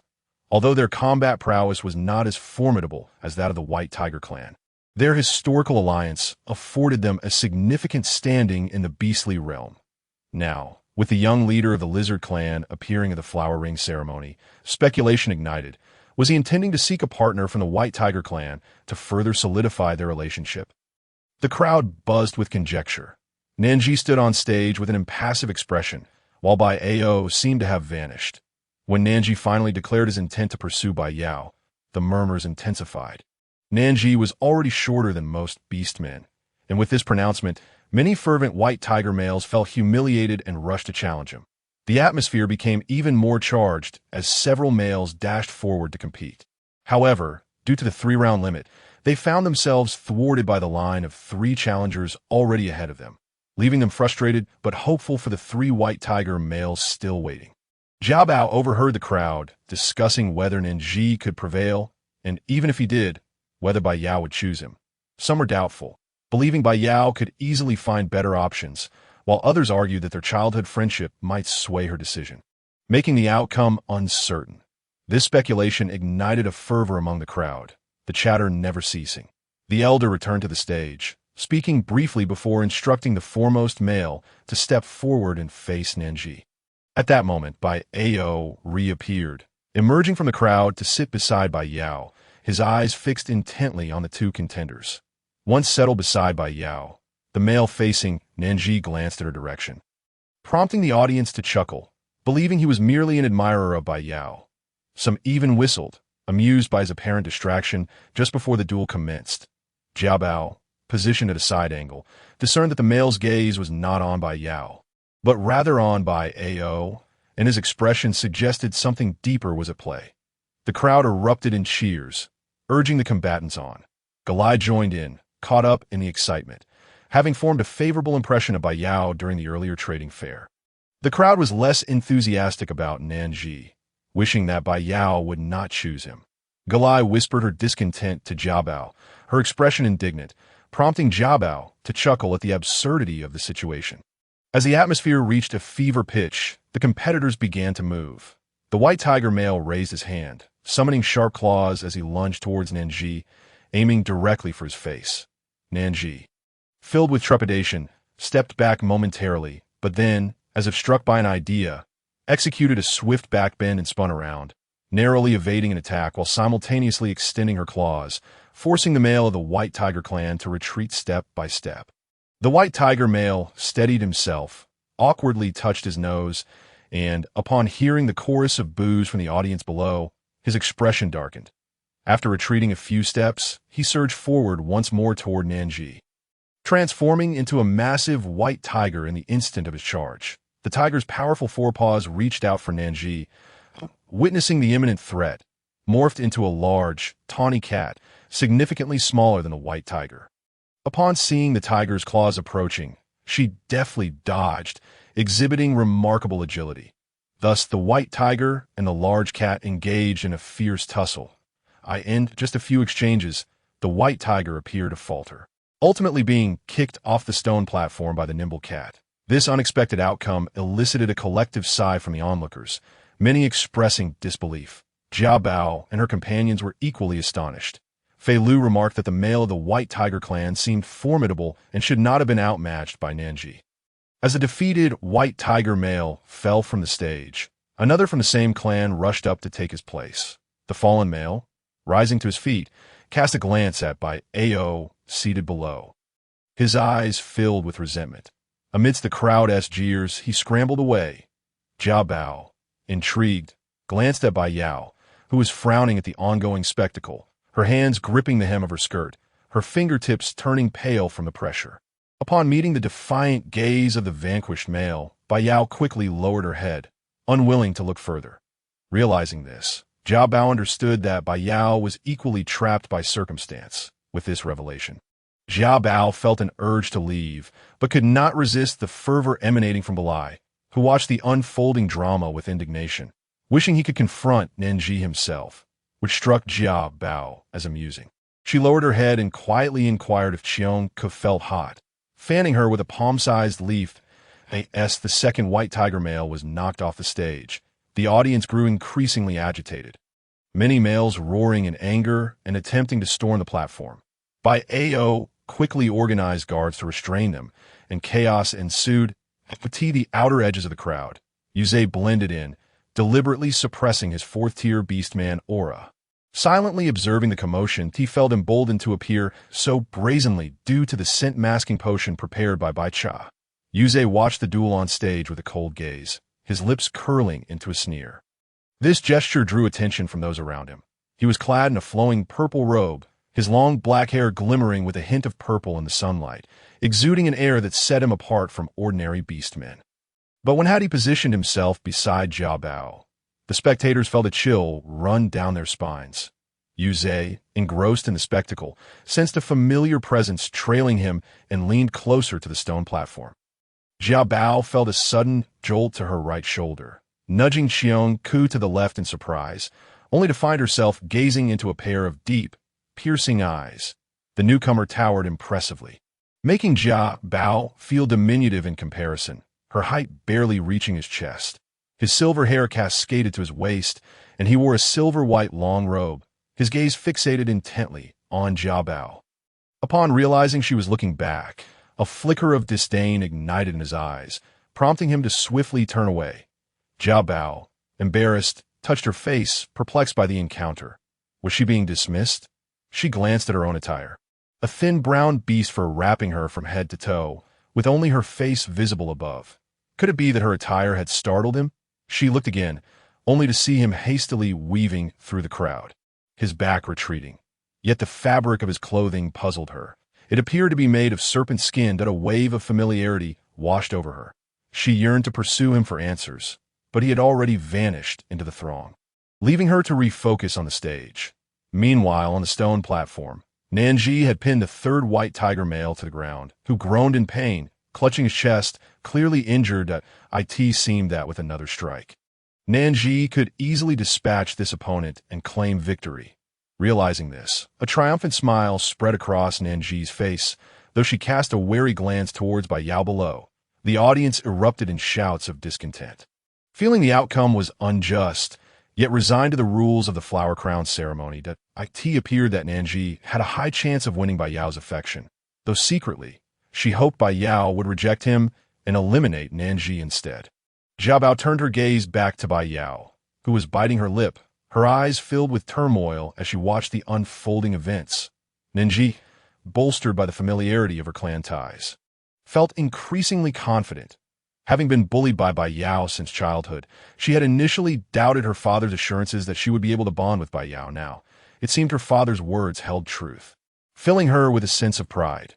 Meanwhile, Yu Zhe, observing from the crowd, coldly regarded the scene on stage before glancing at Bai Yao with evident disdain. He had encountered the renowned beauty of the White Tiger City the previous night outside Bai Cha's stone dwelling, where she had been caught eavesdropping by Xiang Ming. Bai Cha was ruthless, capable of sacrificing even his own daughter for his interests. Yu Zhe's thoughts turned mischievous as he eyed Nanji on stage. If he intervened to embarrass her, the ensuing chaos would be entertaining. And so, he did just that. As Nanji prepared to strike the white tiger beastman before her, a purple blur shot towards her, delivering a kick that sent her flying off the platform. In that moment, everything seemed to unfold in slow motion as she glanced at Bai Ao, whose expression was one of utter dismay. Yu Zhe mused inwardly, realizing that she was finished. After kicking Nanji away, Yu Zhe stood on the platform, coolly observing the reactions of Bai Ao and Bai Yao, finding the unfolding drama immensely amusing. Bai Ao watched in horror as Yu Zhe stood atop the platform, while Bai Yao, aghast, clutched her skirt tightly, her fingers nearly digging into her flesh from anxiety, struggling to suppress a gasp. This individual, was he not the guest of her beast father from the previous night? The sudden turn of events left the crowd in stunned silence. Jia Bao, recognizing the purple-robed beastman from her previous encounter with the Golden Lion clan, felt a surge of astonishment. She recalled his name, Yu Zhe, imprinted in her memory due to his striking presence. Instinctively, she sensed danger and took a cautious step back, only to find that the individual seemed to sense her movement and looked her way. Startled, she quickly raised her beast fur to cover her face, leaving only her eyes visible. Yu Zhe cast a cold smile toward the audience, his demeanor chilling, before shifting his gaze toward Bai Yao. Receiving Yu Zhe's penetrating look, Bai Yao's complexion paled. She vividly recalled the palpable killing intent he exuded the night before, a threat only mitigated by her father's timely intervention. What did his appearance at the flower crown ceremony signify? Bai Yao felt an unexpected sense of relief, though she was loath to admit it. With this disruption, her father's carefully laid plans were thrown into disarray, and her selection of mate had devolved into a farce. Nanji, having won 3 matches, should have progressed to the mate selection phase. Yet now, having been publicly defeated, the situation was absurd. Noticing Bai Yao's intent to flee, Yu Zhe's smile deepened as he called out, "What's this?" Planning to leave. His voice resonated through the silence, causing an immediate hush to fall over the crowd. None daring to speak. Bai Yao froze, her intentions thwarted. Why was she not choosing? Wasn't she meant to select a mate? Yu Zhe's chilling laughter echoed, his gaze scrutinizing the onlookers and the elder who had just spoken. His authority palpable, Bai Yao halted her retreat, turning to face the purple-robed beast-man. Bai Ao, sensing the shift in dynamics, discreetly slipped away, seeking his father's assistance. "May I inquire which clan this valiant warrior belongs to?" "Might I have your name?" the elder asked, attempting to diffuse the tension. Yu Zhe smirked, eyes glinting with malicious amusement as they settled on Bai Yao. Remembering that this man was her father's guest, and noting the late-night audience he had received, she realized his status was anything but ordinary. She could not afford to expose her father's secrets. "Choose? Why not choose?" Bai Yao interrupted the elder and quickly continued. "However, you must win 2 more matches." Bai Yao harbored a glimmer of hope, believing that this individual could easily kick Nanji off the stage. Yet, it was merely due to Nanji's incompetence. Had it been someone else, the outcome would undoubtedly have been different. Bai Yao gritted her teeth and exchanged glances with the elder, who understood her intent. He promptly sent someone to summon the city lord while hastily arranging for a White Tiger Clan warrior to take the stage. However, without exception, they were all swiftly defeated, and the last White Tiger warrior, upon being knocked down, even coughed up blood and fainted on the spot, leaving the audience in shock, enveloped in a heavy silence. Too afraid to utter a word, the battles at the Flower Ring Conference were typically gentle sparring. But with this newcomer's ferocity, it was evident that he was a formidable opponent, instilling a sense of fear in everyone present. After finishing his fight, Yuzhe seemed unsatisfied, shaking his hands and casting a cold smirk at Bai Yao. Bai Yao was drenched in cold sweat, wondering why her beast father had not yet arrived. What was she to do? Jia Bao sensed the precariousness of the situation and regretted coming to watch the spectacle. He pulled Galai aside and whispered, "Let us leave." Yet Galai, still eager for the outcome, had not seen the results and felt that the purple-robed beast-man was exceptionally powerful, a fitting match for Bai Yao. Thus she wished to witness the conclusion. Jia Bao could only facepalm in exasperation. Unable to drag her away and wary of making a scene, he quietly began to retreat with Cheong Ku. Upon noticing Jia Bao's genuine desire to leave, Galai reluctantly followed suit, calling for Hawk and the others as they navigated through the throng. At this moment, in the rear right of the stage, Li Ling stood, coldly observing the unfolding events that it seemed that Yuzhe intended to disrupt the proceedings, planning to catch Bai Cha off guard. However, this was of no concern to him. He turned his gaze to the left rear, fixated on the female clad in animal pelts, her figure obscured beneath layers. Momentarily lost in thought, he was suddenly jolted back to reality when he felt a tug on his arm. A garland was unexpectedly placed around his neck, and the mischievous female turned to stare at him in surprise. Ling quickly retracted his wandering thoughts and turned to face Bai Yao, who had seized his arm.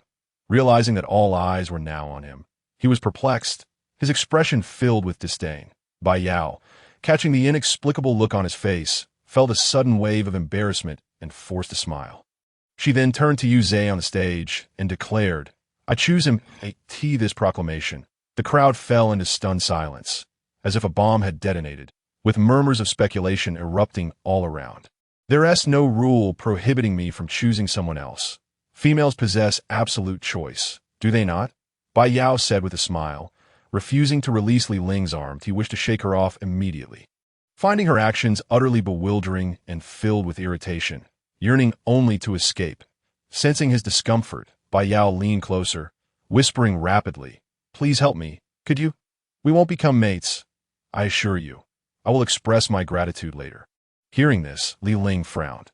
"Let go, I don't need your assistance," he replied quietly. Shaking off her grip, Bai Yao complied, turning to Yuzhe with a sheepish smile. Li Ling attempted to walk away. At that very moment, the city lord Bai Cha arrived with his entourage. Upon witnessing Yuzhe win 3 matches and Bai Yao's choice, Jia Bao and his companions had already retreated from the crowd decisively. However, as Jia Bao exited, he sensed something and glanced back, noticing Bai Yao grasping the silvery-haired beast man. He quickly turned away, rejoining Layman and the others that on their return, Jia Bao mentioned wanting to go outside the city to gather garlic. Noticing Era's displeasure, he instructed Hawk and the others to head back first. Hawk insisted on accompanying them, fearing danger, and they ultimately decided to split into 2 groups. Jia Bao and Galai would venture outside the city, while the others would return to rest. Accompanying Layman to the outskirts, they soon reached a grove of large trees by the riverside, their white trunks and palm-sized leaves indicating the presence of garlic trees. Just as Layman had described, the garlic bulbs were enveloped in a white exterior, resembling large ping-pong balls. Upon plucking one and peeling away the skin, Jia Bao was greeted by a potent aroma. "Indeed, this is garlic. It appears to be whole, single-clove garlic." Confirming their findings, Jia Bao and Galai gathered some and returned joyfully. Upon re-entering the city, they overheard discussions revealing that Bai Yao had ultimately made no choice. And both the purple-robed beastman and the silver-haired beastman had been summoned to the city lord's stone hall. It seemed they were there to deliberate over who Bai Yao's mate would be. Speculations abounded among the crowd. The silver-haired beastman, Jia Bao, recalled the male who had accidentally bumped into him earlier at the flowering conference and felt a sense of familiarity. However, he could not recall knowing such an individual. Was it possible that the original self had known him? Unable to make sense of it, Jia Bao decided to dismiss the thought and hurried back to the resting quarters. Upon returning, Jia Bao brought Cheong Ku back to their room, noticing that the little snake had yet to return. He felt a twinge of concern, though he rationalized that it might still come back later that night. Meanwhile, the little snake, or rather Li Ling, was currently in a room within the city lord's stone hall. Deep in thought, Had the city lord not arrived with his entourage and with so many spectators present, he would have fled the scene immediately. Yu Zhe had ruined Bai Yao's selection of a mate and, more critically, disrupted Bai Cha's plans, which infuriated him. Upon returning to the stone hall, Bai Cha ordered Bai Yao to be taken away, leaving only himself and Yu Zhe in the grand hall. Yu Zhe, what do you truly intend to do? Do not forget our agreement, Bai Cha seethed, his gaze dark and fixed on the purple-robed beast man. Indeed, he thought, a born wanderer, unbound and unpredictable, wild and untamable. He, which one do you wish to ally with? Dream on, Yu Zhe retorted with a cold laugh, his disdain palpable. Bai Cha, provoked by the contemptuous expression on Yu Zhe's face, felt his muscles twitch in agitation, yearning to leap forward and slay the beast man. Yet he could not now. Observing the youthfulness of the purple-robed beast man only heightened Bai Cha's anxiety. After an undisclosed exchange, Yu Zhe nonchalantly strode out of the city lord's residence. Following their conversation, Bai Cha led Bai Yao to seek out Li Ling. Thank you for your assistance. It is thanks to you that my daughter could extricate herself from her predicament, Bai Cha expressed sincerely. He had already heard Bai Yao recount the entire situation. Regardless of the circumstances, the stranger had inadvertently aided his daughter, and he intended to express his gratitude with a generous reward before sending Li Ling on his way. However, upon observing Li Ling, he was taken aback, unable to discern the beastman's form. The realization struck him. This individual appeared to be clothed in snakeskin. Snakes? Only the winged serpent city, located beyond the eastern peaks of Bart, housed serpent beastmen, and they held a significant status. Could it be? May I inquire where you hail from? Which clan do you belong to? Bai Cha asked, curious about the stranger's identity, eager to confirm his suspicions. There's no need for me to explain that to you, Li Ling replied brusquely. Hearing Li Ling's impolite response, Bai Yao felt a surge of indignation, somewhat displeased. Even if the stranger had inadvertently helped her, she had sought him out. She had not forgotten that had her beast father not arrived, he would have abandoned her in embarrassment. Thus, she cast a pleading glance at her father, receiving his daughter's gaze. Bai Cha scrutinized Li Ling once more. Rather than being angered by the stranger's rudeness, he felt further convinced of his suspicions. If that were the case, then he could not force the matter. Bai Cha offered his daughter a comforting glance, that it's all right. The truth will reveal itself in due time. Bai Cha assured her with a smile that Li Ling, taken aback, glanced up at Bai Cha, suddenly realizing something, which left him feeling uneasy. He stood up, intending to take his leave. That I believe my presence is no longer required. May I take my leave? He addressed Bai Cha, who did not respond, and Li Ling turned to exit. In truth, his unfavorable impression of Bai Cha stemmed from overhearing their conversation the previous night, leading him to wish to leave without further interaction. Noticing his departure, Bai Cha felt a flicker of displeasure. Regardless of the stranger's status, the White Tiger City was not a place to be underestimated, and the White Tiger clan was certainly not to be taken lightly. Thus, he stood up to see them off. Naturally, he hoped that the warrior would leave regarding the matter of today's wreath gathering. Bai Cha's words carried a hint of menace. Upon hearing Bai Cha's remark, Li Ling paused momentarily, let out a cold laugh, and without uttering a word, stepped out. Bai Yao stared blankly, realizing that everyone had departed and her father beast had not intervened, feeling a twinge of anxiety. It's all right. No need to worry, T1T say anything. You should stay indoors for the next few days and refrain from going anywhere, Bai Cha instructed Bai Yao, soothing her emotions before departing to discuss matters with the leader of the raccoon tribe. Once Bai Yao saw her beast father leave, she felt a sense of reluctance, but was left with no choice but to retreat and rest. Jia Bao and Xiong hurried back to their room after dinner. Jia Bao ignited the fire pit in the room, illuminating the space considerably. She cautiously took out a box containing the little figures, placed it on the table, and gently opened it. The sitting little figures, upon seeing the light, gradually stood up and curiously gazed at the large and small before them.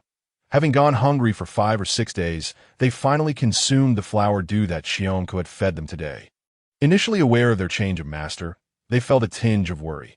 However, this female had told them to behave, and although still somewhat uneasy, they inexplicably complied and soon fell asleep, resting for an entire day and now full of energy. Jia Bao and Xiong observed the little figure with curiosity. The once listless little figure from earlier now appeared revitalized. The originally light green camisole and short skirt had transformed into a deep emerald hue, with intricate leaf-like patterns shimmering beautifully upon them. Their long green hair seemed to have darkened, glistening with a healthy sheen. The wings at their back, bound by threads, could only slightly unfurl, adorned with a soft rainbow glow resembling the most exquisite translucent cicada wings. Likely due to having eaten and rested well, the little figure was now fixated on Xiongku, seemingly quite fond of them. "What is your name?" Jiao Bao inquired. The little figure turned its head to look at Jiao Bao. Sitting cross-legged, arms crossed, tilting its head to one side, as if to convey, "I want to tell you." Jiao Bao found the little figure's antics amusing. "Don't you want to free your wings from those binding threads?" Jiao Bao coaxed gently. "Really? Will you help me untie them?" The little figure's eyes lit up at Jiao Bao's words, quickly standing to look at her with wide, sparkling eyes, appearing extremely adorable. "You must tell me about your situation." Jiao Bao insisted, unyielding. "That my name is Hua Shi, the last of the spirit clan," the little figure said, its expression tinged with sorrow. Originally innocent and delightful, the spirit clan had dwindled to just Hua Shi after she was born, inheriting the memory of her clan's demise. Subsequently, she was captured by beastmen and taken to various places, gradually becoming what she was now. So, the little figure's name was Hua Shi, a name that resonated beautifully in Jiao Bao's mind. "Do you wish to return?" Jiao Bao asked, secretly hoping that if she freed her, she wouldn't simply fly away. Hua Shi shook her head. "What is there to go back to? I am all alone now." Her expression appeared somewhat lost. "Then will you stay with us and not wander off?" Jiao Bao proposed. "Why should I follow you? I am the most precious spirit clan," Hua Shi retorted, crossing her arms as she sat down again. Tilting her head defiantly, her chin raised high, exuding pride, yet her peripheral gaze lingered on Xiongke. In truth, it didn't seem too bad to accompany them, did it? Hua Shi pondered. Jiao Bao, noticing Hua Shi's expression, smiled knowingly. Xiongku, feeling a bit anxious, glanced at her sister, and upon seeing her smiling face, felt reassured. "Precious spirit clan, tell us what you can do," Jiao Bao teased, a playful smile adorning her face, "that I can identify poisonous plants and herbs." Hua Shi stood up, hands on her hips, proudly declaring with her chin held high. Both Jiao Bao and Xiongku erupted into laughter, finding Hua Shi's demeanor utterly adorable. "There are many wicked individuals outside. They would capture you, bind you, and confine you in a box," Jiao Bao warned, hoping to instill some fear in Hua Shi. Upon hearing this, Hua Shi shrank into a tight ball, clutching herself, her face pale and trembling. Seeing her reaction, Jiao Bao felt a pang of compassion. "Then I shall untie you and promise not to confine you in a box, but you mustn't run off or fly away." "All right," Jiao Bao smiled, negotiating with Hua Shi. "All right, fine." The little figure hesitated before agreeing. Jiao Bao helped Hua Shi perch on Xiongku's hand, and in her other hand, she held a smaller bamboo tube, a potion given by the vendor that could dissolve the binding threads. Rumored to be made from frost spider saliva, Jiao Bao opened the vial and dripped a few drops onto the threads binding Hua Shi's wings. In no time, the threads snapped and fell away. Finally free from her constraints, Hua Shi joyfully spread her wings, flitting around Jiao Bao and Xiongku, reveling in her newfound exhilaration. However, Jiao Bao thought Hua Shi's long hair was far too unruly and wondered if she could style it. She had always loved braiding hair, but had never had the chance due to her own short hair. Now, in this beast realm, she and T felt motivated and had simply tied her hair into a ponytail each day. With a thought, she explained what braids were to Hua Shi and began to style her hair. Lacking a comb made it challenging, but fortunately, Hua Shi's hair was so smooth that a comb was unnecessary. Jiao Bao carefully gathered Hua Shi's hair into 2 sections with 3 fingers, intending to create pigtails. While Xiongku looked on with curiosity, Jiao Bao took the green strip of fabric that Xiongku had handed her, which seemed to be from Xiongku's previous clothing, made from the leaves of a particularly special plant from the Tree People tribe, thin, soft, resilient, and slightly elastic, perfect for tying hair. This little strip, which could easily be overlooked as belonging to the Tree People, reassured Jiao Bao as she used it to style Hua Shi's hair. Jia Bao had Qiongke cut a smaller piece to secure Huaxi's hair, and soon, the pigtails were complete. Done, Jia Bao announced. Huaxi curiously touched her hair, eager to see it. Upon seeing Huaxi's styled hair, Qiongke's face lit up with awe. Jia Bao brought a basin of water for Huaxi to admire her reflection. After gazing into the water, Huaxi was stunned, running her hands over her braids, joyfully leaping and fluttering about, clearly delighted. With her pigtails, Huaxi appeared utterly adorable and lively, and Jia Bao watched the scene with satisfaction. "So beautiful," Huaxi murmured, "that I can style many different kinds, like pigtails, high ponytails, various buns, and braids," Jia Bao said proudly, her tone filled with allure. Jia Bao was elated, primarily because she finally had someone to practice her skills on. Huaxi nodded eagerly, clearly pleased that it seemed that following them wasn't such a bad idea after all. Thus, the last spirit of the Spirit Clan decided to graciously accompany them. Jia Bao noticed the triumphant expression on Huaxi's face and smiled. Feeling victorious, she resolved to make Huaxi a wooden comb in the future, surprised at how much the little one adored beauty and that moment. Li Ling, having transformed into a small snake, quietly slithered in, having hunted outside the city and returned for dinner. Upon entering the room, he was taken aback. What was this scene? Huaxi, upon noticing him, felt a mix of curiosity and fear, retreating behind Qiongke's shoulder. "Inzi, you're back," Jia Bao greeted him with a bright smile, appearing quite pleased. "That accursed name." The little snake grumbled inwardly, hissing in response. Qiongke reassured Huaxi, noting that the little snake merely slithered in and settled on the wooden rack, making no threatening movements, allowing her to breathe a sigh of relief. "Huaxi, this is Inzi. He won't harm you, so don't be afraid," Jia Bao explained. The little snake hissed in response, its head held high, seemingly displeased.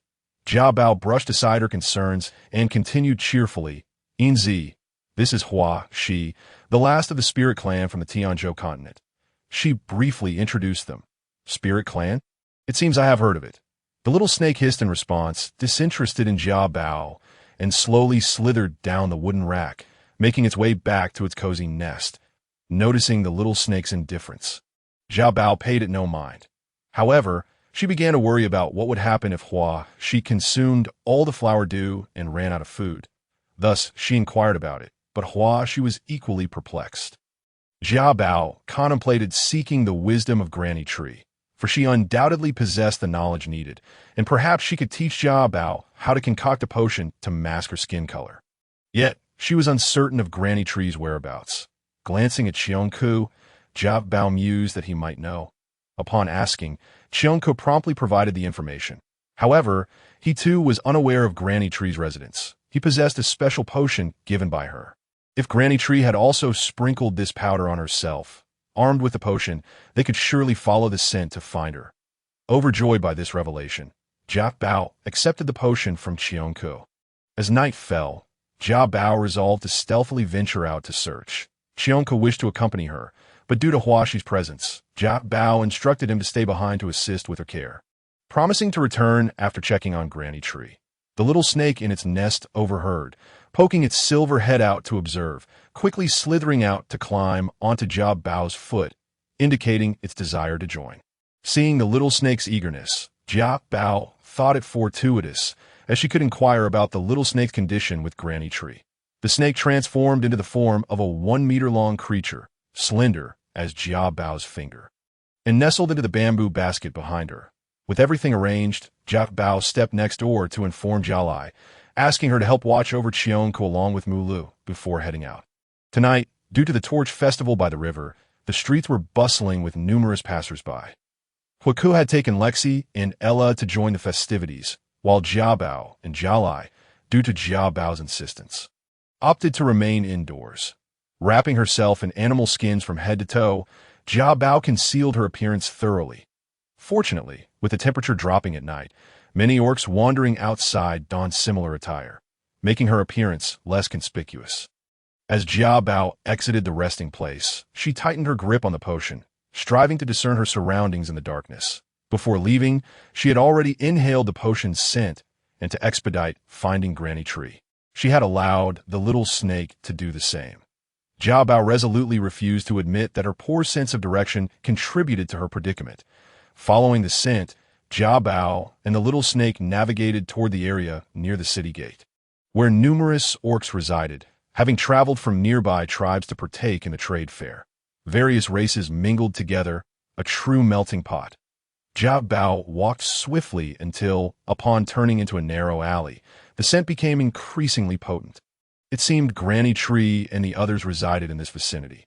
However, the little snake sniffed anxiously, detecting a whiff of blood. What could this mean? Jiao Bao heard the little snake tapping the side of the basket, indicating a direction.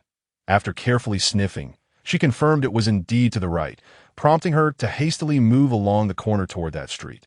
The little snake writhed intensely within the basket, signaling its alarm.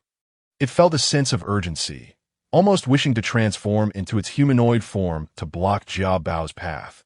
Jiao Bao quickened her pace, surmising that the source of the scent lay at the end of the alley. As she approached, a sense of elation washed over her.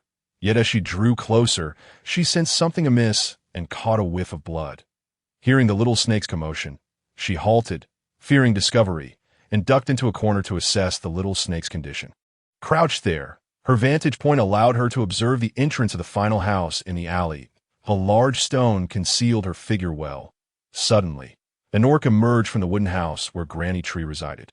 This orc was tall and robust, clad in a black robe, with a black cloth obscuring its face, rendering its features indistinguishable.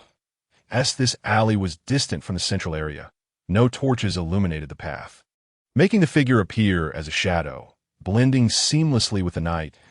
IT seemed to have come out to investigate the sound of footsteps. The figure scanned the surroundings, drawing closer to where Jiao Bao concealed herself behind the stone.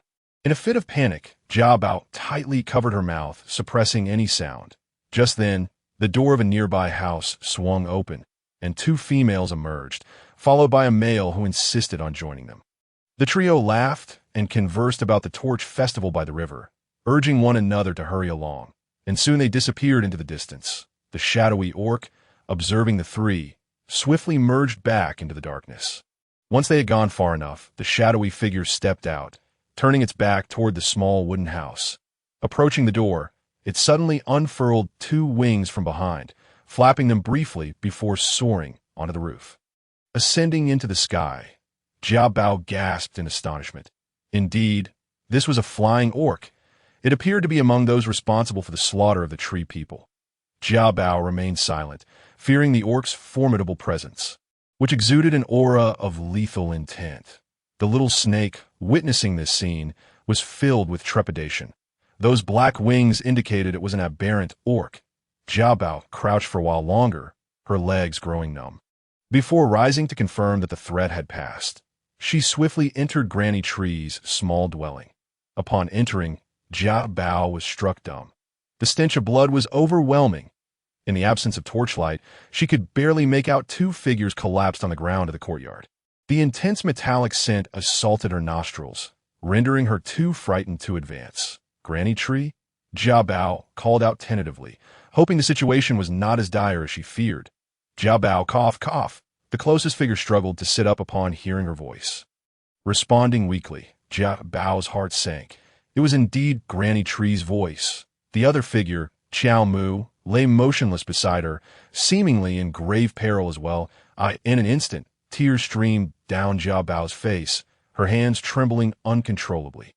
She rushed to support Granny Tree, and in the moonlight, she could see it was truly her. Granny Tree was drenched in blood, a gaping wound at her neck. She attempted to speak, but a torrent of blood gushed forth from her mouth. Sending Jiao Bao into a fit of sobs, one hand instinctively pressed against the wound, while the other frantically searched through Granny Tree's healing potions that she had left for her. Noticing Jiao Bao's actions, Granny Tree shook her head. With each movement, more blood flowed forth, and Jiao Bao cried helplessly, knowing Granny Tree was beyond saving. Jiao Bao, do not be afraid. Granny Tree reached out to grasp Jiao Bao's hand, offering her comfort. She had not intended to use the tracking potion. Upon seeing the black-clad orc burst in, she hastily sprinkled some on herself, never anticipating that Jiao Bao would genuinely come looking for her. Jia Bao wept inconsolably, engulfed in sorrow. Help me care for Cheong Ku, Granny Tree urged with great effort. Jia Bao nodded emphatically. Cheong Ku. Granny Tree struggled to continue, her breaths becoming shallow. Granny Tree? Who was it that attacked you? Jia Bao asked anxiously. She recalled possessing the ancestral records of the Tree people, effectively acquiring their legacy, and given Granny Tree's kindness towards her. Jia Bao regarded her as a grandmother. Thus, she felt a deep resolve to someday aid the Tree people in uncovering the perpetrator and seeking justice for Granny Tree. Therefore, it was imperative to know who the assailants were. Hearing Jia Bao's question, Granny Tree fixed her gaze into the void, her expression one of profound rage. It was. Jia Bao leaned closer, straining to hear, but Granny Tree's response remained incomplete, her voice fading to a whisper. Eventually, it diminished entirely, and Jia Bao could not discern the answer. Yet she clung to Granny Tree, her tears cascading down, chilled by the night breeze. Granny Tree, rest assured, I will find the culprits and bring you justice. Jia Bao murmured, her eyes resolutely determined. The little snake had slipped out of the bamboo basket upon hearing Jia Bao's cries, deeply concerned for her. However, it first slithered over to inspect Xiao Mu's condition. This orc was lifeless, confirmed by the little snake's examination. Remembering the snippets of conversation it had overheard, combined with Jia Bao's account, it surmised that these two were indeed the Tree people mentioned by Bai Cha and Yu Zhe. But who had slain them? Was it Yu Zhe, Bai Cha, or another beast tribe? The little snake could not ascertain. Jia Bao remained in shock, weeping for a time before returning to check on Xiao Mu. Seeing that he had long since ceased to breathe, she sighed heavily. Only then did she calm herself to contemplate the matter. Granny Tree had mentioned visiting the city lord of White Tiger City, which meant it was likely today in the morning. After meeting with the lord of the White Tiger City in the morning, misfortune befell Jia Bao that very night. She could not help but ponder whether these events were somehow connected to the lord. The little serpent, coiled beside her, remained silent. After a long period of contemplation, Jia Bao could not arrive at an answer, yet her instincts warned her that staying in the White Tiger City would be perilous. With both Granny Tree and Xiao Mu deceased, if Cheongke's identity were to be revealed, not only would Cheongke be in danger, but she and her companions would also face threats. Realizing this, Jia Bao understood that she must adopt a more low-key approach, hasten the completion of their transaction, and depart from the White Tiger City as soon as possible. Having come to this conclusion, she resolved to gather the remains of Granny Tree and Xiao Mu. With great effort, she hoisted Granny Tree's lifeless body on her back, intending to take advantage of the night as cover, as the guards relax, to quietly exit the city in search of a place to bury her. Struggling under the weight, she spoke to the little serpent. Inzi, please watch over this spot for me while I find a place outside the city to lay Granny Tree and the others to rest. I cannot bear to leave them here. Her expression was one of deep sorrow. Upon witnessing her effort, the little serpent suddenly recoiled, its body elongating and expanding to an impressive length of nearly 100 meters. With a swift flick of its tail, it coiled around the bodies of Granny Tree and Xiao Mu, and then, in a single motion, it enveloped Jia Bao as well, unfurling its grand wings to ascend into the sky. Jia Bao gasped in fright, only to quickly cover her mouth by the time she regained her composure. She found herself soaring through the air. Fearing they might be spotted, the serpent, known as Li Ling, ascended rapidly. Overwhelmed with terror, Jia Bao shut her eyes, unable to bear the sight below.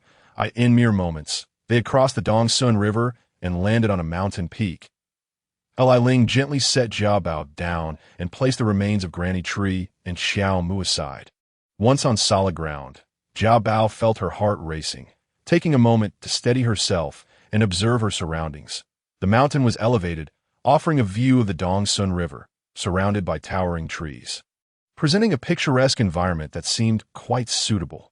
Uncertain of how the beastmen conducted burials, Jia Bao resolved to resort to the most primitive method, a simple interment. She selected a patch of earth but soon found herself at a loss. Unsure of how to dig, especially in this remote area where wild beasts might roam, the pit needed to be sufficiently deep. Armed with a bone knife, she began to excavate. while Li Ling observed and quickly grasped her intentions. With a swift flick of his tail, he moved Jia Bao aside and commenced digging with remarkable speed. In no time, he had excavated 2 pits, each 3 meters deep. With his tail, he carefully placed the remains of Granny Tree and Xiao Mu into their respective graves and swiftly covered them. Jia Bao watched in astonishment as the serpent, no longer merely a little snake, but a colossal creature, executed the task with remarkable efficiency. In the beast realm, shallow graves were perilous. Various ferocious creatures lurked in the mountains, and she feared the bodies would be unearthed and devoured. 3 meters deep was just right. Fortunately, Li Ling was there to assist. Otherwise, she would have been toiling until dawn without success. She observed Li Ling's diligence. Jia Bao hurriedly planted 2 small trees nearby and surrounded them with several green plants as markers. Having completed these tasks, Jia Bao knelt before the grave of Granny Tree. Just days ago, she had been a vibrant presence, now laid to rest without even a headstone. Overwhelmed by grief, tears streamed down her face once more. Granny Tree, I will uncover the truth and seek justice for the tree people. For you and Xiao Mu, Jia Bao choked out, her voice quivering. Li Ling coiled nearby, listening with a somber demeanor. Yet he did not share her level of sorrow. Instead, he reflected on the fact that these 2 were indeed members of the tree people. Thus, he quickly deduced Xiong Ku's true identity, realizing that he too must belong to the tree people, possibly even the last of their kind. This revelation made Jia Bao's situation all the more precarious. I'll take good care of Xiong Ku. You need not worry. Jia Bao wiped her tears and spoke again. After finishing her somber duties, she prepared to return, and Li Ling coiled around her once more. Soaring back into the sky. This time, Jia Bao felt less fear. Summoning her courage, she opened her eyes to see the little serpent lifting her high above the ground. Not daring to look down, she directed her gaze upward, where she beheld shimmering silver scales and serpent skin. Suddenly, it struck her. Wasn't it Inzi who had saved her during her encounter with the wandering beast? Inzi, was it you who rescued me last time? She inquired. The only response was the sound of rushing wind. No answer came to, of course. You would only just realize it now, Li Ling hissed in reply. Continuing to soar, Jia Bao pondered the fact that all the serpents she had encountered lacked wings, recalling that the first time she had seen him, he had indeed possessed wings. Her curiosity piqued. It seemed that Inzi was a unique member of the serpent clan. Before long, they returned to the city, where Li Ling found a shadowy alley to land that he swiftly shrank in size. Curling into the basket Jia Bao carried, while she quickly wrapped herself in animal hides and hurried back to her resting place. Upon her return, she spotted Hawk and his companions emerging from the torchlit evening festivities. With Ella casting a skeptical glance and inquiring about her whereabouts, Jia Bao chose to ignore her. Rushing to her room, she found Xiong Ku and immediately embraced him tightly. She longed to cry but managed to hold back her tears. Xiong Ku, obedient and quiet, allowed his sister to hold him without protest. Regarding the events of the night, Jia Bao decided to withhold the news from Xiong Ku for the time being, waiting for a more opportune moment. She wished for him to grow up joyfully, free from the burden of hatred, knowing that Granny Tree had wished the same, as evidenced by her entrusting Xiong Ku to her care. Thus, Jia Bao resolved this course of action. Though it did not mean she would forget, she recognized her current weakness. Protecting Xiong Ku was already a significant challenge, and she could not afford to act recklessly. However, she understood that this would not always be the case. In the future, Jia Bao silently resolved to delve deeply into her studies, determined to strengthen herself. After embracing Xiong Ku for a while, she reassured him that Granny Tree and the others were well. Urging him not to worry, Xiong Ku, with a bewildered expression, nodded in response. Jia Bao affectionately ruffled his hair. As the hour grew late, she took Xiong Ku to wash up before quickly retiring for the night. Before climbing into bed, she checked on Xiong Ku, who was soundly asleep, his brow slightly furrowed. Jia Bao gently smoothed out his furrowed brow, and he promptly puffed his cheeks and fell back into slumber. Huaxi, too, was nestled beside Xiong Ku's pillow, snoring peacefully, sprawled in a star shape. In her dreams, perhaps she was envisioning delectable treats as she smacked her lips and turned over. Jia Bao couldn't help but chuckle at the sight. Before retiring, Jia Bao had intended to craft a small bed for Hua Shi using animal hides on the table. However, Hua Shi insisted on staying with Qiong Ku, throwing a tantrum. Jia Bao, exasperated, ultimately relented. After ensuring both Qiong Ku and Hua Shi were settled, she ambled over to the corner to check on Yin Zi in his little nest. Yin Zi had transformed into a 1-meter-long serpent. Coiled up, upon noticing Jia Bao's gaze, he lifted his head slightly. "You're still awake?" Jia Bao smiled at him. "Yin Zi, thank you." Her words were sincere, not only for the events of the day, but also for his previous assistance. The little serpent, taken aback by Jia Bao's warm smile, quickly turned his head and buried it in his wings, ignoring her. Jia Bao chuckled awkwardly and climbed into bed to rest. After the day's tumultuous events, she felt exhausted, yet sleep eluded her. Thoughts of her journey to the White Tiger City, memories of Granny Tree, and her experiences in the Beast Realm flooded her mind, along with her future plans. Witnessing the ruthless hierarchy of strength in this realm intensified her desire to grow rapidly. She yearned to become formidable, not solely to protect Qiong Ku with grand aspirations, but simply to live well, free from the constant threat of danger. Throughout the night, Jia Bao contemplated many things before finally succumbing to a deep slumber. As she drifted off, Li Ling peeked out from his nest, casting a relieved glance at the sleeping Jia Bao. The following morning, Jia Bao was roused by Galai's voice. Having stayed up late the previous night, she awoke later than usual. Today marked the first day of the trading event, and Galai and the others had risen early to prepare. Jia Bao hurriedly finished her breakfast and handed the flower due to Qiong Ku, instructing him to feed it to Hua Shi. After ensuring that Hua Shi was tucked away in a small bamboo basket behind Qiong Ku, Jia Bao led him to find the chief and the others. Given the crowd, she instructed Qiong Ku to stay close to her as for Hua Shi, although she had intended for her to remain in the box. The little creature adamantly refused.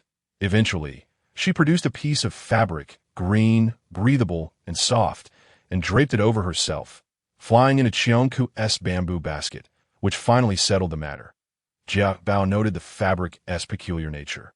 From the outside, it was impossible to discern what lay concealed within the translucent layers. However, from Hua Shi's perspective, she could see everything outside with crystal clarity. Jia Bao was utterly astonished and felt reassured enough to allow her to remain in Qiong's basket, merely instructing her not to utter a word. With a reluctant nod, she begrudgingly acquiesced.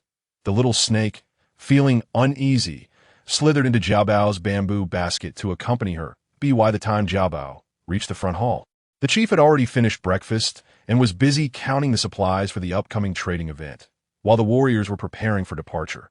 Before setting off, Uncle Bas shared with everyone the events of his visit to the Lord's stone house the previous night.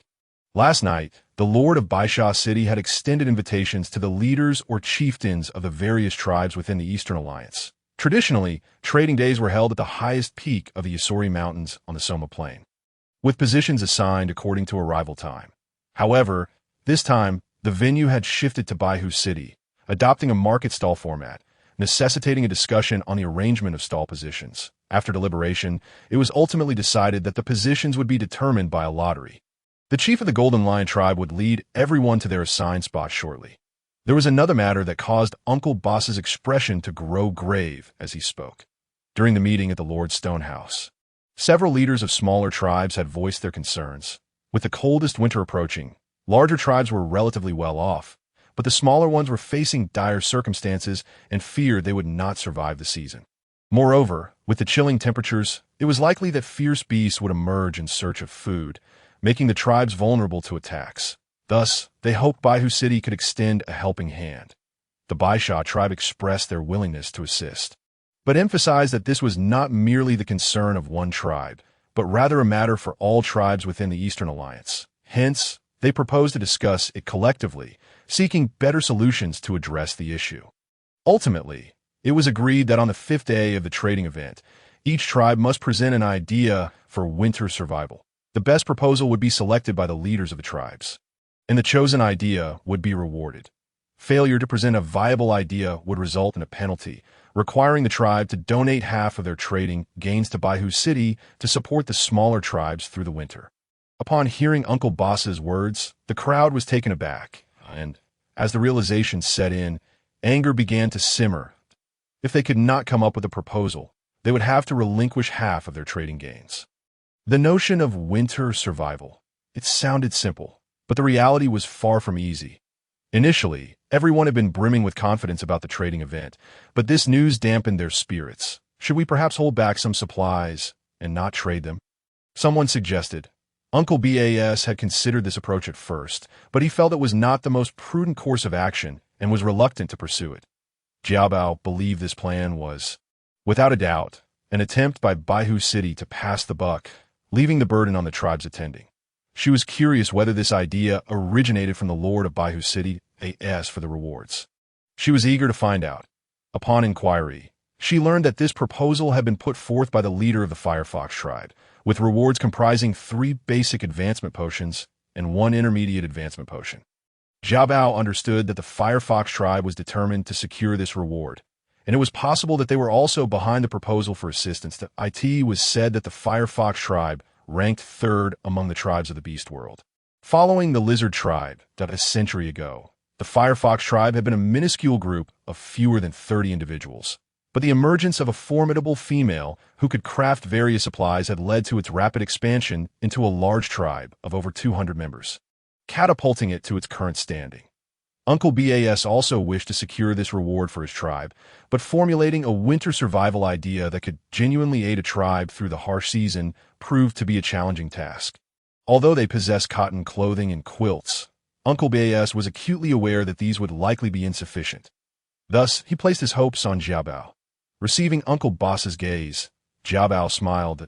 In truth, she was not entirely confident, but planned to assess the situation at the trading event before making any decisions. Nevertheless, she felt certain that a solution would eventually present itself. Noticing Jiabao's expression, Uncle Ba felt a slight sense of relief, calming the others as they decided to proceed to the trading event first. The group then set off. The mention of the Firefox tribe left Ai La in a daze, her head bowed and her expression vacant, despite Lancy calling her several times without response. It wasn't until Lexi gently tapped her shoulder that she finally snapped out of it, although Lexi remained unaware of her state. Allah quickly regained her composure and hurried to join the main group, draping the animal skin she carried over her head in imitation of Jiabao. Fortunately, there were not many females from the tribes attending this time, and to avoid complications, many female tribe members wore animal skins, making Jiabao and her companions blend in seamlessly. Soon, they arrived at the central square of Baihu City. For the trading event, the square had been adorned with various colorful flowers and plants, and with the sun shining brightly and the temperature being quite pleasant. It was truly an ideal day for market browsing, Jiabao mused. However, noticing the dejected expressions on several tribesmen, she sighed, acknowledging the harshness of power dynamics. Uncle Bas led the group to their stall, situated somewhat inward, a fact that he had been unaware of. The previous night, they had merely drawn lots to determine their positions without knowing the specific location. Now, seeing that their stall was further in, the mood among the group soured. Failing to sell their goods would mean missing out on valuable supplies, and performing poorly in the evaluations was equally unacceptable. The situation seemed exceedingly challenging. Yet, Jiabao held a different perspective when it came to market stalls. Proximity to the entrance was undoubtedly advantageous. However, this differed from smaller trade fairs or roadside stalls, as the attendees here were the leaders and representatives of various tribes, not ordinary Baihu City beastmen. This meant that the setting could be likened to a wholesale market where the importance lay in the goods rather than the location. While location undoubtedly had some impact, it was ultimately unavoidable. Upon reaching their designated area, they began to arrange their prepared items. Jiabao observed her surroundings. Many tribes had already arrived, busy at their stalls. A cursory glance revealed that most were selling animal skins, while others showcased tribal specialties. Jiabao contemplated taking a stroll later to see if there were any useful items available. Just then, the beastmen of the Yellow Goat tribe arrived, setting up their stall right next to the Golden Lion tribe. Tribal leader Nanjiang approached Uncle Bas to exchange greetings and share thoughts. As expected, all were at a loss in the face of the demands put forth by the Baisha tribe. Nanjiang was completely at a standstill. They had initially brought an abundance of wheat fruits for trade, but had now decided to cut their offerings in half. Uncle Bas, however, was keen to acquire the remaining wheat fruits from the Yellow Goat tribe. Having heard from Jiabao that these fruits could be transformed into various foods, making them ideal for sustenance during the winter. While they conversed, Huangjiang was captivated by the cotton clothing displayed by Jiabao and hurried over for a closer look. Before setting off, Jiabao had fashioned wooden hangers for the cotton garments, allowing them to be showcased attractively to draw more customers. That moment, Jiabao hung several pieces on the triangular rack that Filiu had prepared, making them easily visible from afar. These garments appeared particularly special, clearly designed for females, with two in black, and one each in red and white, adorned with shimmering embellishments that made them exceptionally appealing. Traditionally, female members of the tribe would wear animal skins and skirts during the winter, and it was uncommon for anyone to fashion animal skins into fitted clothing. Especially with these garments, the outer layer was crafted from animal skin, while the inner layer was of an unknown material that felt wonderfully warm to the touch. Everyone was curious, marveling at how perfectly suited these outfits were for the winter season.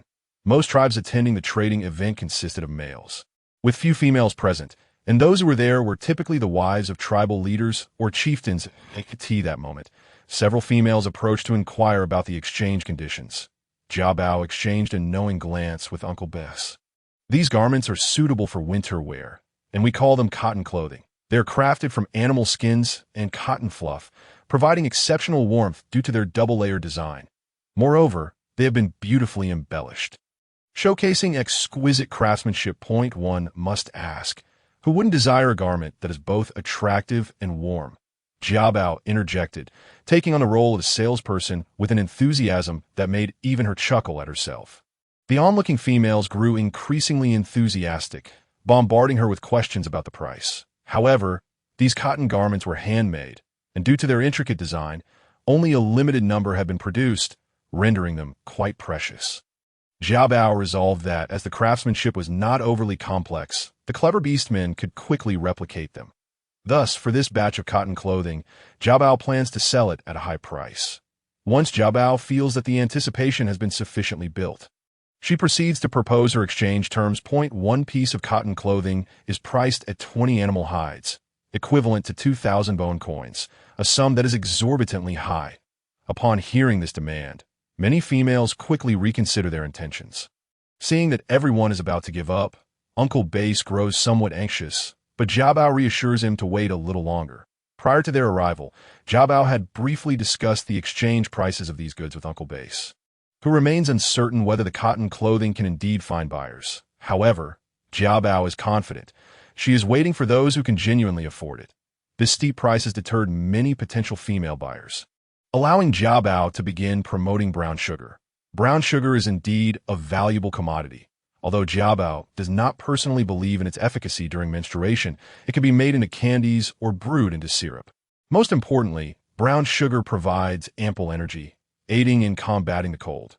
Jiabao passionately introduces the benefits of brown sugar and offers free samples, an approach that quickly garners widespread acceptance. 1 animal hide can be exchanged for 2 jars of brown sugar, a price that proves acceptable, prompting numerous females to make purchases, along with some males who buy it to take home to their partners. Before long, the brown sugar is sold out. Uncle Base beams with joy, counting the animal hides, and then heads off to find Chief Huangjiang to exchange them for wheat fruits.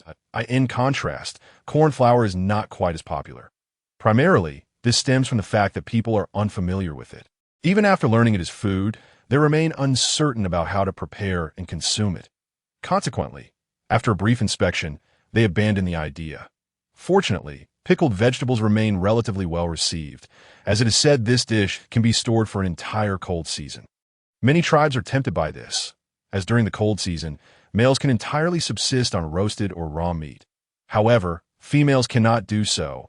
A diet limited to roasted meat would weaken them, rendering them unable to eat adequately. Thus, many tribes eagerly purchase the pickled vegetables, and the 4 large stone jars Jiabao brought along are swiftly emptied. Nevertheless, Uncle Base feels quite troubled.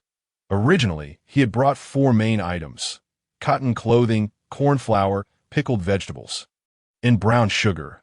Yet 2 of them remain unsold, which is understandably distressing. Others share the same sentiment. Ayla and Lexi, who brought sweet potato flour, encounter a similar fate as the corn flour.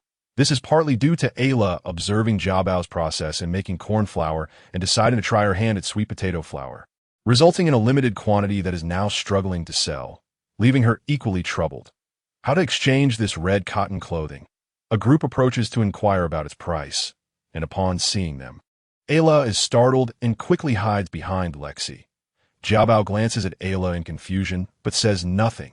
Leading the group is a strikingly alluring figure clad in a fiery red robe, seemingly a 4th-tier beastman, accompanied by a petite female wrapped in animal hides, obscuring her features. This beastman gestures towards the red cotton clothing, inquiring with Jiabao, an alluring presence in a fiery red robe. Could this be the leader of the Firefox tribe? Jiabao introduces the cotton clothing and states its price.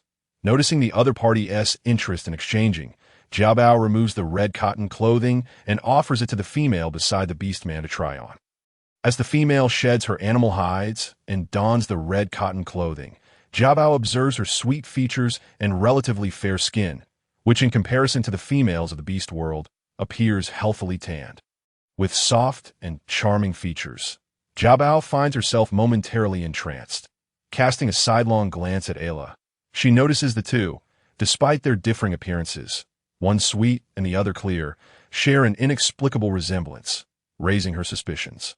Galai also notices, exchanging a knowing look with Jiabao, to which she nods in understanding. That moment, Ao approaches with a group, accompanied by a female draped in animal hides, who also expresses interest in the red cotton clothing. "We'll take this red cotton clothing," Ao states imperiously, disregarding the displeasure evident in the Firefox leader's face. Jiabao wonders if a conflict might ensue, as the leader has not introduced himself and clearly wishes to maintain a low profile. Now that Ao has interjected, the situation has become awkward. "But we arrived first," the Firefox female timidly replies, retreating slightly behind her leader. This delicate demeanor is strikingly reminiscent of Ayla, prompting Jiabao to reflect. "You haven't finalized the deal yet, have you?" Ao arrogantly asserts that in truth, he recognizes the Firefox leader, Huiyin, but given that the Firefox tribe has been notably aggressive at this trading event, he is unwilling to show any courtesy. Uncle Base, initially engaged in negotiations with other tribal leaders regarding a new batch of brown sugar and pickled vegetables, now notices the brewing tension and feels compelled to intervene. The female beside Ao, wrapped in animal hides, tugs at his sleeve. Jiabao quickly grasps the situation. This is Yao, who must have snuck out after being confined by the city lord due to the Flower Crown event, now accompanying Ao to the trading fair. The expression on the Firefox leader's face is one of barely contained fury, clenching his teeth at Ao's assertive stance. Was the young master of White Tiger City truly going to seize something already claimed by another? Such blatant intimidation is unacceptable. Ao, upon hearing this, feels his anger rise, ready to retort. Yao, anxious, realizes that if a scene unfolds, her opportunity to sneak out will vanish. She rushes to restrain him. Uncle Base senses the precariousness of the situation. If a quarrel breaks out in front of the Golden Lion tribe's stall, they might all find themselves embroiled in trouble.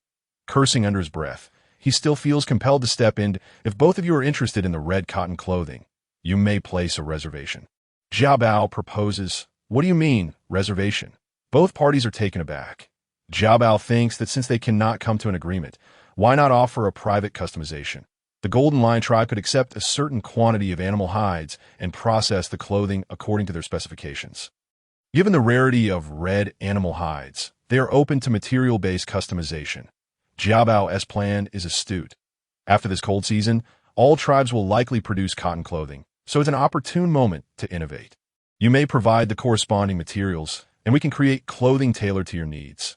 This is private customization, a cotton garment uniquely yours, never to be replicated, Jiabao confidently declares, her face aglow with enthusiasm. The notion of a unique cotton garment that no one else possesses is undoubtedly captivating for beauty-conscious females. Indeed, upon hearing Jiabao's proposal, both parties immediately cease their squabble, leaving behind their customized materials before departing. Consequently, the Firefox leader ultimately purchases the red cotton clothing, while Bai Yao opts for a white one that, after all, she will eventually have her own one-of-kind red cotton garment. Wearing this attractive white one in the meantime does not seem unreasonable. Does it? Both parties depart in high spirits. Though as Huyen leaves, his gaze lingers on the remaining cotton clothing and Bai Ao, filled with a confidence that sends a shiver down Jiabao's spine. Clearly, the Firefox tribe has come well prepared for this winter, prompting Jiabao to resolve to investigate their situation further. Having wrapped up these transactions, Jiabao continues to ponder how to sell the cornflower. Her mind slightly adrift. Unbeknownst to her, in a nearby corner, Yuz is observing her intently, his expression inscrutable. Initially, his curiosity was solely piqued by her beauty, but now he realizes she possesses many hidden facets, displaying intelligence and an array of peculiar ideas. Previously intent on capturing her for his own purposes in the Black Forest, he now contemplates what she might bring to him instead. What could it be? Yuz is at a loss. Meanwhile, a small snake nestled within Jiabao's bamboo basket senses an inexplicable danger and stealthily slips out, detecting Yuz's presence. Damn it, he yells back. The small snake hisses, quickly moving away to a secluded area. Where it swiftly transforms into human form, It decides to follow Yuz, keeping a watchful eye on him. Jiabao remains oblivious to these developments as she approaches the chief, informing him that she will take a stroll and will think of a strategy for the cornflower. There is no need for him to worry. Departing from the Golden Lion tribe's stall, Jiabao leisurely wanders towards the other vendors, as the morning hours have passed and the major transactions have already concluded. Due to the proposal of winter supplies put forth by the Lord of the White Tiger City, many tribes have reduced their resources, resulting in a rather desolate atmosphere. Furthermore, many tribes, like Uncle Bias, have merely discussed the major points, and both parties have agreed to subsequent tribal meetings for trade. Thus, feeling at ease in their current situation, Jiabao strolled about, although the supply was limited. The variety was abundant, piquing her interest. There were numerous meats and hides, along with many unfamiliar fruits that intrigued her. Regrettably, she still could not find any rice. However, upon spotting a watermelon, Jiabao was elated, thrilled to see one. Though she wondered whether its taste would be similar, she longed to sample it, but alas, there were no tasting opportunities here. After browsing around, Jiabao perceived that the food variety was somewhat lacking, and after her observations, she noted that many tribes primarily consumed roasted meat, leading to a relatively monotonous diet. Jiabao pondered that perhaps she could create some dishes for trade or even teach more orcs how to prepare food. This could be a splendid idea for combating the cold season, wouldn't it? Jiabao had formed a plan in her mind, as the Golden Lion tribe stall was located deep within the market. Relatively distant from the entrance, Jiabao walked towards the entrance and noticed two stalls bustling with people. Curiosity led her closer, discovering that they were run by the Raccoon tribe and the Firefox tribe. The Raccoon tribe sold various potions, predominantly healing elixirs, drawing a throng of orcs eager to observe. The significance of potions to the orcs goes without saying. Jiabao was also curious and took a look, noting that the Raccoon tribe's potions were mostly basic, with very few intermediate ones. Oddly, there were no advanced potions, just healing ones and beauty potions that many females were eager to try. The Raccoon tribe's leader resembled Uncle Bas in size, albeit leaner and considerably smaller, exuding a shrewd demeanor. He informed everyone that the Raccoon tribe would have special potions available in 2 days, prompting Jiabao's curiosity about what these special potions could be. Jiabao continued to inspect the Firefox tribe stall, and upon closer examination, she discerned their intentions. Why was the Firefox tribe so adamant about the winter supplies? Jiabao believed she had unraveled the mystery. Approaching the Firefox stall, she found it surrounded by orcs, all astonished and occasionally exclaiming in admiration. Upon closer inspection, Jiabao was astonished to find potted plants, rough ceramic pots filled with various flowers and greenery. It appeared the rumors about the Firefox tribe were indeed true. The female from a century ago must have been a predecessor who excelled in cultivating potted plants. This suggested that the Firefox tribe might have already mastered greenhouse gardening techniques. Jiao Bao realized the brilliance of the Firefox tribe's winter supply idea. During times of scarcity, greenhouse gardening would be exceptionally practical in the cold season. In addition to greenhouse vegetables, the Firefox tribe also prepared an assortment of cured meats and sausages, indicating their adeptness at preservation. Wonder Huyen appeared so confident. It seemed they were well prepared. What intrigued Jiao Bao even more were the ceramic pots. She wished to craft her own pottery for various utensils, yet she lacked the skill. Jiao Bao considered seeking out the Firefox tribe for a trade of ceramic items, although they had not displayed any ceramic products, leaving her uncertain. She resolved to return in a couple of days. After her explorations, Jiao Bao made her way back to the Golden Lion tribe's stall. Meanwhile, outside the city, Li Ling caught up with Yu Zhe. Noticing Li Ling's relentless pursuit, Yu Zhe decided to halt his escape. Fixing a cool gaze upon him. "You've chased me for so long. What is it that you desire?" Li Ling merely shot him a cold glance, offering no reply. Swiftly closing the distance, he transformed his hands into claws and lunged at Yu Zhe. Yu Zhe raised his hand to block, swiping back and lifting Li Ling effortlessly to a third-tier beastman dared to act recklessly in front of him, eliciting a cold laugh from Yu Zhe as he gripped Li Ling by the neck. Drawing him closer. Quite brave of you, but what a pity too weak." Before Yu Zhe could finish his taunt, Li Ling's lower body morphed into a massive serpentine tail, wrapping tightly around Yu Zhe's form. Catching him off guard, surprised by the presence of a serpent beastman, Yu Zhe momentarily relaxed, allowing Li Ling to seize the opportunity, which ignited his fury. Enduring the pain of being constricted, Yu Zhe grabbed Li Ling with one hand while the other reached for his chest. As Yu Zhe struck, the scales along Li Ling's serpentine tail suddenly bristled, delivering a lethal blow to Yu Zhe. Li Ling was hurled away by the force of Yu Zhe's swipe, collapsing to the ground and spitting out blood. Yu Zhe, though injured, was still in robust condition due to being a fourth-tier beastman. The wounds were severe, but not fatal. Had he been facing an equal opponent, the outcome would have been far worse. Realizing this, Yu Zhe's expression grew grave. He had underestimated Li Ling, who was willing to engage in a reckless fight, willing to risk mutual destruction. Li Ling struggled to rise, reflecting that had he not fallen to a lower tier, he might have been a worthy adversary for Yu Zhe. Li Ling surmised that Yu Zhe could not reveal his beast form in White Tiger City, as the Purple Scorpion tribe was currently unique to him, and transforming would expose him. Confident in this notion, he observed Yu Zhe, who remained unfazed, sensing that now was not the time for confrontation.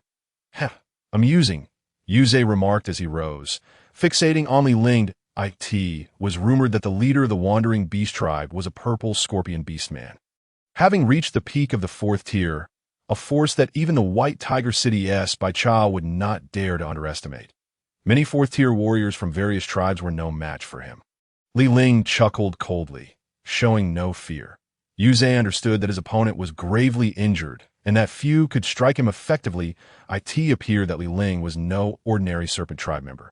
He wondered if this was the same one he had encountered at the Golden Lion tribe. How interesting, Yu Zhe mused, feeling an exhilaration. Next time, you won't be so fortunate, he declared to Li Ling.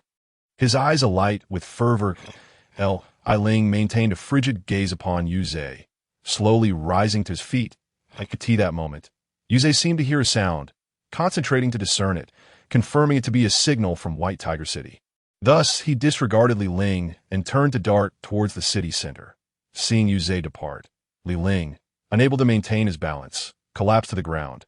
Shortly thereafter, he transformed into a small serpent and slithered towards his resting place. Meanwhile, Jiao Bao had formulated her thoughts regarding the Firefox tribe's intentions and felt a sense of assurance.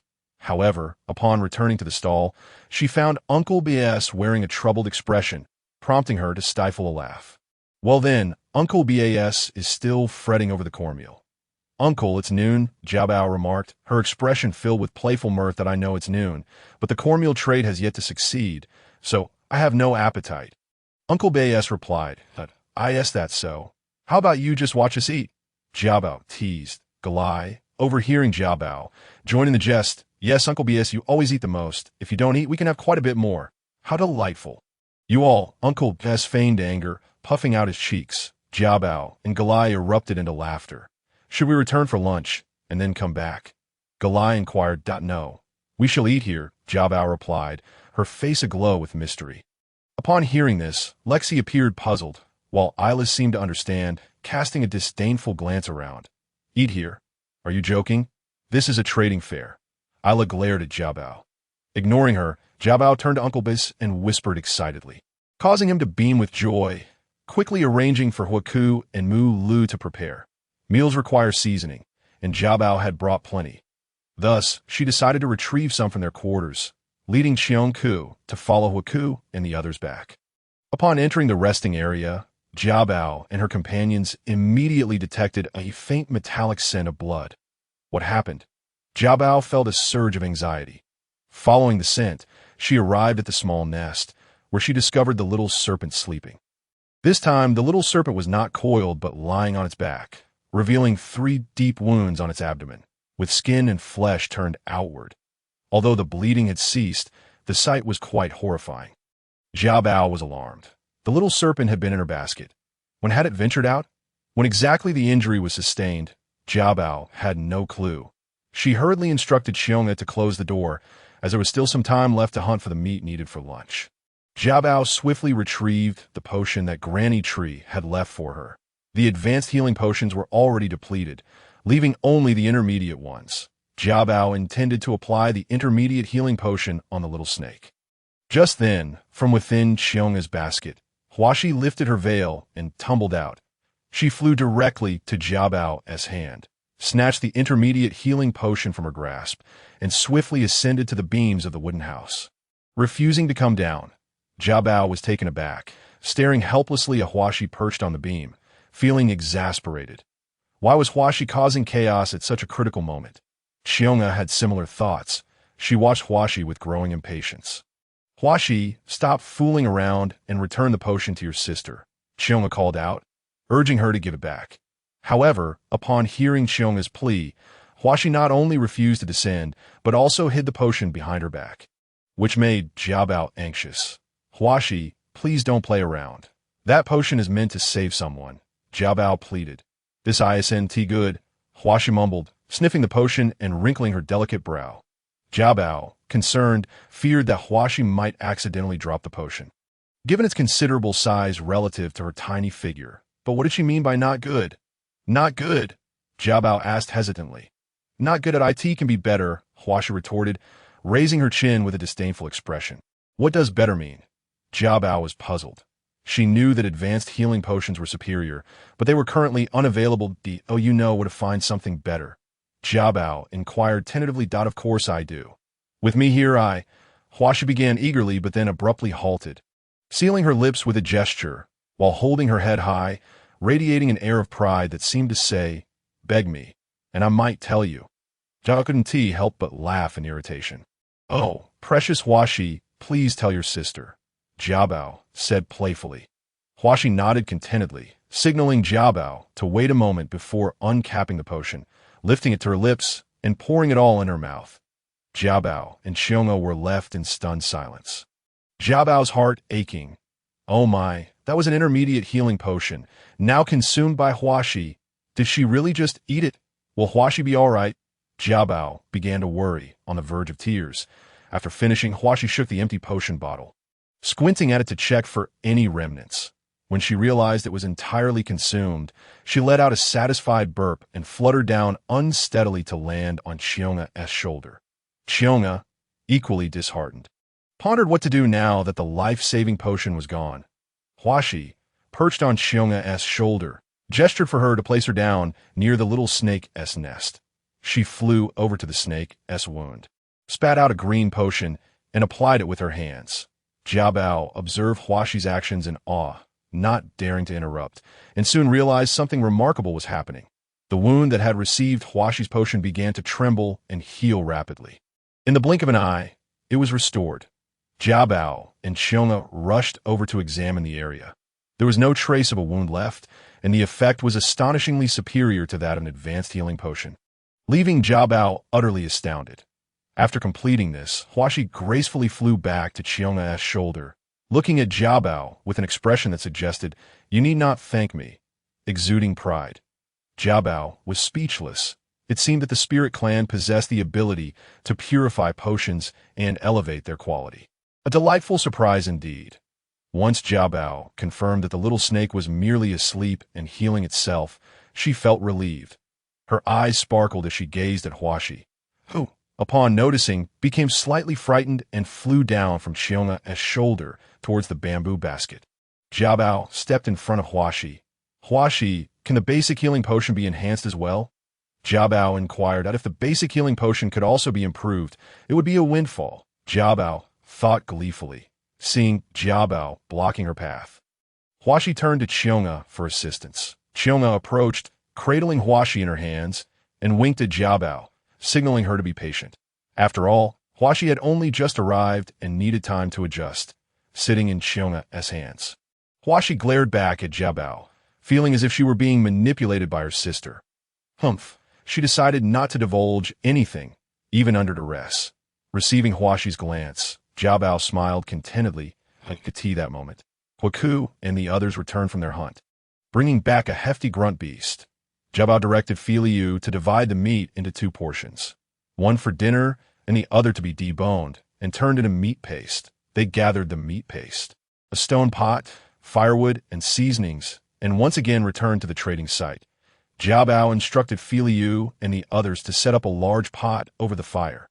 Jialai kneaded corn flour into dough, flattened it, and wrapped it around the pre-seasoned meat paste, creating cornmeal meat pies to be fried in the pot. Before long, the tantalizing aroma of the meat pies wafted through the air, drawing the attention of many tribes who had just finished their lunches and returned to the trading site. Although they were full, the captivating scent made them feel hungry once more. Leading them to the Golden Lion Clan stall, they gathered around, watching as the Golden Lion Clan prepared their food.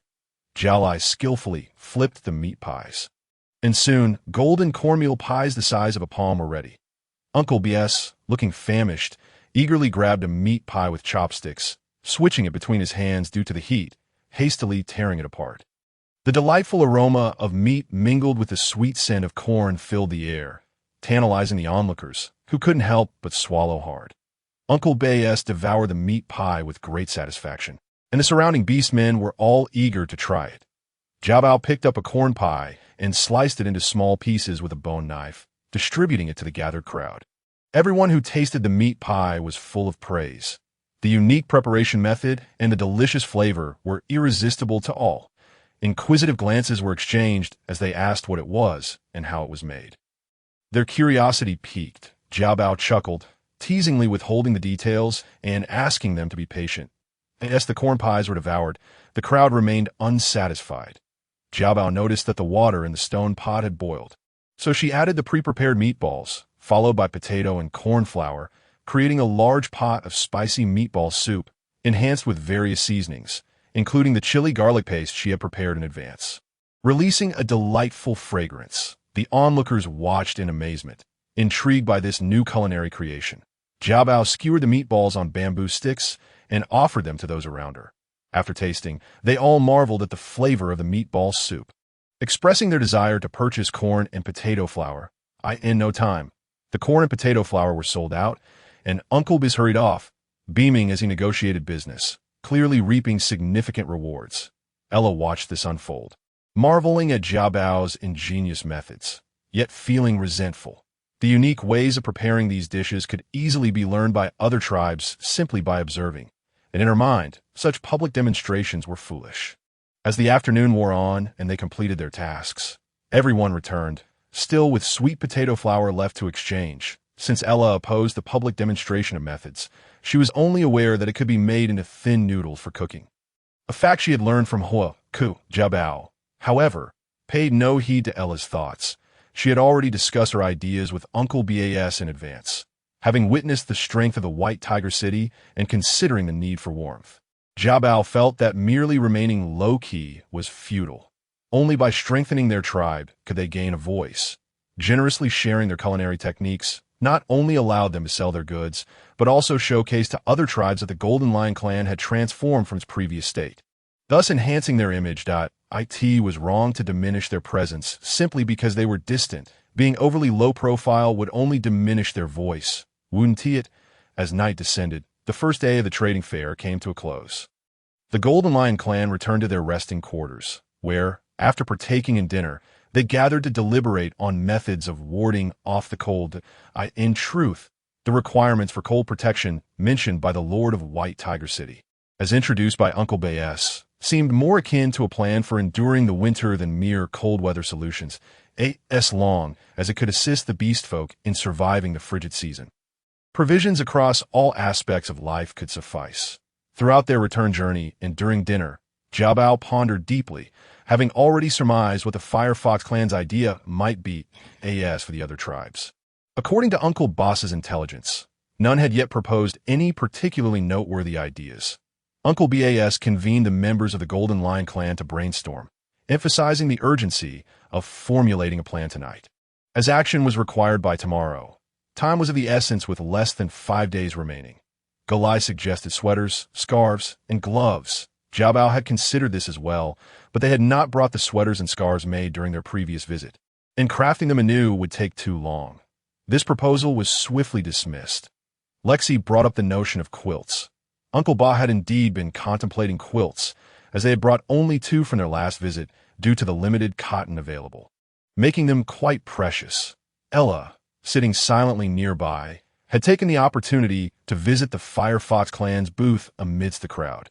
Unsurprisingly, the Firefox clan had made significant advancements in their cultivation of greenery, which left Ella lost in thought as night fell. With less than 3 months until the cold season, temperatures dropped significantly. The beast chamber lacked tables and chairs, compelling everyone to sit directly on the animal skin mats laid upon the ground. Despite the coverings, a chill permeated the air. With no better ideas forthcoming, the discussion stagnated, and Jiabao wrapped herself in a thick animal hide, yet still felt the cold seeping through from below, longing for the comforts of air conditioning. Electric blankets and heated beds from earth, she shifted restlessly. Suddenly, a realization struck Jiabao. How could she have forgotten this?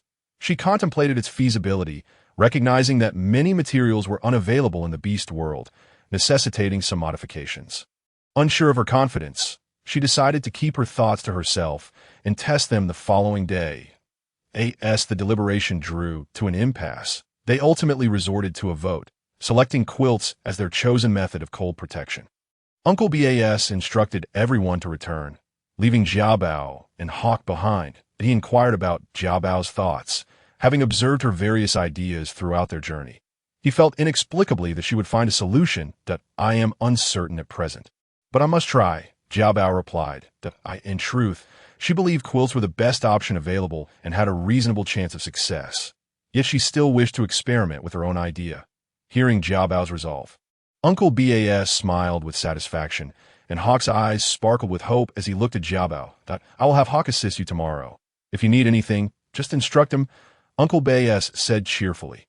Jiabao considered this and agreed, acknowledging that her plan indeed required assistance. After concluding their discussions, Jiabao returned to her room. Upon entering, she found Xiong'o waiting for her, with Huashi perched on her shoulder. Huashi was engrossed in licking a fruit juice candy, not bothering to look up as Jiabao entered, thoroughly enjoying the treat. Jiabao was taken aback, wondering, wasn't it said that the spirit clan only consumes floral nectar?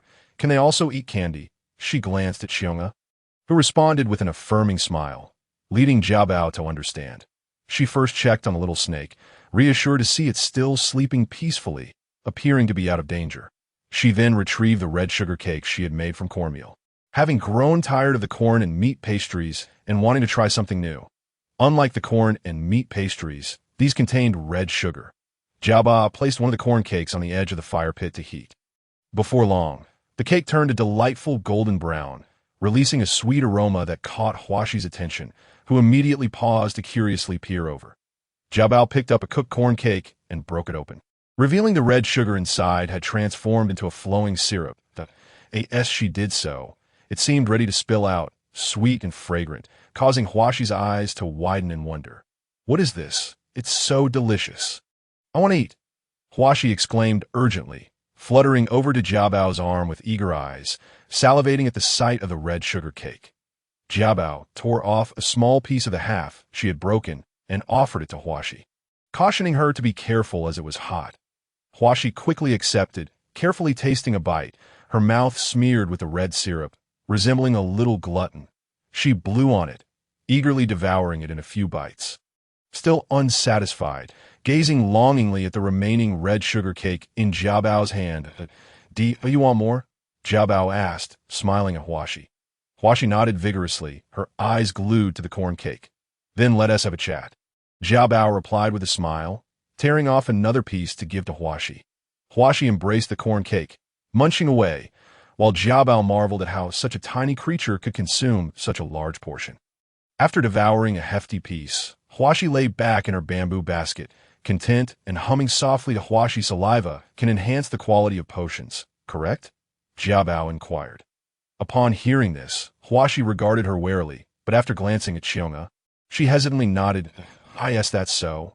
Huaxi is quite impressive, Jiabao praised, her eyes sparkling with delight.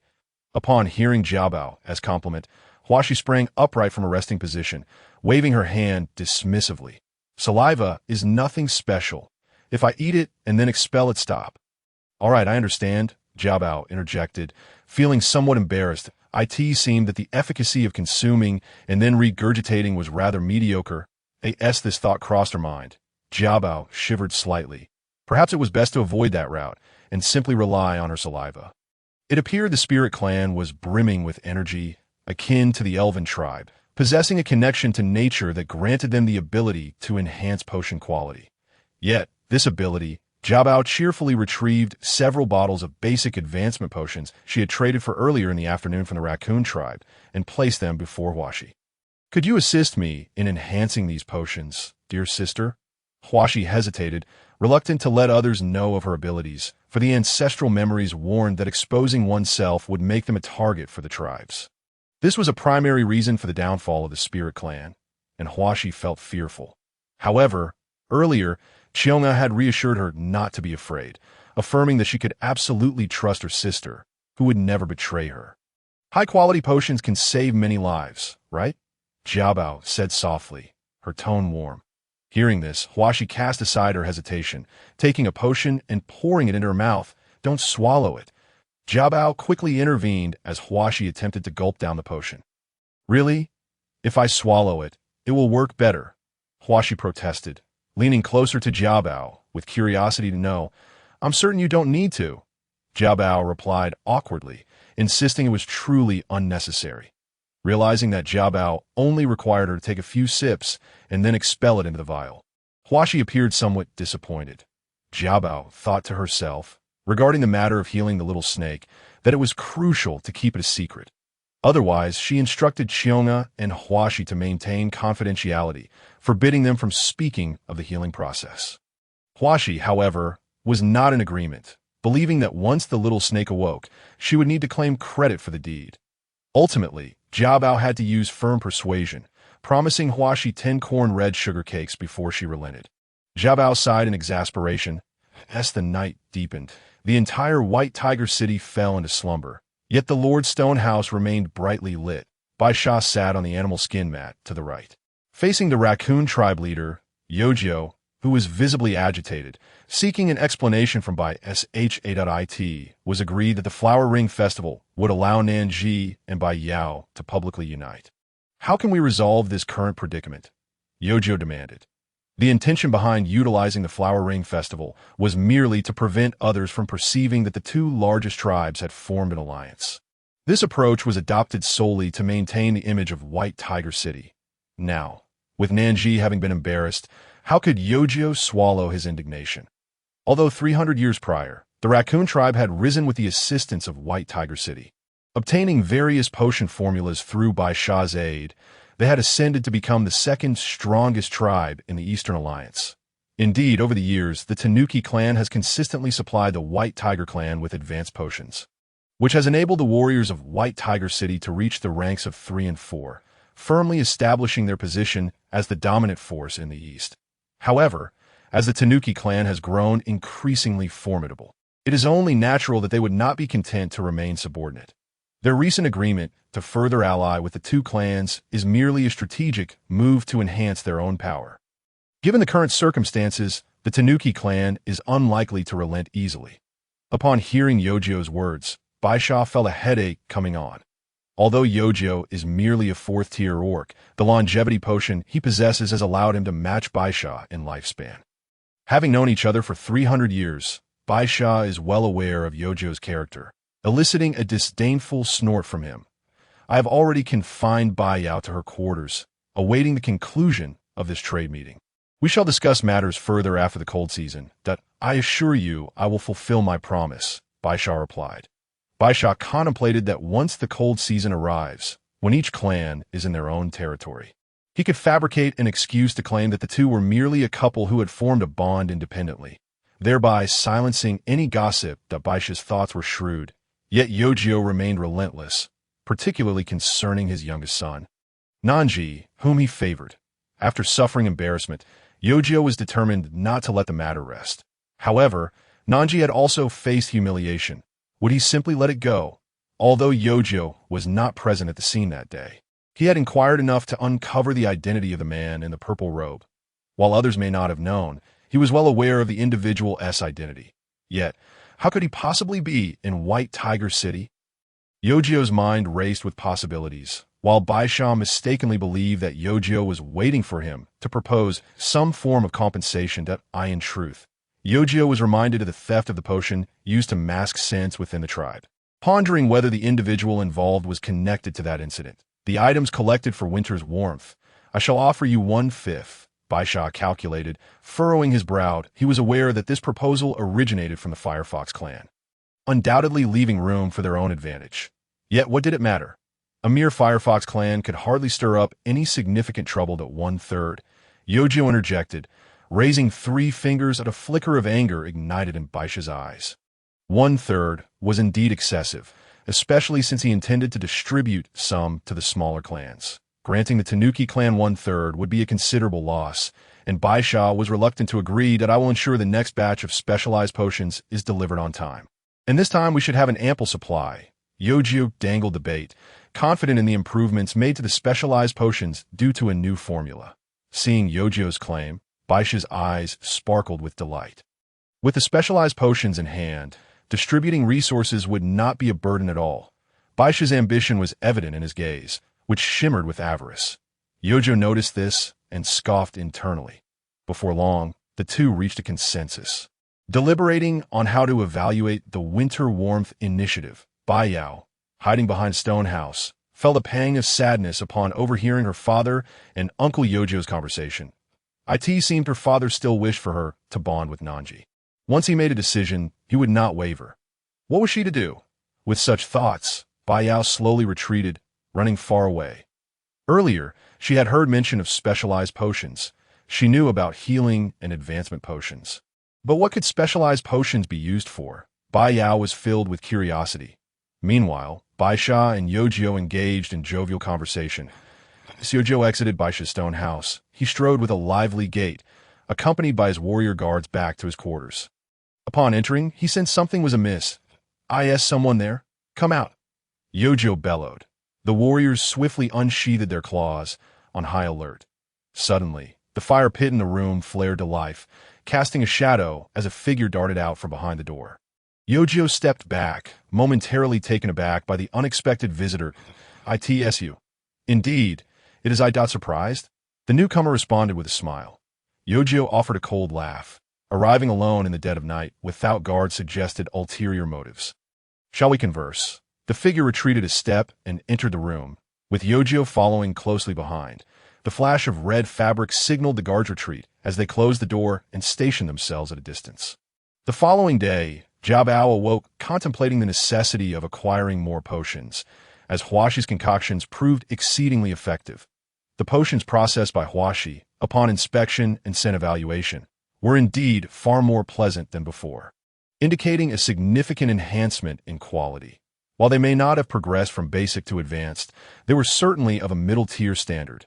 Jiabao considered this a tremendous treasure that must be utilized wisely.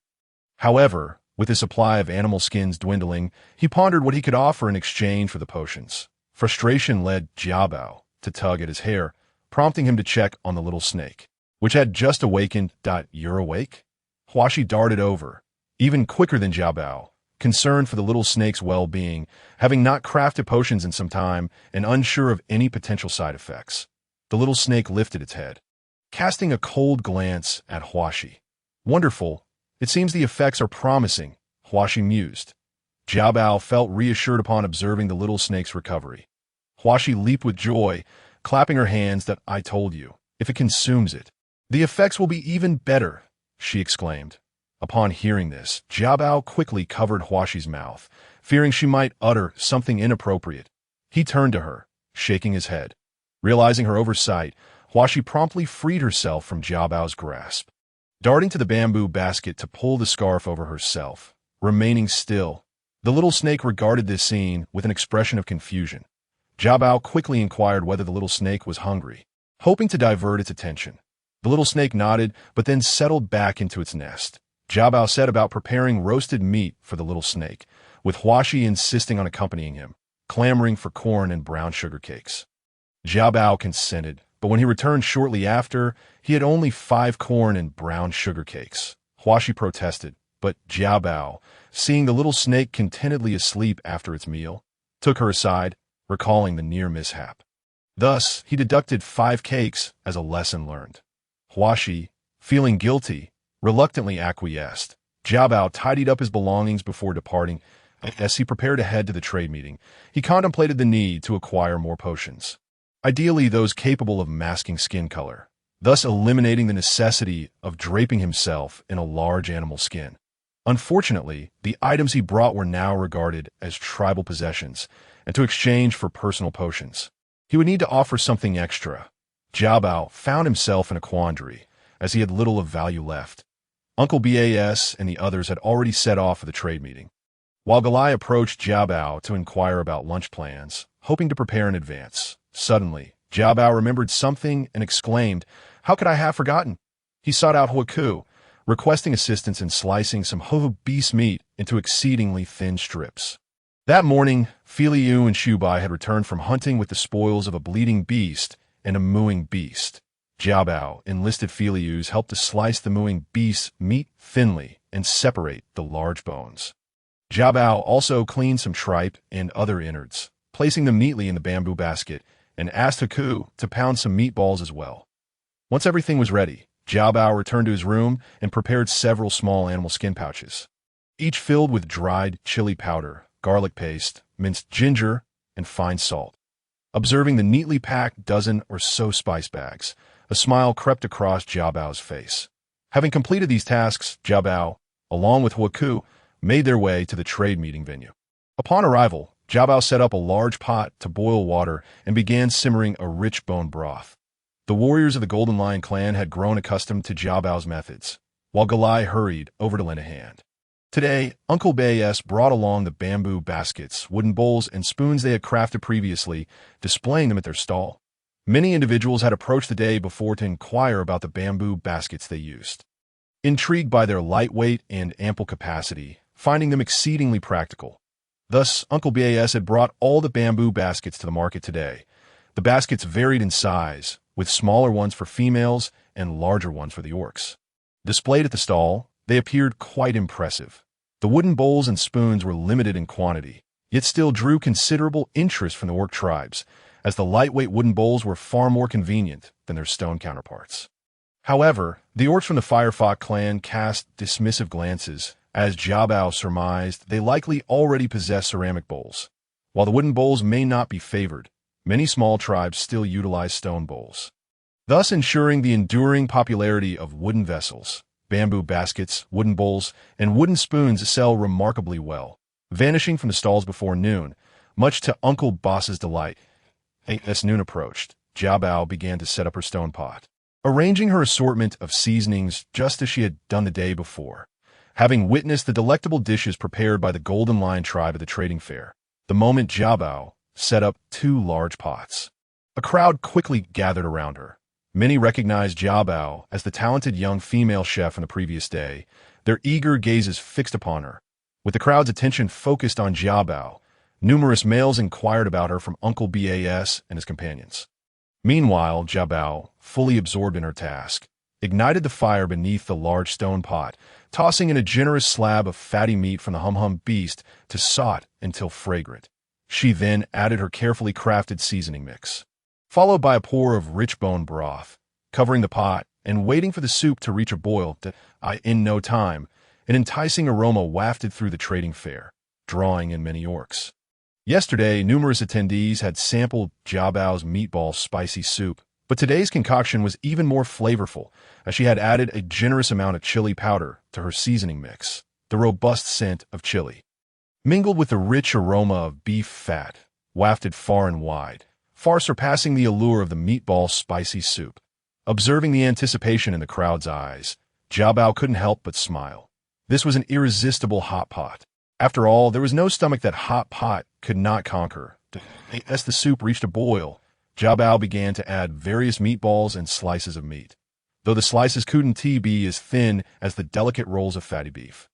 They were still a mere 3 millimeters thick. After approximately 30 seconds of cooking, they were fished out, tender and succulent, their rich meatiness combined with the bold seasoning tantalizing the taste buds as Jiabao and her companions indulged. The onlookers began to swallow hard in anticipation. Before long, everyone was eating with fervor, perspiring profusely despite the heat, yet unable to stop themselves. Even Era, who initially scoffed at the scene, found herself deeply engrossed in the meal. Adding her own sweet potato powder to the pot, to her surprise, the cooked sweet potato powder was delightful, earning the admiration of the warriors. Consequently, it quickly sold out, leaving Era feeling a touch of pride. After a round of feasting, Jiabao produced bamboo skewers to serve the meat slices and meatballs to the curious crowd, who clamored for more, showering her with compliments. Noticing their eagerness, Jiabao smiled and began to introduce the dish. "Ladies and gentlemen, allow me to explain," she announced as she stepped to the front of her stall, drawing the crowd closer with their eyes filled with curiosity. "You must be wondering what this delightful dish is." Jiabao adopted a promotional tone, recalling her experiences as a sales assistant during her university days, effortlessly sharing the merits of hot po. As the onlookers listened intently, Jiabao, with a mysterious smile, described the dish. "This is called hot pot, rich broth and a spicy flavor. Doesn't it smell divine?" "Indeed. How is it made?" the orcs eagerly inquired. "This is what we call hot pot," Jiabao reiterated, sharing the name of the dish. "It's not only delicious and easy to prepare, but during the cold season, gathering around a hot pot is incredibly warming." Her words sparked excitement among the orcs, who clamored for details on its preparation. Jiabao explained the cooking method, emphasizing the key to a delicious hot pot lies in the seasoning. She displayed a square pouch made of animal hide, pouring out the contents for everyone to smell. Many recognized the pungent odor of stinking fruit or garlic, but the rest of the seasonings remained a mystery. Although this seasoning mix lacked bay leaves, star anise, and cumin, rendering the hot pot base less potent, it was still a rare delicacy in their world. Finally, Jiabao shared the preparation of the seasoning, advising that during the cold season, it could be sautéed with the fatty meat of moo or hum-hum beasts, then frozen in small portions, allowing one to simply add water for a pot of hot pot broth at any time. Perfect for portability. Upon hearing this, the crowd was eager to purchase. Jiabao priced the seasoning mix at 3 animal skins per pouch, and many eagerly bought it, resulting in the seasoning selling out rapidly. Jiabao gleefully counted her earnings, her smile unwavering. Era, who had felt a sense of pride from selling her sweet potato powder, watched Jiabao's impressive performance and the admiration in Uncle Bas and Hawk's eyes toward Jiabao, feeling a pang of envy. Once the shopping was done and lunch concluded, the afternoon was free for everyone to explore. Jiabao wished to visit the raccoon tribe stall to exchange for some potions, and Uncle Ba insisted Hawk accompany her for safety. Jiabao felt unable to refuse and agreed. Era observed this scene with a heavy heart, feeling abandoned, and decided to take a solitary walk. She declined Lance's offer to join her. As she strolled alone through the streets, she was acutely aware of the dangers lurking nearby and dared not venture too far. Reflecting on her experiences with the Golden Lion tribe only deepened her sorrow. She yearned to bond with Hawk, fully aware of his commitment to Jiabao. Yet she could not bring herself to give up, believing it was merely a matter of altering her fate. But why did she face obstacles at every turn? Era felt a profound sense of frustration and despair. Unbeknownst to her, she wandered into a narrow alley. Suddenly, a shadow darted from the side, gripping her neck, and as she attempted to cry out, her mouth was firmly covered, dragging her into a nearby, small wooden shack. Inside the shack was pitch black. Upon entry, Era was thrown to the ground, kneeling there painfully. Confused and disoriented, her fur cloak had slipped aside, and as she knelt, she coughed painfully, attempting to rise. Suddenly, a fire pit flared to life within the shack. Era looked up to see a flash of red fabric. Her heart raced with fear as she dared not raise her gaze. Holding her breath, the red fabric moved closer, stopping right in front of her. A pair of hands grasped her chin, forcing her to meet the gaze of her captor. Era was struck by the fiery red hair, which seemed to burn her eyes, prompting her to shut them tightly in anguish. Ah, so it is you, a cold, mocking laugh echoed, sending shivers down her spine. Forced to look, Era beheld the striking figure before her. Crimson hair, dazzling peach blossom eyes, a perfectly sculpted nose, and a captivating diamond-shaped mouth. Every feature exuded beauty. Era gazed longingly, but the other party seemed repulsed by her stare, scoffing as they forcefully slammed her to the ground. Enduring the pain in her knees, Era lifted her head to confront the red-haired male, who was accompanied by a petite female resembling her closely. "Sister," the petite female timidly called out to Era. Era lowered her head in silence, gritting her teeth in anger. She stood, glaring at the two before her and the guards behind them. "Yin Xiao," she spat, turning her head away, her hands clenched tightly in rage. Seeing Era's lack of response, the other party laughed. They seized a handful of the petite female's hair, yanking it to present her to Era. "Yin Xiao, look how much she resembles you," they taunted. The one whose hair was grabbed remained eerily calm, silent tears slipping down her cheeks, and Duo gazed sorrowfully at Era. Yet Era quickly averted her eyes, lowering her head once more. "Ah, here we go again. Is there no escape?" Era thought in despair. "It seems you've been faring well within the Golden Lion tribe," the red-haired man remarked, sizing up Era and then glancing at Duo. Noticing Era's continued silence, he furiously released Duo's hair, scrutinizing Era once more. "What do you want from me? I've been away too long. They will come looking for me soon." Ella resignedly uttered her thoughts. The fact that her adversary had sought her out without resorting to violence indicated a sinister intent. She mused. What schemes had the Golden Lion clan concocted? The red-haired man turned, presenting his back to Ella, and inquired slowly, "What have you prepared?" As a thought crossed her mind, Ella instinctively took a step back. "No," she thought, just as she was about to feign ignorance. He interrupted her. "Do not claim you are unaware. We have been watching you for 2 days. We recognized you at the Golden Lion clan stall yesterday, while you were purchasing cotton clothing. Though draped in animal hides, Ondwa would not mistake you. The Golden Lion clan have been enjoying considerable renown lately, with rumors swirling that they would undoubtedly triumph in this winter's cold weather contest." Although he suspected that the source of this gossip was likely the old tiger from White Tiger City, or perhaps that Flower, he could not allow their plans to be thwarted. Victory was imperative. Just then, he caught sight of Yin Xiao making an appearance at the Golden Lion clan's territory. Such an opportunity could not be squandered. Ella, too, was consumed by her thoughts, having escaped that place with great difficulty. She had no desire to return. The mere recollection of those events sent a shiver through her. "I have nurtured you, after all. Otherwise, how would you two lone females have grown up?" he said with a mocking smile. His voice, though soft and clear, struck Ella's ears like a death knell. "The blankets," Ella murmured, closing her eyes in anguish. She had traveled so far and sought refuge in such a distant tribe to escape. Yet her hopes had been folly. Having witnessed the Golden Lion clan's cotton clothing, she understood that blankets were indeed a prized commodity, essential for warmth in the winter season. "Destroy it," the red-haired male hissed through clenched teeth. Ella trembled slightly, quickly glancing at the red-haired man before shifting her gaze to Ondwa. Ondwa wore an expression of barely contained tears, communicating a silent message of indifference.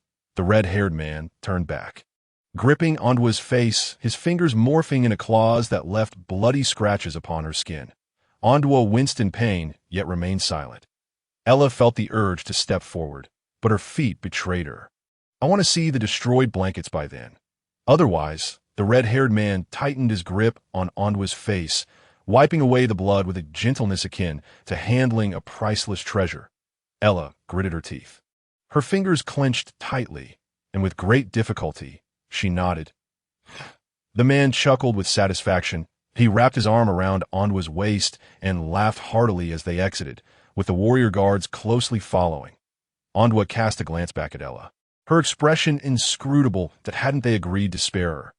Why had they returned to disrupt her life? Once they were gone, Ella, unable to maintain her composure, collapsed onto the ground. Why had she gone to such great lengths to escape? Only to find herself in this predicament? Ella pondered in despair. Meanwhile, Jiabao, filled with delight, meandered through the trading fair. Approaching the raccoon tribe's stall, Jiabao observed the wares. The tribe's leader was absent, leaving Nanji to tend the stall. Jiabao curiously examined the assortment of potions displayed, most of which were basic healing concoctions for wounds and bleeding, a variety of them available. Hesitant, Jiabao contemplated inquiring about any skin-toning potions, but was unsure how to broach the subject. As Jiabao lingered at the stall, she noticed a female approaching to ask a question, which calmed her nerves. It turned out that in this beastly world, darker skin was deemed beautiful, while wheat color or bronze skin was considered healthy. In contrast, pale skin was seen as weak. Jiabao was taken aback. It made sense why her fair complexion elicited surprise rather than admiration from the females. Perhaps her original self had disdained her light skin and had sought to conceal it with potions. Jiabao traded 2 bottles of skin-toning potions for 10 animal hides, feeling a pang of regret. As she made her way back, 2 bottles in hand, she spotted Ella, who appeared dazed and unfocused, lost in thought and oblivious to Jiabao's presence. Finding it odd, yet not dwelling on it, Jiabao returned home. Upon entering, she found the little snake awake while Qiongku and Hua were napping, likely taking an afternoon rest. Jiabao tiptoed into the inner room, setting down her animal hide. Facing the water basin, she applied the skin-toning potion to her face and hands. After application, she noticed her complexion had indeed transformed to a wheat-like hue, compared to her previous pallor. She now appeared more robust, which pleased her immensely. She changed into a fitted outfit, a long-sleeved top made of thin animal hide and straight-legged trousers, in her university days, lacking funds for clothes. She had learned to sew a few simple pieces. Once she was ready, she stepped out of the inner room, clad in a light brown animal hide ensemble tailored to accommodate an inner layer made from snake skin. She had chosen a slightly larger fit, cinched at the waist with a matching belt, and donned similar-colored animal hide shoes. Her long hair was tied back in a high ponytail, giving her an air of efficiency and vitality. Upon seeing Jiabao emerge, the little snake raised its head curiously, somewhat mesmerized by her appearance. This outfit, so unlike the conventional attire of females in the beast realm, appeared peculiar, yet undeniably attractive. Noticing the little snake's unwavering gaze, Jiabao chuckled in response. The little snake, embarrassed, lowered its head and turned away, prompting Jiabao to feel slightly exasperated. Having formulated a plan the previous day, Jiabao resolved to test it today. She slung her bamboo basket over her shoulder, and upon seeing this, the little snake quickly slid in to nestle inside, where a thin animal hide lay, perfectly covering its body. Jiabao noted that Qiongku and the others were still asleep, so she informed Jialai before setting out with Huaku. The pair arrived at a clearing upstream of the Dongshuan River. Given the remoteness of the area, few people frequented this part, and the adjacent rugged stone mountains provided a perfect backdrop. Jiabao requested Huaku to assist her in climbing the nearby stone mountain for a better view. Huaku carried Jiabao as they leaped up the steep incline to avoid falling. Jiabao instinctively clung to Huaku's neck, finding the position somewhat awkward, and shifted back to grasp the long fur around his neck instead. That moment, she recalled the day she had been enveloped in the embrace of the massive silver snake. Soaring through the air, though it had frightened her, she had felt exceptionally secure. Lost in her musings, Jiabao soon found herself atop the stone mountain, where she discovered large, naturally formed granite blocks, convinced this would suit her needs. She enlisted Hua Ku's aid to cut a substantial stone slab measuring 2 meters long, 1.8 meters wide, and 1 meter thick to bring down the mountain. Once they had selected the stone slab, they returned to the riverbank. Jiao Bao instructed Hua Ku to set the slab aside.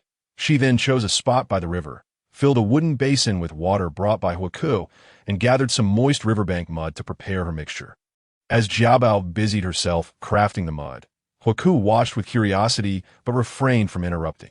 After mixing the mud, Jiao Bao added some hay and small pebbles, as well as a few cotton seeds she had brought along. To enhance the mixture's adhesive properties, she began shaping a rectangular structure on the ground, using 2 slabs measuring 60 centimeters wide by 180 centimeters long and another 2 measuring 60 centimeters wide by 200 centimeters long. One of the slabs was left with an opening for a fire and smoke vent. As the sun dried the slabs, Jiao Bao began sketching a design in the dirt, outlining a rectangle of 180 centimeters wide by 200 centimeters long and incorporating a winding flue shape within it. Upon completing the drawings, she called Hua Ku over to assist in filling in the structure according to her design. Once Hua Ku finished, the rudimentary form of an earthen Kong emerged. Indeed, Jiao Bao aimed to experiment with the earthen Kong. She had pondered it throughout the night, replaying the model she had seen on Baidu in her mind. Traditionally, an earthen Kong was constructed using special clay combined with straw to form bricks. However, lacking clay, Jiao Bao was forced to substitute cotton seeds. Yet, the upper surface of the Kong, if made from the cotton seed mixture, would not hold firmly, so Jiao Bao decided to use the larger stone slab instead. Moreover, stone slabs conducted heat quickly and retained warmth for extended periods, which would simplify her endeavor considerably. In a world where resources are scarce, a simple earthen Kong, or rather a heated Kong, proves to be exceedingly practical. Jiao Bao's design suggests that if the heated Kong is constructed adjacent to the stone cave's edge, it requires only 3 sides, with the remaining side being the wall itself. This wall must be free of any obstructions, necessitating the creation of a wood-burning hole and a smoke outlet. In the case of a wooden house, all 4 sides must be built, with one side bordering the external wall. Here, the wooden wall can be hollowed out to reveal the Kong. Jiao Bao and Hua Ku worked together to position 4 dried stone slabs around the structure for reinforcement, subsequently placing a large stone slab atop. Once everything was in place, the heated Kong was essentially complete. Jiao Bao ventured into the nearby woods to gather some wood and dry twigs, initiating a fire-starting attempt by drilling wood. However, when the flames ignited, Jiao Bao discovered that the smoke could not reach the flue, becoming trapped inside, thus preventing the fire from sustaining. Jiao Bao called Hua Ku over to remove the stone slabs, squatting beside the structure to sketch a blueprint and further analyze the model of the Kong. Attempting to pinpoint the issue, the afternoon sun blazed down, and Jiao Bao scrutinized the Kong model repeatedly under its relentless glare. Hua Ku, observing Jiao Bao's intense focus, was astonished. Jiao Bao's serious expression captivated him, revealing a side of her he had not anticipated. The sun reddened Jiao Bao's face, large beads of sweat trickling down. Remembering the medicinal ointment she had applied, she hurried to the riverbank to wipe her face with a thin animal hide. The sun was too intense, prompting Jiao Bao to seek refuge in the shade of a tree, pondering her next steps. Hua Ku, watching her anxiously, felt helpless. In truth, they already possessed blankets, and if this endeavor failed, it would not be a significant loss. Hua Ku reassured her. Jiao Bao shook her head. While a blanket would suffice, she felt compelled to prepare more thoroughly. What kind of item do you aspire to create? Would you care to share? Hua Ku inquired, settling beside Jiao Bao to engage in conversation. This is a heated Kong, designed for warmth during the cold season. Sleeping upon it will protect against the chill, Jiao Bao explained. Hua Ku was taken aback, intrigued by such an invention.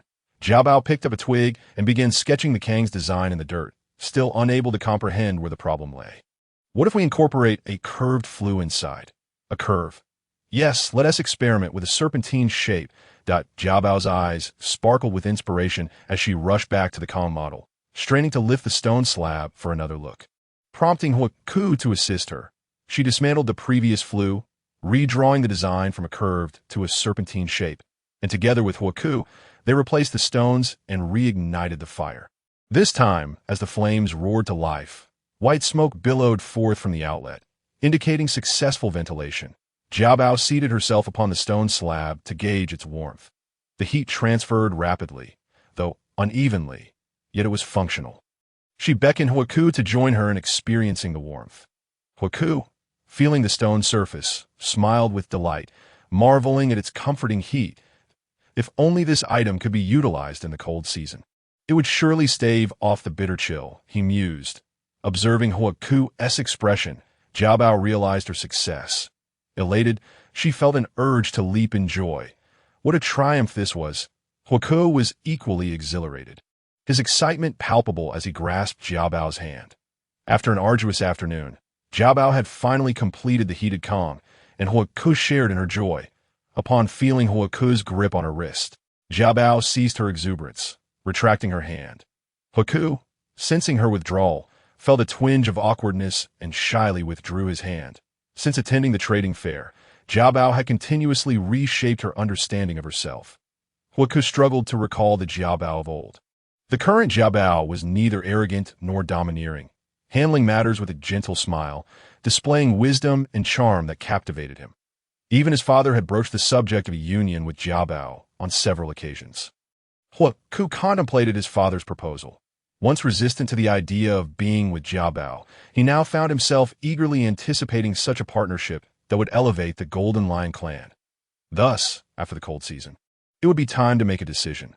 Huaku gazed at Jiabao intently, his eyes shimmering with emotion, which made Jiabao somewhat apprehensive, prompting her to clear her throat as a gentle reminder. Huaku hurriedly escorted Jiabao back. As Jiabao picked up her bamboo basket, she noticed a small snake nestled within. The snake had observed the interaction between Huaku and Jiabao and stirred in displeasure.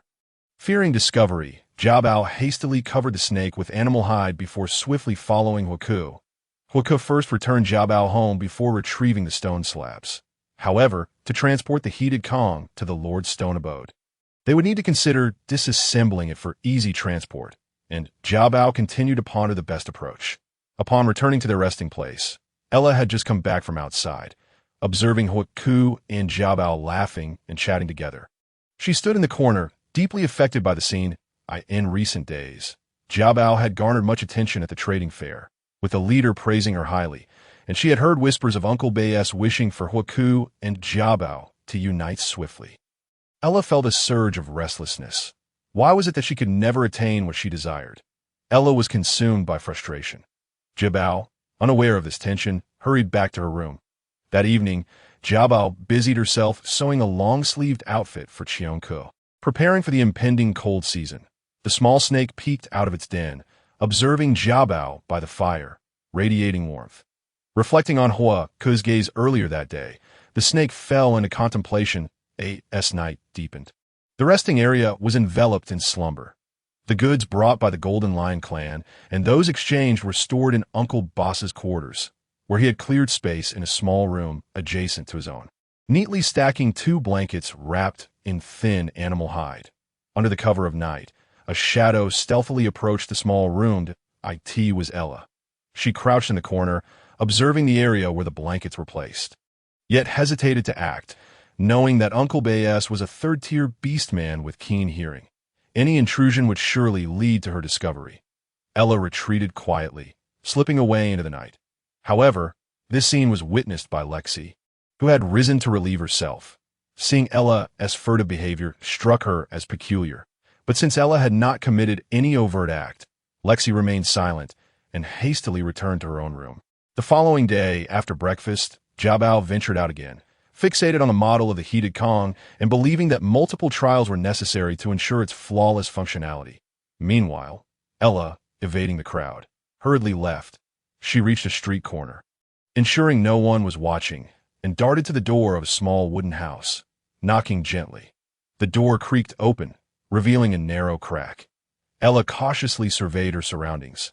Upon confirming her solitude, she quickly entered the small wooden structure. Just as she did, a figure emerged from the street corner. Lexi. Having found Ella's actions suspicious the previous night, Lexi had followed her discreetly. However, She could not approach the small house, so she chose to wait at a distance. Once inside the dimly lit wooden house, Ella soon adjusted to the darkness and spotted a beast-man seated upon a hide-covered mat.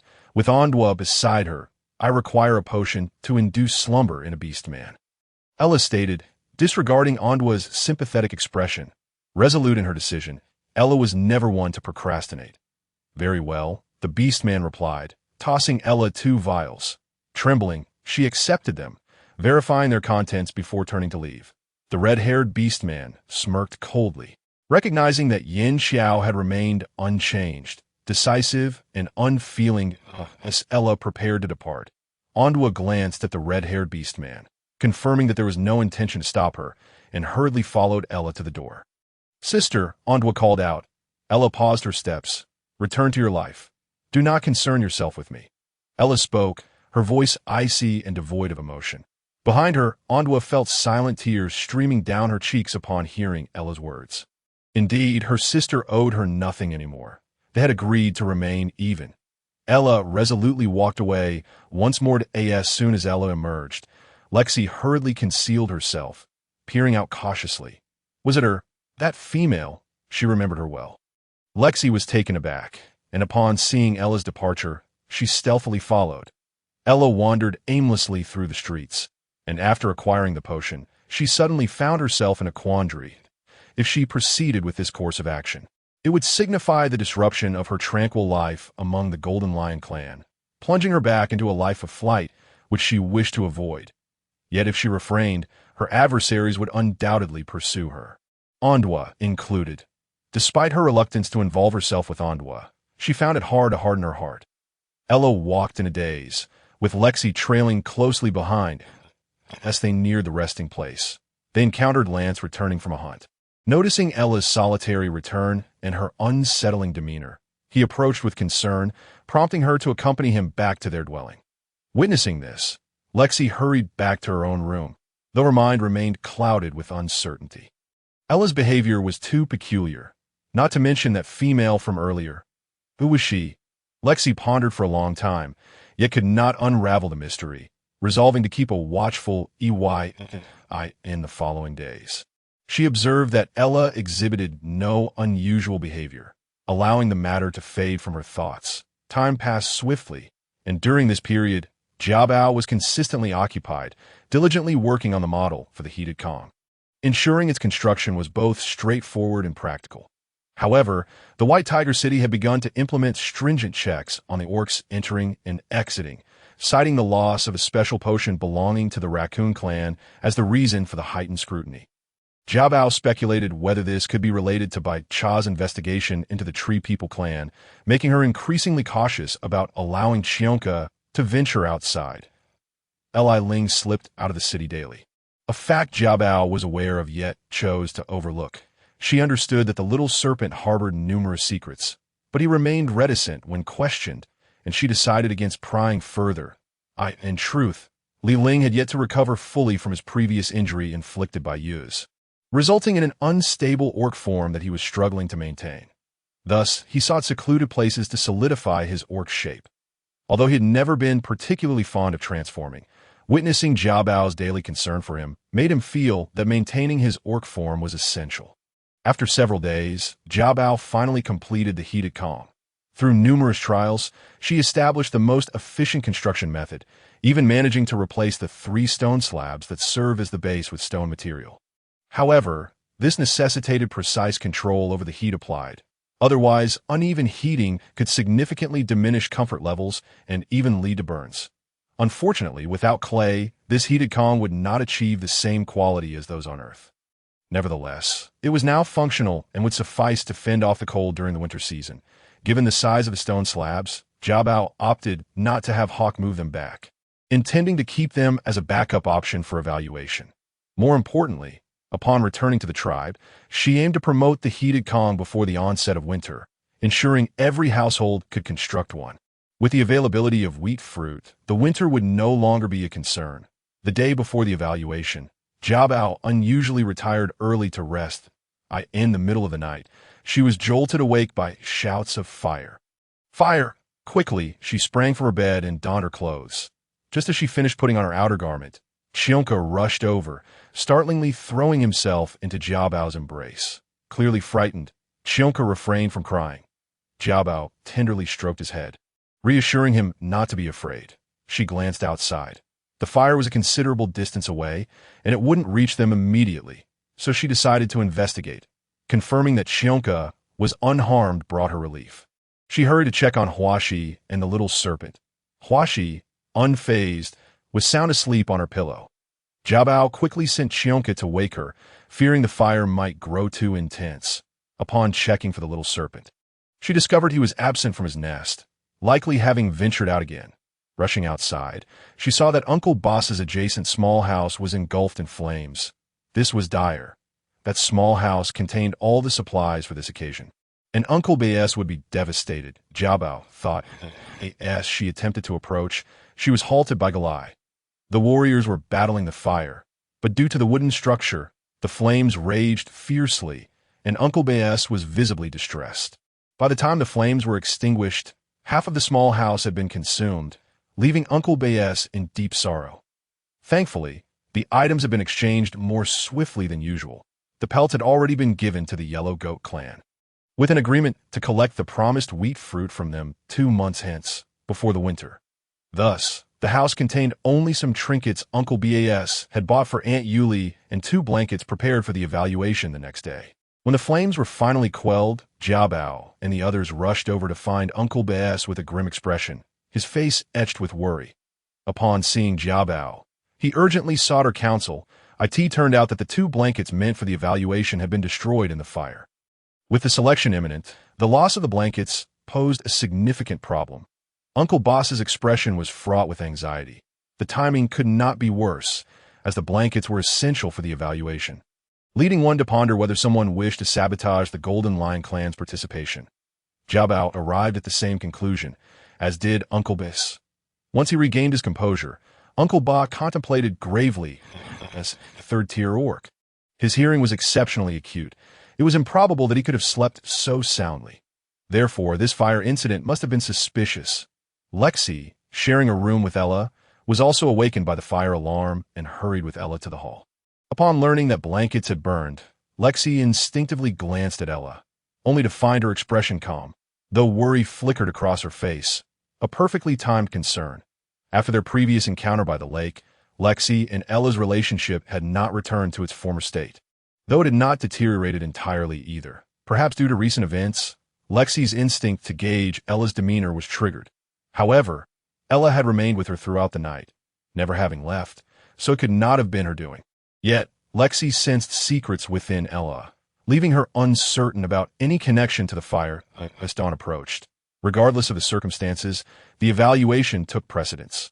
After arranging the salvaged items, Uncle Bes dismissed everyone, keeping only Jiabao and Hawk behind. Lexi wore an expression of doubt, glancing at Jiabao, hesitating to speak, ultimately choosing silence. Once the others had departed, Uncle Bes shared his suspicions. Jiabao comforted him, revealing that she had been busy preparing the heated Kong in recent days. Initially intended as a backup, it had now become indispensable. Upon hearing about the heated Kong, Uncle Bob visibly relaxed. However, time was pressing. Even with the heated Kong in hand, he would not be able to explain it adequately. Thus, Jiabao would need to take the lead. "Thank goodness for you, Jiabao," Uncle Bes expressed gratefully. Jiabao smiled gently, shaking her head. "However, you must accompany me tomorrow. Your explanation will be crucial," Uncle Bes insisted, rubbing his hands together.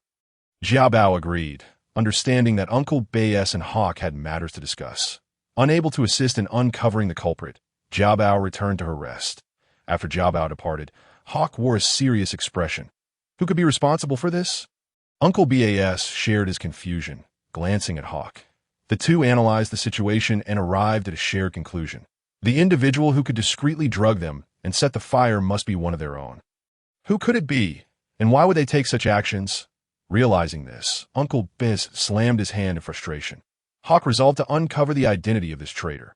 Meanwhile, Jiabao returned to her room, her expression also grave. The intent behind the act was clear: to prevent the Golden Lion clan from participating in the evaluation, a method both crude and straightforward. Had she not prepared the heated Kong, they would have fallen into the trap. Why would someone resort to such measures? Xiao Bao pondered. Perhaps it stemmed from the Golden Lion clan's overwhelming success at the trade fair, instilling fear that they might threaten the evaluation. The more she thought about it, the more plausible it seemed. Yet, the evaluation remained paramount, and she promptly sought rest. Xiao Bao silently devised her plan for the evaluation, resolved to deliver a resounding counter to those who sought to thwart them. Unlike her former self, who would have chosen to avoid conflict, she was no longer willing to back down. If you deceive me, I shall retaliate fiercely to demonstrate that I am not one to be trifled with. Though this incident is aimed at the Golden Lion tribe, Xiao Bao is unwilling to suffer in silence and seeks to fight back. As these chaotic thoughts swirled in her mind, she eventually drifted into a hazy slumber. The next morning, Xiao Bao rose promptly, feeling surprisingly invigorated despite the tumult of the previous night. After breakfast, she prepared to set out, accompanied by Huaku and Uncle Bis. After entrusting Xiong Ku to Galai, Xiao Bao followed Uncle Bas towards the City Lord Stone House. Meanwhile, Huaku took a few orcs to the riverbank to gather various materials for the heated stone bed. Upon their arrival at the City Lord Stone House, all the tribal leaders had gathered. More than 20 tribal leaders were present, not counting the representatives from each tribe. However, entry into the City Lord Stone House required the absence of guards, thus the assembly was not overly crowded. Consequently, when a leader of the Golden Lion tribe made his appearance, he drew considerable attention. Observing Uncle Bas arriving empty-handed, the other tribal leaders sighed in unison, with a few openly displaying their scornful expressions. The leader of the Li tribe, Yu Jiao, exchanged glances with a nearby leader, offering a cold smirk. Yet Uncle Bas paid them no mind. After greeting familiar leaders, he stood tall and entered the building with an air of calm composure, waiting for the city lord of the White Tiger City to arrive. Seeing this, Xiao Bao too held her head high as she stepped into the council hall. Among the attendees were several chieftains' wives, and Xiao Bao recognized the petite female who had accompanied the leader of the Fire Fox tribe, Huiyan, during their previous visit to the Golden Lion tribe stall to inspect cotton garments. This time, none of them donned animal skins, and Xiao Bao had assisted her in trying on the cotton clothes before, so they had exchanged brief pleasantries. When the other party noticed her, she offered a friendly smile, which Xiao Bao reciprocated. The other female momentarily appeared stunned by Xiao Bao's smile, but quickly returned to her cheerful demeanor. Xiao Bao thought little of it, joining the others as they entered the council hall. The council hall was situated within the City Lord's Stone House, encompassing approximately 200 square meters. Once everyone was seated, the elder of the White Tiger City commenced the reading of the selection rules. This time, the rules dictated that the order would be determined by drawing lots, after which representatives from each tribe would present and explain their respective items, with a minimum of 1 and a maximum of 2 items from each tribe. Once the rules were fully explained, the tribal leaders began making arrangements. As the first tribal leader began their presentation, Huaku and his group had yet to arrive, causing Uncle Bas to display signs of impatience as he frequently glanced at the entrance. Xiao Bao calculated the travel time and suspected they were delayed, sharing in the concern. The leader of the Fire Fox tribe, Huiyan, was the third to take the stage, and as Xiao Bao had anticipated, they brought potted fruits and various vegetables. 3 large earthen pots were presented, one filled with green vegetables resembling leafy greens, while the other 2 were brimming with vibrant red fruits, each the size of an egg, hanging from their branches. The moment these pots were unveiled, they captivated the attention of all present, prompting the leaders to rise and approach for a closer look.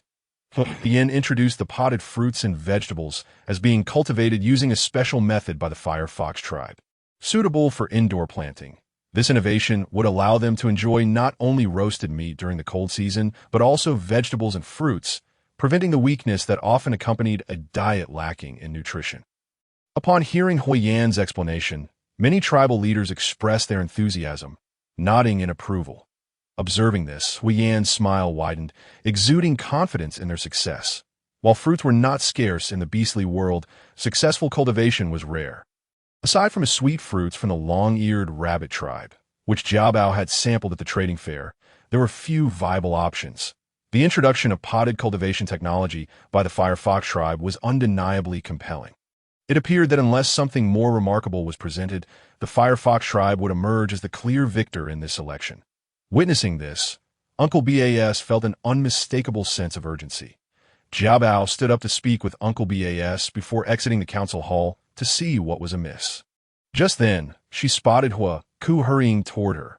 Upon inquiry, she learned that they had been delayed at the city gates due to guards stopping them while trying to bring in a large stone slab. After much explanation, they finally managed to enter. Eventually, they encountered Bai Yao, who expressed great interest in the heated stone bed and decided to accompany Hua Ku and the others back to the city lord stone house, allowing them to enter smoothly. Hearing Hua Ku's account, Jiao Bao felt a surge of surprise. She had not anticipated Bai Yao's assistance, leaving her perplexed. However, there was no time for contemplation. Jiao Bao hastily grabbed her animal skin bag while Hua Ku carried the stone slab as they made their way inside. As they entered, the guards at the door regarded them with astonishment and disdain. Jiao Bao and Hua Ku said nothing further and proceeded inside. Upon their entry, the leader of the long-eared rabbit tribe and the others paused their explanations to gaze at Jiao Bao and Hua Ku. Their expressions filled with curiosity. Unfazed by their scrutiny, Jiao Bao confidently approached the side, beginning to assemble the stone slab with Hua Ku.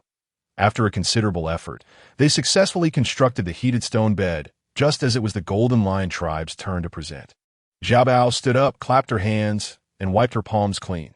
Uncle Ba shot her a questioning glance, to which Jiao Bao responded with a reassuring nod before confidently stepping forward. Jiao Bao advanced. The assembly turned their attention toward her. Many orcs particularly intrigued by the newly constructed square stone bed. Jiao Bao offered a mysterious smile, guiding everyone to gather in front of the heated stone bed as she began her explanation. Clearing her throat, she launched into her presentation. Previously, the speakers had all been male leaders, and her sudden appearance as a female immediately captivated the audience's attention. Greetings, everyone. I am Jiao Bao, the representative of the Golden Lion tribe. I presume you're all curious about the items I was assembling just now. Please follow me as we take a closer look. With that, Jiao Bao led the assembly to the assembled heated stone bed. This is called a heated stone bed, Jiao Bao stated, gesturing toward the structure.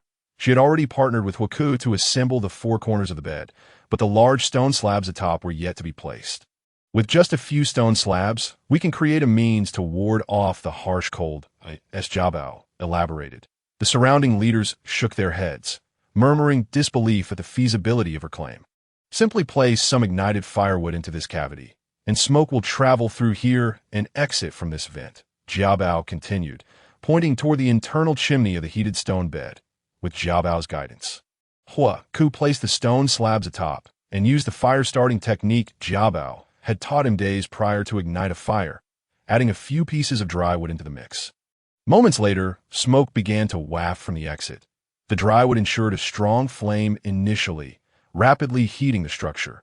Once stabilized, they could remove a few burning logs to maintain a comfortable temperature. Thus, this surface will radiate warmth, providing an excellent means of heat. One can either sit or lie down upon it, and it will be exceedingly cozy.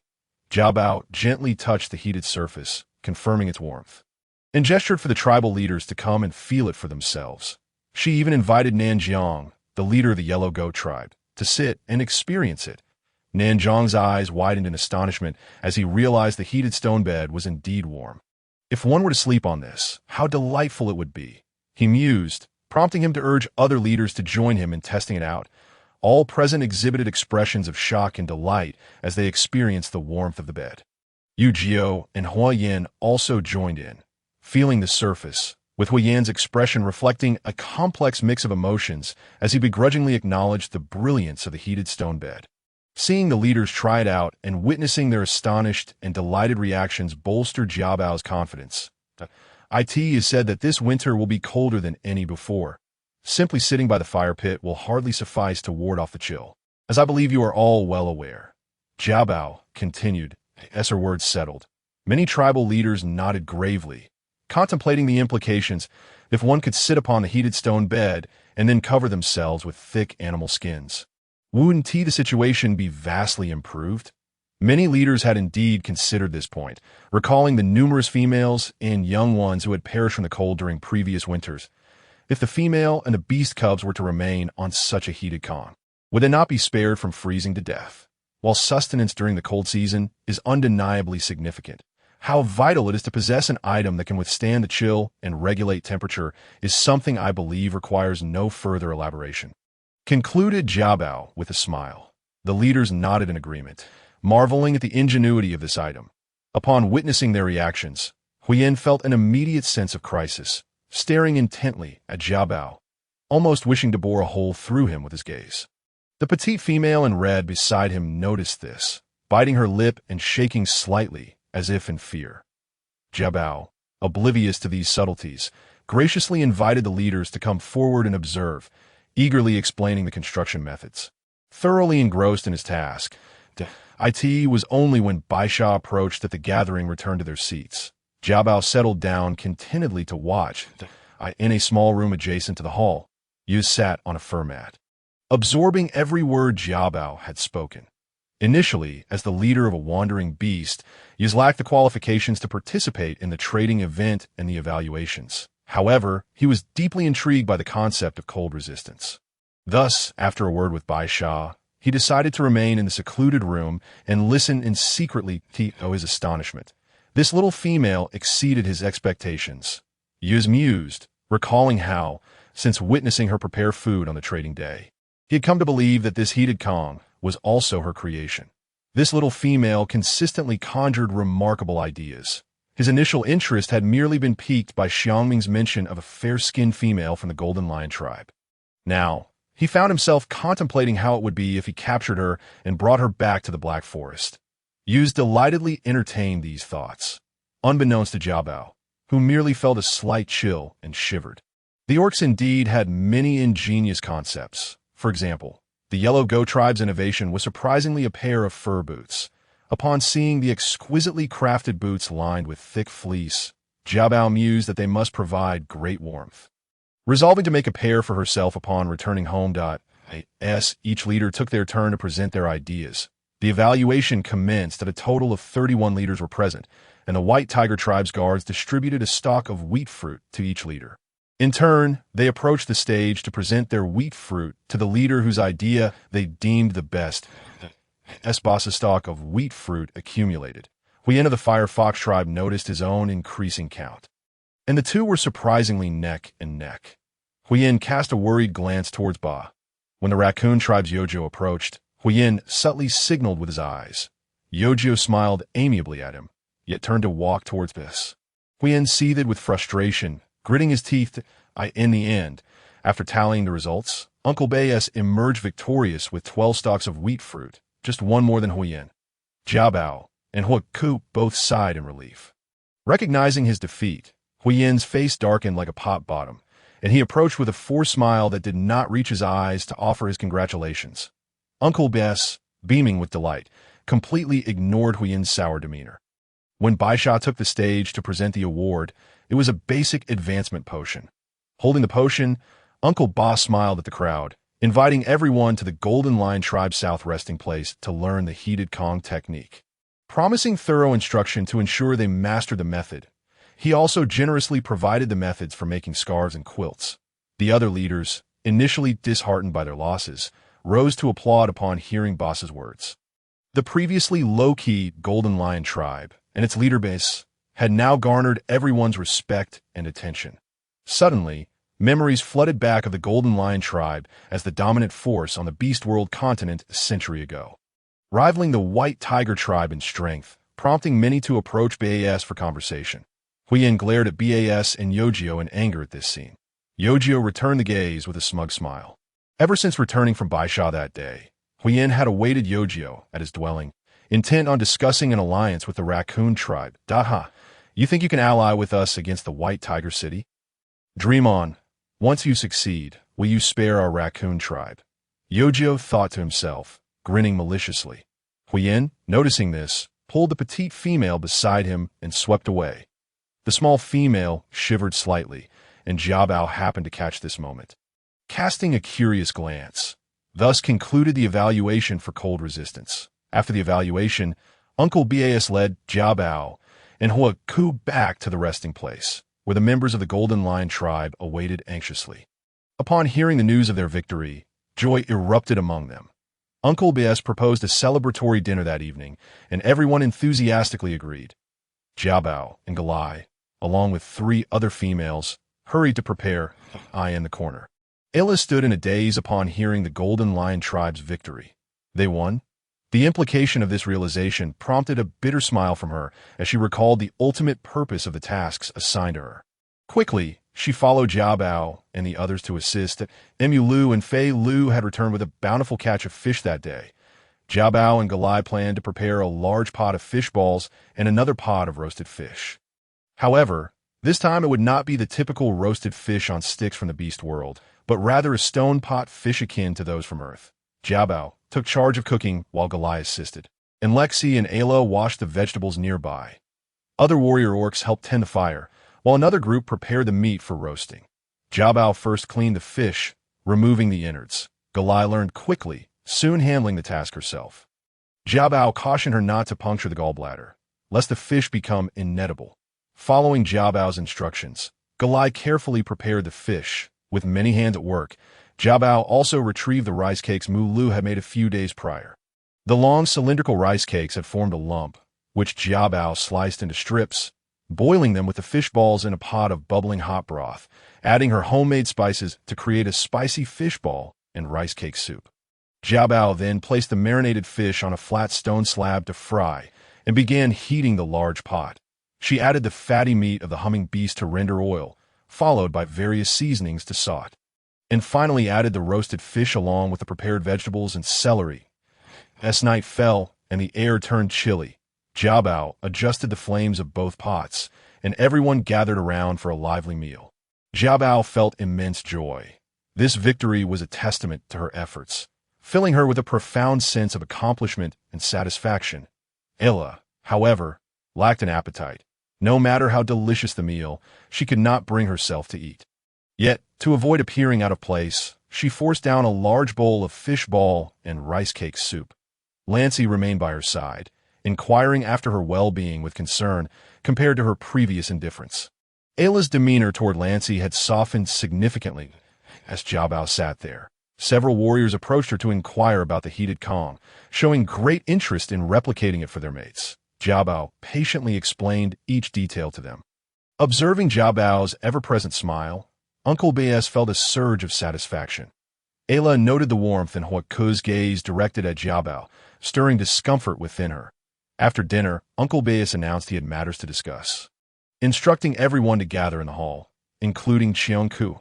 Once all were assembled, Uncle Boss's expression turned grave. Jiabao sensed that the matter at hand was undoubtedly regarding the quilt that had been burned the previous night. All stood silently as Uncle Bess, with a stern expression, surveyed each individual in that moment. He exuded an imposing presence, a stark contrast to his usual jovial demeanor. Had it not been for Jiabao's timely creation of the heated Kong, we would have arrived empty-handed for the evaluations. Uncle Boss stated emphatically. Everyone's gaze turned toward Jiabao, who stood still, observing inwardly. This was undoubtedly the work of one of their OWN. IT must have been one of our own.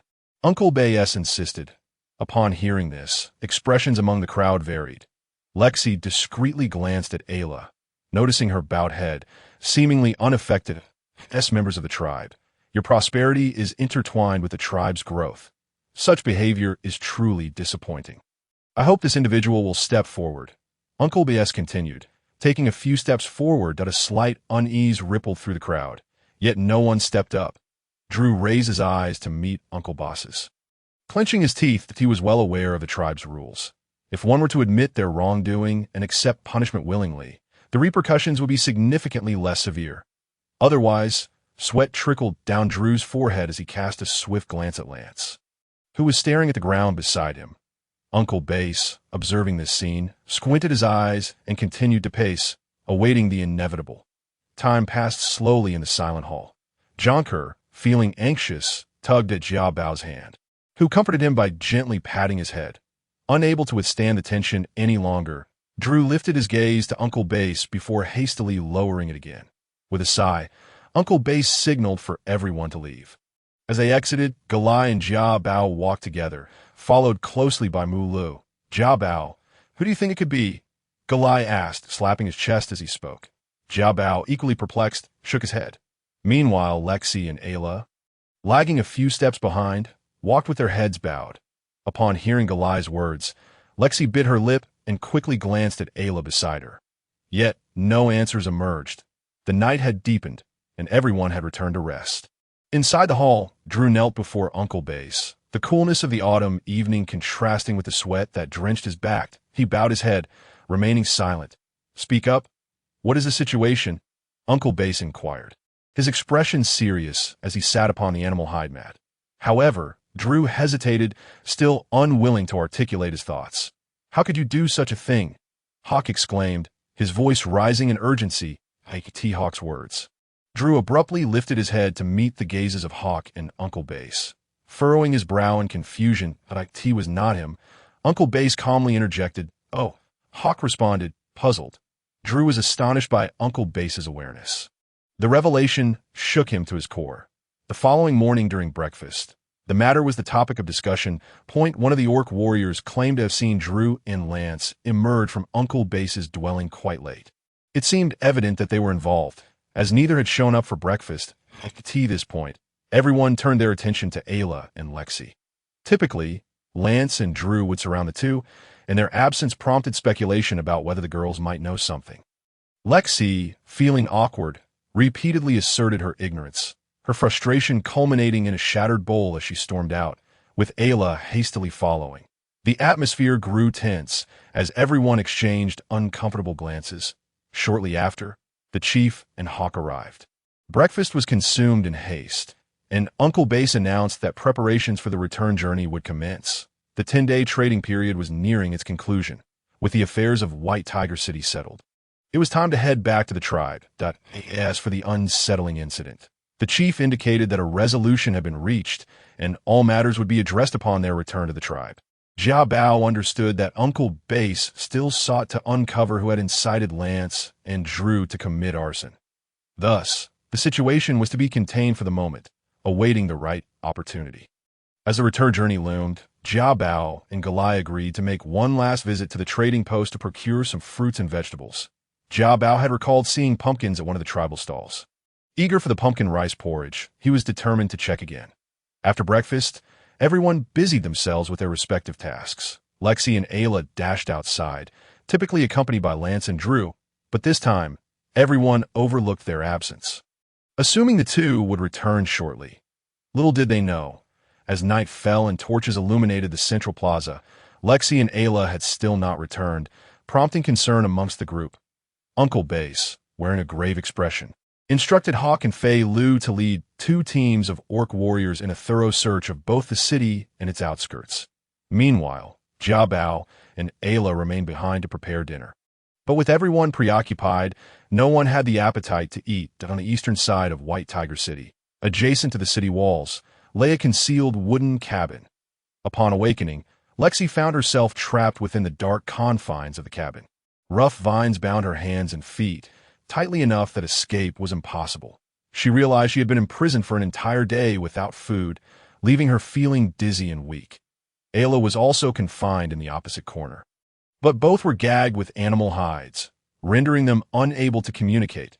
The thought of their captors filled Lexi with dread. What sort of orc had taken them? Ayla, in her corner, was equally terrified that it was the rogue beast, a flying orc who had previously raided their gathering site. Earlier that morning, Ayla and Lexi had exited their resting place one after the other, meandering through the city. However, as they neared the city's edge, they were suddenly seized by an orc, though they intended to cry for help. They were brutally knocked unconscious. When they regained consciousness, they found themselves in this small cabin. As they observed the encroaching darkness outside, both felt a rising sense of urgency, fearing that the chief and the others had not yet discovered their abduction. Eavesdropping on the orc outside, they learned that they would likely be secretly transported out of the city under cover of night, intensifying their anxiety. Before long, a commotion outside caught their attention.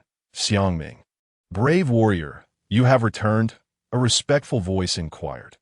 One of the 2 females, a deeper voice questioned. "Fear not. After a day without food, they will not escape. Another voice replied respectfully, albeit quietly. Open the door. I wouldn't want my females to starve. The first voice commanded. Yes, yes. After a day of searching, still no results? The tree people are all dead. Where shall we find what he seeks? The deeper voice retorted, clearly irritated. Hearing the commotion, Lexi shuddered. Their captor had arrived. But what were they discussing? The tree people. Lexi's heart raced at the thought. Ella, too, had heard, her eyes momentarily glinting in the darkness. Though obscured by the shadows, it seemed they were searching for the tree people. If that was the case, she knew of at least one. Suddenly, the door swung open, and the light from the torches flooded in, causing Lexi to shrink back into the corner. Ayla squinted, straining to see the figure stepping inside.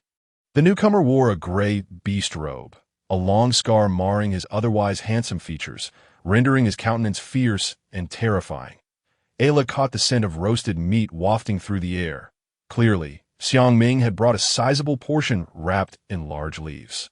The aroma of the meat made both girls swallow hard, their stomachs grumbling after a day of fasting. Would you like some? The newcomer crouched before Ayla, placing the roasted meat down and gazing intently at her. This female was fair of face, with pale skin. He had desired to capture her before in the Golden Lion tribe, but to no avail, frustrated by his inability to find the tree people. He now saw an opportunity to seize two females. With females in his possession, he could swiftly return to the Black Forest. Who cared about the tree people? Xiang Ming mused, a smug grin spreading across his face. When Ayla met Xiang Ming's gaze, she mustered the courage to glance back at him, her eyes reflecting vulnerability and pleading.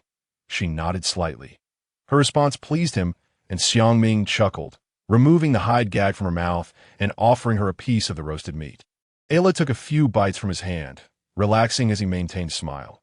Yet, in that moment, Xiang Ming's demeanor shifted. His other hand clamped around Ayla's neck, his nails elongating and piercing her flesh. Blood oozing from the wound, staining his fingertips. Ayla screamed in pain, her face reddening as she struggled to free herself from his grip. Yet he remained unfazed, relishing her suffering, even laughing heartily. Lexi, witnessing this scene, was overwhelmed with tears but stifled her cries. Knowing that Xiang Ming loathed any display of weakness from females that, such a fragile exterior, yet you so easily discarded your mate's mark, did you not? He sneered, his contempt for all females palpable, as the second in command of the Black Forest. He had no shortage of females. However, he delighted in tormenting them, deriving pleasure from their pain. Thus, he often ventured out from the Black Forest to abduct females, gaining a notorious reputation among the Eastern Alliance tribes. Laughing, Xiang Ming tightened his grip around Ayla's neck, his claws digging deeper in her flesh. Ayla cried out in agony. Satisfied with the torment he had inflicted, Xiang Ming finally released his hold. He thought to himself that he mustn't suffocate him all at once. Slowly rising to his feet to gaze at Ella. Due to her earlier asphyxiation, Ella's complexion had turned crimson, and she was coughing violently. Recalling the previous scene, terror etched across her face, she firmly believed that this orc would indeed kill her. Torturing her to death in a most brutal manner, that moment, Ella finally accepted the dreadful reputation of the wandering beast, as spoken of in legends. Trembling in fear, she anxiously contemplated her escape. Xiao Ming stood up, preparing to step outside to make arrangements. As night fell, he intended to lead the two females out of the city, whispering instructions to the orc stationed at the entrance. Once he finished, Xiao Ming turned back. He carelessly tossed another piece of roasted meat in front of Lexi, roughly removing the beast's skin from her mouth and shoving the meat into her. This female was merely an incidental capture, intended to be taken back to the Black Forest as a gift for the orc tribe. Lexi, having witnessed the earlier scene, found herself unable to eat. However, as the meat was forcefully stuffed into her mouth, a wave of nausea overcame her, leading to dry heaves. Upon witnessing this, Xiao Ming's expression darkened, his disgust barely concealed, as if a storm were brewing within him. With a resounding slap, he raised his hand and struck Lexi forcefully, sending her flying and rolling on the ground. Lexi felt a sharp pain throughout her body, and stifled sobs began to escape her lips. Xiao Ming approached, his face showing impatience, as he lifted his leg. seemingly preparing to kick Lexi. Realizing the gravity of the situation, Ella knew they were in trouble. "Are you looking for the Tran tribe?" The soft voice of a nearby female interrupted, momentarily startling Xiaoming. Yet, he halted his kicking motion and turned to face Ella, seizing her neck and pulling her up. Ella struggled, but could not break free. Lexi, recovering from her daze, was taken aback by Ella's words. Her cries abruptly silenced. Ella regarded Lexi with a look of disbelief. Xiaoming scrutinized the female in his grasp, then glanced at Lexi's reaction before bursting into laughter. Still gripping Ella, he fixed his gaze upon her. "You know the Tran tribe?" Xiaoming reconfirmed, a smile plastered on his face. Yet his eyes were filled with malice, hidden from Ella by the shadows. With great difficulty, Ella nodded, struggling to indicate to Xiaoming that he should release her. Suddenly, he let go, throwing Ella to the ground before squatting down to observe her. "Yes, if you let us go, I will tell you where the Tran tribe is," Ella asserted. Lexi, overhearing, began to struggle, attempting to prevent Ella from speaking. Xiaoming observed the reactions of the two females without replying to AT that moment. An orc outside whispered urgently, "Warrior Xiaoming, it's Hawk from the Golden Lion tribe. He has arrived." There was an unmistakable urgency in his tone. Unbeknownst to him, these two females belonged to the Golden Lion tribe, but with their appearance, it seemed they were indeed from that tribe. Upon hearing this, Xiaoming stood up, filled with fury, and turned to exit. Lexi breathed a sigh of relief. Thankfully, Ella was not so relaxed. She understood that they had ultimately been exposed. The small room was once again engulfed in darkness. After a while, the door suddenly swung open again. Lexi squinted to see Feely. Upon recognizing him, a surge of joy washed over her, and tears streamed down her face. Feely hurried over to untie the vines binding the two of them. Lexi wept uncontrollably, and Feely supported her as she struggled to maintain her balance. Having grown up in the Golden Lion tribe, Lexi had always lived far from the Black Forest, although she had heard of the wandering beasts. This was her first encounter, and indeed, they were terrifying. The memory alone caused her to tremble, leading her to cry once more until she fainted. Observing this, Feely quickly called for Shu Bai, who entered from outside, and together they escorted Ella and Lexi away. Outside, Hawk and Xiaoming were engaged in combat. Xiaoming extended his claws, swiftly aiming a strike at Hawk. Hawk transformed into his beast form, roaring like a lion as he charged towards Xiaoming. Being within the city, Xiaoming feared exposing his identity and dared not shift into his beast form, that he managed to withstand Hawk's initial attack, but was forced back a few steps. The golden lion rolled on the ground, blood staining his golden fur, indicating that Hawk had sustained an injury. Seeing this, Xiaoming was tempted to charge at Hawk once more. However, noticing the guards of White Tiger City rushing towards them, he recalled his promise to use to avoid causing chaos in White Tiger City. Now he was secretly capturing females. Should Yus find out, it would spell disaster. With this thought, Xiaoming quickly retreated, turning to flee outside the city. Mule rushed over, intending to give chase, but upon seeing Hawk collapse, he hurried to assess his condition. The opponent appeared to be a peak 4th-tier orc, making it evident that Hawk could not easily gain the upper hand in their confrontation.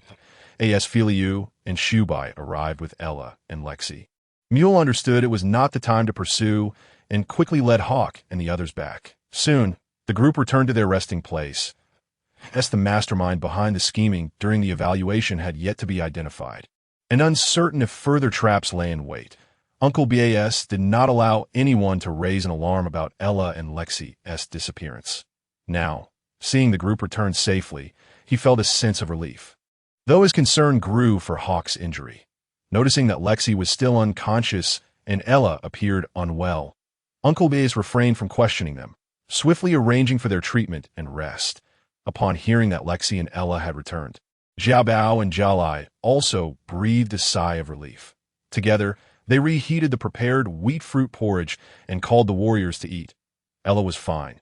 A knowledgeable warrior examined her and confirmed that she was merely frightened and hungry, with no serious issues. Thus, they brewed her some medicine, and she had a bit of porridge made by Jiabao before heading off to rest. Lexi, however, remained in a deep slumber. Seeing this, Jiabao and Jialai returned to the kitchen. Jiabao placed the porridge over the fire to warm it, ready for the two of them when they awoke. and after finishing, they each returned to their own resting places, back in her room. Xiaobao found Qiong'a already asleep. She gently touched Qiong'a's forehead and covered him with a beast skin blanket. Nearby, Huaxi nestled against Qiong'a's shoulder, sleeping soundly. Xiaobao returned to her own bed, lost in thought. She had already noticed numerous guards from White Tiger City moving about with torches outside. Xiaobao sensed that the following day would surely be more severe. Realizing that peace was unlikely, a feeling of danger washed over her, and she thought it best to leave the city and return to the tribe for safety. Outside, in a valley downstream of Dongshuan River, a cave burned with a fire, while orc guards stood watch outside. Xiaoming knelt at the cave entrance, motionless, blood trickling from the corner of his mouth, indicating he had sustained significant injuries. Inside the cave, Yuz lounged on a pile of grass, his purple robe sliding down to reveal a muscular torso. Go and face the consequences, Yuz said, his lips parting. Upon hearing Yuz's words, Xiaoming gritted his teeth, cold sweat trickling down his back. Although I captured 2 females, I inadvertently learned of the Tran tribe's whereabouts. Xiaoming spoke quickly. Yes, that's so. Tell me more, Yuz replied languidly, his tone dripping with indifference. Those 2 females are from the Golden Lion tribe. They claim to know the whereabouts of the Tran tribe. In truth, Xiaoming was uncertain whether the Golden Lion tribe had any connection to the Tran tribe, but given the chief's wrath, he felt compelled to say so. Interesting, yet another connection to the Golden Lion tribe. Yuz mused with a smile, his expression softening that if one could overlook the sinister glint in his eyes, he recalled the fair-skinned female, finding her unexpectedly captivating. Despite the beast world's preference for dark beauty, go, bring the Tran tribe to me, Yuz instructed lazily. Upon hearing this, Xiaoming stood up, preparing to exit the cave. Remember, I want them alive. Yuz's voice trailed off behind him. Despite being melodious, it carried an ominous undertone that hinted at bloodshed. Xiaoming shuddered, hastening his exit. Once Xiaoming departed, Yuz summoned another orc and whispered instructions. The orc accepted the command and left. Yuz, with a smile, began to sketch a design on the ground, idly doodling.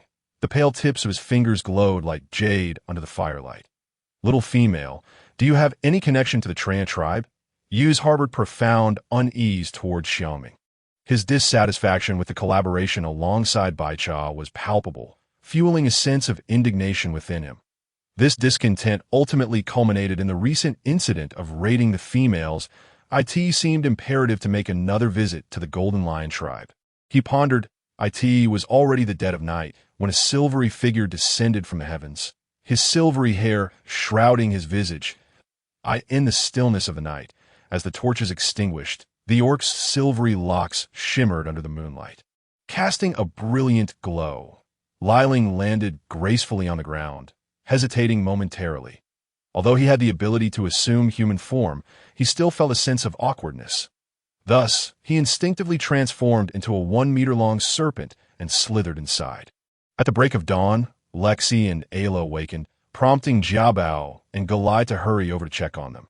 After a night of rest, Lexi appeared significantly revitalized, and Ayla seemed to be recovering as well, alleviating the concerns of those around them. However, having gone an entire day without food, Lexi was ravenous, devouring the vegetable and meat porridge that Galai fed him.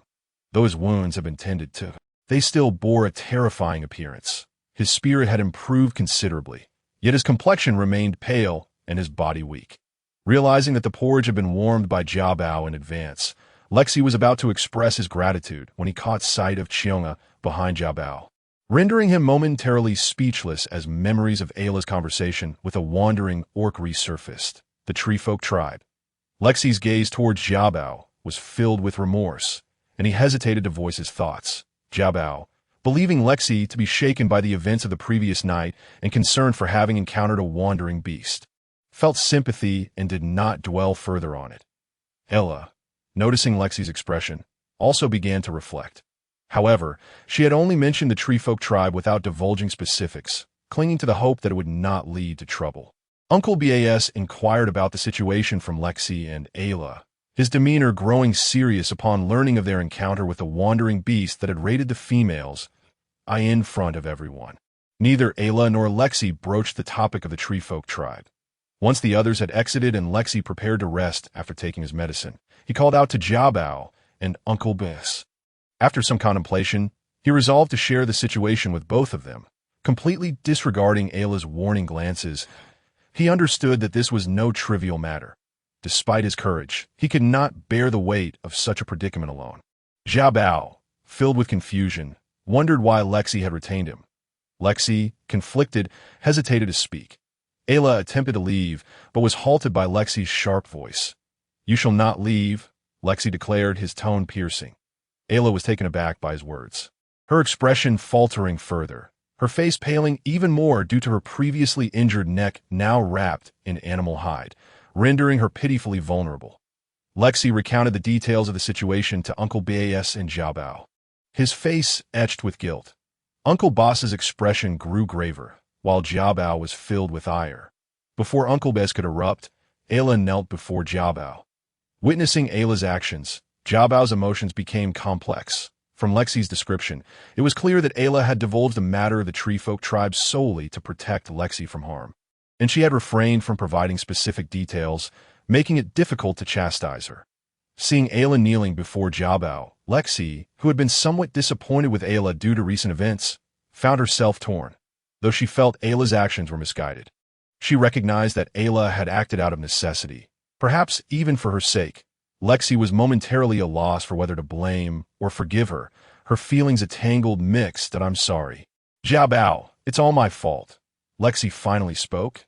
Ayla, however, kept her head bowed in silence, knowing that any word she might utter would only exacerbate her situation. Jiabao, fixated on Ayla, remained silent for a long time, lacking the emotional capacity to comfort Lexi, as Chionga's safety was now at stake.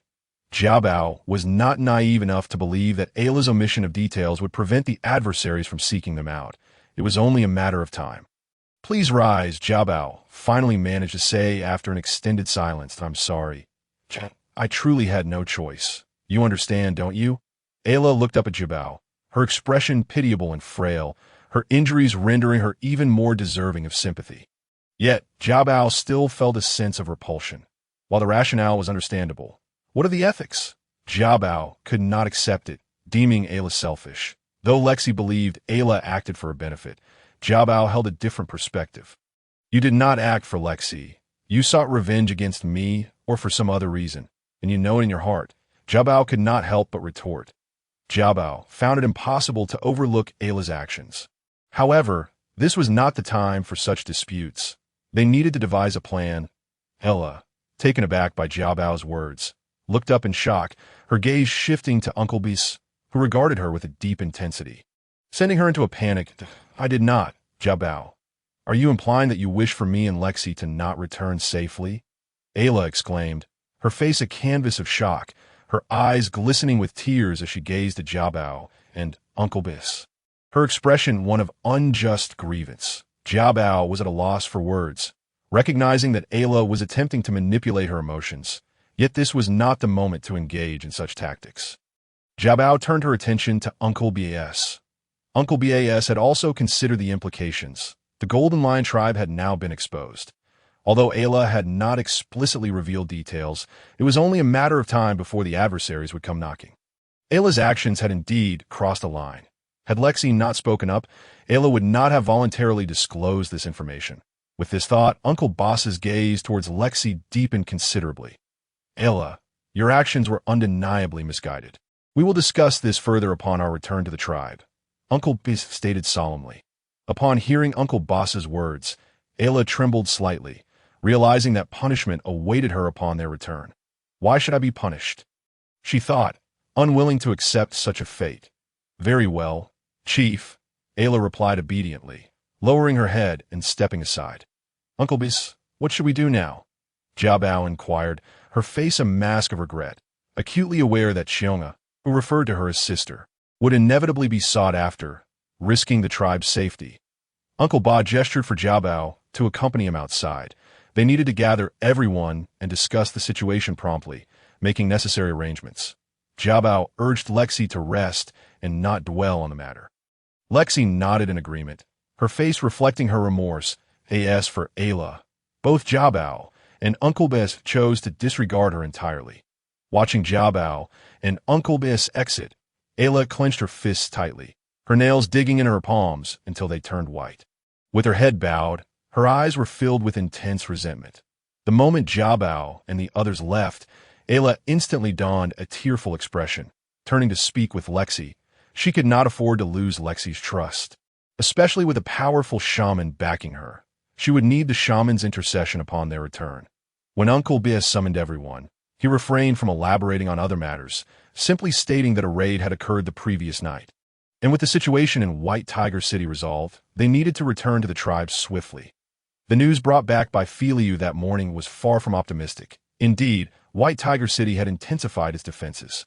What had initially been mere checks at the city gates had escalated to numerous warriors and guards conducting patrols throughout the city. Clearly, the events of the previous night had alarmed the White Tiger tribe. Logically, given the series of incidents within White Tiger City, the Golden Lion tribe could demand an explanation, but just as this thought crossed his mind, warriors and guard arrived at the door, announcing that the city lord had sent by AO to meet Uncle Bess. Uncle Bas instructed everyone to disperse before heading to meet by in a resting area within a wooden cabin. By AO awaited Uncle Bas, casually consuming fruit and exhibiting a relaxed demeanor. Upon Uncle Boss's arrival, by AO greeted him warmly, his previous arrogance replaced with cordiality. Uncle Bas reciprocated the warmth, and they both took their seats. Chief Bas, my father specifically instructed me to come and inquire about the situation. I heard that the females of the Golden Lion tribe were raided last night. Is that true? By AO inquired directly. Thank you for your concern, City Lord. Everything is fine now, Uncle Bas replied, cautiously sidestepping the topic of the raid, aware of by AO's numerous guards accompanying him. Upon entering, Uncle Bas had noticed the heightened alertness in White Tiger City, which had declared a lockdown due to the theft of advanced potions. Without any mention of the wandering beasts, Uncle Bas remained vigilant. Who would dare to come to White Tiger City to abduct females? Our guards are vigilant. Such an occurrence is simply out of the question. Wouldn't you agree? By AO inquired Bas with a smile, his gaze fixed intently upon him as he scrutinized the expressions that flitted across Boss's face. Does this imply denial? Uncle Bas thought to himself with a hint of disdain. The walls of Baihu City were fortified, making it unlikely for ordinary beasts to venture forth to plunder the females therein. Thus, the rumor of rogue beasts being responsible raised eyebrows. How could rogue beasts possibly appear in Baihu City? It was an implausible notion, wouldn't you agree? Uncle Bas continued, observing by AO's shifting demeanor with keen interest. The expressions on by AO's face morphed dramatically with each of Uncle Boss's words, a spectacle to behold. Without waiting for by AO's response, Uncle Bas pressed on. However, our tribe did venture out last night in search of females. Yet, it was not an act of plunder. 2 females, in their playful folly, wandered off and did not return until late. That is why I dispatched individuals to search for them. But rest assured, all is well now. Uncle Bas spoke earnestly, his expression devoid of any pretense. Upon hearing Uncle Boss's words, by AO exhaled a sigh of relief. A triumphant grin spreading across his face, unabashedly displayed. Just moments ago, he realized he had been outmaneuvered by Bas, his countenance reflecting his displeasure. But with the other party providing an exit, it was clear that the might of Baihu City was far too formidable for the diminutive Golden Lion tribe to challenge. Was it not? With this thought, by AO felt a swell of pride. Given this, the Golden Lion tribe must exercise caution. Should the need arise, do not hesitate to inform us, as the leaders of the Eastern Alliance. We, the Baihu tribe, shall certainly advocate on your behalf. By AO proclaimed with grandiloquence, while Uncle Bas harbored a faint sense of contempt in his heart, though his face remained adorned with a sincere smile. After confirming that the Golden Lion tribe would soon return to their stronghold, by AO departed, satisfied, accompanied by his warrior guards. Once by AO had left, Uncle Bon no longer hesitated, initially contemplating whether to confront Baihu City or seek their aid. The situation now appeared entirely different. Uncle Bas felt a chill of apprehension. Had he mentioned the rogue beasts in Baihu City and relentlessly sought an explanation from Bai Sha, would they have been able to leave Baihu City unscathed? With this realization, Uncle Bayes resolved to delay no longer and hastened back to the tribe. Uncle Bayes gathered everyone once more, explaining that the trading event had concluded. Bai Ao's visit was merely a routine check-in, and he had conveyed their thoughts to the city lord. They needed to prepare for their return, urging everyone to quickly tidy up as they would set off at dawn. Upon hearing this, everyone promptly set to work. Meanwhile, Jiao Bao, with a solemn expression, escorted Xiongke back. Xiongke understood the gravity of the situation and remained silent. Huaxi also sensed the heavy atmosphere, sitting on Xiongke's shoulder, arms crossed. The duo, one large and one small, observed Jiao Bao bustling about, while the small snake lay motionless in its nest. In fact, Li Ling had just transformed into a diminutive form to eavesdrop in the council hall. He was aware of their urgent need to return to Baihu City and the incident involving the rogue beast from the previous night. Li Ling realized that his scent-masking potion was nearing its expiration, and soon he would no longer be able to conceal his identity. That he was deep in thought when Yu Zhe and Bai Sha were also discreetly seeking out the Treant clan. Particularly, Yu Zhe had been more active in recent days, and Li Ling had been quietly observing, realizing that Xiongke had been exposed. If Xiongke's identity was revealed, it could lead to disastrous consequences. Li Ling raised his head to watch Jiao Bao in her flurry of activity, hissing softly as he flicked his tongue. Upon hearing the sound, Jiao Bao paused and glanced toward the nest, only to find Xiongke and Huaxi staring blankly. Unable to contain herself, she approached and gently patted Xiongke's head, playfully pinching his nose. Seeing the small snake hissing at her, Jiao Bao squatted down in front of it. "If only you could speak," she mused. "That I can speak. I simply choose not to," the small snake, Li Ling, hissed in response.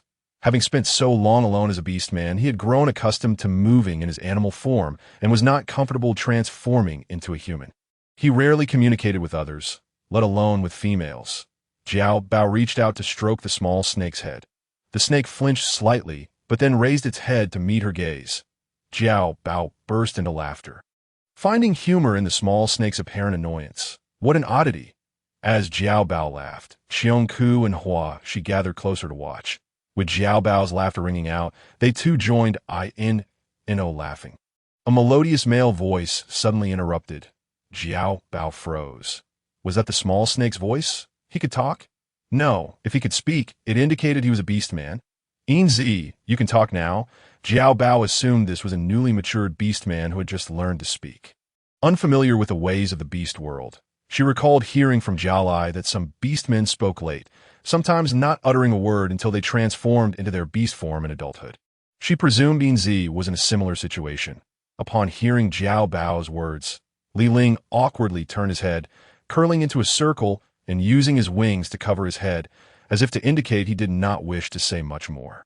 Jiao Bao found this amusing. Li Ling felt embarrassed by his earlier impulsive speech, and now was even less inclined to talk. "That a snake beast man. Is it? Tiske, a winged serpent clan, no less," Huaxi mused, fluttering closer to the silver snake out of curiosity.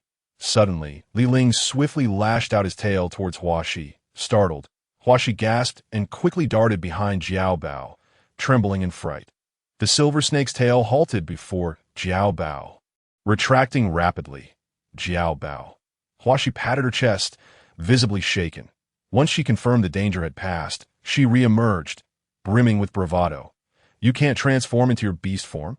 Then you must be a fierce beast, right?" She inquired innocently.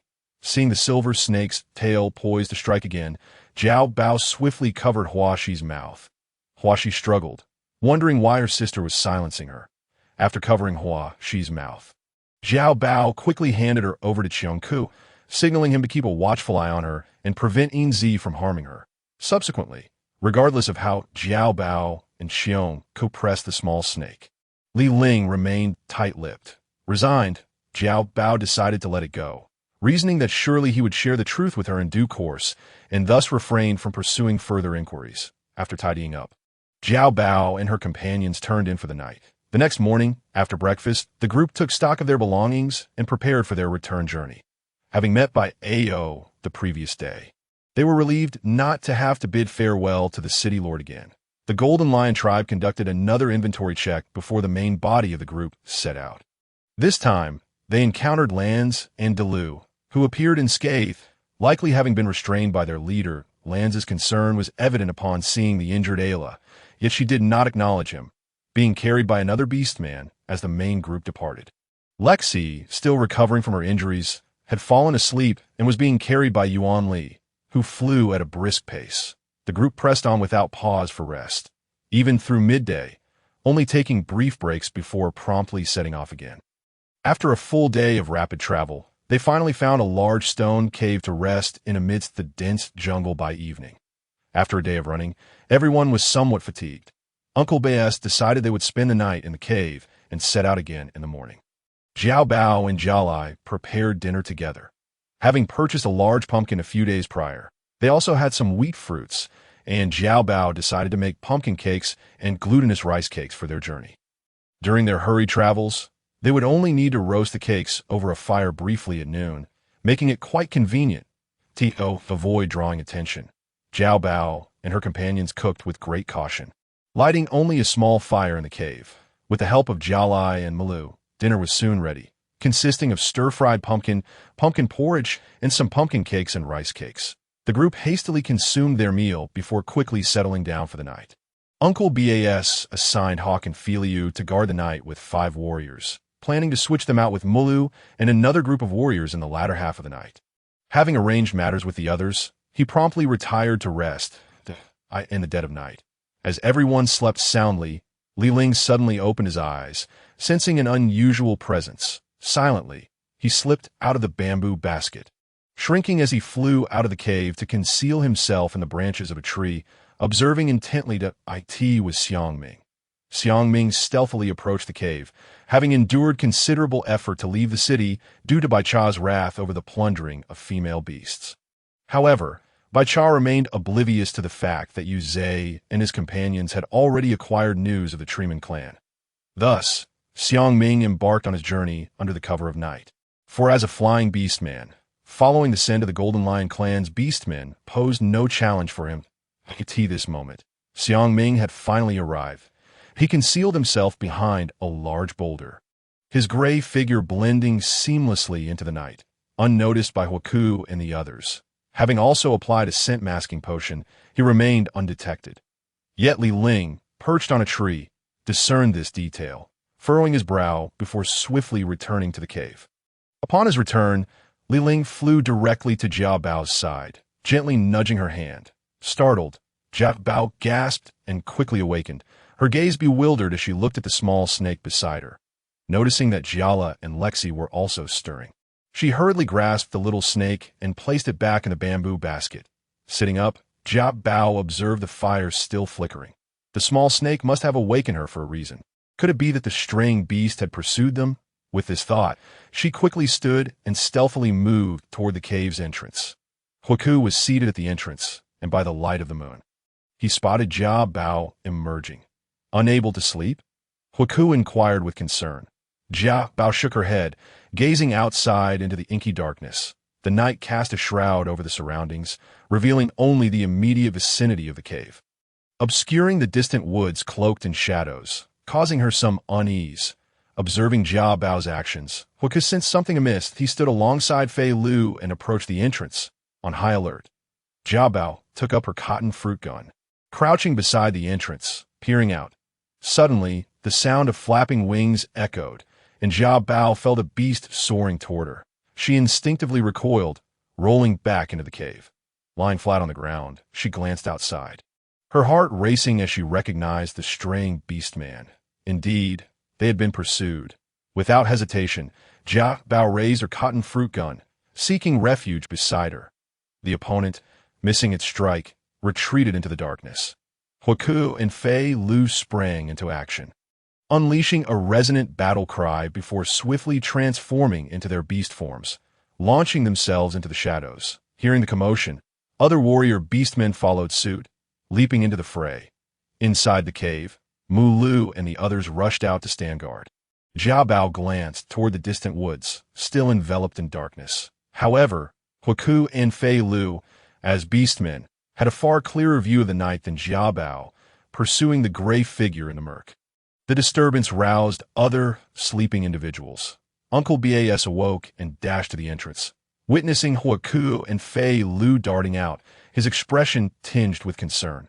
The adversary was a fourth-tier beastman, seemingly even more formidable than Huaku and Fei Lu.